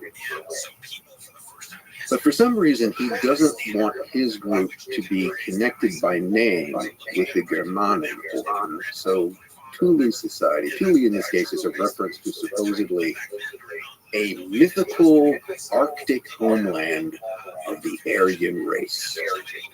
And they're all snow people who wander out of the snow at some point. It's kind of like a frozen Atlantis. So I mentioned these people, the Ariosophists, which is, I can't practice saying that. So what are they? Well, they're a kind of racist Germanic offshoot of Theosophy. And I know I'm explaining one thing to explain something else, but there's no other way to do this. So Theosophy was 19th century, very popular and widely modeled occult belief. It was founded by a Russian woman by the name of Helena Blavatsky. She was a medium, psychic, who supposedly got channelings from the ascended masters. The basic story they're all of the ascended masters, which are mystical beings that may or may not have once been human. They live inside the Himalayas, or they float among them on a cloud, and they guide the spiritual evolution of humanity. What Blavatsky did was to take Western esotericism and blend it with Hindu and Buddhist esotericism, which became very, very sexy in the West. Still is. You know, Buddhism attracts a lot of people because, well, it's Buddhism. It's different, see? So, the Mahatmas, the ascended masters, were sending their messages, despite the fact that she was later proven pretty much to be a fraud and writing the letters herself. Nevertheless, people still went along with this doctrine, and it's been widely modified and copied since then. So, an idea in Theosophy was that human spiritual evolution was tied to physical evolution. So, in the case of Blavatsky never said that Aryans, white people, anything else were superior. He talked about the different root races, but it's just their version of it is just total gobbledygook that seems to include everyone. I defy you to make much sense out of it. But in the early 20th century, there were different sort of, one of the things that became fashionable, not terribly popular. These are small movements. The idea that, Germany is a new upcoming country, and part of this, I think, was really trying to define who the Germans were, because remember, the German Empire, Germany as a political state, doesn't come into existence until 1871. Prior to that, Germany was a geographic expression, a vague one, which described a large area in Central Europe where a lot of people who, wore the leather shorts and or something like that, and spoke similar German dialects, were nominally Germans, but they might be Prussians or Bavarians, or they came in all sorts of varieties of religion. There was no German identity. Something very similar happened in Italy in the same period. There weren't Italians. There were Sardinians, there were Romans, and there were Sicilians, Umbrians, spoke, again, dialects of a similar language, but it never lived, not just the Roman Empire under a single state, and really didn't think of themselves as the same. So you have to create this artificial thing. You have to create Germans. There's now a Germany with an emperor, and so we're all going to be Germans. Well, exactly what is that? Much of it is an artificial creation. You have to decide upon some sort of standard dialect. Okay, we'll decide what that is. Often dialect that only a few people actually speak, and then it will be drilled into children's heads through state schooling programs.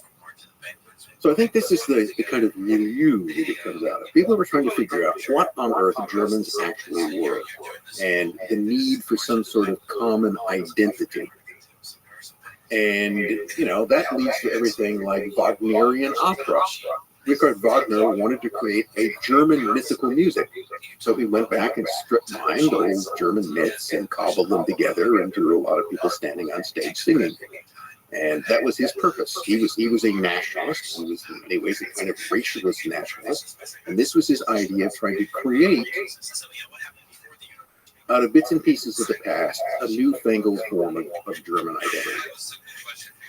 So, on the more mystical end of this, you had the idea that, well, Germany must have been created for some special purpose, because the Germans must be very special people, and we must have some sort of particular destiny. And then out of this, the direction this is heading, well, we're all part of some sort of master race, with some sort of ties to some sort of great civilization in the past. Call it Thule, or call it whatever you want to be.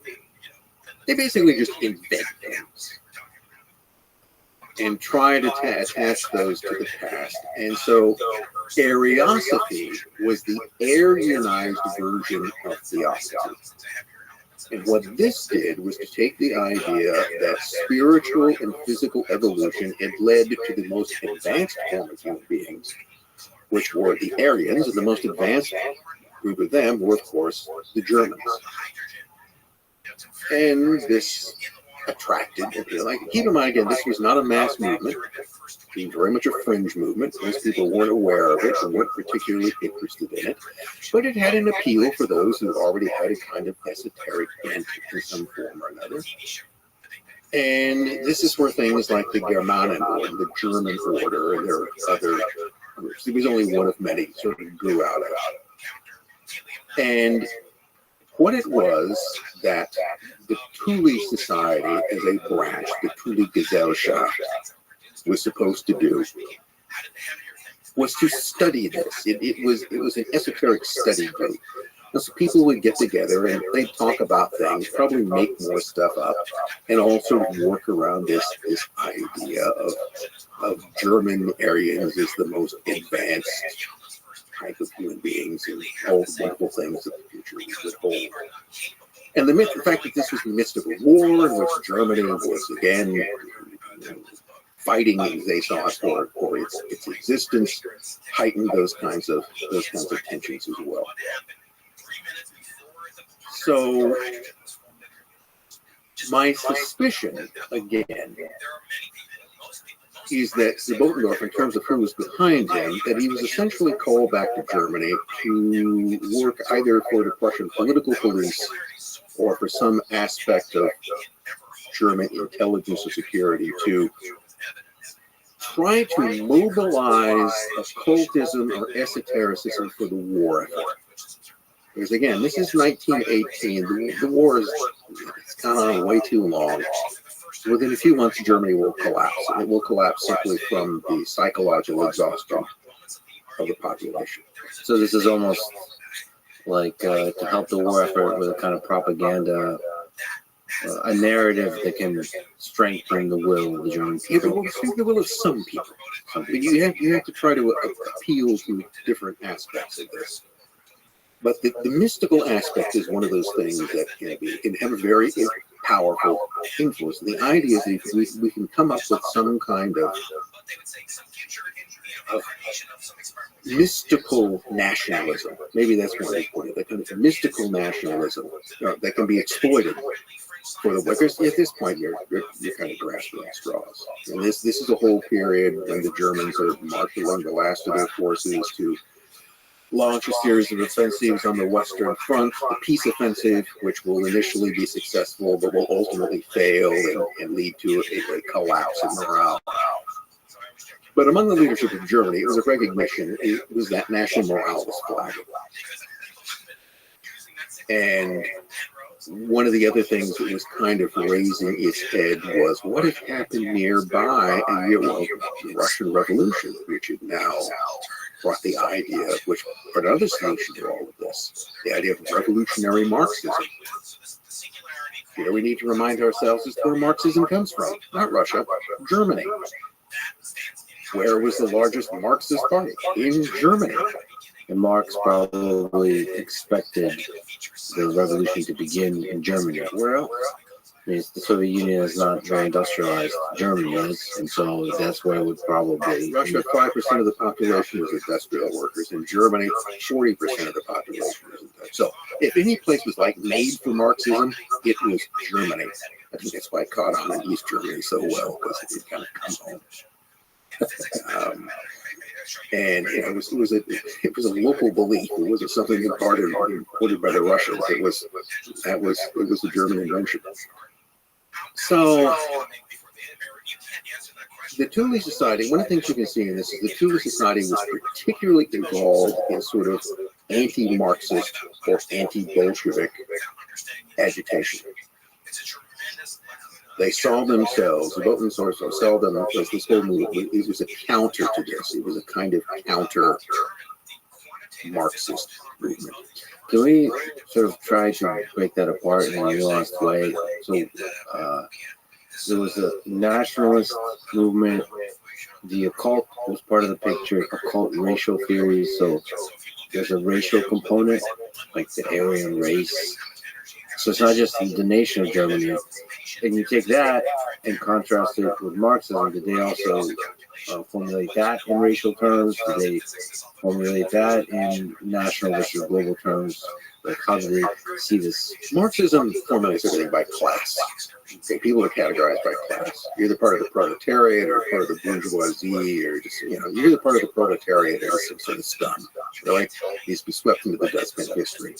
Only workers count. And that was what would take someone who was a nationalist would sort of drive them crazy, because their ideas we're trying to create a German people. We're trying to create a common German identity. But what the Marxists are doing is they're dividing Germans against each other by class. German workers hate the German bourgeoisie. German proletariat as opposed to German capitalists. We're all trying to fight this war together. So that was why Marxism, particularly in the form of Bolshevism, was seen as unpatriotic, and of course was opposed to the war as a whole. The idea that parroting Lenin was that the war was an imperialist war, and the only thing that was good that was going to come out of it is that the imperialist war, through all of the crises it was creating, would eventually lead to a class war, and that would be good because that would reconcile all these things. But think of this as two very different versions of this. The Bolshevist version, or let's just call it the Marxist version of Germany, was going to be a class society in which we're going to have some kind of civil upheaval, which will have Germans fighting Germans. Whereas the kind of mystical nationalism, the almost kind of religious nationalism that Sabotendorf and the Thule Society had pitched its wagon to, held that Germans are all part of a single racial family, and that's what must be the most important thing. And that these can be different ways of trying to influence people. It comes down to a matter of political influence. So in a sense, I think that what Sabotendorf and the Thule Society was trying to do, at least within Munich, was to use this idea of mystical nationalism as a potential rallying point for some part of the population to oppose these other forces, to keep people fighting. The war is lost, though, in November. The Kaiser abdicates, and essentially, socialists do take over in Germany. Things come very, very close to following the Russian model. And you even get the Russian version or take on the Bolsheviks, which are the Spartacists, who try and fail to seize power early on. But you do essentially end up with a socialist Germany. And That then leaves, in the aftermath of the war, the Thule Society is sort of the odd man out, although they're still very closely connected to the Army. And here's one of the things that I find interesting. When you get into 1919, who is it that's paying Subottendorf bills? The Army. The one thing the German Army is absolutely determined to do is to preserve its social position and power. And they're perfectly willing to dump the Kaiser to do that. That's sort of this deal which is made. In November of 1918, Kaiser's abdication, the proclamation of a German republic, which, you just have this guy declare it. It wasn't really planned. There's the Ebert-Groener Pact. Groener is the chief of staff, general staff at this point. Friedrich Ebert is the chief socialist politician, basically, and they make an agreement. The agreement basically is that the army will support Ebert's government if Ebert supports the army. And particularly that means the continuation of the officer corps and the general staff in one form or another. So a deal is made. And that, of course, is what will eventually help defeat the Spartacist uprising. Now, was the Army doing the similar kinds of things that we talk about with intelligence agencies? This kind of same kind of trying to control the direction of the German intelligence landscape in the First World War is obscure in many ways. There are lots of things that are going on. You've got Germany has a military intelligence service called Abteilung, or Section 3B. That's just plain military intelligence. They're constantly trying to collect military information, before the war about the weaponry and plans of the enemies, and then about what the operational plans were during the war. Doesn't really go much beyond that. The German Foreign Office runs a kind of political intelligence service. And that's the one which is much more involved in things like subsidizing subversion in Russia, which is one of the things that the Germans sign on to fairly early. Little diversion here. In 1915, there's a Russian revolutionary who's lived much of his life in Germany, who goes by the code name of Parvis, and he essentially comes to the Germans in Constantinople, interesting enough, in Turkey. He's hanging around there at the same time Subottendorf is there, which I find curious. So Parvis, or Alexander Helpan, to get his actual name, comes to him and he goes, look, there's a lot of revolutionaries in Russia, and there's a lot of mistrust of the regime. We think that the war will increase the contradictions in Russian society. And if you give me a lot of marks, I can finance this revolutionary activity. And through subversion, I can take Russia out of the war. And the Germans are facing a two-front war. That sounds great. We'll use money in order to, but notice what they're doing. The German General Staff, a very conservative organization, not a bunch of revolutionaries, are going to finance revolution in an opposing country. They are going to finance revolutionary subversion to take Russia out of the war, which basically works. So that gives you another idea as to what the German military is willing to do. They're not revolutionaries, but they'll pay revolutionaries to subvert another regime. Now you've got the problem is that the revolutionary regime that your money helped bring to power is now threatening to extend into your country. So the whole question for the army and for others in Germany in 1919 is how to keep Germany from going Bolshevik, from in a sense being hoisted by your own petard. So the Thule Society, I don't think is a huge part of this program, but it is a part of it. It's all an effort to try to keep control, and that's why the army is financing them. That's even why the army at some point then supplies them with its own propagandists. So the Thule Society begins to create, under Subotendore's leadership, what he called the Rings of Thule.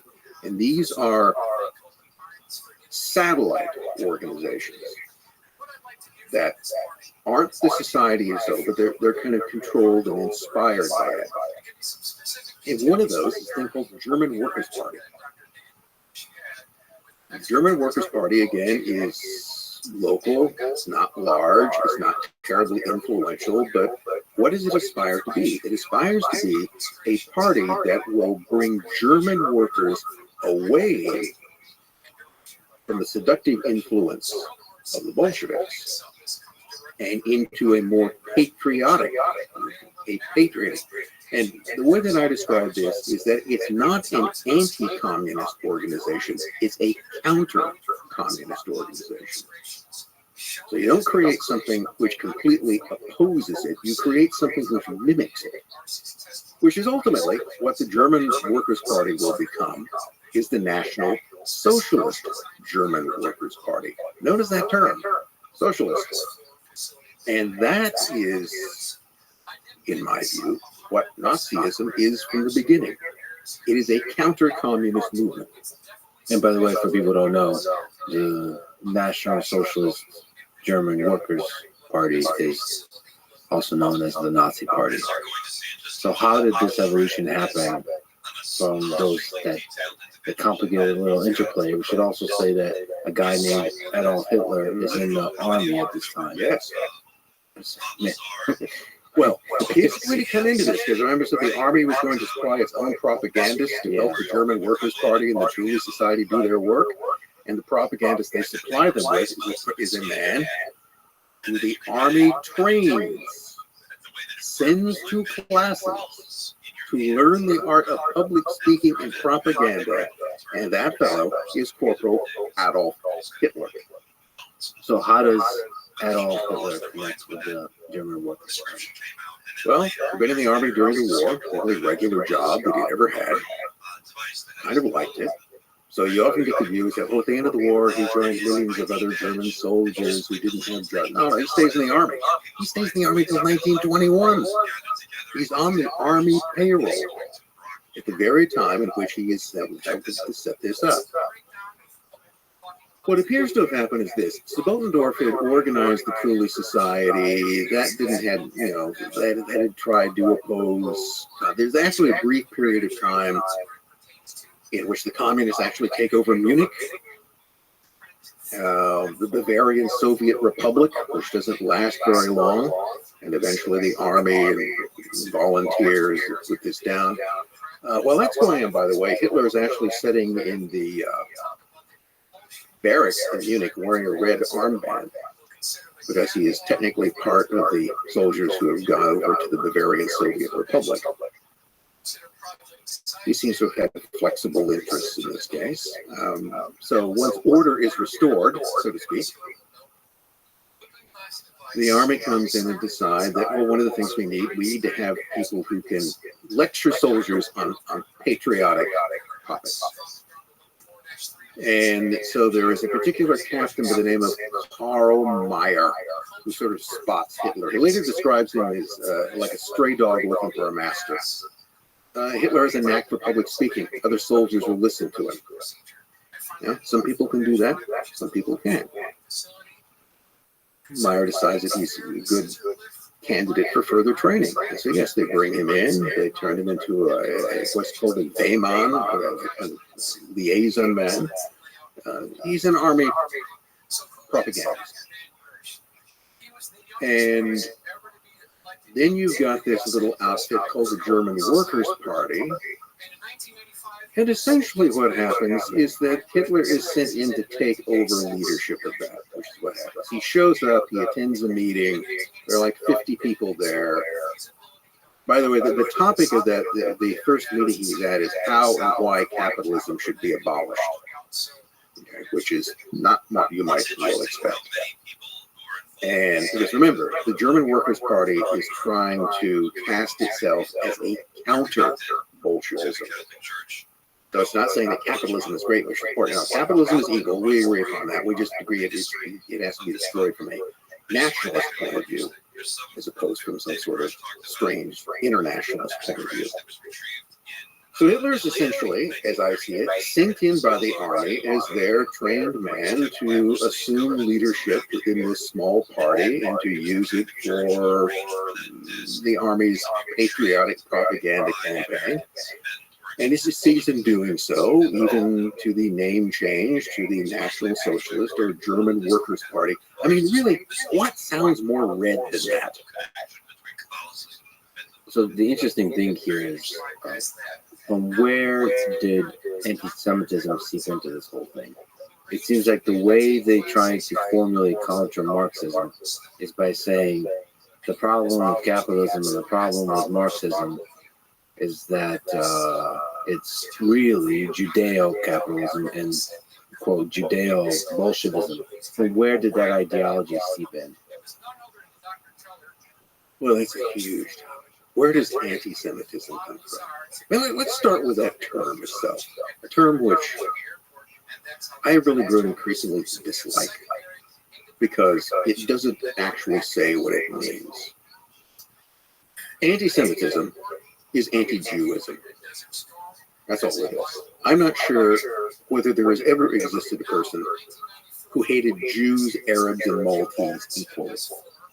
Yeah, it's kind of hard to imagine. I don't know. But that's technically what that would mean, because let's face it, most Semites are Arabs. So if you're an anti-Semite, then you don't seem to distinguish Jews from Arabs. Makes no sense. The origin of the term is invented by, guess what? An anti-Semite. A guy in the 1870s, a German journalist by the name of Wilhelm Marr, who is, wouldn't you know it, part Jewish himself, and who decides that you really need a better term than Judenhass, Jew hate, which was the term that, because that just sounds so, inelegant, doesn't it? Okay. What do you want to call yourself? A Jew hater or an anti-Semite? See? Anti-Semitism, it's got that ism part of the end of it, which means it's a system of belief. Anything that has an ism must somehow be scientific and important. It's all part of the 19th century obsession with trying to bring science into something one way or the other. So we're going to get rid of Jew hate and we're going to turn it into anti-Semitism. And we're only going to be talking about Jews, but we'll never actually say that. And somehow, the invention of a Jew hater to disguise the fact that he's a Jew hater, even though he's partly Jewish, by inventing the term anti-Semitism works because everybody has bought it and repeated it ever since. So, I don't know. I think, maybe just because anti-Jewism would just be, is it too direct in some way? So do we have difficulty confronting actually what it is that we're talking about? I do wish terms were a little bit more direct and self-explanatory. Yes, Jew hate is a better term. Well, the question then comes, what exactly do you hate about the Jews? And a lot of this has to do with, if you go back prior to the 19th century, if Jews were hated, they were hated for religious reasons. In Christian Europe, they're hated because they weren't Christians. And they existed as the only kind of significant religious minority. But other than that, they tended to live separately. They had little economic influence. Jews tended to live in shtetls in the east, ghettos elsewhere. They were involved in banking and business, but they sort of remained segregated from the society.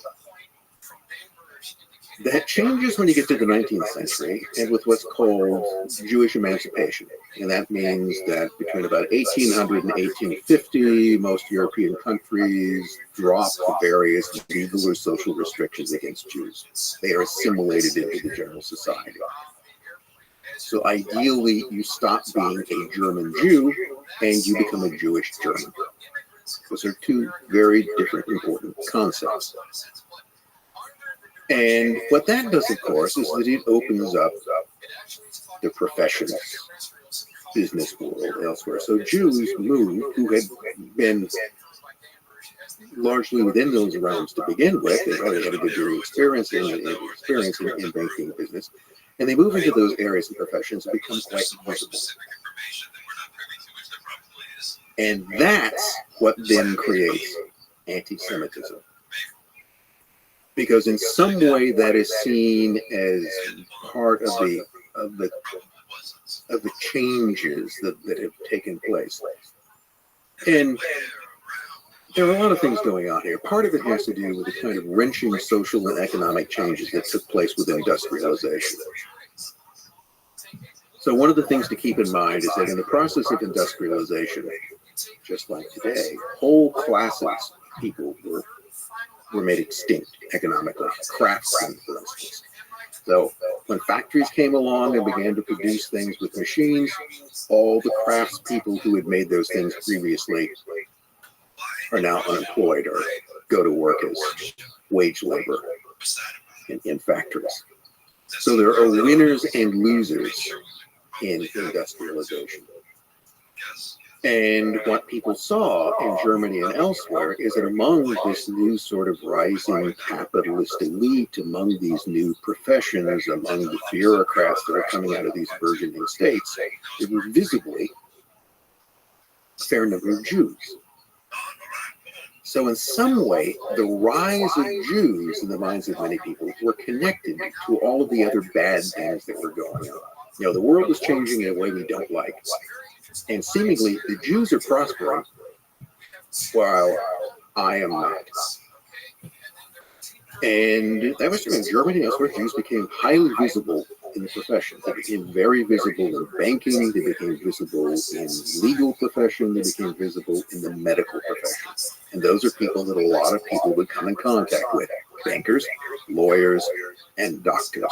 They were not the majority in there, but you know, vastly overrepresented in terms of the general population, and especially within the cities.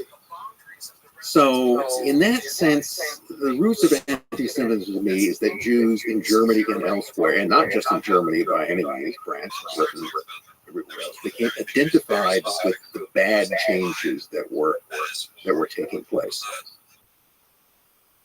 But you also found that Jews were not only prominent among capitalists, they were also prominent in the socialist movement as well.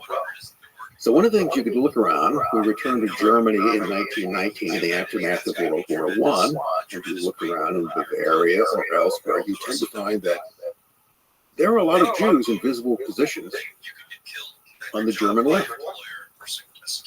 Was Luxembourg was but one example of that. You know, Eugen Levine, some of them came in from Russia. You know, when the Soviets send a representative to Germany in this period, it's Karl Radek, a Jew. So it wasn't difficult to exploit that, to argue that just as the ranks of capitalism was full of Jews, the ranks of Bolshevism or of the revolutionary left were full of Jews, because you could easily go around and distinguish a great many of them. Again, they don't have to be the majority, they just have to be numerous, prominent, and visible, which they were. So this provided you in the case of the propaganda of the German army, the type of stuff that Hitler was spewed out, they could put all the anti-capitalist rhetoric when they wanted to. The army was never going to overthrow capitalism, and the capitalists knew they weren't going to do it. So go ahead, talk shit about us. We don't really care. That's not going to, because we know that the army will prevent that from happening. The way to then undermine the real enemy of the scene, the revolutionary left, was to point out the Jewish influence there. I mean, look at Russia. Well, that is not Trotsky. There he is. Look, there's a Jew. There's one. Radek is a Jew. It wasn't hard to find in that regard. You gave a lecture on the protocols of the Elders of Zion. It's widely considered to be the most influential work of anti-Semitism ever, perhaps. Can you describe this text? Well, the protocols of the learned Elders of Zion is probably one of the most troublesome and destructive works of literature that has ever emerged. And yet, its origins remain obscure. So you get a whole variety of stories about where it came from. So the one story that is often is that it was the work of the Okhrana, Russian secret police, and in particular, it was all crafted in 1904 and 1905. In Paris, there's a whole description of Pyotr Rothschild, who was supposedly the chief of the Okhrana at the time, was the man behind it. Another fellow by the name of Matvey Golovinsky was the drafter of it, and that they had this document written by a French political writer from some decades back called Dialogue in Hell between Machiavelli and Montesquieu, which they were then adapting. Usually it's argued that they plagiarized it into the protocols, and none of that is really true. I mean, the first part about it is that at the time this supposedly took place, Rothschild wasn't working for the Okhrana. He'd been fired, and he wasn't in Paris, and the whole situation which is described couldn't have taken place because the people who did it weren't there. It's a story.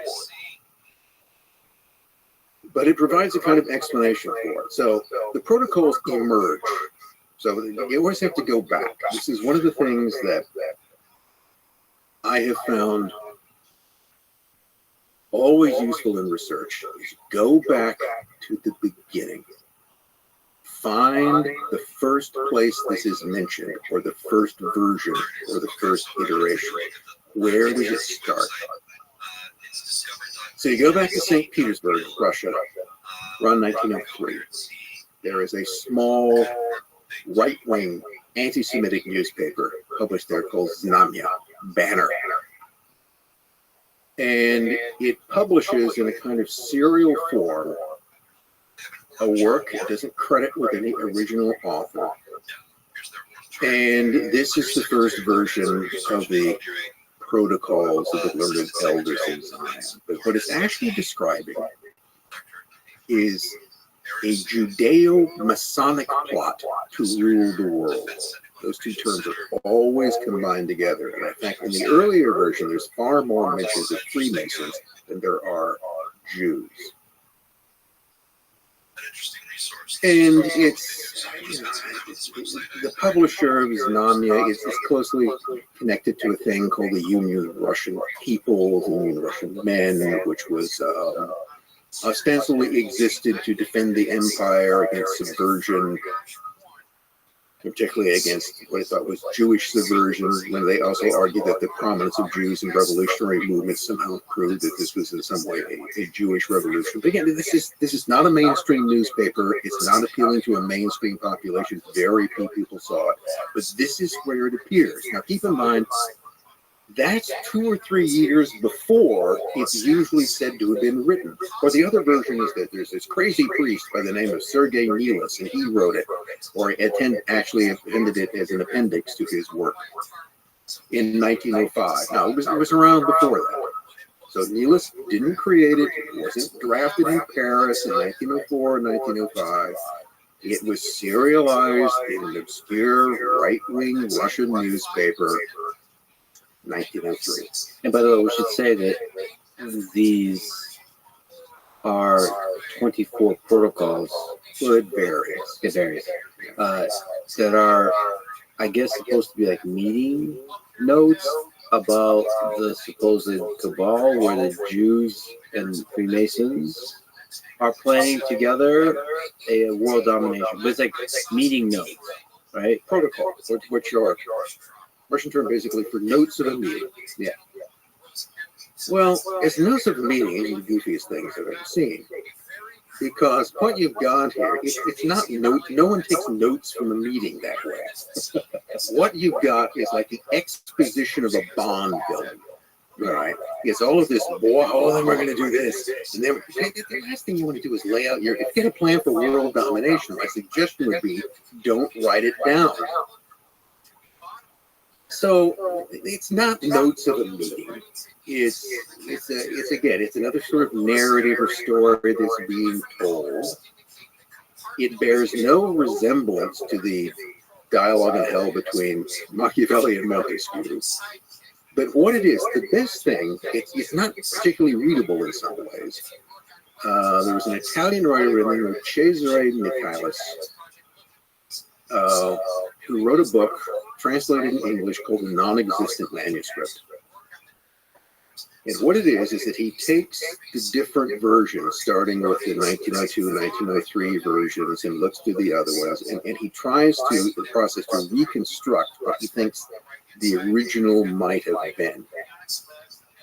But the other thing he does, which was fascinating to me, is that he takes this whole sort of initial text, and in bold type, he indicates the paragraphs, but more often sentences or phrases that appear to be identical from the Joly work.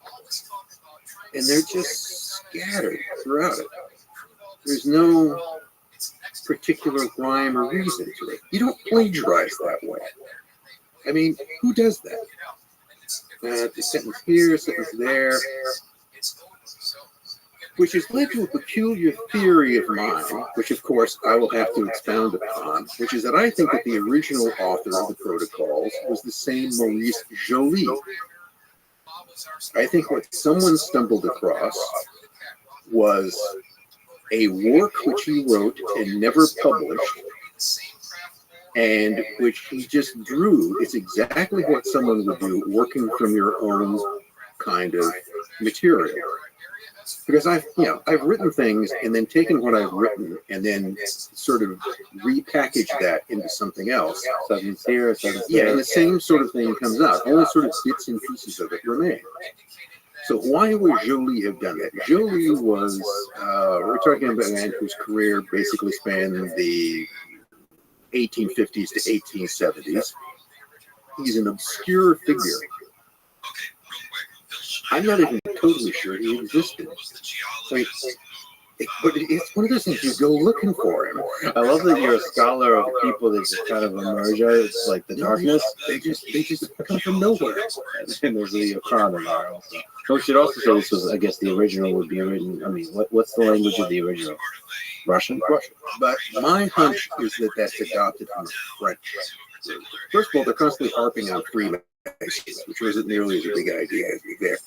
You go back to France in the 1890s, there's some big scandals. Well, there's the Dreyfus scandal, and we got that, all right, where you've got a Jewish officer on trial for being a traitor, all right? So that was part. So you bring in the whole Jewish element, Jews is disloyal, Dreyfus case, 1894.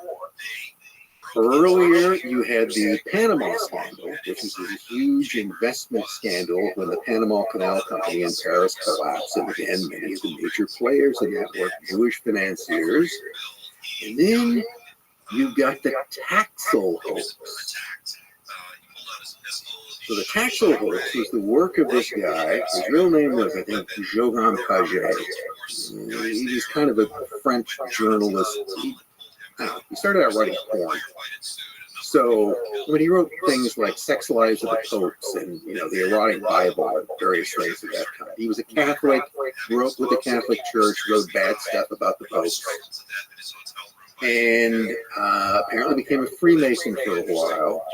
And then supposedly recanted his evil ways, went back to the church, and then under the name Leo Taxil began writing these whole series of articles, basically arguing that there was a Masonic satanic conspiracy, run, by the way, by an American, Albert Pike.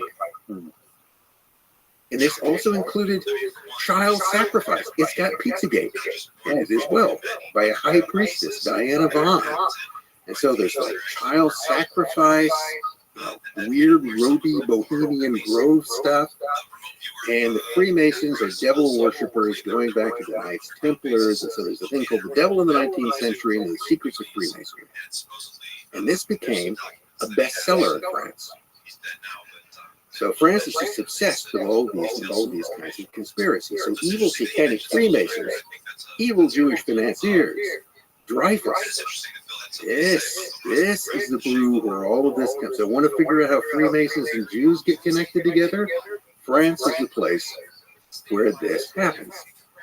Now, Taxil, or Johann Paget, eventually pulls another interesting thing in this. Around 1897, Critics argue that he's making this stuff up and demand that he present Diana Vaughn, supposed satanic high priestess, toddler killer.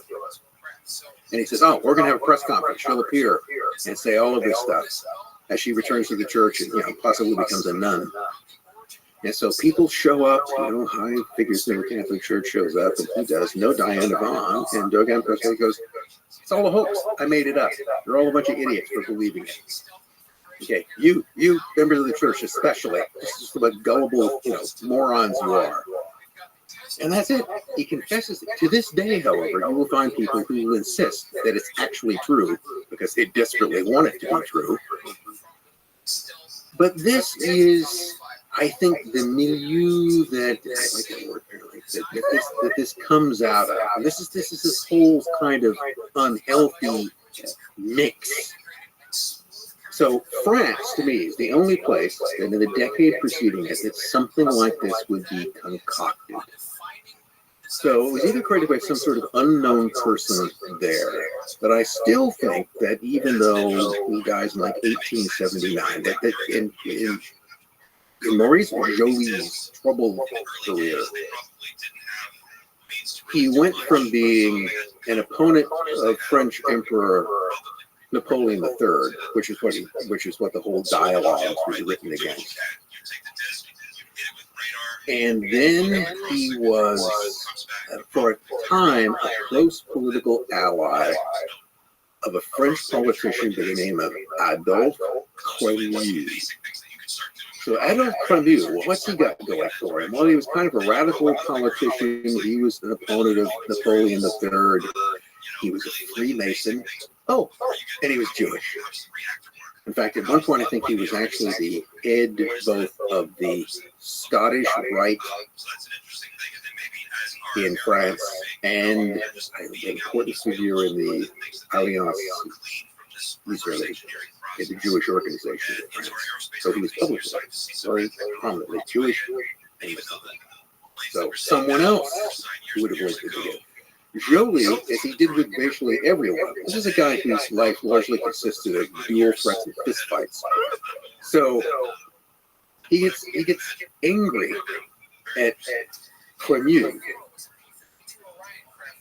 and it's exactly the type of thing that he might write to vent his spleen about it. But he died, probably a suicide. It's kind of difficult to tell. In obscurity, his son seems to have inherited most of his literary works.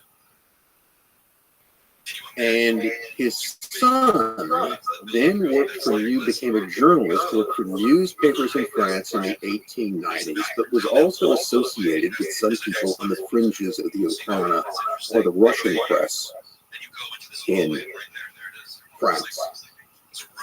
So one of the little things that had happened by this time is that France and Russia become allies, even though their political systems are completely incompatible. And so the Russians were using money to subsidize French newspapers that were championing the alliance between the two. Russian meddling. Okay. No, they're just paying to have the right kind of newspapers come out. So there's this whole connection between the kind of Russian journalistic world, the French journalistic world, and all of these scandals which are going on, and Joly's son, and then, 10 years down the road, this thing pops up in a newspaper in St. Petersburg.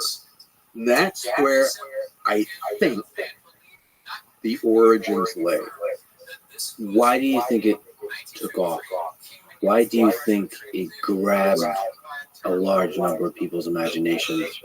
And even after it was shown to be not actually what it's supposed to be, people still believe it's real. Well, it doesn't take off immediately.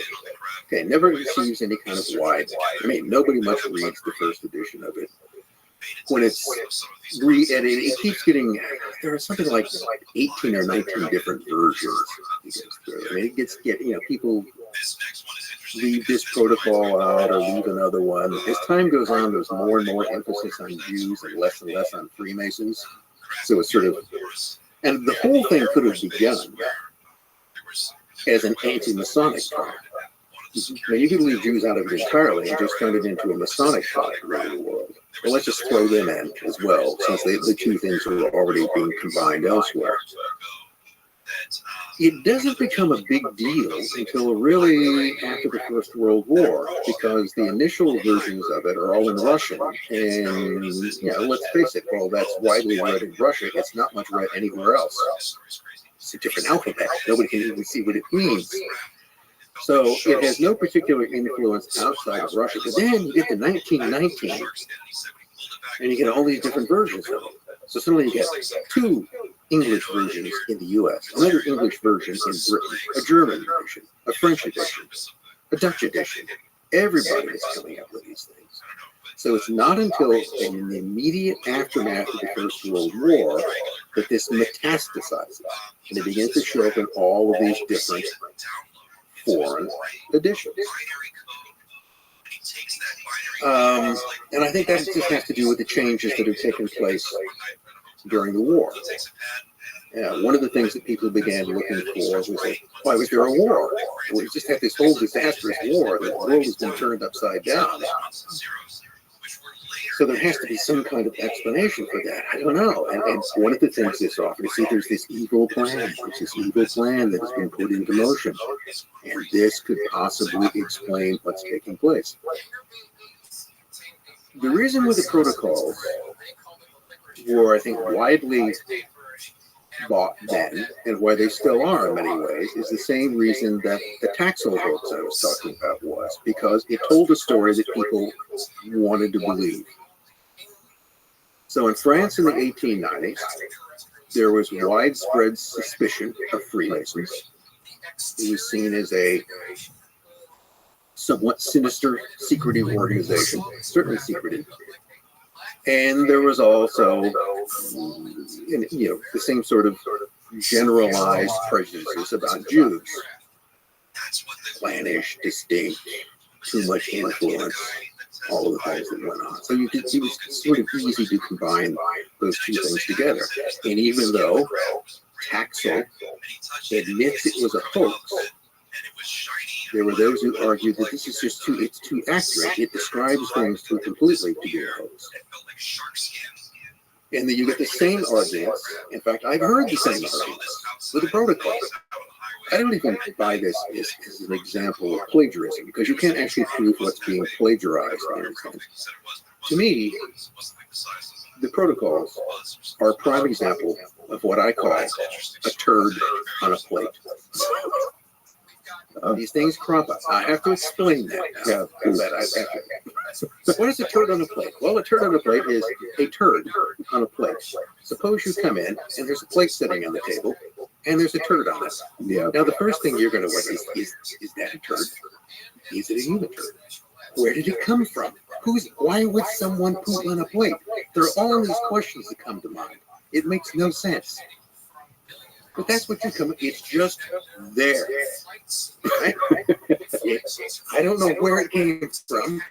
I don't know why, but there's a turd on a plate, and that's what the protocols are. They're just there. But the reality is, just like with the turd on a plate, you take a picture of that in modern day, and it becomes a meme, becomes viral, and becomes a joke on all social media, and now it's viewed by tens of millions of people or whatever.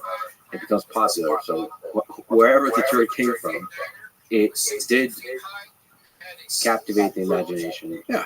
It did speak to something. Because it seemed to provide an explanation. Can you just speak to Jew hatred? Is it just an accident of history? Why was it the Jews versus the Freemasons? Is it the collective mind searching for a small group to blame for the pains of civilization? And then Jews just happened to be the thing that was selected at that moment in history? It goes all the way back to the Greeks. Let's blame them. So one of the first occasions you find the idea that Jews are a distinct, mean-spirited, nasty people goes back to, and a Greco-Egyptian historian named Manetho. This is around, I think, 300 BC. Early. Can't even rope the Romans into this one. So Manetho is trying to write a history of the dynasties of Egypt. I think his history of dynasties of Egypt still is one of the basic works in this, but he tells this whole story, which essentially describes the kind of first blood libels that the Jews to celebrate their various religious holidays would capture Greeks and fatten them up in the basement and then slaughter them and eat them or drain their blood or do something. It's just this sort of earlier version of that kind. Also, I think it repeats the sort of Egyptian version of the Exodus out of Egypt, which is quite different than the biblical version. In this case, the Egyptian, they worked as, they stole all the stuff out of the Egyptians' houses and ran off into the desert. The Jews stole all the stuff and ran off. Yeah, Hebrews robbed the Egyptians. They were taken in, we took them in and sheltered them, gave them jobs, and then they stole all the jewelry and ran away. We didn't even chase them. We were glad to see them gone. So it's a different narrative on that story. But it essentially portrays the Jews as being hostile. They don't like other people. They're contemptuous of other people's religions, the rest of it. And see, the Greeks tended to think of themselves as being extremely cosmopolitan. Now, the Greeks run across people worshiping other gods. They go, this is just our gods under different names. Everything was sort of adjusted to their landscape. So you end up with that kind of hostility, which was there at the time. And that was probably influenced also by some of these earlier rebellions that had taken place in Egypt. During the Roman period, you not only have the Judean rebellion in 70 AD, but you have a couple of other uprisings in North Africa. And they were very, very bloody affairs. And in some cases, Jews begin massacring other people around them. They start killing the Greeks. The Greeks start killing them. So there was a fair amount of, from that period on, a certain amount of bad blood, of mutual contempt between Greeks, or between Hellenists, between the people who became Hellenized, as the Romans would be, and the Jews. And the Romans also seem to have developed such that idea. They considered Judea as being a horrible place to have to govern, inhabited by a stubborn, obnoxious people. Not well liked. So that's really where you see the earliest version of that. And the reasons for it would be complicated. What you could say is that going back to Manetho into the Roman period, Jews, Judeans, frequently experienced difficulties, conflicts with other people living around them. And part of that probably had to do with the diaspora, which was the movement. Well, you get the idea. The Romans came in and kicked everybody out. The Jews had been leaving Judea since it was a poor, limited area, moving to areas like North Africa, Egypt, Cyrenaica, all the way to southern France. They moved widely around the Roman Empire. So that sense of both distinctness and hostility existed since ancient times. So it wasn't just the attitude of the church towards Jews was mixed by, well, one of the ideas, of course, is that at the end of time, just before the second coming, one of the signs, how we can only know that Jesus is going to return and the world is going to end. Well, the Jews will all convert. There will be a mass conversion. They'll sort of see the light. Now, so there have to be Jews around to do that, or we won't. It's like a canary in the coal mine. You have to have them to get it on. So that was one of the arguments as to why within the church, as to why Jews would not be forcibly converted. Beyond the fact that it's just kind of bad policy to forcibly convert people because you don't know whether it's sincere. But they need to be preserved as a kind of artifact, which will then redeem itself at the end of time. It's not something which is encouraged, it predates Christianity. And then Christianity, of course, in its own way, just sort of plagiarizes the whole Jewish thing, doesn't it? I mean, I hesitate to use that term, but that's what you do. It's just like, well, we're the Jews now. Okay, you used to have a unique relationship with God, but now it's been passed over to us. And so, you know, thanks for the Bible. You know, I can remember that. And my mom's side, I was periodically exposed to Sunday school.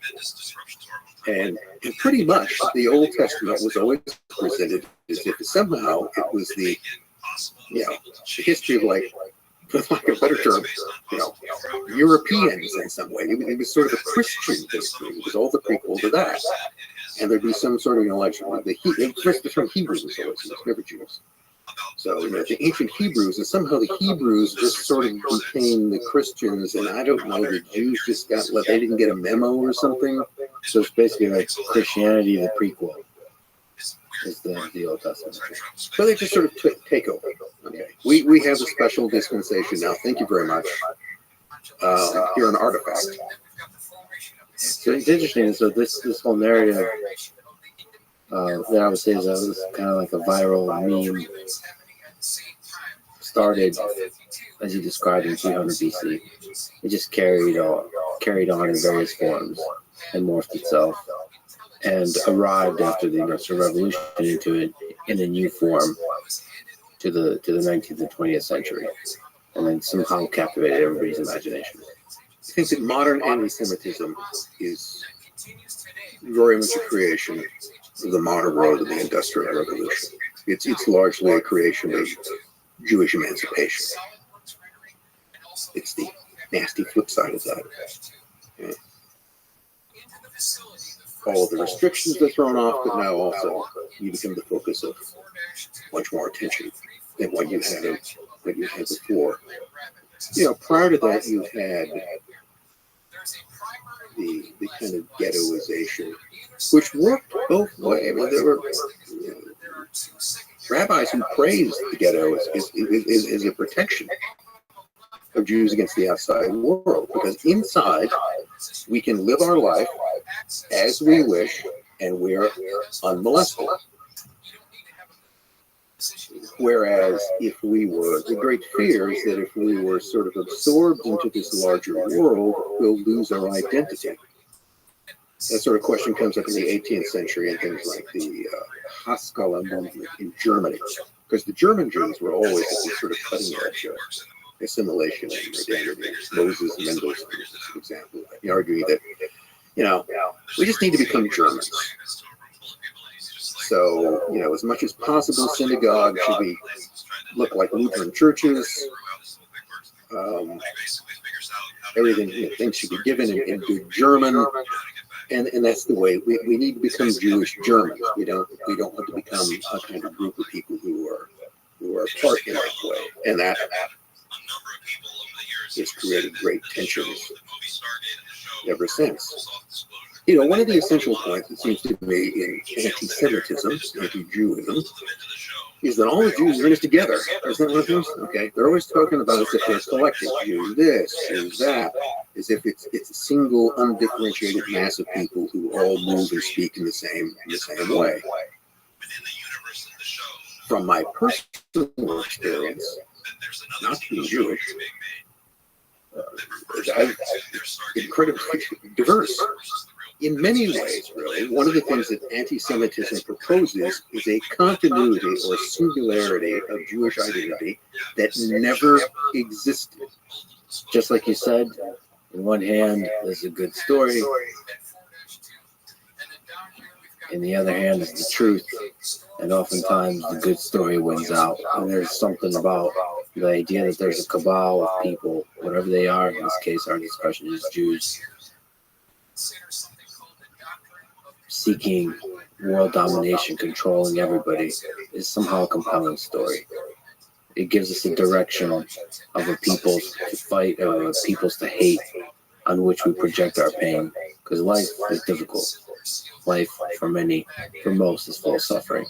And so we channel that suffering into hatred towards the other. Maybe if you can just zoom out, what do you, from this particular discussion, learn about human nature that we pick the other in this kind of way? And we divide each other up in groups and then construct stories. And like constructing those stories, and they become really viral and sexy to us. And then we channel the hatred. We use those stories to channel our hatred towards the other. Well, yeah, Jews aren't the only recipient of that. I mean, anytime you hear people talking about Jews this or that, white people this or that, black people this or that, Asians this or that, where they're an undifferentiated mass who apparently all share something in common. Well, then nobody's really thinking. The other thing you'll find is that people who will express those views when pressed will argue that, oh, well, this, if they actually know anybody from those groups, those are okay. It's like Nazis. Oh, they go, oh, this is an okay Jew. They're all right. They've always been constantly making exceptions. And one for, what they actually met an actual human being, and they seemed to be fairly normal, well, they were okay. So what it was that they hated weren't actual people for the most part. It was just this kind of gollywog vision that they have. You're not even talking about real people. I don't know. What does that tell you about human nature? Well, okay, in 70-odd years, what have I learned about my fellow creatures? One, I don't actually understand them any better than I ever did. In fact, less so. I would say that when I was 17, I thought I had the world much more figured out than I do now. Completely. But, it seemed to make much more sense than I could categorize things. Basic take upon human beings, most people, most of the time, are polite, cooperative, and kind until they're not. And the exact tipping point and moment in which they go from one to the other is unpredictable. God, that's brilliantly put. Speaking of the tipping point, you gave a series of lectures on murderers, crimes in the 20th century. One of the crimes that you described is the Manson family murders. And that combines a lot of the elements of what we've been talking about and a lot of the elements of the human nature that you just described. So can you just tell the story at a high level as you understand it? Manson. Well, you begin with Charles Manson, who's the key element of this. And Charles Manson, for most of his life, up until the time that he's around 33, is an unexceptional petty criminal. In and out of prison, reform school from an early age, not really associated with violent crimes. He did stuff like steal cars, write bad checks, became an unsuccessful pimp and drug dealer. So around 1967, he gets out of his latest stint in federal lockup in Terminal Island, near Los Angeles, California. By that time, he's learned how to play the guitar, has ambitions to become a musician, and also has proclaimed himself a Scientologist. Not that he ever seems to have, but that's what he would claim that he was. And, self-educated himself in prison to a certain degree. And so when he gets out of prison in 67, he was a model prisoner. He behaved himself, and it seemed, you can sort of imagine his life was going into completely different directions. And here again, I'm going to say something kind of good about Charles Manson, which is that he actually was a decent singer. If you really sort of listen to some of the stuff he did, he's not a great singer, but he could have, other people got recording contracts with less talent than he had, and he could play guitar. The Beach Boys actually do record one of his songs without him. How would you evaluate Hitler's painting? compared to Charles Manson. Well, you're supposed to say it's terrible. Okay. Okay. It looks average to me. Yeah, it's landscape. I mean, if you didn't know it was Hitler, Yeah. would you? I don't know what would people say about it. I'm sorry for the distraction. It's just, it's an average painter. That's what it was. Nothing like crazy genocidal maniac paintings. You don't have really have that. So Manson, he could have done that. He probably could have, he made certain inroads into the music industry, and if he hadn't been such a weirdo, he might have gotten further with it. But his life could have taken a different turn. So this is one of the questions I have. Where did a guy who's an unexceptional career petty criminal, suddenly emerge into some sort of criminal mastermind, a Svengali, who can bend all of these people to his will and get them to go out and commit murder? That's a real shift. Yeah. So the first thing that kind of could tell you that something odd is going on is he gets out of prison in LA County, and he's supposed to, he's on parole. Parolees are supposed to have a job, not supposed to leave the jurisdiction of their parole. He heads straight for the Bay Area, violates parole right off the bat. 2 weeks later, he drifts into the parole office in the Bay Area, whereupon he should have been arrested and sent back to Terminal Island. But instead, they just assign him a parole. I don't know, maybe things were easier then in some ways. So he gets assigned to parole officer Michael Smith. Michael Smith is initially handling a number of parolees, but after a while, once he takes on Manson, he only has one parolee he's supervising, Charlie Manson, which is odd. And you also find out that Michael Smith, in addition to being a parole officer, is a graduate student at the University of California, studying group dynamics, especially the influence of drugs on games and groups. And he's also connected to the Haight-Ashbury Free Clinic, which is a place where the influence of, because Haight-Ashbury had lots of drugs, lots of groups. So, Charlie Manson never gets a regular job, hangs around on young girls, ex-cons, engages in criminal activity, is repeatedly arrested, but nothing ever sticks for the next couple of years. So who gets that type of thing? Who gets a get out of jail free card? Informants. So here is what, again, this is speculation, but Manson at some point after he got out of prison is getting this treatment because he is recruited as a confidential informant. That's the interesting question. So, probably not for any local police departments. My best suspicion is probably the Federal Bureau of Narcotics, precursor to the DEA. Federal parolee, federal parole officer, come graduate student in drugs and group dynamics, and eventually, with permission, he goes back down to LA. And what is he part of? Well, he's on the fringes of the music industry.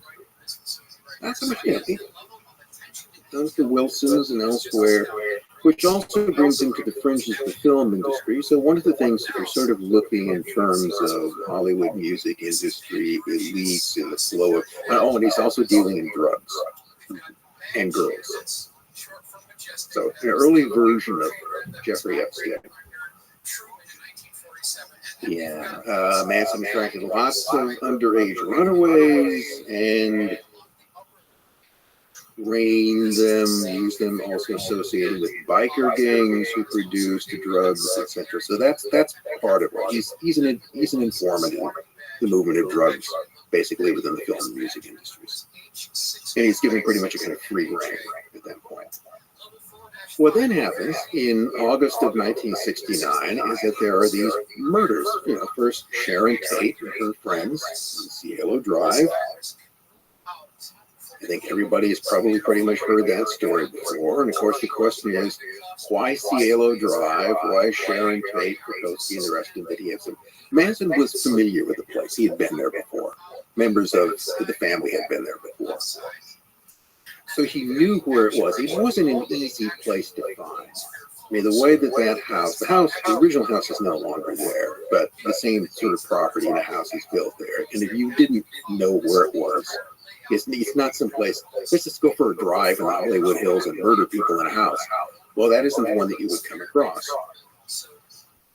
There are lots of connections there. Wojciech Fikowski, who was one of the people killed at the Cielo Drive house, was involved in drug dealing. And that's a possible connection between the two, probably a fairly likely one.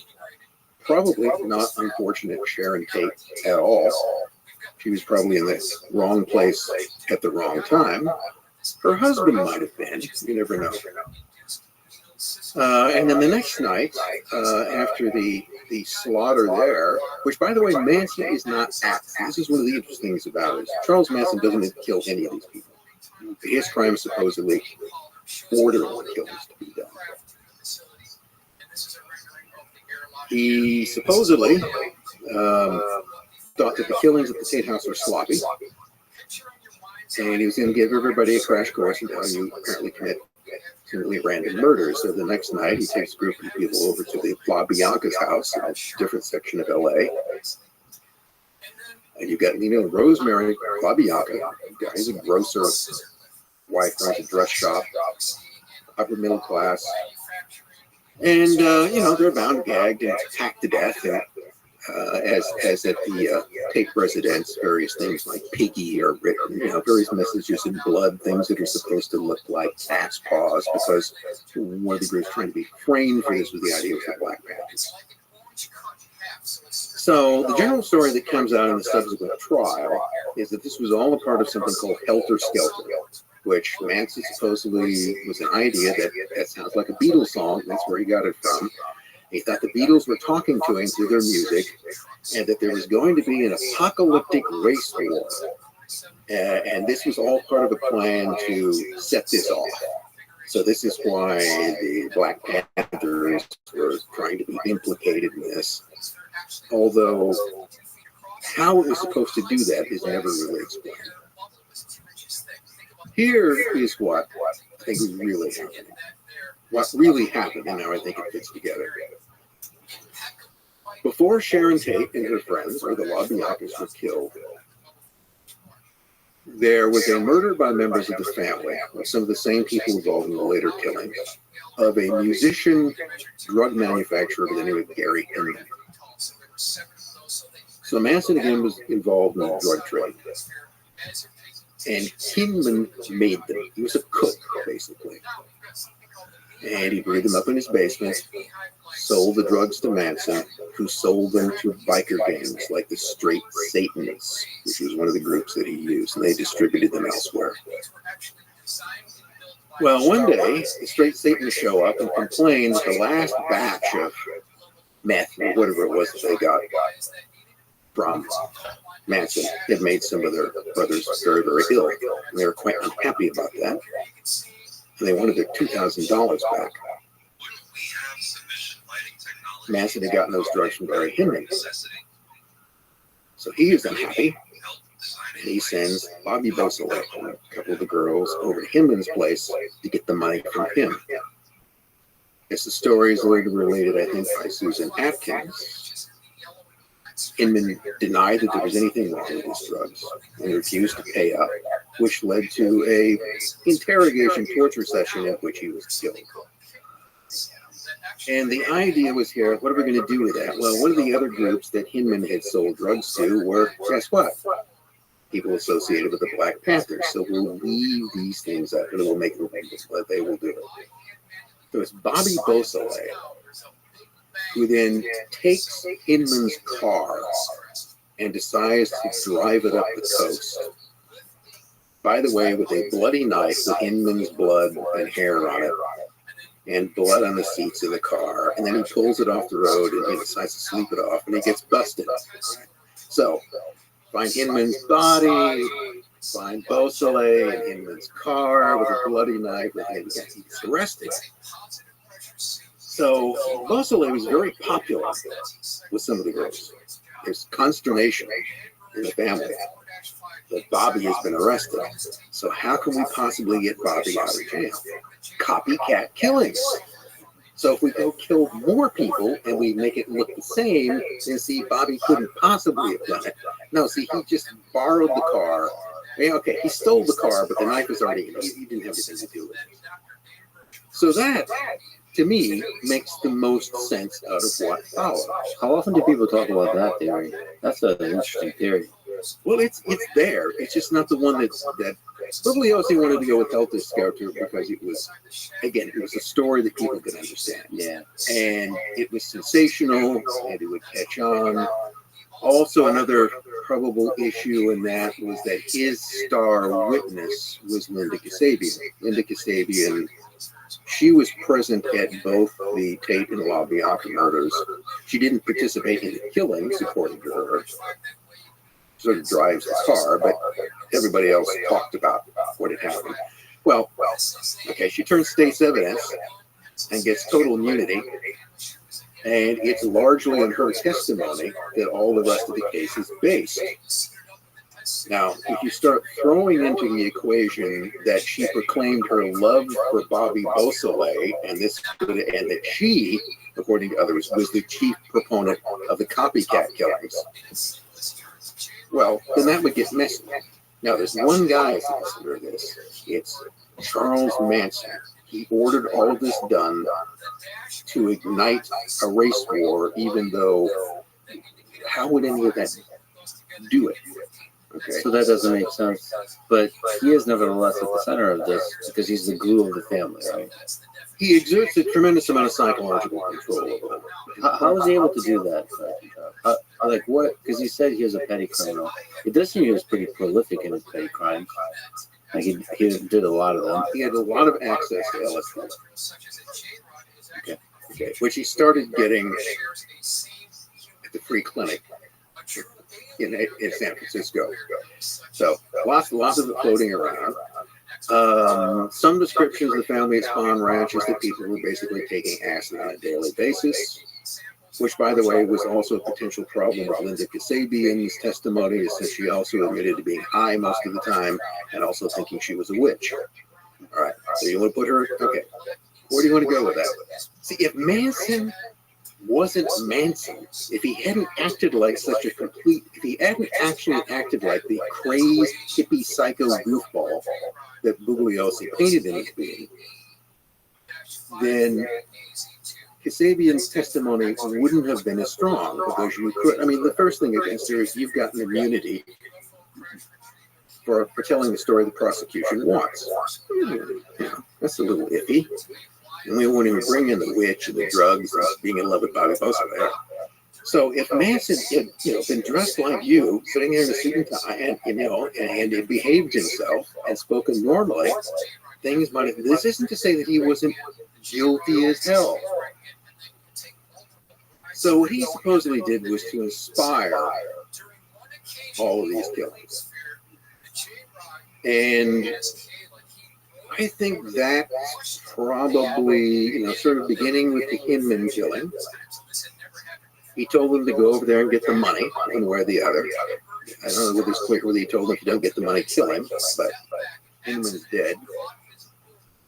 And then you might also have seen the value in terms of having copycat killings as a way of throwing off any other kind of plan. The other story you get is that one of the people who had lived at the Cielo house where Sharon Tate was before was a record producer by the name of Terry Melcher. Melcher supposedly, as the general story goes, had welched on a deal with Manson in terms of a record contract. He screwed over Manson in some sort of a record deal, and Manson wanted to get revenge and sent him to kill everybody in the house. Which again doesn't make it much of sense. One, Manson knew that Melcher wasn't living there anymore. He probably knew where Melcher was living. If he wanted to get Melcher, he could have found him. It wasn't that difficult to do. And so it's not revenge on Terry Melcher that drew him there. he was familiar with the house, so the idea was to simply commit random killings that would muddy the whole waters with the Hinman killing. Then you might pick some place you knew of. You knew the place was rented out. There'd be someone there, and you really didn't care. In the same way that the La Biancas seem to have been. Manson was familiar with that because it supposedly had been the scene of creepy crawling. This is a little interesting thing that the family would be taught to do. Creepy crawling is when you sneak into somebody's house at night while they're there asleep or when they're not there, and you move things around. So when they get up in the morning or they come home, they'll suddenly notice that someone has been in their house, which will freak them out, which is the whole point of that. But it doesn't seem like the murder or the creepy crawling was the creepy crawling maybe. It doesn't seem like the murder. Like some of the other people you covered, like the Zodiac Killer, the murder is the goal. Maybe there's some psychopathic kind of artistry to the murder that the Zodiac Killer had, and messaging behind that.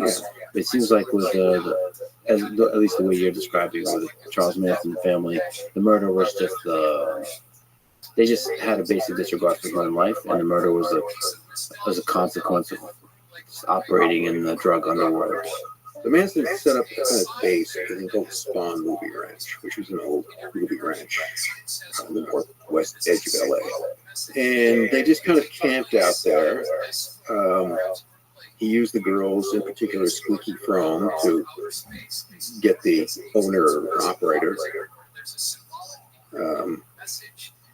George Spahn, to let them hang out there. And basically, she slept with him, and he was perfectly happy to let them hang out. They also had a place out in the desert that they had. They dealt in credit card fraud, stolen cars. It was kind of a chop shop that they ran out of the place. So he had a fairly good little criminal gig going, which with the protection they had probably would. The one thing they couldn't cover him up was murder. Do you think there was, if he was an informant, you think there was still a connection between DEA, FBI, CIA, whatever, with him throughout this until he committed murder? The real question is, there's a book written on this by Tom O'Neill called Chaos. And that sort of seems the easiest thing to get through. There's a lot of material there. I don't think O'Neill necessarily knows what to make of some of the stuff we came up with. But he does a very good job of sort of demolishing the whole bibliosity narrative. And one of the people he mentions is a name that I had run into elsewhere, which I really paid attention to when I saw it again. And the name is Reeve Whitson. Reeve Whitson shows up on the fringes, even though he has no judicial function. He sort of hangs around Berlioz and the prosecution. He's some sort of advice. He's just kind of there. In the same way that he was one of these guys, he grew his hair kind of long, wore bell bottoms, hung around in the music community and elsewhere in Hollywood, but no one could tell you exactly what he did. I know what he did later. About a decade later, he shows up as a CIA officer in Central America. So, Reeve Whitson, later in his career at least, is CIA. What was he in 1969? What is he doing in this? The other thing about it is he appears to have been the person who called. There's no question that when the bodies at Cielo Drive are discovered. So the general story is that Sharon Tate's housekeeper shows up around 8:30 in the morning, finds the body scene, and goes screaming next door. But there was another fellow who knew the owner of the house, his photographer. So that's named Hatani. He gets a call earlier in the morning saying that there had been murders there. And the person he was calling on was Reeve Whitson. So someone had been at the house before the bodies were discovered, and they had not called the police. So I don't know what's going on there, but it's a curious kind of situation. And Manson, in a lot of ways, just kind of self-immolates himself. I mean, his behavior at the trial was bizarre, threatening, disruptive. You know, he's got his girls out in the street, carving X's in their forehead, carrying knives. One of the attorneys, initially his attorney, Ron Hughes, becomes Van Houten's attorney, and he figures out that the three girls, supposedly on Charlie's insistence, are going to confess. And they confess that it was all their idea, and Charlie had nothing to do with it. Hughes doesn't like this, because his defense for her is that she was under his influence, and therefore not responsible for her own actions. He was having psychic control, so he refuses to go along with it. He's breaking the trial. He goes camping up in the mountains with some friends, disappears during a rainstorm, and then some months later his decomposed remains are found. Now, rumors, always the rumors. Okay. What would history be without rumors? Tell that see, members of the family they were pissed off at Ron Hughes because he messed up Charlie's idea to get him off, and so they killed him. Or maybe they did, maybe he drowned. That's absolutely impossible to say. You got that kind of story. There's a guy named Juan Flynn. He was an employee at the Spawn Ranch. Didn't like Manson. Held Manson responsible for the murder of his boss. He would testify that Manson told him that he had ordered all the killings, and that Manson also admitted that he had killed 35 people. Maybe he did. On the other hand, Juan Flynn didn't like him, and he had no, other than his word, had no real proof of what he was saying. So please understand me in this case, is that unlike some people who argue that Charles Manson got a raw deal, I don't think that's the case. I think that he influenced tremendous influence over the people there through drugs, through sex was another frequent component in it. He had a real whammy with a lot of these people's minds. I'm not sure how. That still kind of puzzles me. He was a scrawny guy, and he wasn't physically intimidating. I mean, even a lot of women wouldn't be physically intimidated by him. But he nevertheless had this real psychological power. And if you look around him, the male followers he had, they were fairly big guys. So he could get people to do what he wanted. And again, to me, the simplest explanation for this is that it began with the Hinman killing, and probably on Manson's instigation, the others were copycat killings to throw off what was going on. That would, if I was a cop, that's what I would focus on, because that seems to make the most sense. It still is fascinating that he's able to have that much psychological control of those people without having a very clear ideology. So it's a cult. Yes, the great focus on Charlie the Leader. Yeah, the excessive devotion. But there's not there's not an ideology behind that, like something like Scientology or some kind of religious or some kind of I don't know, utopian ideology. Nothing like this. No, I think that Manson again was essentially a criminal. He had a sociopathic mindset, and he hit upon a pretty good deal.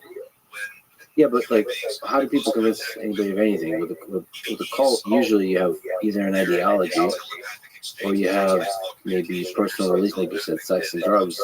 But underneath that, can you really keep people with sex and drugs? You have to kind of convince them that you love them in some deep sense. Like there's like a commune of love. You have a lot of people there in the cult. They have some sort of what we like to call dysfunctional families. Yeah. A lot of the females in particular seem to have come from, more or less middle-class families, but those are full of dysfunction. Their parents didn't love them. They were semi-runaways, and now they had this whole family. A lot of the young women had children. Some of them by Manson, some of them by the others. They sort of bonded together. And again, we return to that pull towards belonging that gets us into trouble. So it does seem that there was a few crimes around this time. So the Zodiac Killer. Well, California, where I'm from. Okay, so I remember this period vividly. Okay, so, by the way, the Tate LaBianca killings occurred on my birthday, the year I graduated from high school. So I remember this. Happy birthday. A term which has been used for that, a writer by the name of Todd Woods, who's coined, I wish I'd come up with this, Killerfornia. And which is just sort of a chronicle of the serial killers and disappearances in the late 60s and 70s. So you've got the Zodiac, you've got other ones. I mean, you know, I hate to say it, I'm not trying to be flippant about it, but I mean, young female hitchhikers were disappearing at an alarming rate in Northern California. There are bodies that have never been attributed. Some think that they're the Zodiac's victims, but it was a dangerous time. Edmund Kemper, you know, the co-ed killer, was another one. There were a lot of creepy psychopaths running around. I don't know if there was something in the water or what was going on, but it was a menace in some cases. Hitchhiking, especially if you were alone and female, was not something you wanted to do in much of the Golden State, certainly not around the Bay Area. So a lot of these strange sort of killings that are going on, the Zodiac it's one of those things where you have these people who have theories about it. And if you don't share their theory, then you know, you're part of the problem in some form or another. So I'm not sure, for instance, that the Zodiac killings were all committed by the same person. I think there might have been multiple people involved. And, you know, the first killings are all of couples. It's very sort of clear that I remember in my examination, one of the things I was looking at specifically, what else is there to say about the Zodiac killing? So what I was going to look at is that there are all of these accusations that there was an occult aspect to it, some sort of ritualistic aspect. So I looked at different things, locations, victims, phases of the moon. That's always what I'm looking at. And I didn't find much correspondence on any of those. In one of the killings, I think the one in Lake Berryessa, he does appear in this kind of weird hooded costume. You know, he's got his symbol, the sort of compass or aiming reticle, you know, circle with a cross through it. It can mean a variety of things. He used guns and he used knives, but he certainly had a thing for couples, except in the last of the killings, which is of a cab driver in downtown San Francisco, who he shoots in full view of witnesses, which is completely atypical. And also, when he was stabbing the victims, it doesn't seem like he was very good at it. Or if the goal was to kill them, he was very good at it because some of them survived. Yeah, he's not particularly thorough about it. It seems to have had much more of the violence seems to be directed at females than the males. So, I mean, there's a couple of questions to ask here. First of all, did people see his face? There's a composite drawing of his face, which I think is based upon the Stein killing, the cab driver killing, where there were people who saw him, or who claimed that they saw him. The other ones were all when it was fairly dark. Right. I'm not sure that anyone else got a look at his face. The one that occurred in the daylight area, so he was wearing a mask.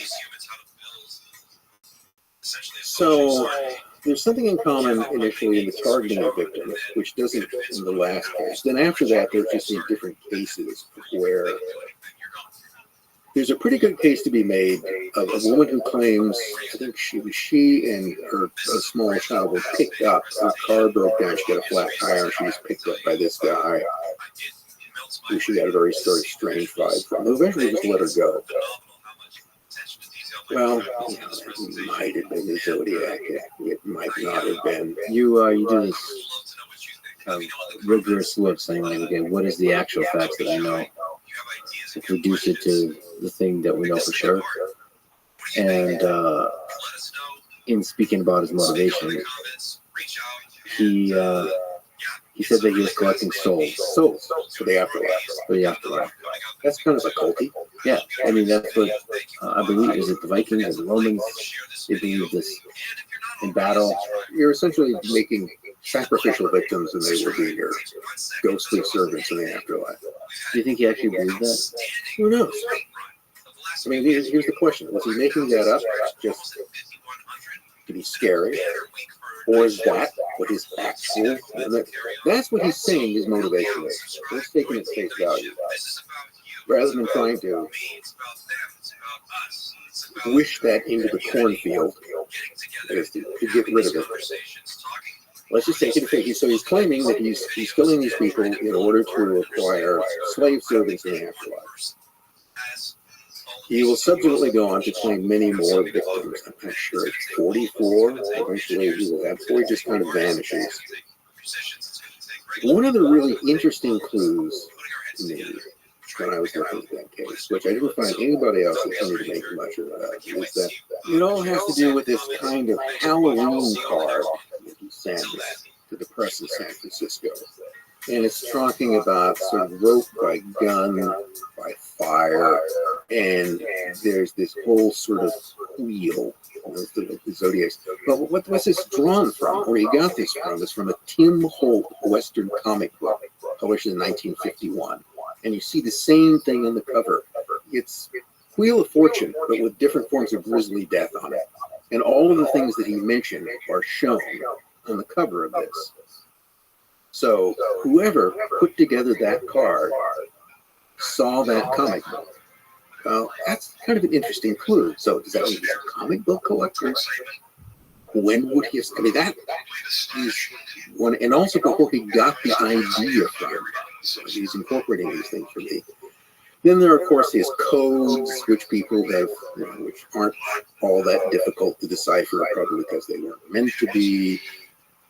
The other thing you find often with serial or psychopathic killers is they're toying with the press. I mean, this goes all the way back to Jack the Ripper. You know, they get attention. And then he just disappeared. Why do you think he was never caught? I think they knew who to look for. There's nothing much to go on. And there was a guy who was long a suspect. And then eventually they tested his DNA and found it didn't match any of the things that they'd found.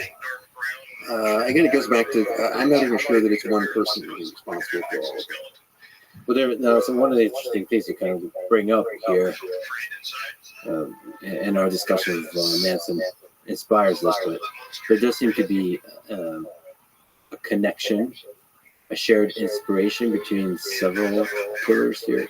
The Zodiac, the Son of Sam later, and the Monster of Florence. So is it possible there's some kind of underworld that is connecting these people? Well, take the Zodiac, and you had his claim that he's collecting souls for the afterlife. There are other things that are occultic connected to that. He may have picked some of the killing sites to their physical location, to the position in a particular place. If you look at the Son of Sam case, which David Berkowitz will on and off claim that he was part of a satanic cult that was carrying out, again, these killings, mostly of couples and young women similar to the Zodiac, and that he had only committed some of them and was witness with others. And that has really created the whole idea that, yes, there is this some kind of satanic cult which engages in ritual murders. Then if you go all the way to Florence, you've got murders that go on and off for a long period of time, again, focusing on couples in isolated areas, which Italian prosecutors ultimately tried to connect to some kind of satanic cult, although I'm not sure they ever made a particularly strong case for that. But that element comes up in all three of them. So you can, with a little imagination, argue that those similarities, that those things should come up in each of those cases in different places, either suggest that, oddly enough, psychopathic criminals are all sort of thinking the same way, or that there is some sort of higher element involved in this, that there's some kind of common inspiration. Here you come back to something when we were talking before about do pedophiles exist? Do pedophiles? Okay, so do satanic cults exist? Well, they do. It was one in my hometown. Apparently quite harmless, as far as I know. But there are people who, robes, you ever come again? Robes, cut the head off a chicken, naked woman is an altar. You can get off on that, I suppose, if that's your thing. So, professed Satanists exist, satanic cults exist, serial killers exist, ritual murders exist. Are those things necessarily connected? No. Could they be connected? Yes. It's just, there's nothing. Don't ever tell me that something is just too crazy for people to do, because that's crazy. He studied secret societies. He gave a lot of amazing lectures on secret societies. It's fascinating to look at human history through the lens of secret societies, because they've permeated all of human history. You just talked about from everything from the Knights Templar to the Illuminati, the Masons that we brought up. The Masons lasted a long time. Illuminati's he talked about in its sort of main form lasted a short time, but it's legend. Never gone away. Never gone away. Maybe like Illuminati is a really interesting one. What was that? Well, the Illuminati that we know started in 1776. If I can pin it down to a date, the 1st of May Day, 1776, in Ingolstadt, Germany, founded by a Professor Adam Weishaupt. It wasn't initially called the Illuminati, because that's not really the name of the organization. It's called the Order of Perfectibilists. Apparently that changed. Weishaupt would say things like, never let our organization be known under its real name anywhere. Which leaves wondering, what's its real name? So, Illuminati is simply the plural of Illuminatus, which means one who is illuminated, one who has seen the light. So, in Roman times, Christian converts were Illuminati because they had seen the light. Anyone who thinks, and there have been organizations called Illuminati. The term is not trademarked, not copyrighted. Anybody who thinks they've seen the light about anything is an Illuminati. So it defines nothing. The symbol of the order was an owl, which, interestingly enough, is almost identical to the owl, which is the emblem of the Bohemian Club. Oh boy, make of that what you will. I don't make that much out of it because one owl looks pretty much like another owl nowadays, but compare them, you gotta kind of wonder about this a little, maybe there's some kind of connection there. So, but that supposedly has to do with the connection to the goddess Minerva, the owl is sacred to her, the order and the Minerval person who was brought in. The number of levels changed over time. There was a higher level for the order that people at the lower level didn't know about. Pretty typical for this. But the thing about Weishaupt is that he was a luminous correspondent with members with his Illuminati, both during the time that it legally existed in Bavaria and later on. So Weishaupt himself lived, I think, until 1830. Dies in Gotha, which was ruled by an Illuminati prince, and so nothing ever happened to these. No Illuminati has ever put to death or arrested in prison for any period of time. What happens is that their plan, well, what was his plan? His plan was to essentially replace all existing religions and governments in the world with one world order governed by the Illuminati. So to do this, you had to subvert and destroy all the existing order. And, the purpose for this is to, we wish to make men happy and free, but first we must make them good. All right. So that's what the order is all about. Of course, he also said things like, oh man, is there nothing that you won't believe? There's a myth would be used in that. Also thought women should be brought into it.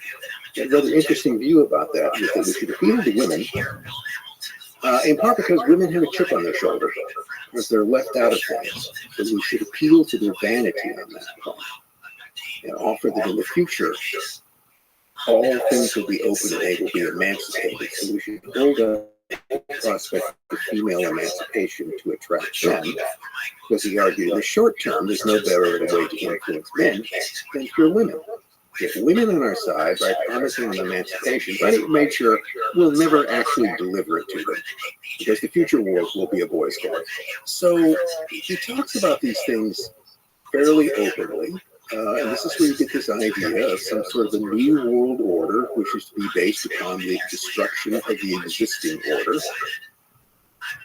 So there are those who argue that there is a trail of descent that leads from Weishaupt's Illuminati to the Communist Manifesto, and in fact, communism itself. That Marxism was simply a further restating of this idea. And you can draw some sort of, I mean, the idea never entirely goes away.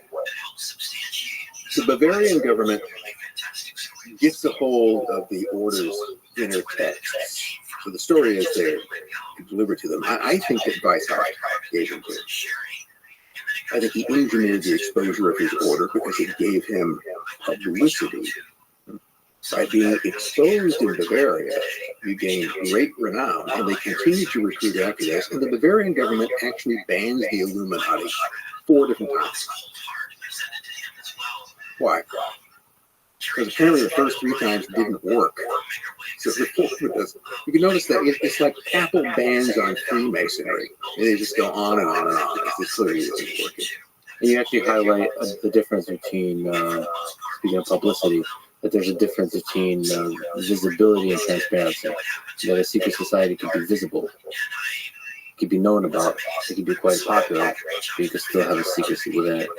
You have no idea what's going on inside. Yeah. It's like a black box. If I set a black box on this table, we can see that there's a black box. What's in the black box? A cat. Who knows? In fact, the secrecy might be like the very thing that makes it even more popular. Adam Weishaupt again, there's no more thing convincing than a concealed mystery. Give people a concealed mystery in the process. So we need to make the order mysterious for that exact reason. Always hold out the possibility that knowledge, special knowledge that no mere mortals have other than you, will have this way. So he senses a lot of things. The use of vanity and ego to recruit people, to influence both men and women. It's quite sophisticated. And as you might expect from a professor of canon law trained by Jesuits. So I certainly don't think that it ceased when it was banned in Bavaria. So everybody just scatters and goes elsewhere, like Paris. And then you have the French Revolution. So the idea of the Illuminati, to put it crudely, the branding is really powerful on it, and so it makes sense that it can. There's a thread connecting it to this day. That a lot of organizations, a lot of secret societies can sort of adopt. Anybody can hold, even though it's not a club, it's called the Illuminati. And if you're effective at it, I think it does attract. It's the chicken or the egg. The powerful people tend to have gigantic egos, and people with gigantic egos tend to like the exclusivity of secret societies. And so, like, it's a gravitational force that pulls powerful people to these societies. And you also notice something goes back to when we talked about much earlier, but intelligence. Remember Mike's ego, which is in control. That's a great Achilles heel in human beings, the exploitation of ego. And of course, if we go back to the conversation of intelligence agencies, it would be very efficient and beneficial for intelligence agencies to infiltrate the secret societies, right? Because that's where the powerful people are. So the secret societies to infiltrate the intelligence. Oh boy. Well, I mean, that's actually in all the lectures. I kind of have a sense that intelligence agencies themselves are kind of secret societies, right? Well, it comes down I'll give you my definition of secret societies. One is that generally their existence is a secret. It's what they do is secret. It's what's in the box as opposed to the existence of the box. So one of the most important criteria is that they are self-selective. You just don't join. They pick you. They decide whether or not you're going to admit you. And oftentimes they will sort of recruit you. Once you have been recruited, you have to pass tests and initiations. And you also have to swear oaths of loyalty. Those are always very, very critical.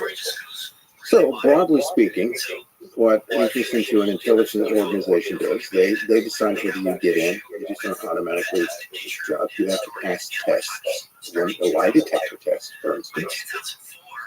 Field training tests, a whole variety of tests, and then you're sworn to secrecy. You never talk about what you do. Ever. There will be dire consequences.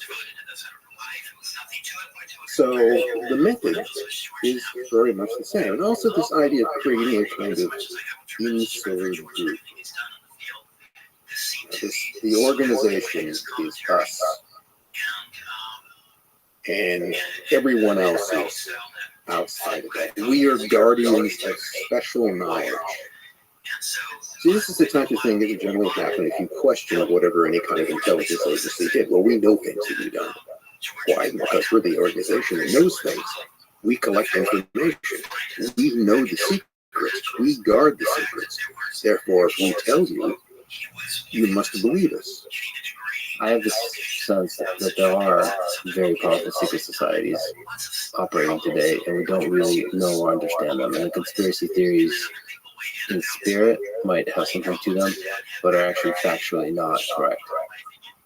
Like, an effective, powerful secret society or intelligence agency is not going to let you know anything that it doesn't want you to know.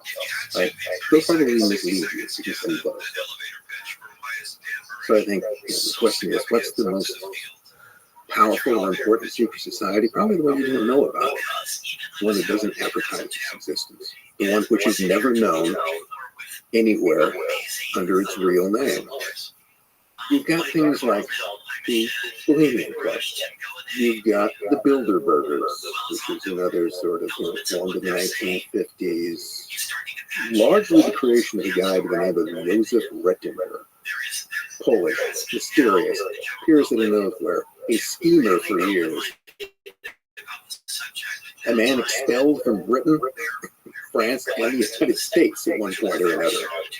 Long active in the Mexican labor movement. Rettinger is a mysterious figure. In fact, I think there was even a book written about it called Eminence Trees, Great Eminence. The front man for the Bilderbergers was Prince Bernhard of the Netherlands, who was at one point a Nazi, and then a Dutch freedom fighter.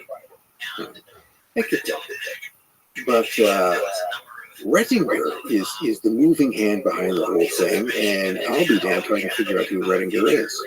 So the idea is that, well, you get like influential people in media, business, politics, and you bring them together just to talk. You try to find common answers or common questions. It's all very much sort of Western Europe, Anglo-European, and it's all very closely sort of connected to NATO. The whole concept of a kind of Atlanticist world,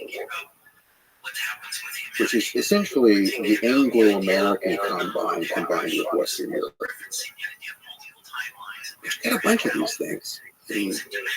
The Council of Foreign Relations is very similar to that, and the Bilderbergers, there's an overlap with the Bohemian Club. And then you've got the Pinay Circle, or Les Cercle, which is more military. They also link to the so-called secret Gladio, the idea of facilities over around Western Europe, really a stay-behind organization called Gladio. So the question I have about that is that how many secret organizations do you need? I mean, why all these separate groups, which often seem to have the same people in them? Yeah, there's a. And the closer I look, the more I wonder the same question we asked about the Russian intelligence agencies: is where is the center of power? It seems to be very hard to figure out. Does the secrecy scare you? Well, I guess on one level, I'm comforted that there's somebody actually making decisions, as opposed to Dick. I mean, what do you want? Do you want chaos, or do you want everything kind of under control? And I don't put much stock in the idea that there actually is some small group of people running everything, because if they were, it would operate more efficiently. I do think that there are various disparate groups of people who think that they're running things, or try to. That's what concerns me more than anything else. Well, I hate to go back to them again, because I have to bring it up. You go back to the Nazis, they had their whole idea about a new world order, and they only had 12 years to do it. And look what a mess they had. I mean, look at the damage, the physical damage that can be done by an idea inspiring a relatively small group of people controlling a nation based upon some sort of racial or ideological fantasy that has no real basis in reality and yet guides their actions. It's this differentiation that I always make, and I would try to get across to students between always be clear about what you know and what you believe. You don't know many things. You know your name. You know when you were born.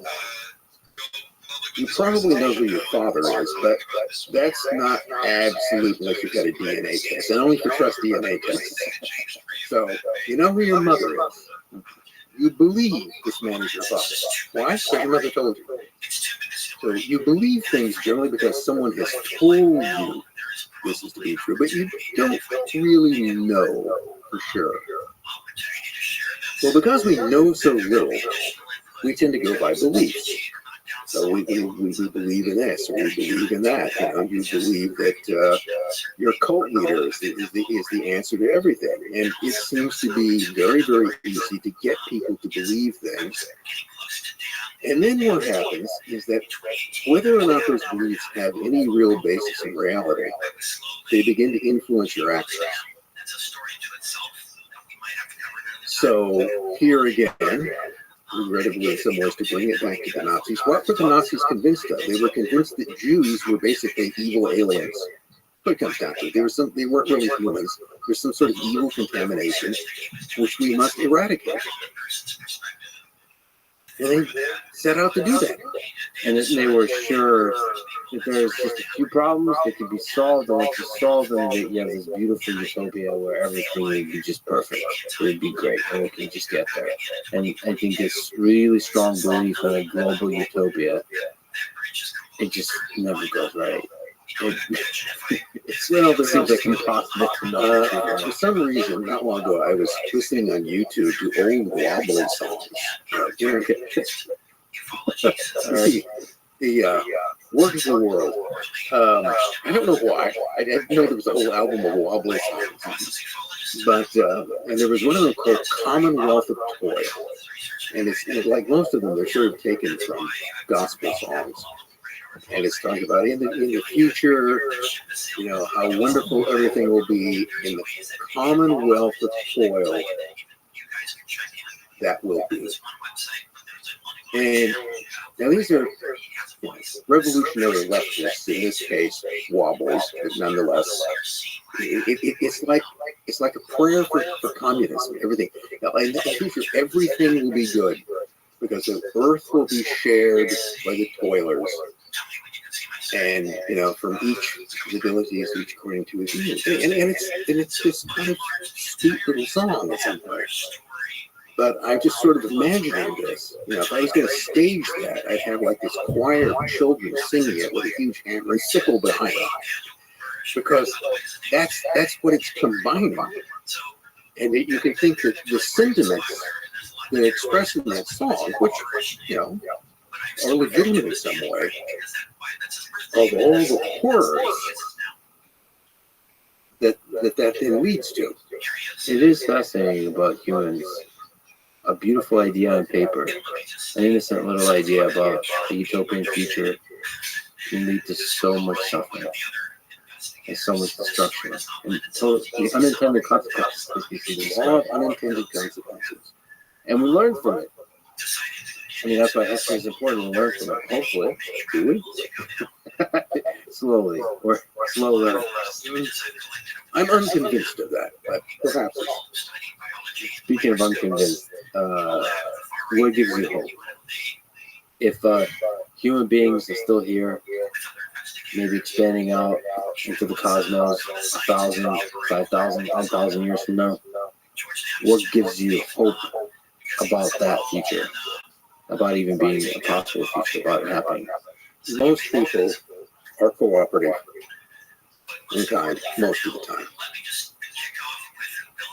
And that's one of those things that can usually be depended upon. You know, and usually you could get back to what you put into it.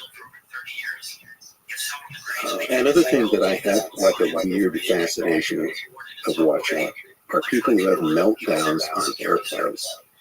Because it's just bizarre. It's fascinating to watch. With the people who will, there's some sort of psychotic break that occurs, and it's always going to end the same way. The cops are going to come out and drag you off the plane. Now, true, you're going to inconvenience everybody there, and usually at some point they don't care about that.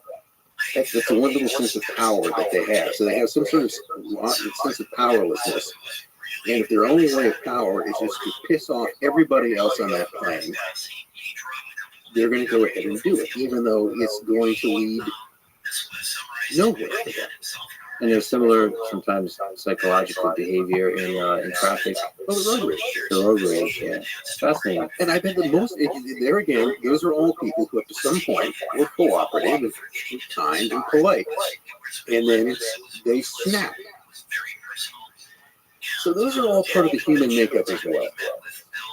But also part of the human makeup, difference between humans and chimps, is the ability to get together, cooperate on a mass scale over an idea, create things like the Roman Empire did, laws that prevent us and protect us from crazy human behavior, manifestations of a man, some type of Human beings are just weird animals. Don't get it here. It's just completely peculiar. I'm not sure that we're altogether natural. But I think we are altogether beautiful. There is something magical about humans, and I hope humans stay here, even as we get advanced robots walking around everywhere, more and more intelligent robots that claim to have consciousness, that claim they love you, that increasingly take over our world. I hope this magical things that makes us human still persist. Well, let us hope so. But you're an incredible person.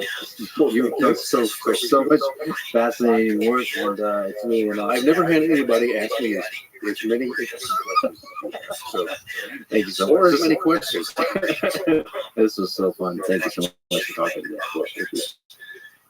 Thanks for listening to this conversation with Rick Spence. Support this podcast. Please check out our sponsors in the description. And now, let me leave you with some words from John F. Kennedy. The very word, secrecy, is repugnant in a free and open society. And we are, as a people, inherently and historically opposed to secret societies, secret oaths, and to secret proceedings. We decided long ago that the dangers of excessive and unwarranted concealment of pertinent facts far outweighed the dangers which are cited to justify it. Thank you for listening, and hope to see you next time.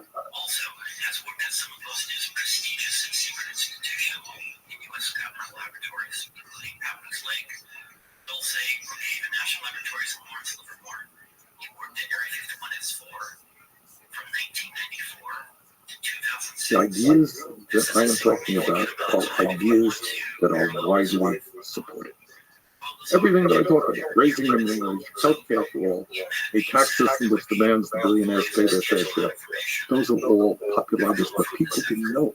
You got to run for president, and have 20,000 people come out to your rallies and win 23 states, well, maybe those ideas are not so crazy after all. And we've got to entertain them. The establishment doesn't like that. They really don't. They want to tell you, and this is their main, this is how they succeed. If they say, Lexus, the world is the way it is, it always will be this way. We got the wealth, we got the power, and don't think of anything else. This is the way it is. You have no power. Give up. Not they don't say it like that. That's really what the intent is. And what we showed is just one. Running an outsider campaign. We took on the Democratic establishment, came close to winning it, and we did win 23 states. And the ideas that we're talking about are the ideas that working class people, young people believe in. The following is a conversation with Bernie Sanders, Senator from Vermont and two-time presidential candidate, both times as the underdog and against the long odds, captivated the support and excitement of millions of people, both on the left and the right. This is the Lex Friedman podcast. To support it, please check out our sponsors in the description. And now, dear friends, it's Bernie Sanders. Growing up, did you ever think you'd be a politician? Yeah, I know that you hate talking about yourself, which is rare for a politician, I would say. What's your philosophy behind that? You like talking about the issues. Yeah, everybody talks about themselves. It's not about me. Nice guy, not a nice guy. What politics should be about is the issues facing the people of our country, the people of the world, and how we're going to address it. That's what it should be. That said, there's an interesting aspect to your life story. For example, in 1963, you were very active in the civil rights movement. You got arrested even for protesting segregation in Chicago. And you attended the famous March on Washington, where MLK gave his I Have a Dream speech. What was that like? It's extraordinary. Took a bus ride down with college students from the University of Chicago. And there's a zillion people there. I'm not sure if it's the first time I'd ever been in Washington in my life, but it was, it was a very impressive moment. And what he was talking about, what people very often forget about that, it was not only racial justice, it was jobs. Jobs and justice, that was the name of that rally.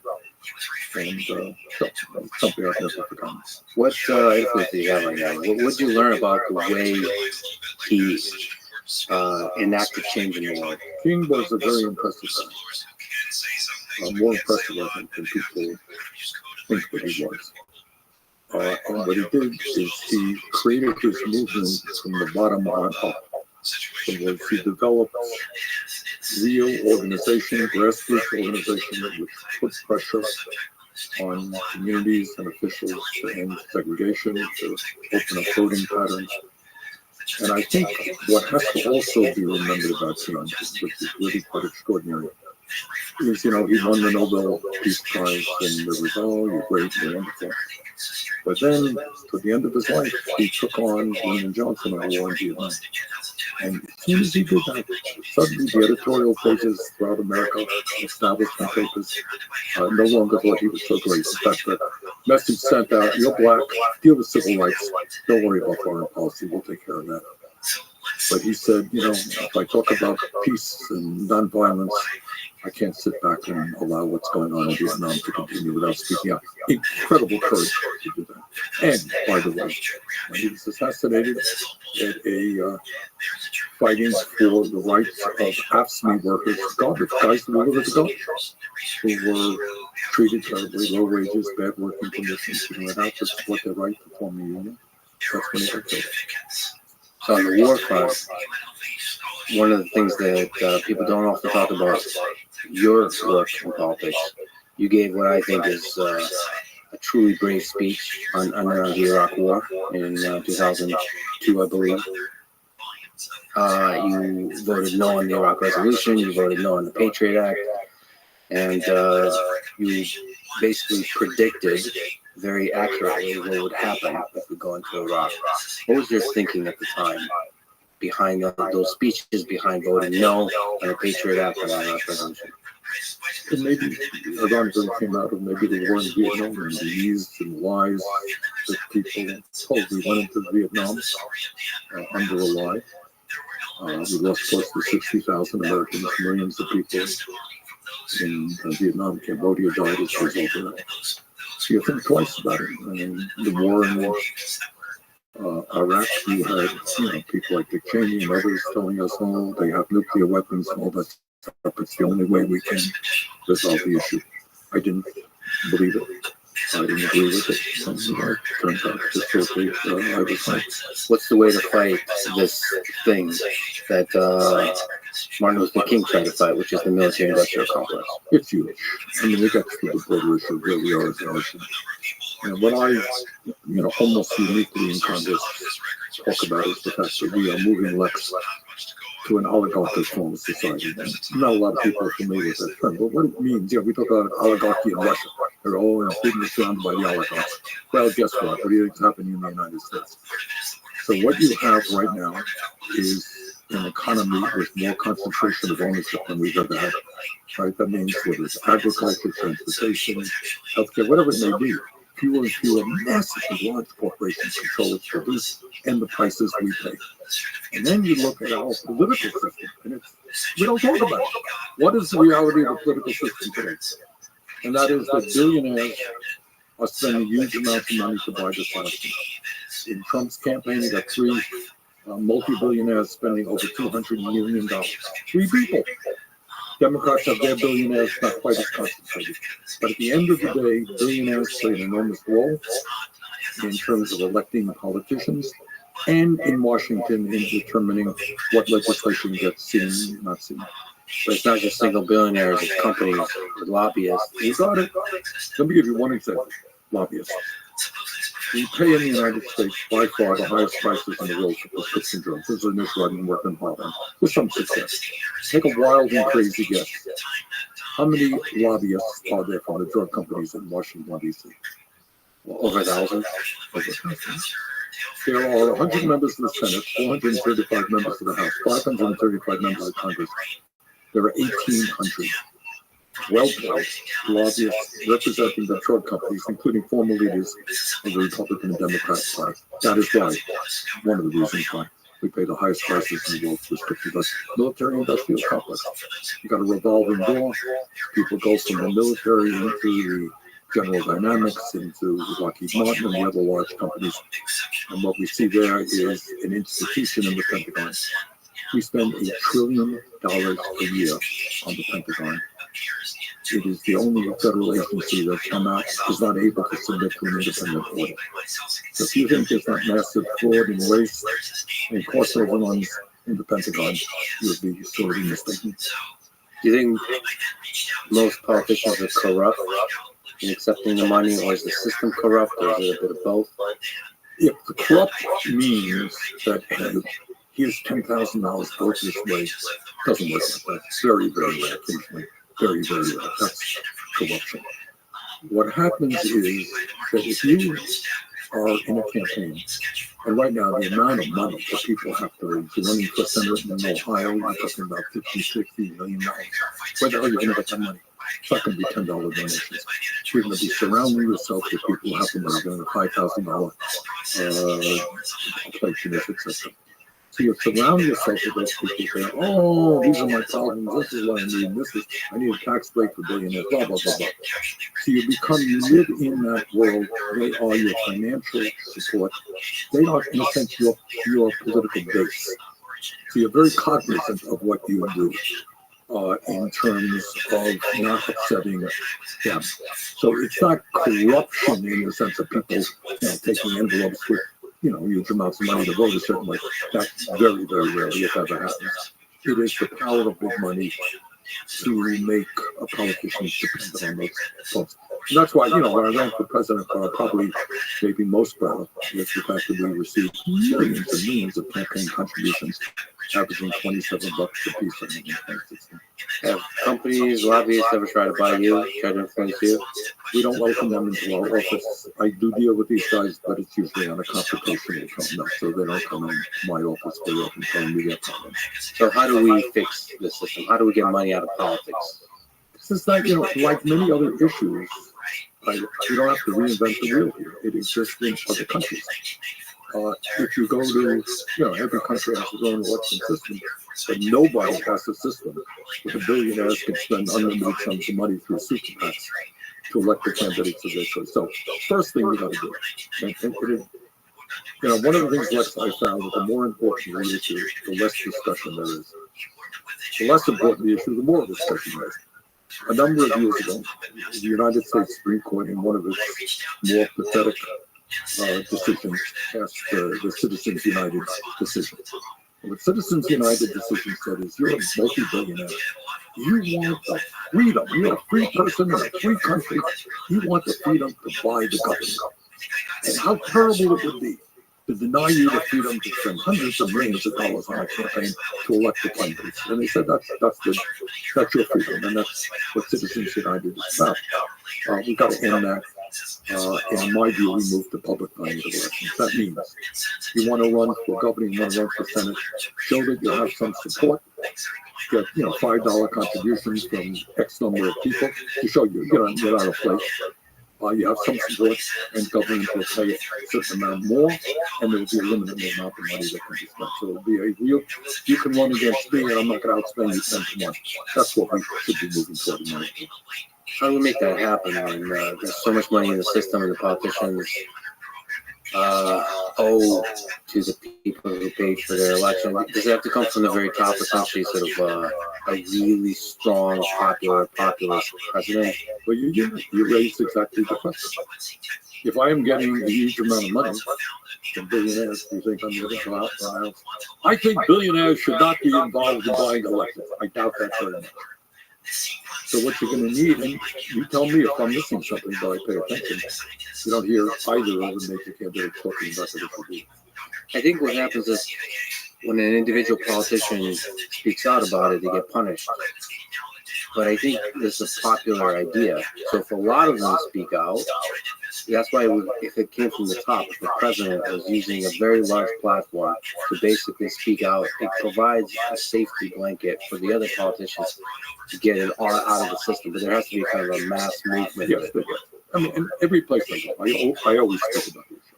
And it always, people understand it. You're a Republican, you're a Democrat, you're progressive, you're conservative. Who really believes that we are a democracy and billionaires can spend tens and tens of millions of dollars to buy it? So it is a very popular issue. It's important. You're right. We need political leaders to be speaking out on it. But we need a grassroots movement to say, when somebody is at a town meeting, you're running for the Senate, you're running for the House, what's your view on Citizens United? Are you just have to vote to overturn that decision and move to public funding of elections? Extraordinarily important. So many of your policy proposals are quite radical. No, they're not. I beg to differ. Okay, great. Well, they're popular. So what I mean is relative to what the way other politicians speak, it's usually a little bit more moderate. So from everything you've learned from politics, is it better to go sort of radical, maybe we can come up with a different word, versus a more moderate, safe, ambiguous kind of policy? Okay, let's talk about it. We talked about one issue, very important, money in politics. Money, getting money out of, big money out of politics. Do you think that's a radical idea? Well, I mean, yeah, it's a popular idea. It's an idea that makes sense. But in order to implement it and actually make it happen requires, to flip the system upside down, right? In that sense, it's radical. In that sense, it's radical. But if you go to walk down the street here and you say, do you think billionaires should be able to spend as much money as they want to buy politicians? I would say 9 out of 10 people say, that's crazy. That's not what America's supposed to be about. So in that sense, it's certainly not radical. Talk about healthcare. Go out on the street, do it. Do a poll, I've done it. Is healthcare a human right?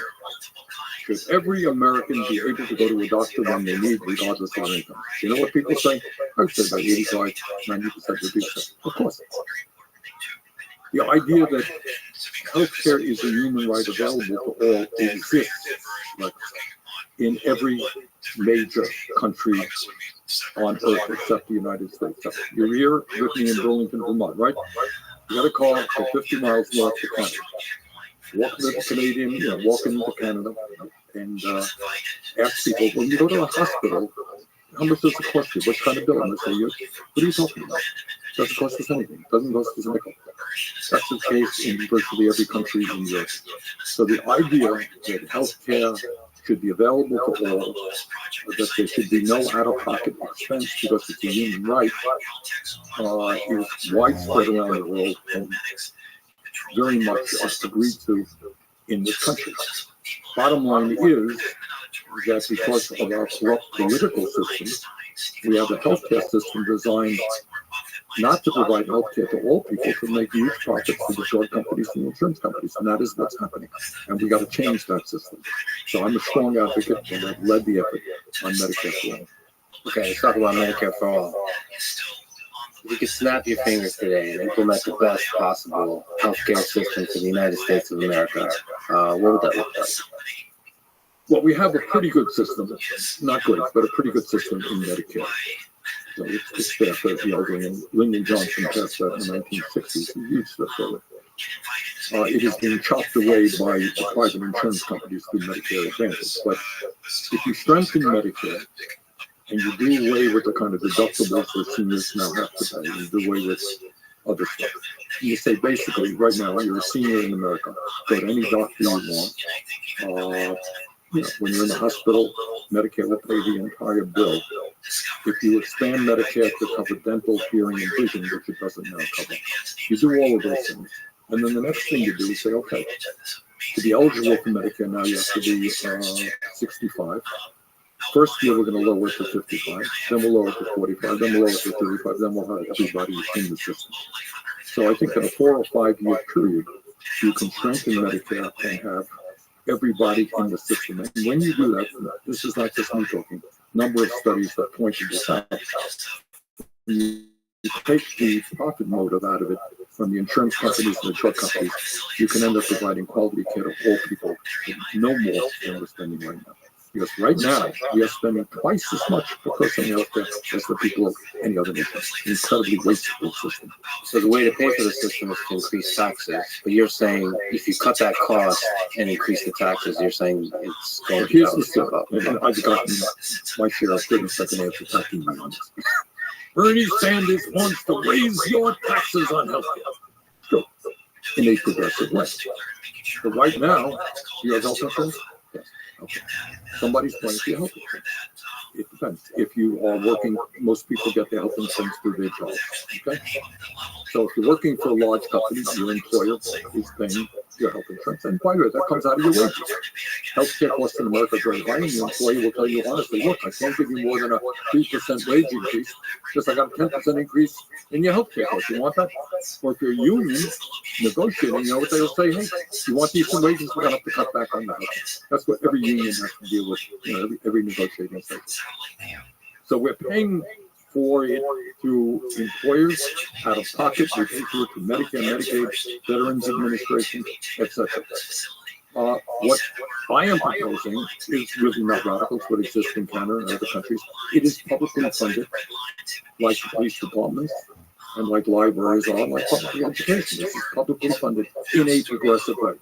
So right now, rather than paying out of your own pocket, if you are a family, let's just say you're self-employed right now, and you are, you want to have a couple of kids and a wife, it could cost you $15,000, $20,000 a year in insurance costs. Well, that's all eliminated. Will you have to pay more in taxes? Of course you will. Maybe it depends on your income level, but it could be that you'd be paying $12,000 more in taxes, but not $20,000 more in premiums, co-payments, and deductibles. You save money. So it's paying taxes rather than paying money to the insurance companies. You got a better deal through the tax system. So the most painful thing in today's system is these surprise bills. The number one cause of bankruptcy, and the psychological pain that comes from that, just worrying, stress, in debt, and just basically afraid constantly of getting sick because you don't know if insurance is going to cover it, and if you're not insured, you don't know how much it's going to cost. You're not going to go to the hospital even if there's something wrong with you, if there's pain and all that. So you just live in a state of fear, psychological fear. That's the number one problem. It's not just financial. You guys, look, and I think you said it very well. I'm chairman of the committee that deals with this stuff, so I talk to a lot of doctors. And doctors in Vermont and all over this country tell me that they are astounded. People walking into their offices much sicker than they should have been. And the doctor said, why didn't you tell me you're 6 months when you first, felt your symptoms? And he said, well, I have a high deductible with $10,000. I don't have any money to pay. I'm uninsured. Some of those people don't make it. Other people, and this is what is totally crazy, they end up in the hospital at huge expense to the system rather than getting the care they need when they need it. So doctors, I'll give you another example. We pay the highest prices in the world for prescription drugs. 1 out of 4 Americans can't afford the drugs their doctors prescribe. So you walk into the doctor's office and say, okay, Lex, you got this, that, and the other thing. Here's a prescription. You can't afford to fill it. What happens? You get sick. You end up in the emergency room, which is an extremely expensive proposition. Or you end up in the hospital, rather than dealing with the problem when it occurs. And what is not talked about, I mentioned earlier how we don't talk about some of the major issues.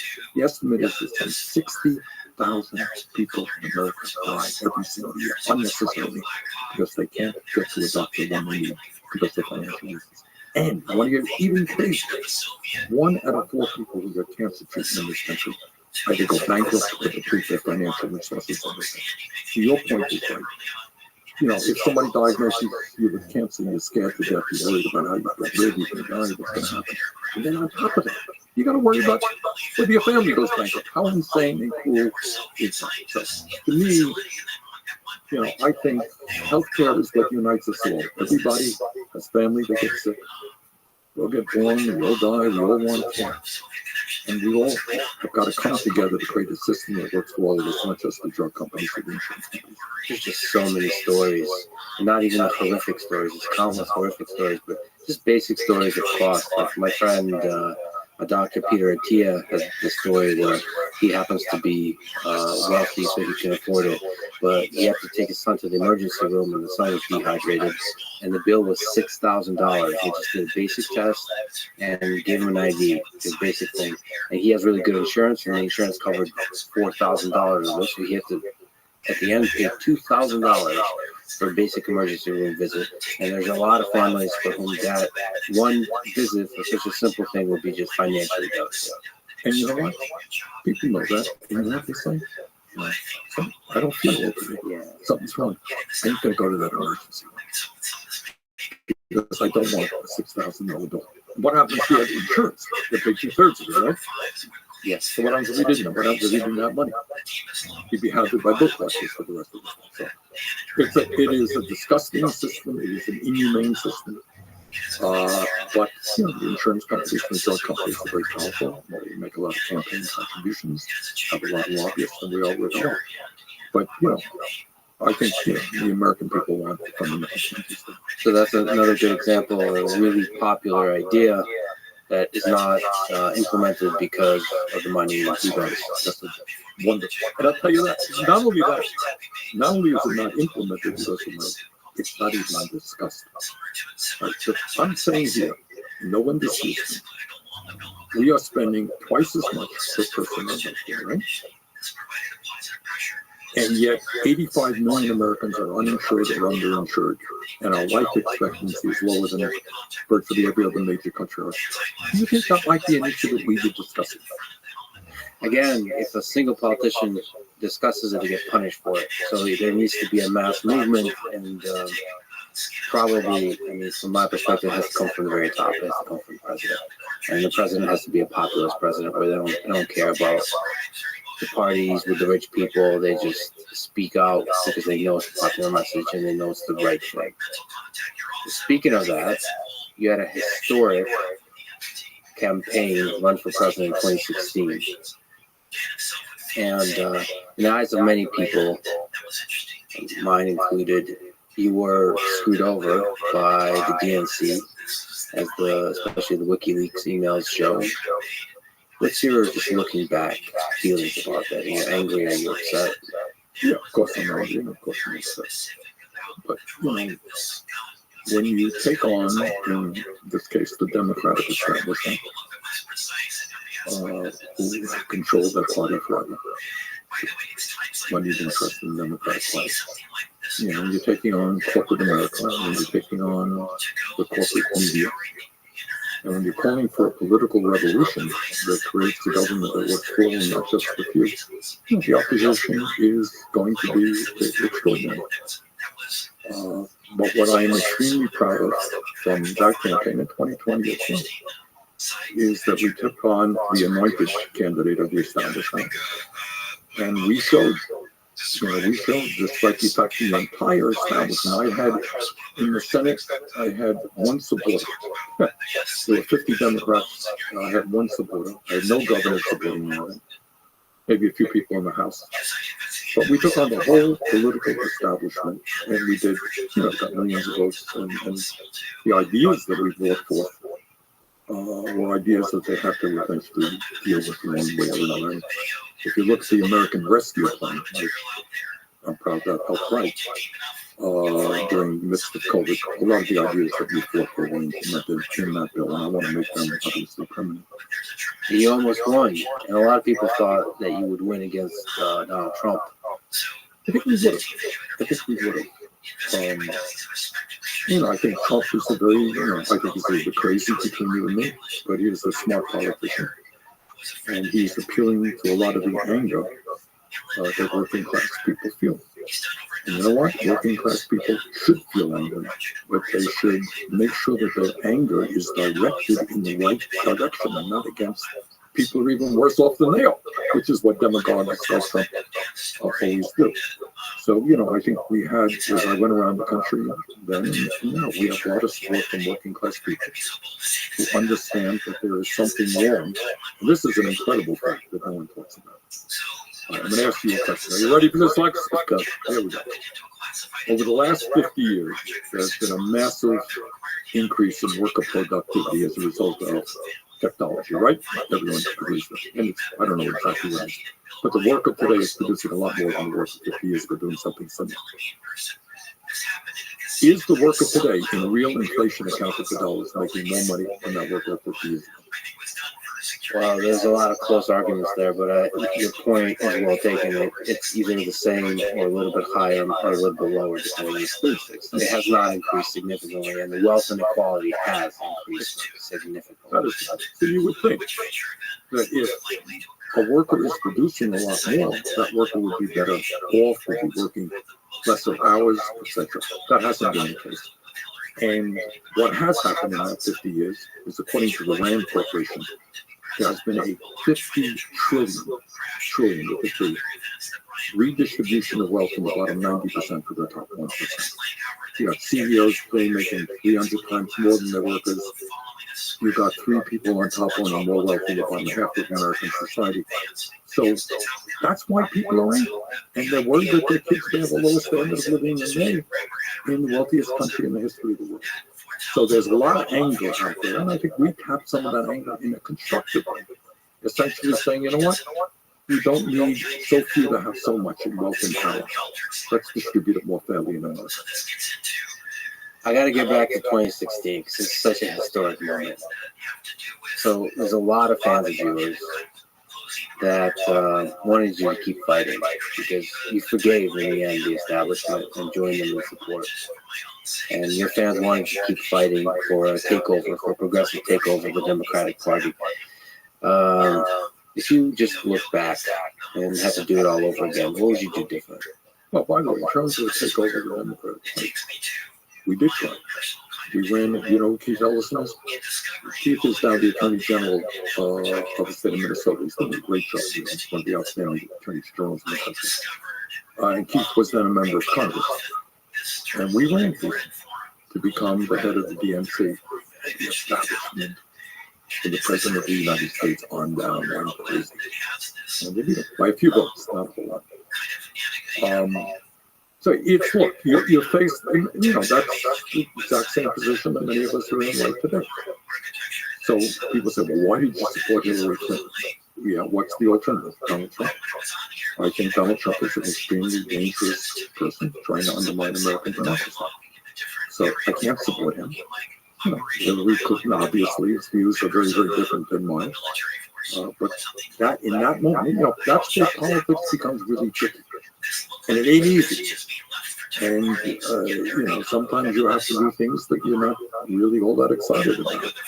But I think it was right to try to do what I could to prevent Trump from getting elected.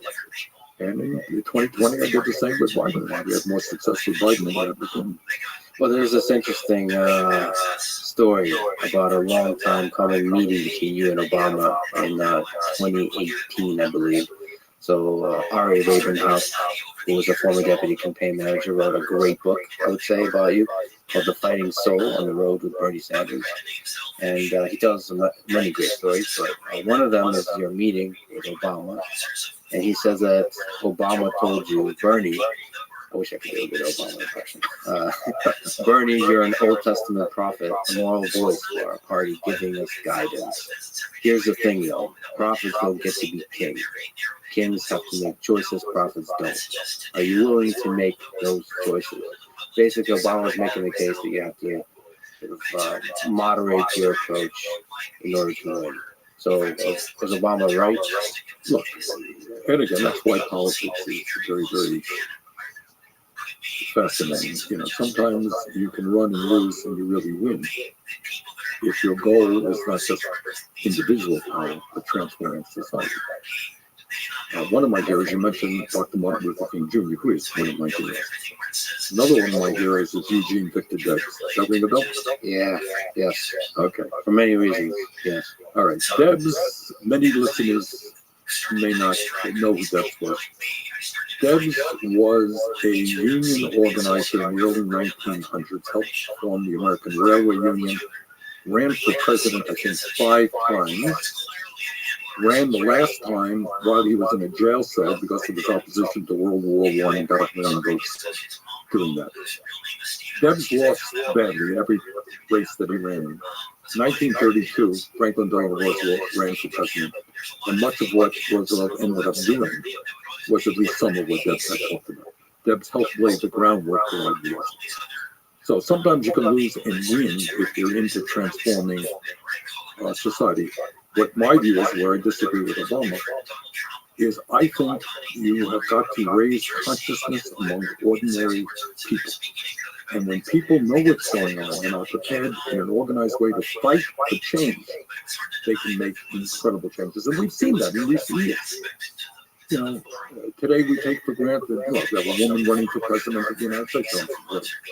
We have had other women running for president. We have women governors and senators. Not so many years ago in the United States Senate, there were 98 men, 2 women. Right? Even before that, 1920 is when women got the right to vote. How did that change? How did women's role in society change because women and their male allies stood up and fought? Gay rights. Old enough to remember, anybody I knew who was gay, you think they would talk about it? Come out about it? No, they wouldn't. That's changed. We have seen, in terms of civil rights, massive changes. Change happens when people at the grassroots level demand that. We talked about healthcare a moment ago. We will get universal Medicare for all when millions of people make it clear that's what they want. So I believe politics starts at the grassroots level, and that's how you got to bring about change. So just to go back to Obama, in many ways, he too is a singular historic figure in American politics who has brought about a lot of change. He's a symbol, I think, that'll be remembered for a long time. What do you admire most about Obama? I know I'm not best friends, but I know him well, and I'll reach out every once in a while. First of all, don't underestimate what it was in 2008 to be the first black president in the history of this country. And I think few would deny that he's an extraordinarily intelligent guy, very, very articulate, one of the best speakers there is in America. And that he and his family, and again, it's a lot harder than it looks. He and his family for 8 years, with his wife Michelle and his kids, really held that office in a way that earned, I think, the respect of the American people, even if people disagree with him. So he deserves it. And again, don't underestimate I think, years ago, there were people who said, a black president in our lifetime, never going to happen, can't happen. Too racist a country. He did it. And that is a huge accomplishment. And I think, he has had some significant achievements in his presidential tenure. He and I, did disagree on a number of issues. I think he would tell you, I think his public stance is that, if you have to start all over again, we would do Medicare for all, single payer. But where we are right now, the best we could do is the Affordable Care Act. No, we disagree on that. And we disagree on other things. But, I think he deserves an enormous amount of credit for what he has accomplished. And he, like you, also gave a damn good speech opposing the Iraq War before running for president. And that takes courage. Yes. But then it also shows that once you get into office, it's not so easy to oppose or to work against the military-industrial complex. It is very hard. People do not fully appreciate how powerful the establishment is, whether it is the healthcare industry, whether it's the military-industrial complex, whether it's the fossil fuel industry. These people have unlimited amounts of money, are very smart lobbyists in Washington, D.C., and they are very, very greedy people. They want to go there. I have to ask you about capitalism, the pros and cons. So you wrote a book, It's Okay to Be Angry About Capitalism. That is a thorough, rigorous criticism of, I would say, hyper-capitalism. Yes, that's right. A certain kind of capitalism that you argue that we are existing today in the United States. But a lot of people would attribute to capitalism all the amazing technological innovations over the past 70 plus years that have contributed to increase in quality of life, in GDP, in decrease in poverty, decrease in infant mortality, increase in expected life expectancy. So what are the sort of, how do you see the tension, the pros of capitalism and the cons of capitalism? Some of my European friends, they say, Bernie, in the United States, you're considered to be very radical. If you were here in, France or Denmark or someplace, you'd be kind of mainstream left guy, not all that radical. So this is what I think. I think the best that we can do right now, where we are right now, is to create a society which does two things. It encourages innovation, but at the same time, it makes sure that all people in a wealthy nation have a decent standard of living. In some countries, if you look at Scandinavia, and this shocks people because we don't talk about this law. So in Scandinavia, has been the case, Denmark and Norway, for years, that people have health care. That's not a big deal. You end up in the hospital, so they don't pay a bill. You have, and this shocks people, in America right now, we have people who get 1 week, 2 weeks off paid vacation. Sometimes we get nothing, you know that? There are people out there with no vacation off. In Germany, you get 6 weeks paid vacation and other holidays as well. People are shocked by that. In America, we don't have paid family and medical leave. It's the only major country not to do it. Other countries, your wife gets sick, you stay home with her. Your kids get sick, it's not a big deal. You get a certain amount of paid family and medical leave. Of course, prescription drugs are far more affordable. So what you want to do is create what's called a social safety net. That means, I don't care what your income is. Of course, you're going to have health care, it's a human right. Of course, you're going to have housing that is affordable. Of course, your kids are going to have great quality education, childcare, universities, without much cost. Every country has a little bit different. But there are countries in the world right now, I think in Germany, I think college is now tuition free, as I recall. For obvious reasons, they want to have the best educated workforce they can. So, in terms of government playing a role in a civilized democratic society of providing all basic needs, healthcare, education, housing, retirement benefits, yes, that is what we've got to do. Now, does that mean then that the government is going to run every mom and pop store in the corner? Of course not. You want innovation? You want to go out and start a business, produce a product, good luck, you want money. But on the other hand, in terms of even making money, we want you to be able to do that, come up with good products, good services. But do I think you should end up with $100 billion? I don't. And you know what's funny? I did an interview with Bill Gates, who is, I think, the third wealthiest guy in the country, struggling behind Musk and Bezos. And he's only worth 100+ billion, but he gets by. And I said to him, Bill, he was supposed to ask me questions. So I asked him, I said, Bill, tell me something. You know, you're an innovator with Microsoft and all that stuff. Did you know that you become a multi-billionaire and start motivated? And he said, yeah, I believe he was honest. I love doing what I love programming. You know, as a kid, he started doing it. He loved it. He was motivated by it. Do you think that there are scientists out there who work day and night trying to develop drugs to deal with Alzheimer's or cancer, that they're motivated? Oh, boy, if I come up with this drug, I'm going to become a billionaire. So I think, you know, we want to reward success. Fine. But you don't need $1 billion. We want people to get satisfaction from what they accomplish, the work they're doing, whether it's cleaning the street or developing a new drug. So I think we have gone a little bit too far. And you're right, in talking about the book, there's an attack on, I call it hyper-capitalism or uber-capitalism. But right now, and this is not an American issue, this is a global issue. You know, it's not an accident that Musk is over there in Saudi Arabia talking to the, you know, trillionaire families in the Mideast. These guys are Putin and his friends. You got probably not more than 5,000-10,000 extraordinarily wealthy families who have unbelievable economic power, over 7 billion people on this planet. Well, Elon Musk is actually an interesting case because he's investing all the money back into the businesses. So I think there is a balance to be struck, and you just spoke to it, which is we can still celebrate even big companies that are bringing wealth to the world, that are building cool stuff, that are improving quality of life, but we can question why is it that the working class does not have a living wage in many cases, and sort of trying to find that balance. That is for sure. Look, I am no great fan of Elon Musk, especially the role that he's playing right now in the Trump campaign. But is he a brilliant guy? Of course he is. Does he work like a dog? Of course he does. Does he come up with these incredible innovations in companies? Yes, he does. Does he deserve credit for that? Yeah, he does.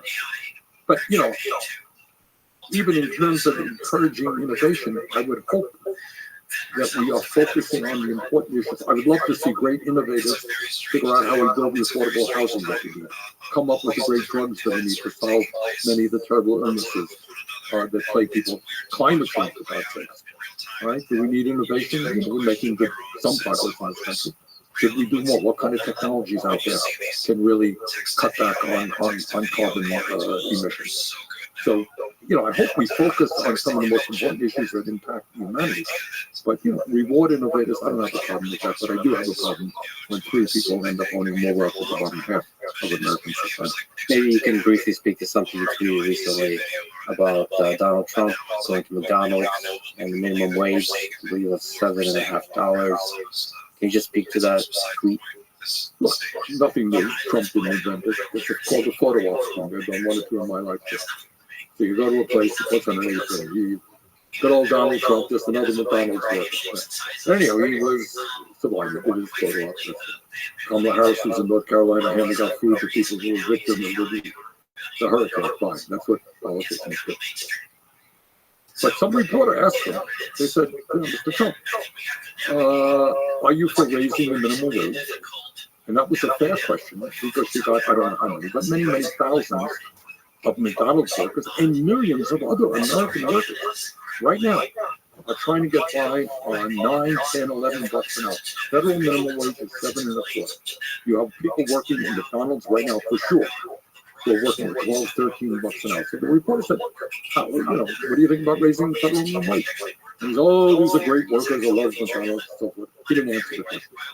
Well, I think that in the richest country in the history of the world, if you work 40 hours a week, you should not be living in poverty.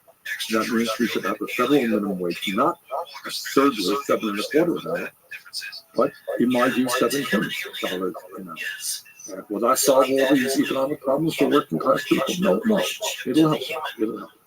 Since running for president, you've often been attacked, especially from the right, about being worth, I believe, $2 million and owning 3 houses.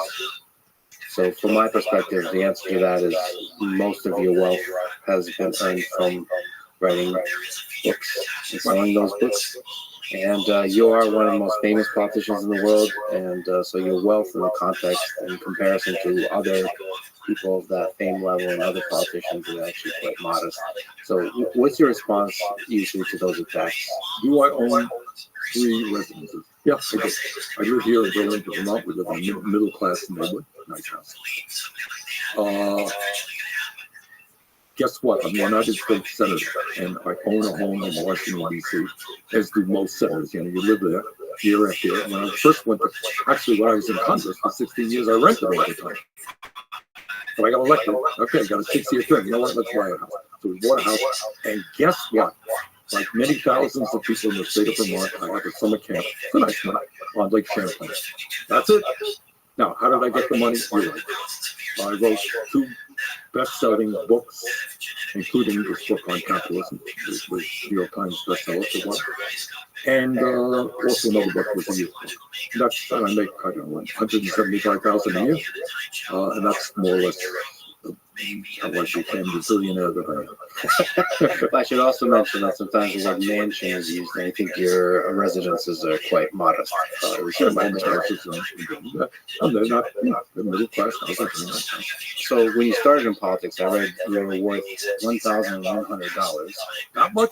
Yeah, that much. That's right. Has the increasing wealth changed your ability to relate to the working class? Well, that's a good question. And obviously, growing up in a working class family has been maybe the most singularly significant aspect of what politics is. You know, I grew up without money in a family that lives in a rent-controlled apartment in Brooklyn, New York. So that has impacted me. I'll tell you, I don't really give a damn about money. I drive a car that's 11 years old, and that's an old car. And money, here's my jewelry. It's a solar watch and my wedding ring. That's about it. I don't have a Rolex watch. Should not be interested in it. But I'll tell you what has impacted me. My wife, who also grew up in a working class family, will tell you the same. We don't worry. We raise that issue. You know, if we have to go to the doctor, if our kids have to go to the doctor, we go to the doctor. I don't spend time explaining. I used to, there was a time I had to worry about how to pay my electric bill. I don't worry about that anymore. So what has happened, that stress, that economic stress, not worrying about a financial disaster, that's gone. And that is enormous. I, maybe as much or more than any other member of the Senate, work hard, not only for but with working class people. And chairman of the committee deals with labor issues. We've been involved probably in dozens of strikes all over this country. I can pick up mines. So, I do my best. It's a very easy trap to fall into. You can get separated from ordinary people and their struggles. I don't want to do it. I try as hard as I can not to do that. Sometimes people say, can money buy happiness? I think I agree with you. That worry, sort of being able to fill up your car and not worry about how much it's going to cost, to be able to get food for dinner and not worry about how much it's going to cost. Or even, I've been poor most of my life. I've been very fortunate recently to have enough wealth to not worry about healthcare, to have insurance and be able to afford an emergency room visit. And that worry is just such a giant lift off your shoulders. I remember and I saw this change in myself. When I used to go and I do the grocery shop, my wife does all the cooking, I do the grocery shop. I used to look at the prices of everything. I do that less now. I said, so what? It costs 50 cents more for this can of stuff, so what? But that's a luxury you have when you don't have to worry about that. And I'm not talking about that. But your point is, again, to me, I don't like big fancy cars or big fancy homes. Don't go on. My wife will tell you we've not been on a real vacation for God knows how long, because I work pretty hard. But the major thing about having money, which is enormously important, is just what you say. I don't have to worry. If somebody in my family gets sick, I don't have to worry about it. I don't have to worry about putting food on the table. So that's what money is. Okay, let me ask you about the future of the Democratic Party. So one of the biggest impacts you've had has been the fuel, the catalyst for the increase of the progressive caucus, the progressive movement within the Democratic Party. Do you think that is the future? The progressives, even democratic socialist leaders will take over the party? That is the most important question regarding, to my mind, American politics. One of the successes that we've had, and I'm proud to say the wilderness, is that if you go to the House of Representatives right now, you will see almost 100 members of the Progressive Caucus, led very well by women from Washington, who go try to Rothschild. You know, it's people like Alexandra Ocasio-Cortez, Ilhan Omar, and many others. Many of them are young, often women, people of color, and many of them come from working class backgrounds. So what we have been able to do in recent years, elect a number of strong progressives who represent working families very, very effectively. The struggle in the Democratic Party is between the corporate wing and the progressive wing.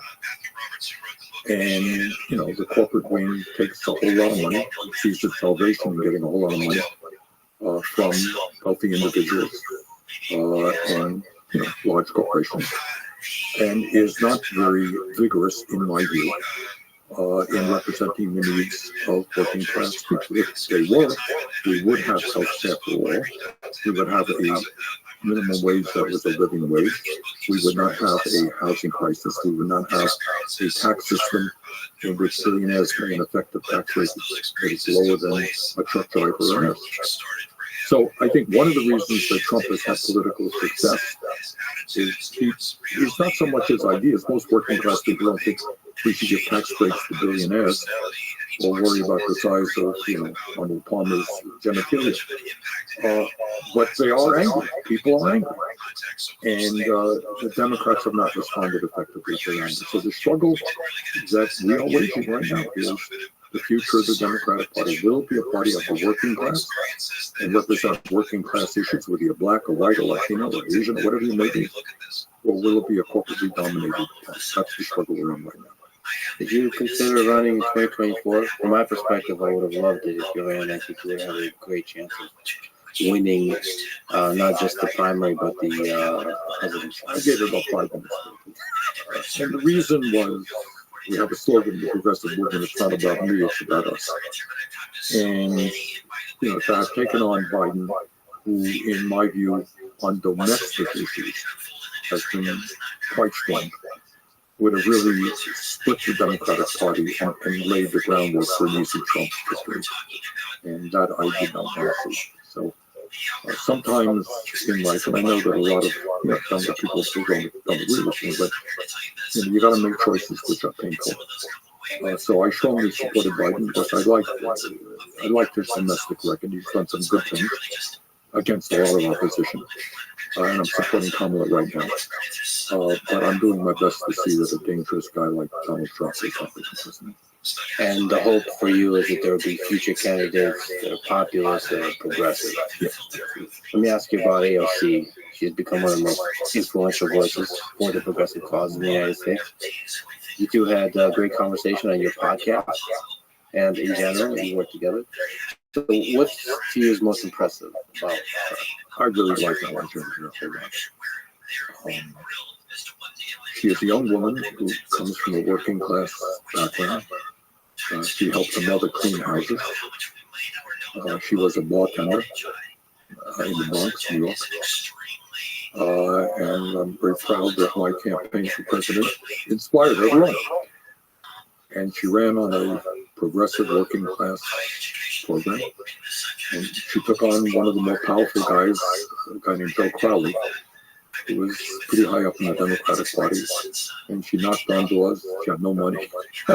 She did a very strong grassroots effort.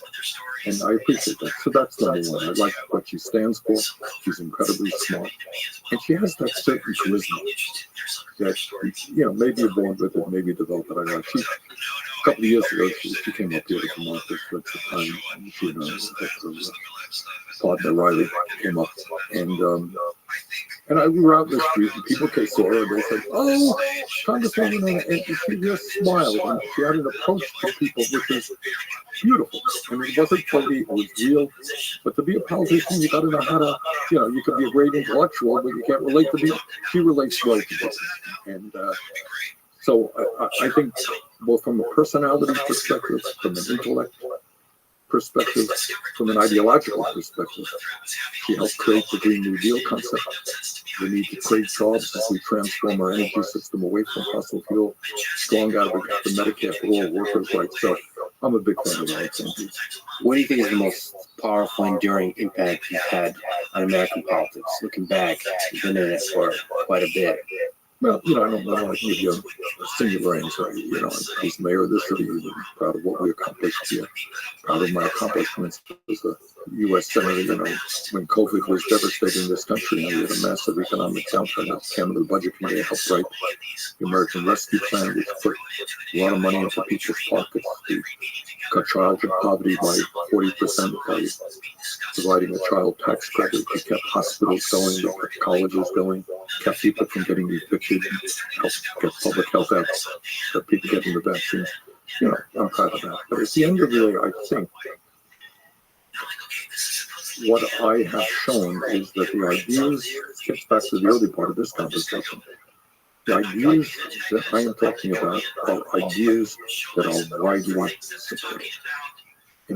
So when Donald Trump says, "Oh, Bernie Sanders is a far left," it's like some kind of extremist coming up with ideas that nobody supports. Everything that I talk about, raising the minimum wage, healthcare for all, a tax system which demands the billionaires pay their fair share. Those are all popular ideas, but people didn't know. You got to run for president and have 20,000 people come out to your rallies and win 23 states. Well, maybe those ideas are not so crazy after all. And we've got to entertain them. The establishment doesn't like that. They really don't. They want to tell you, and this is their main, this is how they succeed.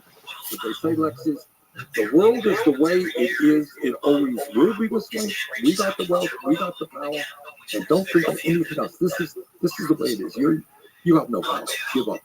That they don't say it like that, but that's really what the independent. And what we showed is just what, running an outsider campaign. We took on the Democratic establishment, came close to winning it, and we did win 23 states. And the ideas that we're talking about are the ideas that working class people, young people believe in. Yeah, you showed that it's possible to win.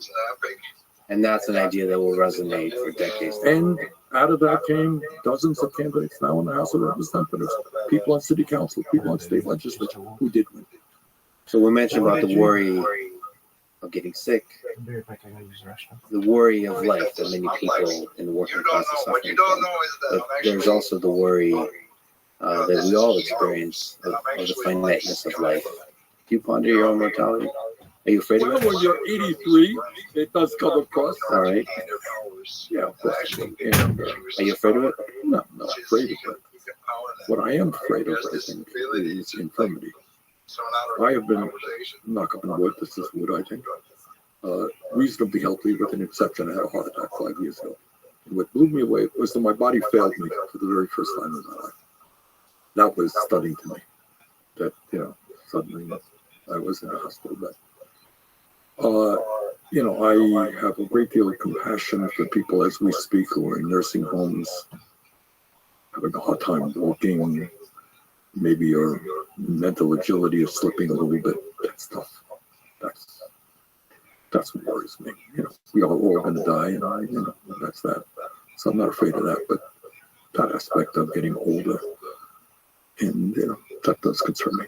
That said, your mind is as sharp as any politician that I've ever heard, and also just off mic, I should say that just the warmth that you radiate, and I deeply, deeply appreciate that just as a human being. So you still got it after all that, after all those speeches, after all those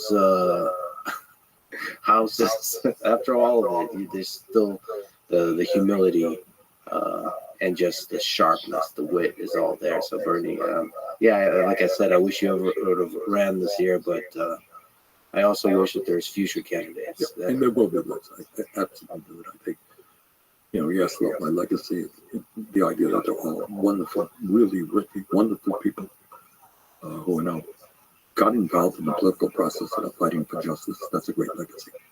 What gives you hope about the future of this country, about the future of the world? Sometimes one can become very cynical. You look at the terrible wars that are going on right now. You look at the divisiveness in this country, the ugliness, the poverty. You look at climate change.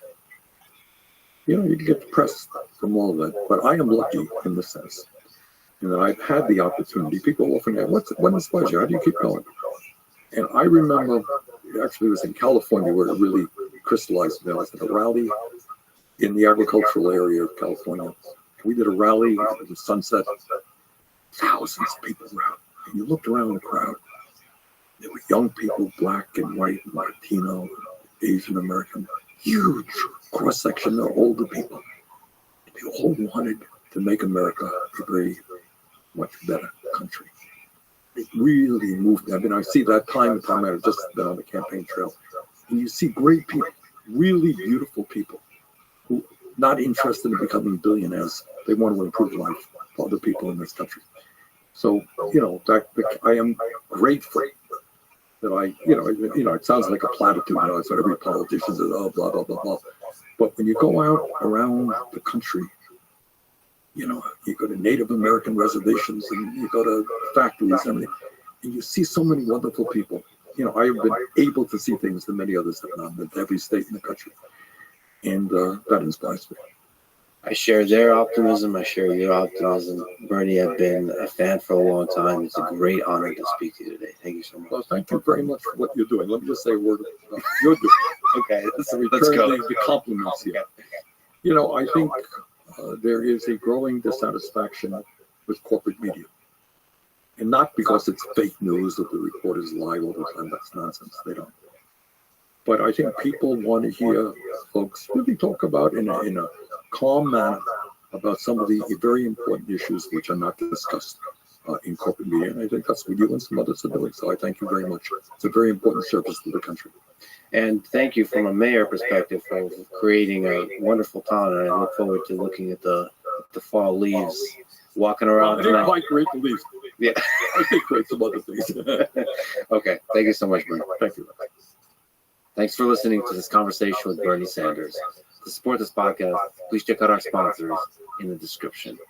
And now, let me leave you with some words from Aristotle. The real difference between democracy and oligarchy is poverty and wealth. Wherever men rule by reason of their wealth, whether they be few or many, that is an oligarchy. And where the poor rule, that is democracy.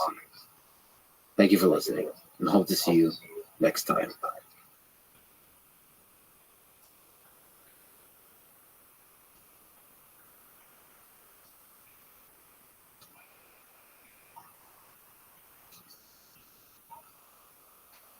The big question for me in that timeline is, why didn't we do it sooner? Why did it take so long? Why did we wait until after 12,000 years ago, really after 10,000 years ago, to start seeing the beginnings of civilization?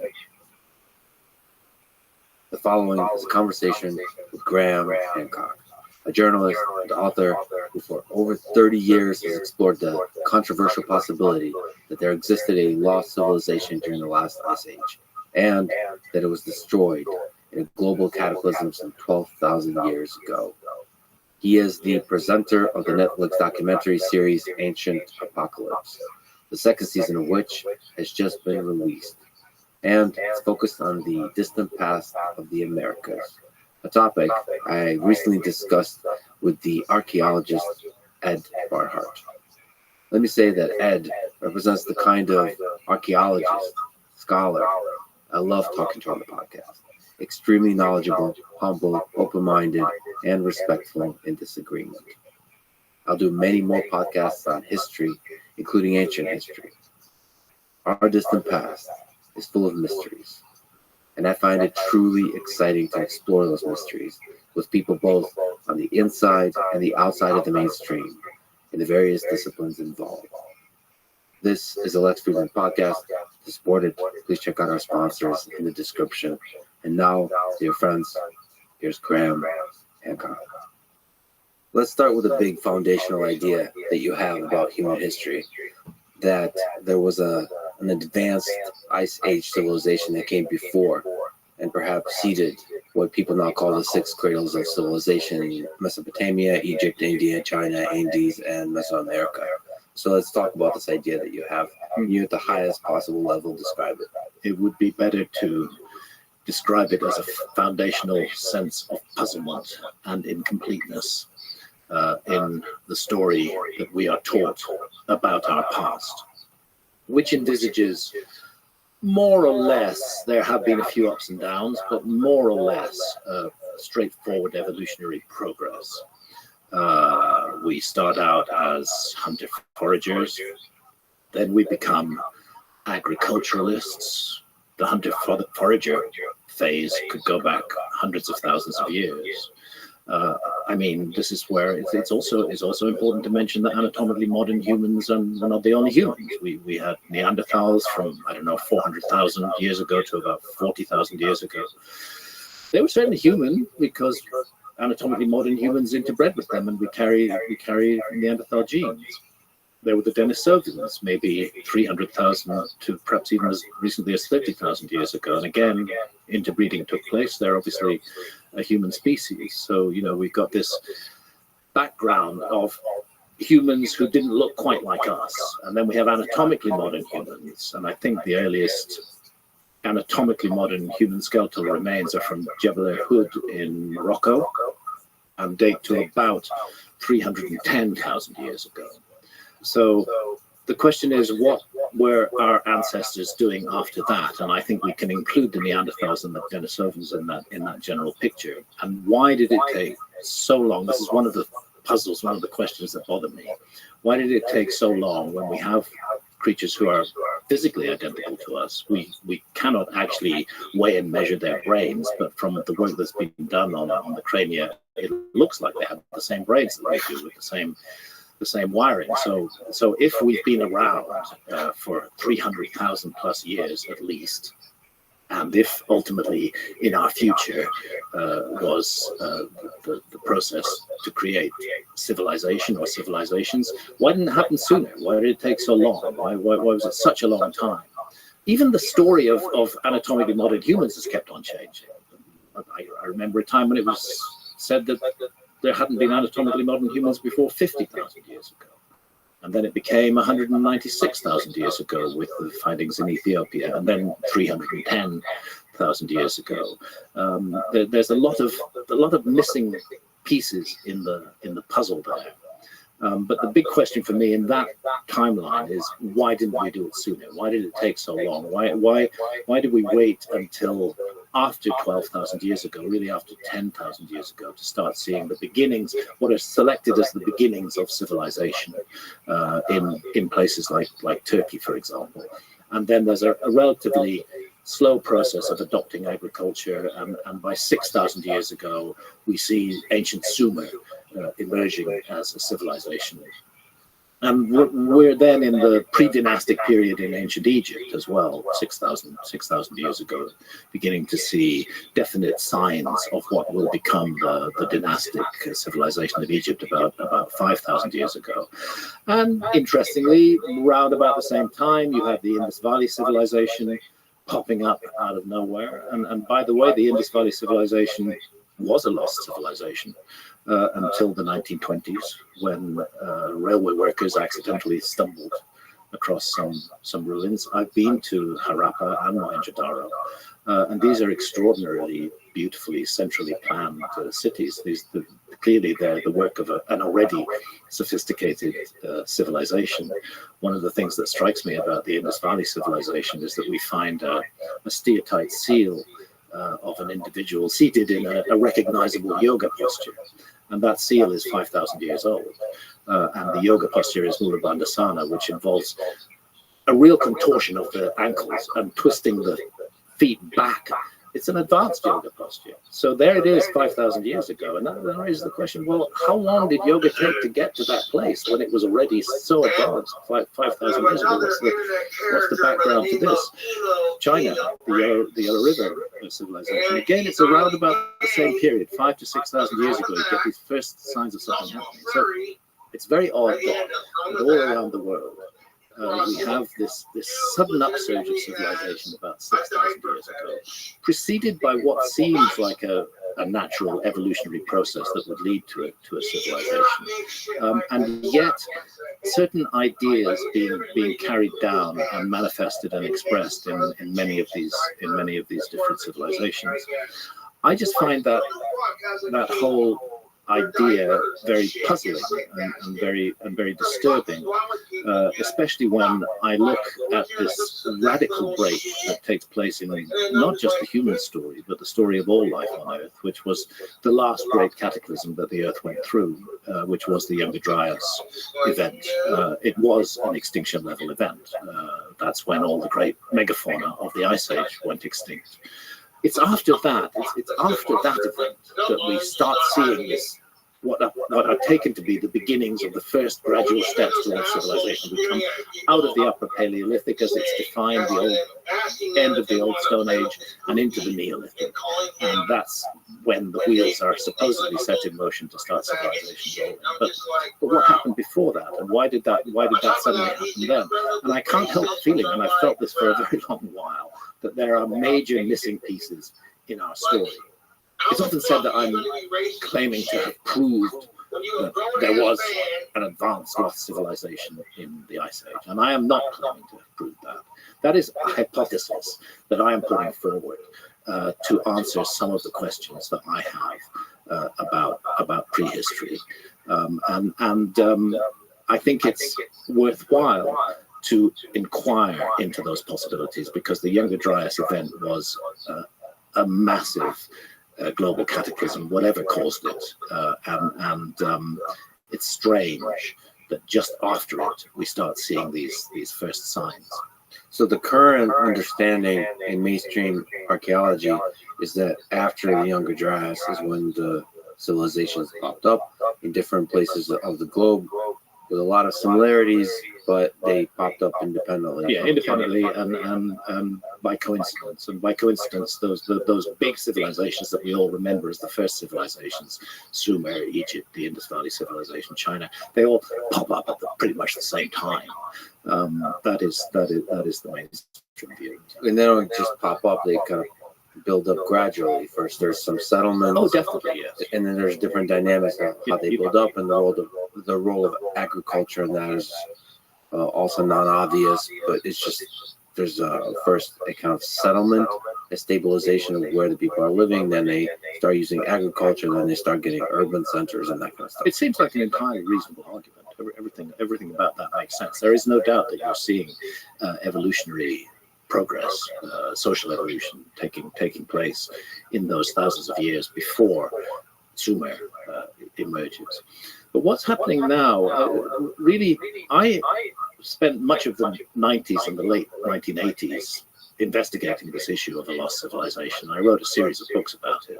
But by 2002, when I published a book called Underworld, which was the most massive and most heavy book that I've ever written, because I was writing very defensively at the time. By the time I finished that book, my wife Sandra and I spent 7 years scuba diving all around the world, looking for structures underwater, often led by local fishermen or local divers, to anomalies that they'd seen underwater. By the time that book was finished, I thought, actually, I've done this story. I've walked the walk. I really don't have much more to say about it. And I turned in another direction, and I wrote a book called Supernatural: Meetings with the Ancient Teachers of Mankind, recently retitled Visionary, and that was fundamentally about the role of psychedelics in the evolution of human culture. And I didn't think that I would go back to the lost civilization issue. But Göbekli Tepe in Turkey kept on forcing itself upon me. the more and more discoveries there, the 11,600 year date from enclosure D, which is the two largest megalithic pillars.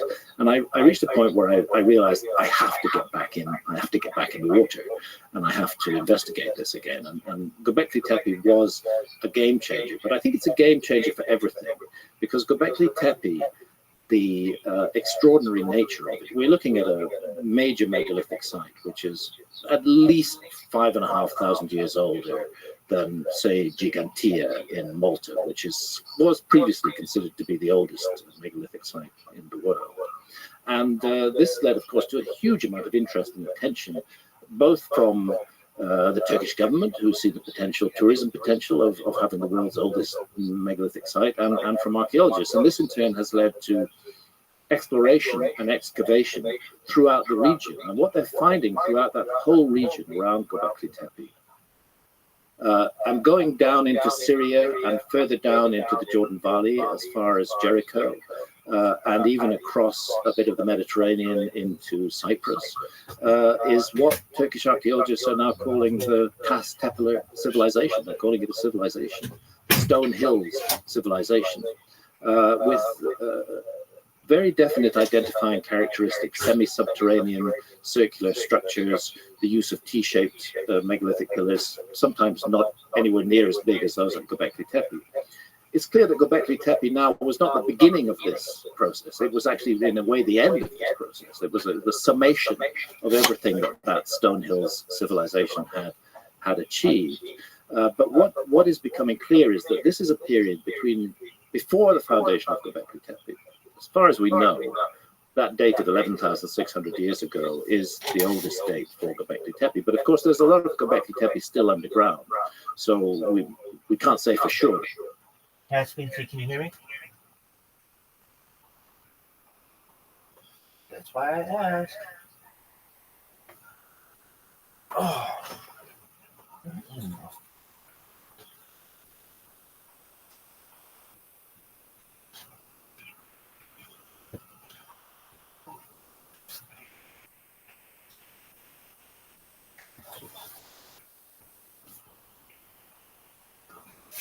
What is this horseshit? Well, I guess I should probably turn my microphone on. Yes, I can totally hear you. Excellent. How you living, Pip? Living all right, man. How are you feeling? You have a good nap? Yeah, dog. I slept like $1 million. I'm gonna do a concert tonight. I don't know who I'm gonna sing, but I just read something that it's very minor, but it makes all the difference in the world to me. There's a pretty big Discord. It's got like 30,000 people. It's just not massive, but it's big enough. And I read somebody was like, who kicked Rabbi Rothschild from the Discord, from the VC? If anybody kicks him from the VC, you will be banned. Like, there you go. Now you've got my fucking loyalty. I'll stream with your shit forever. Yeah, exactly. And that's my goal, is like to just use mere exposure effect enough that people are like, you know, they know who I am, they become allied with me, and then they never want me to leave. That's what you want. Yeah, man, that's the best. Exactly. So there's that. And I heard Riser come in, and he was talking about his coin a little bit more, and it was like one of those things where I heard him, but I was like in the middle of the sleep, and I was just too tired to participate. So what did he decide? Oh, we're still looking at things for tickers and stuff. Okay. Any good tickers that came about? Yeah, just rolling over ideas, talking about tokenomics and stuff. Brand new idea, so just kind of seeing where that is at that, what he wants to move forward with. So I can help him there. Okay.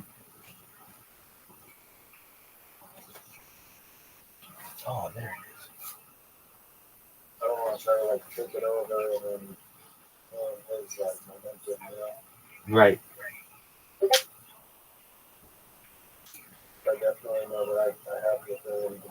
excited, and then, all of a sudden, acting like President Obama accident is possible. Oh yeah, I think anyone who is a go-getter and likes to get shit completed can run into that issue.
Oh.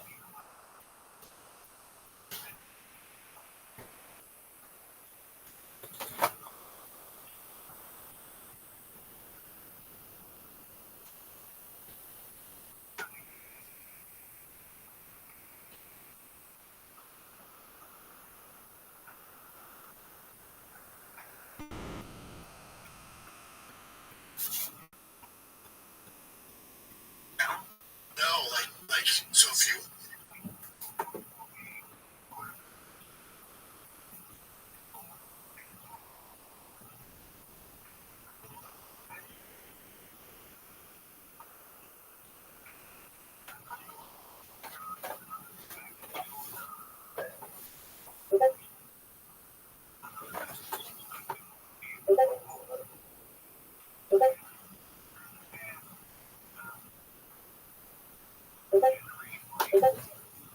Wow. Do you hear that? Da-da, da-da, da-da. Yeah, that's my Discord, I think. I'm Oh, sorry. no, you're okay. It's one of ours. If possible, can you shut that off? And the reason why I say that, and the way you do it is you go to the settings, notifications, and there's a little thing for it. The reason why I say it has really nothing to do with you, but when I hear that sound, I have 12 different accounts, and when they're all going, it's like, and it is. You're good. You're good. You can just imagine though, when it's like times 12, it's like a constant sound. And so whenever I hear that sound, I'm like a raptor or like a Tyrannosaurus Rex. Like, where was it? What made that noise? Do you know what that noise even means? Because I don't. What does that sound even mean? That bub. That's the Discord notifications. So that means that you received a notification. Something happened somewhere on Discord that you're touching and getting alert. Okay, that makes sense why it is so constant, because that one is, I did not know what it was for a long time, and I would just kind of ignore it, but it got to the point where these things were like consistent. Did it.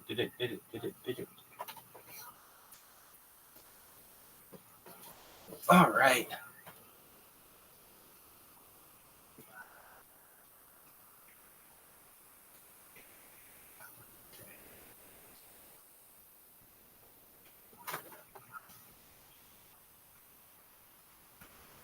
Something that I find interesting is the fact that Kick is still in beta.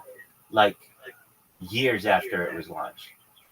Whenever I go to its website and I see Kick Beta, I just think to myself, people aren't going to take you seriously until you remove that. I know I didn't. When I, like last year, somebody would come into Harry Potter Obama Sonic 10 and they'd be like, they were really amazing. They were really adamant that I stream and on Kick. They're like, it's an up and coming platform, and you'll be able to get an audience. And I was like, yeah, but it's in beta.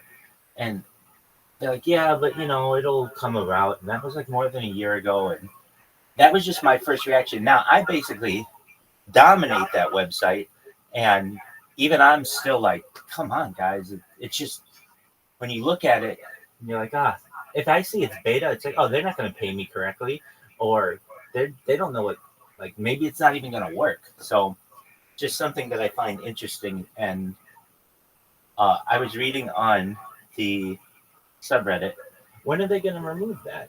And the overall consensus was likely when they initiate ads and things, like when everything is working. Yeah. Everything is working.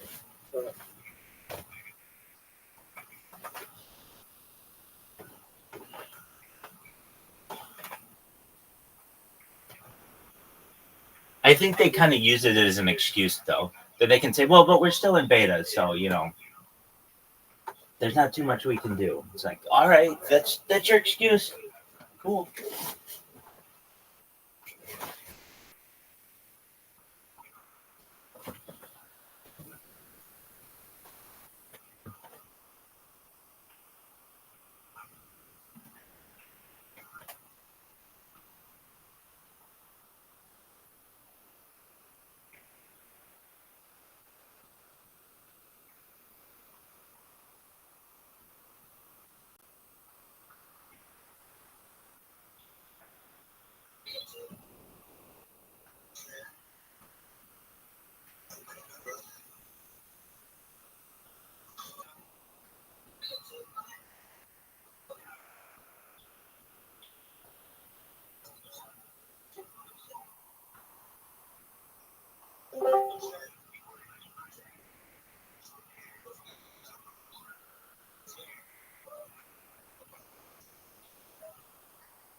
Are you sure that's your computer and not mine?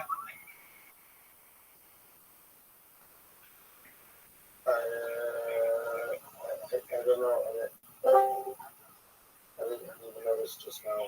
Sorry. No, that's okay.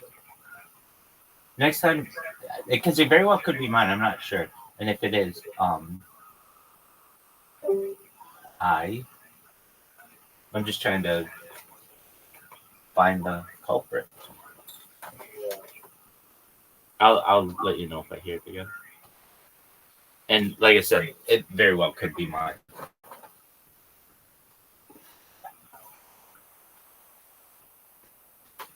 So you're saying that every time, like when I go to my messages and I forgot. You can have a lot of notifications come in if you allow like the at everyone or I get it. Because normally I get so many notifications that I make it that unless like you have to tag me and then I'll get your notification. Aside from that, it's just too many. All right, now I get it. Dog, I am fucking excited. Not anything major, but there's a Kill Tony. I'm gonna fucking do a concert. I am gonna chill with my homie and see what happens.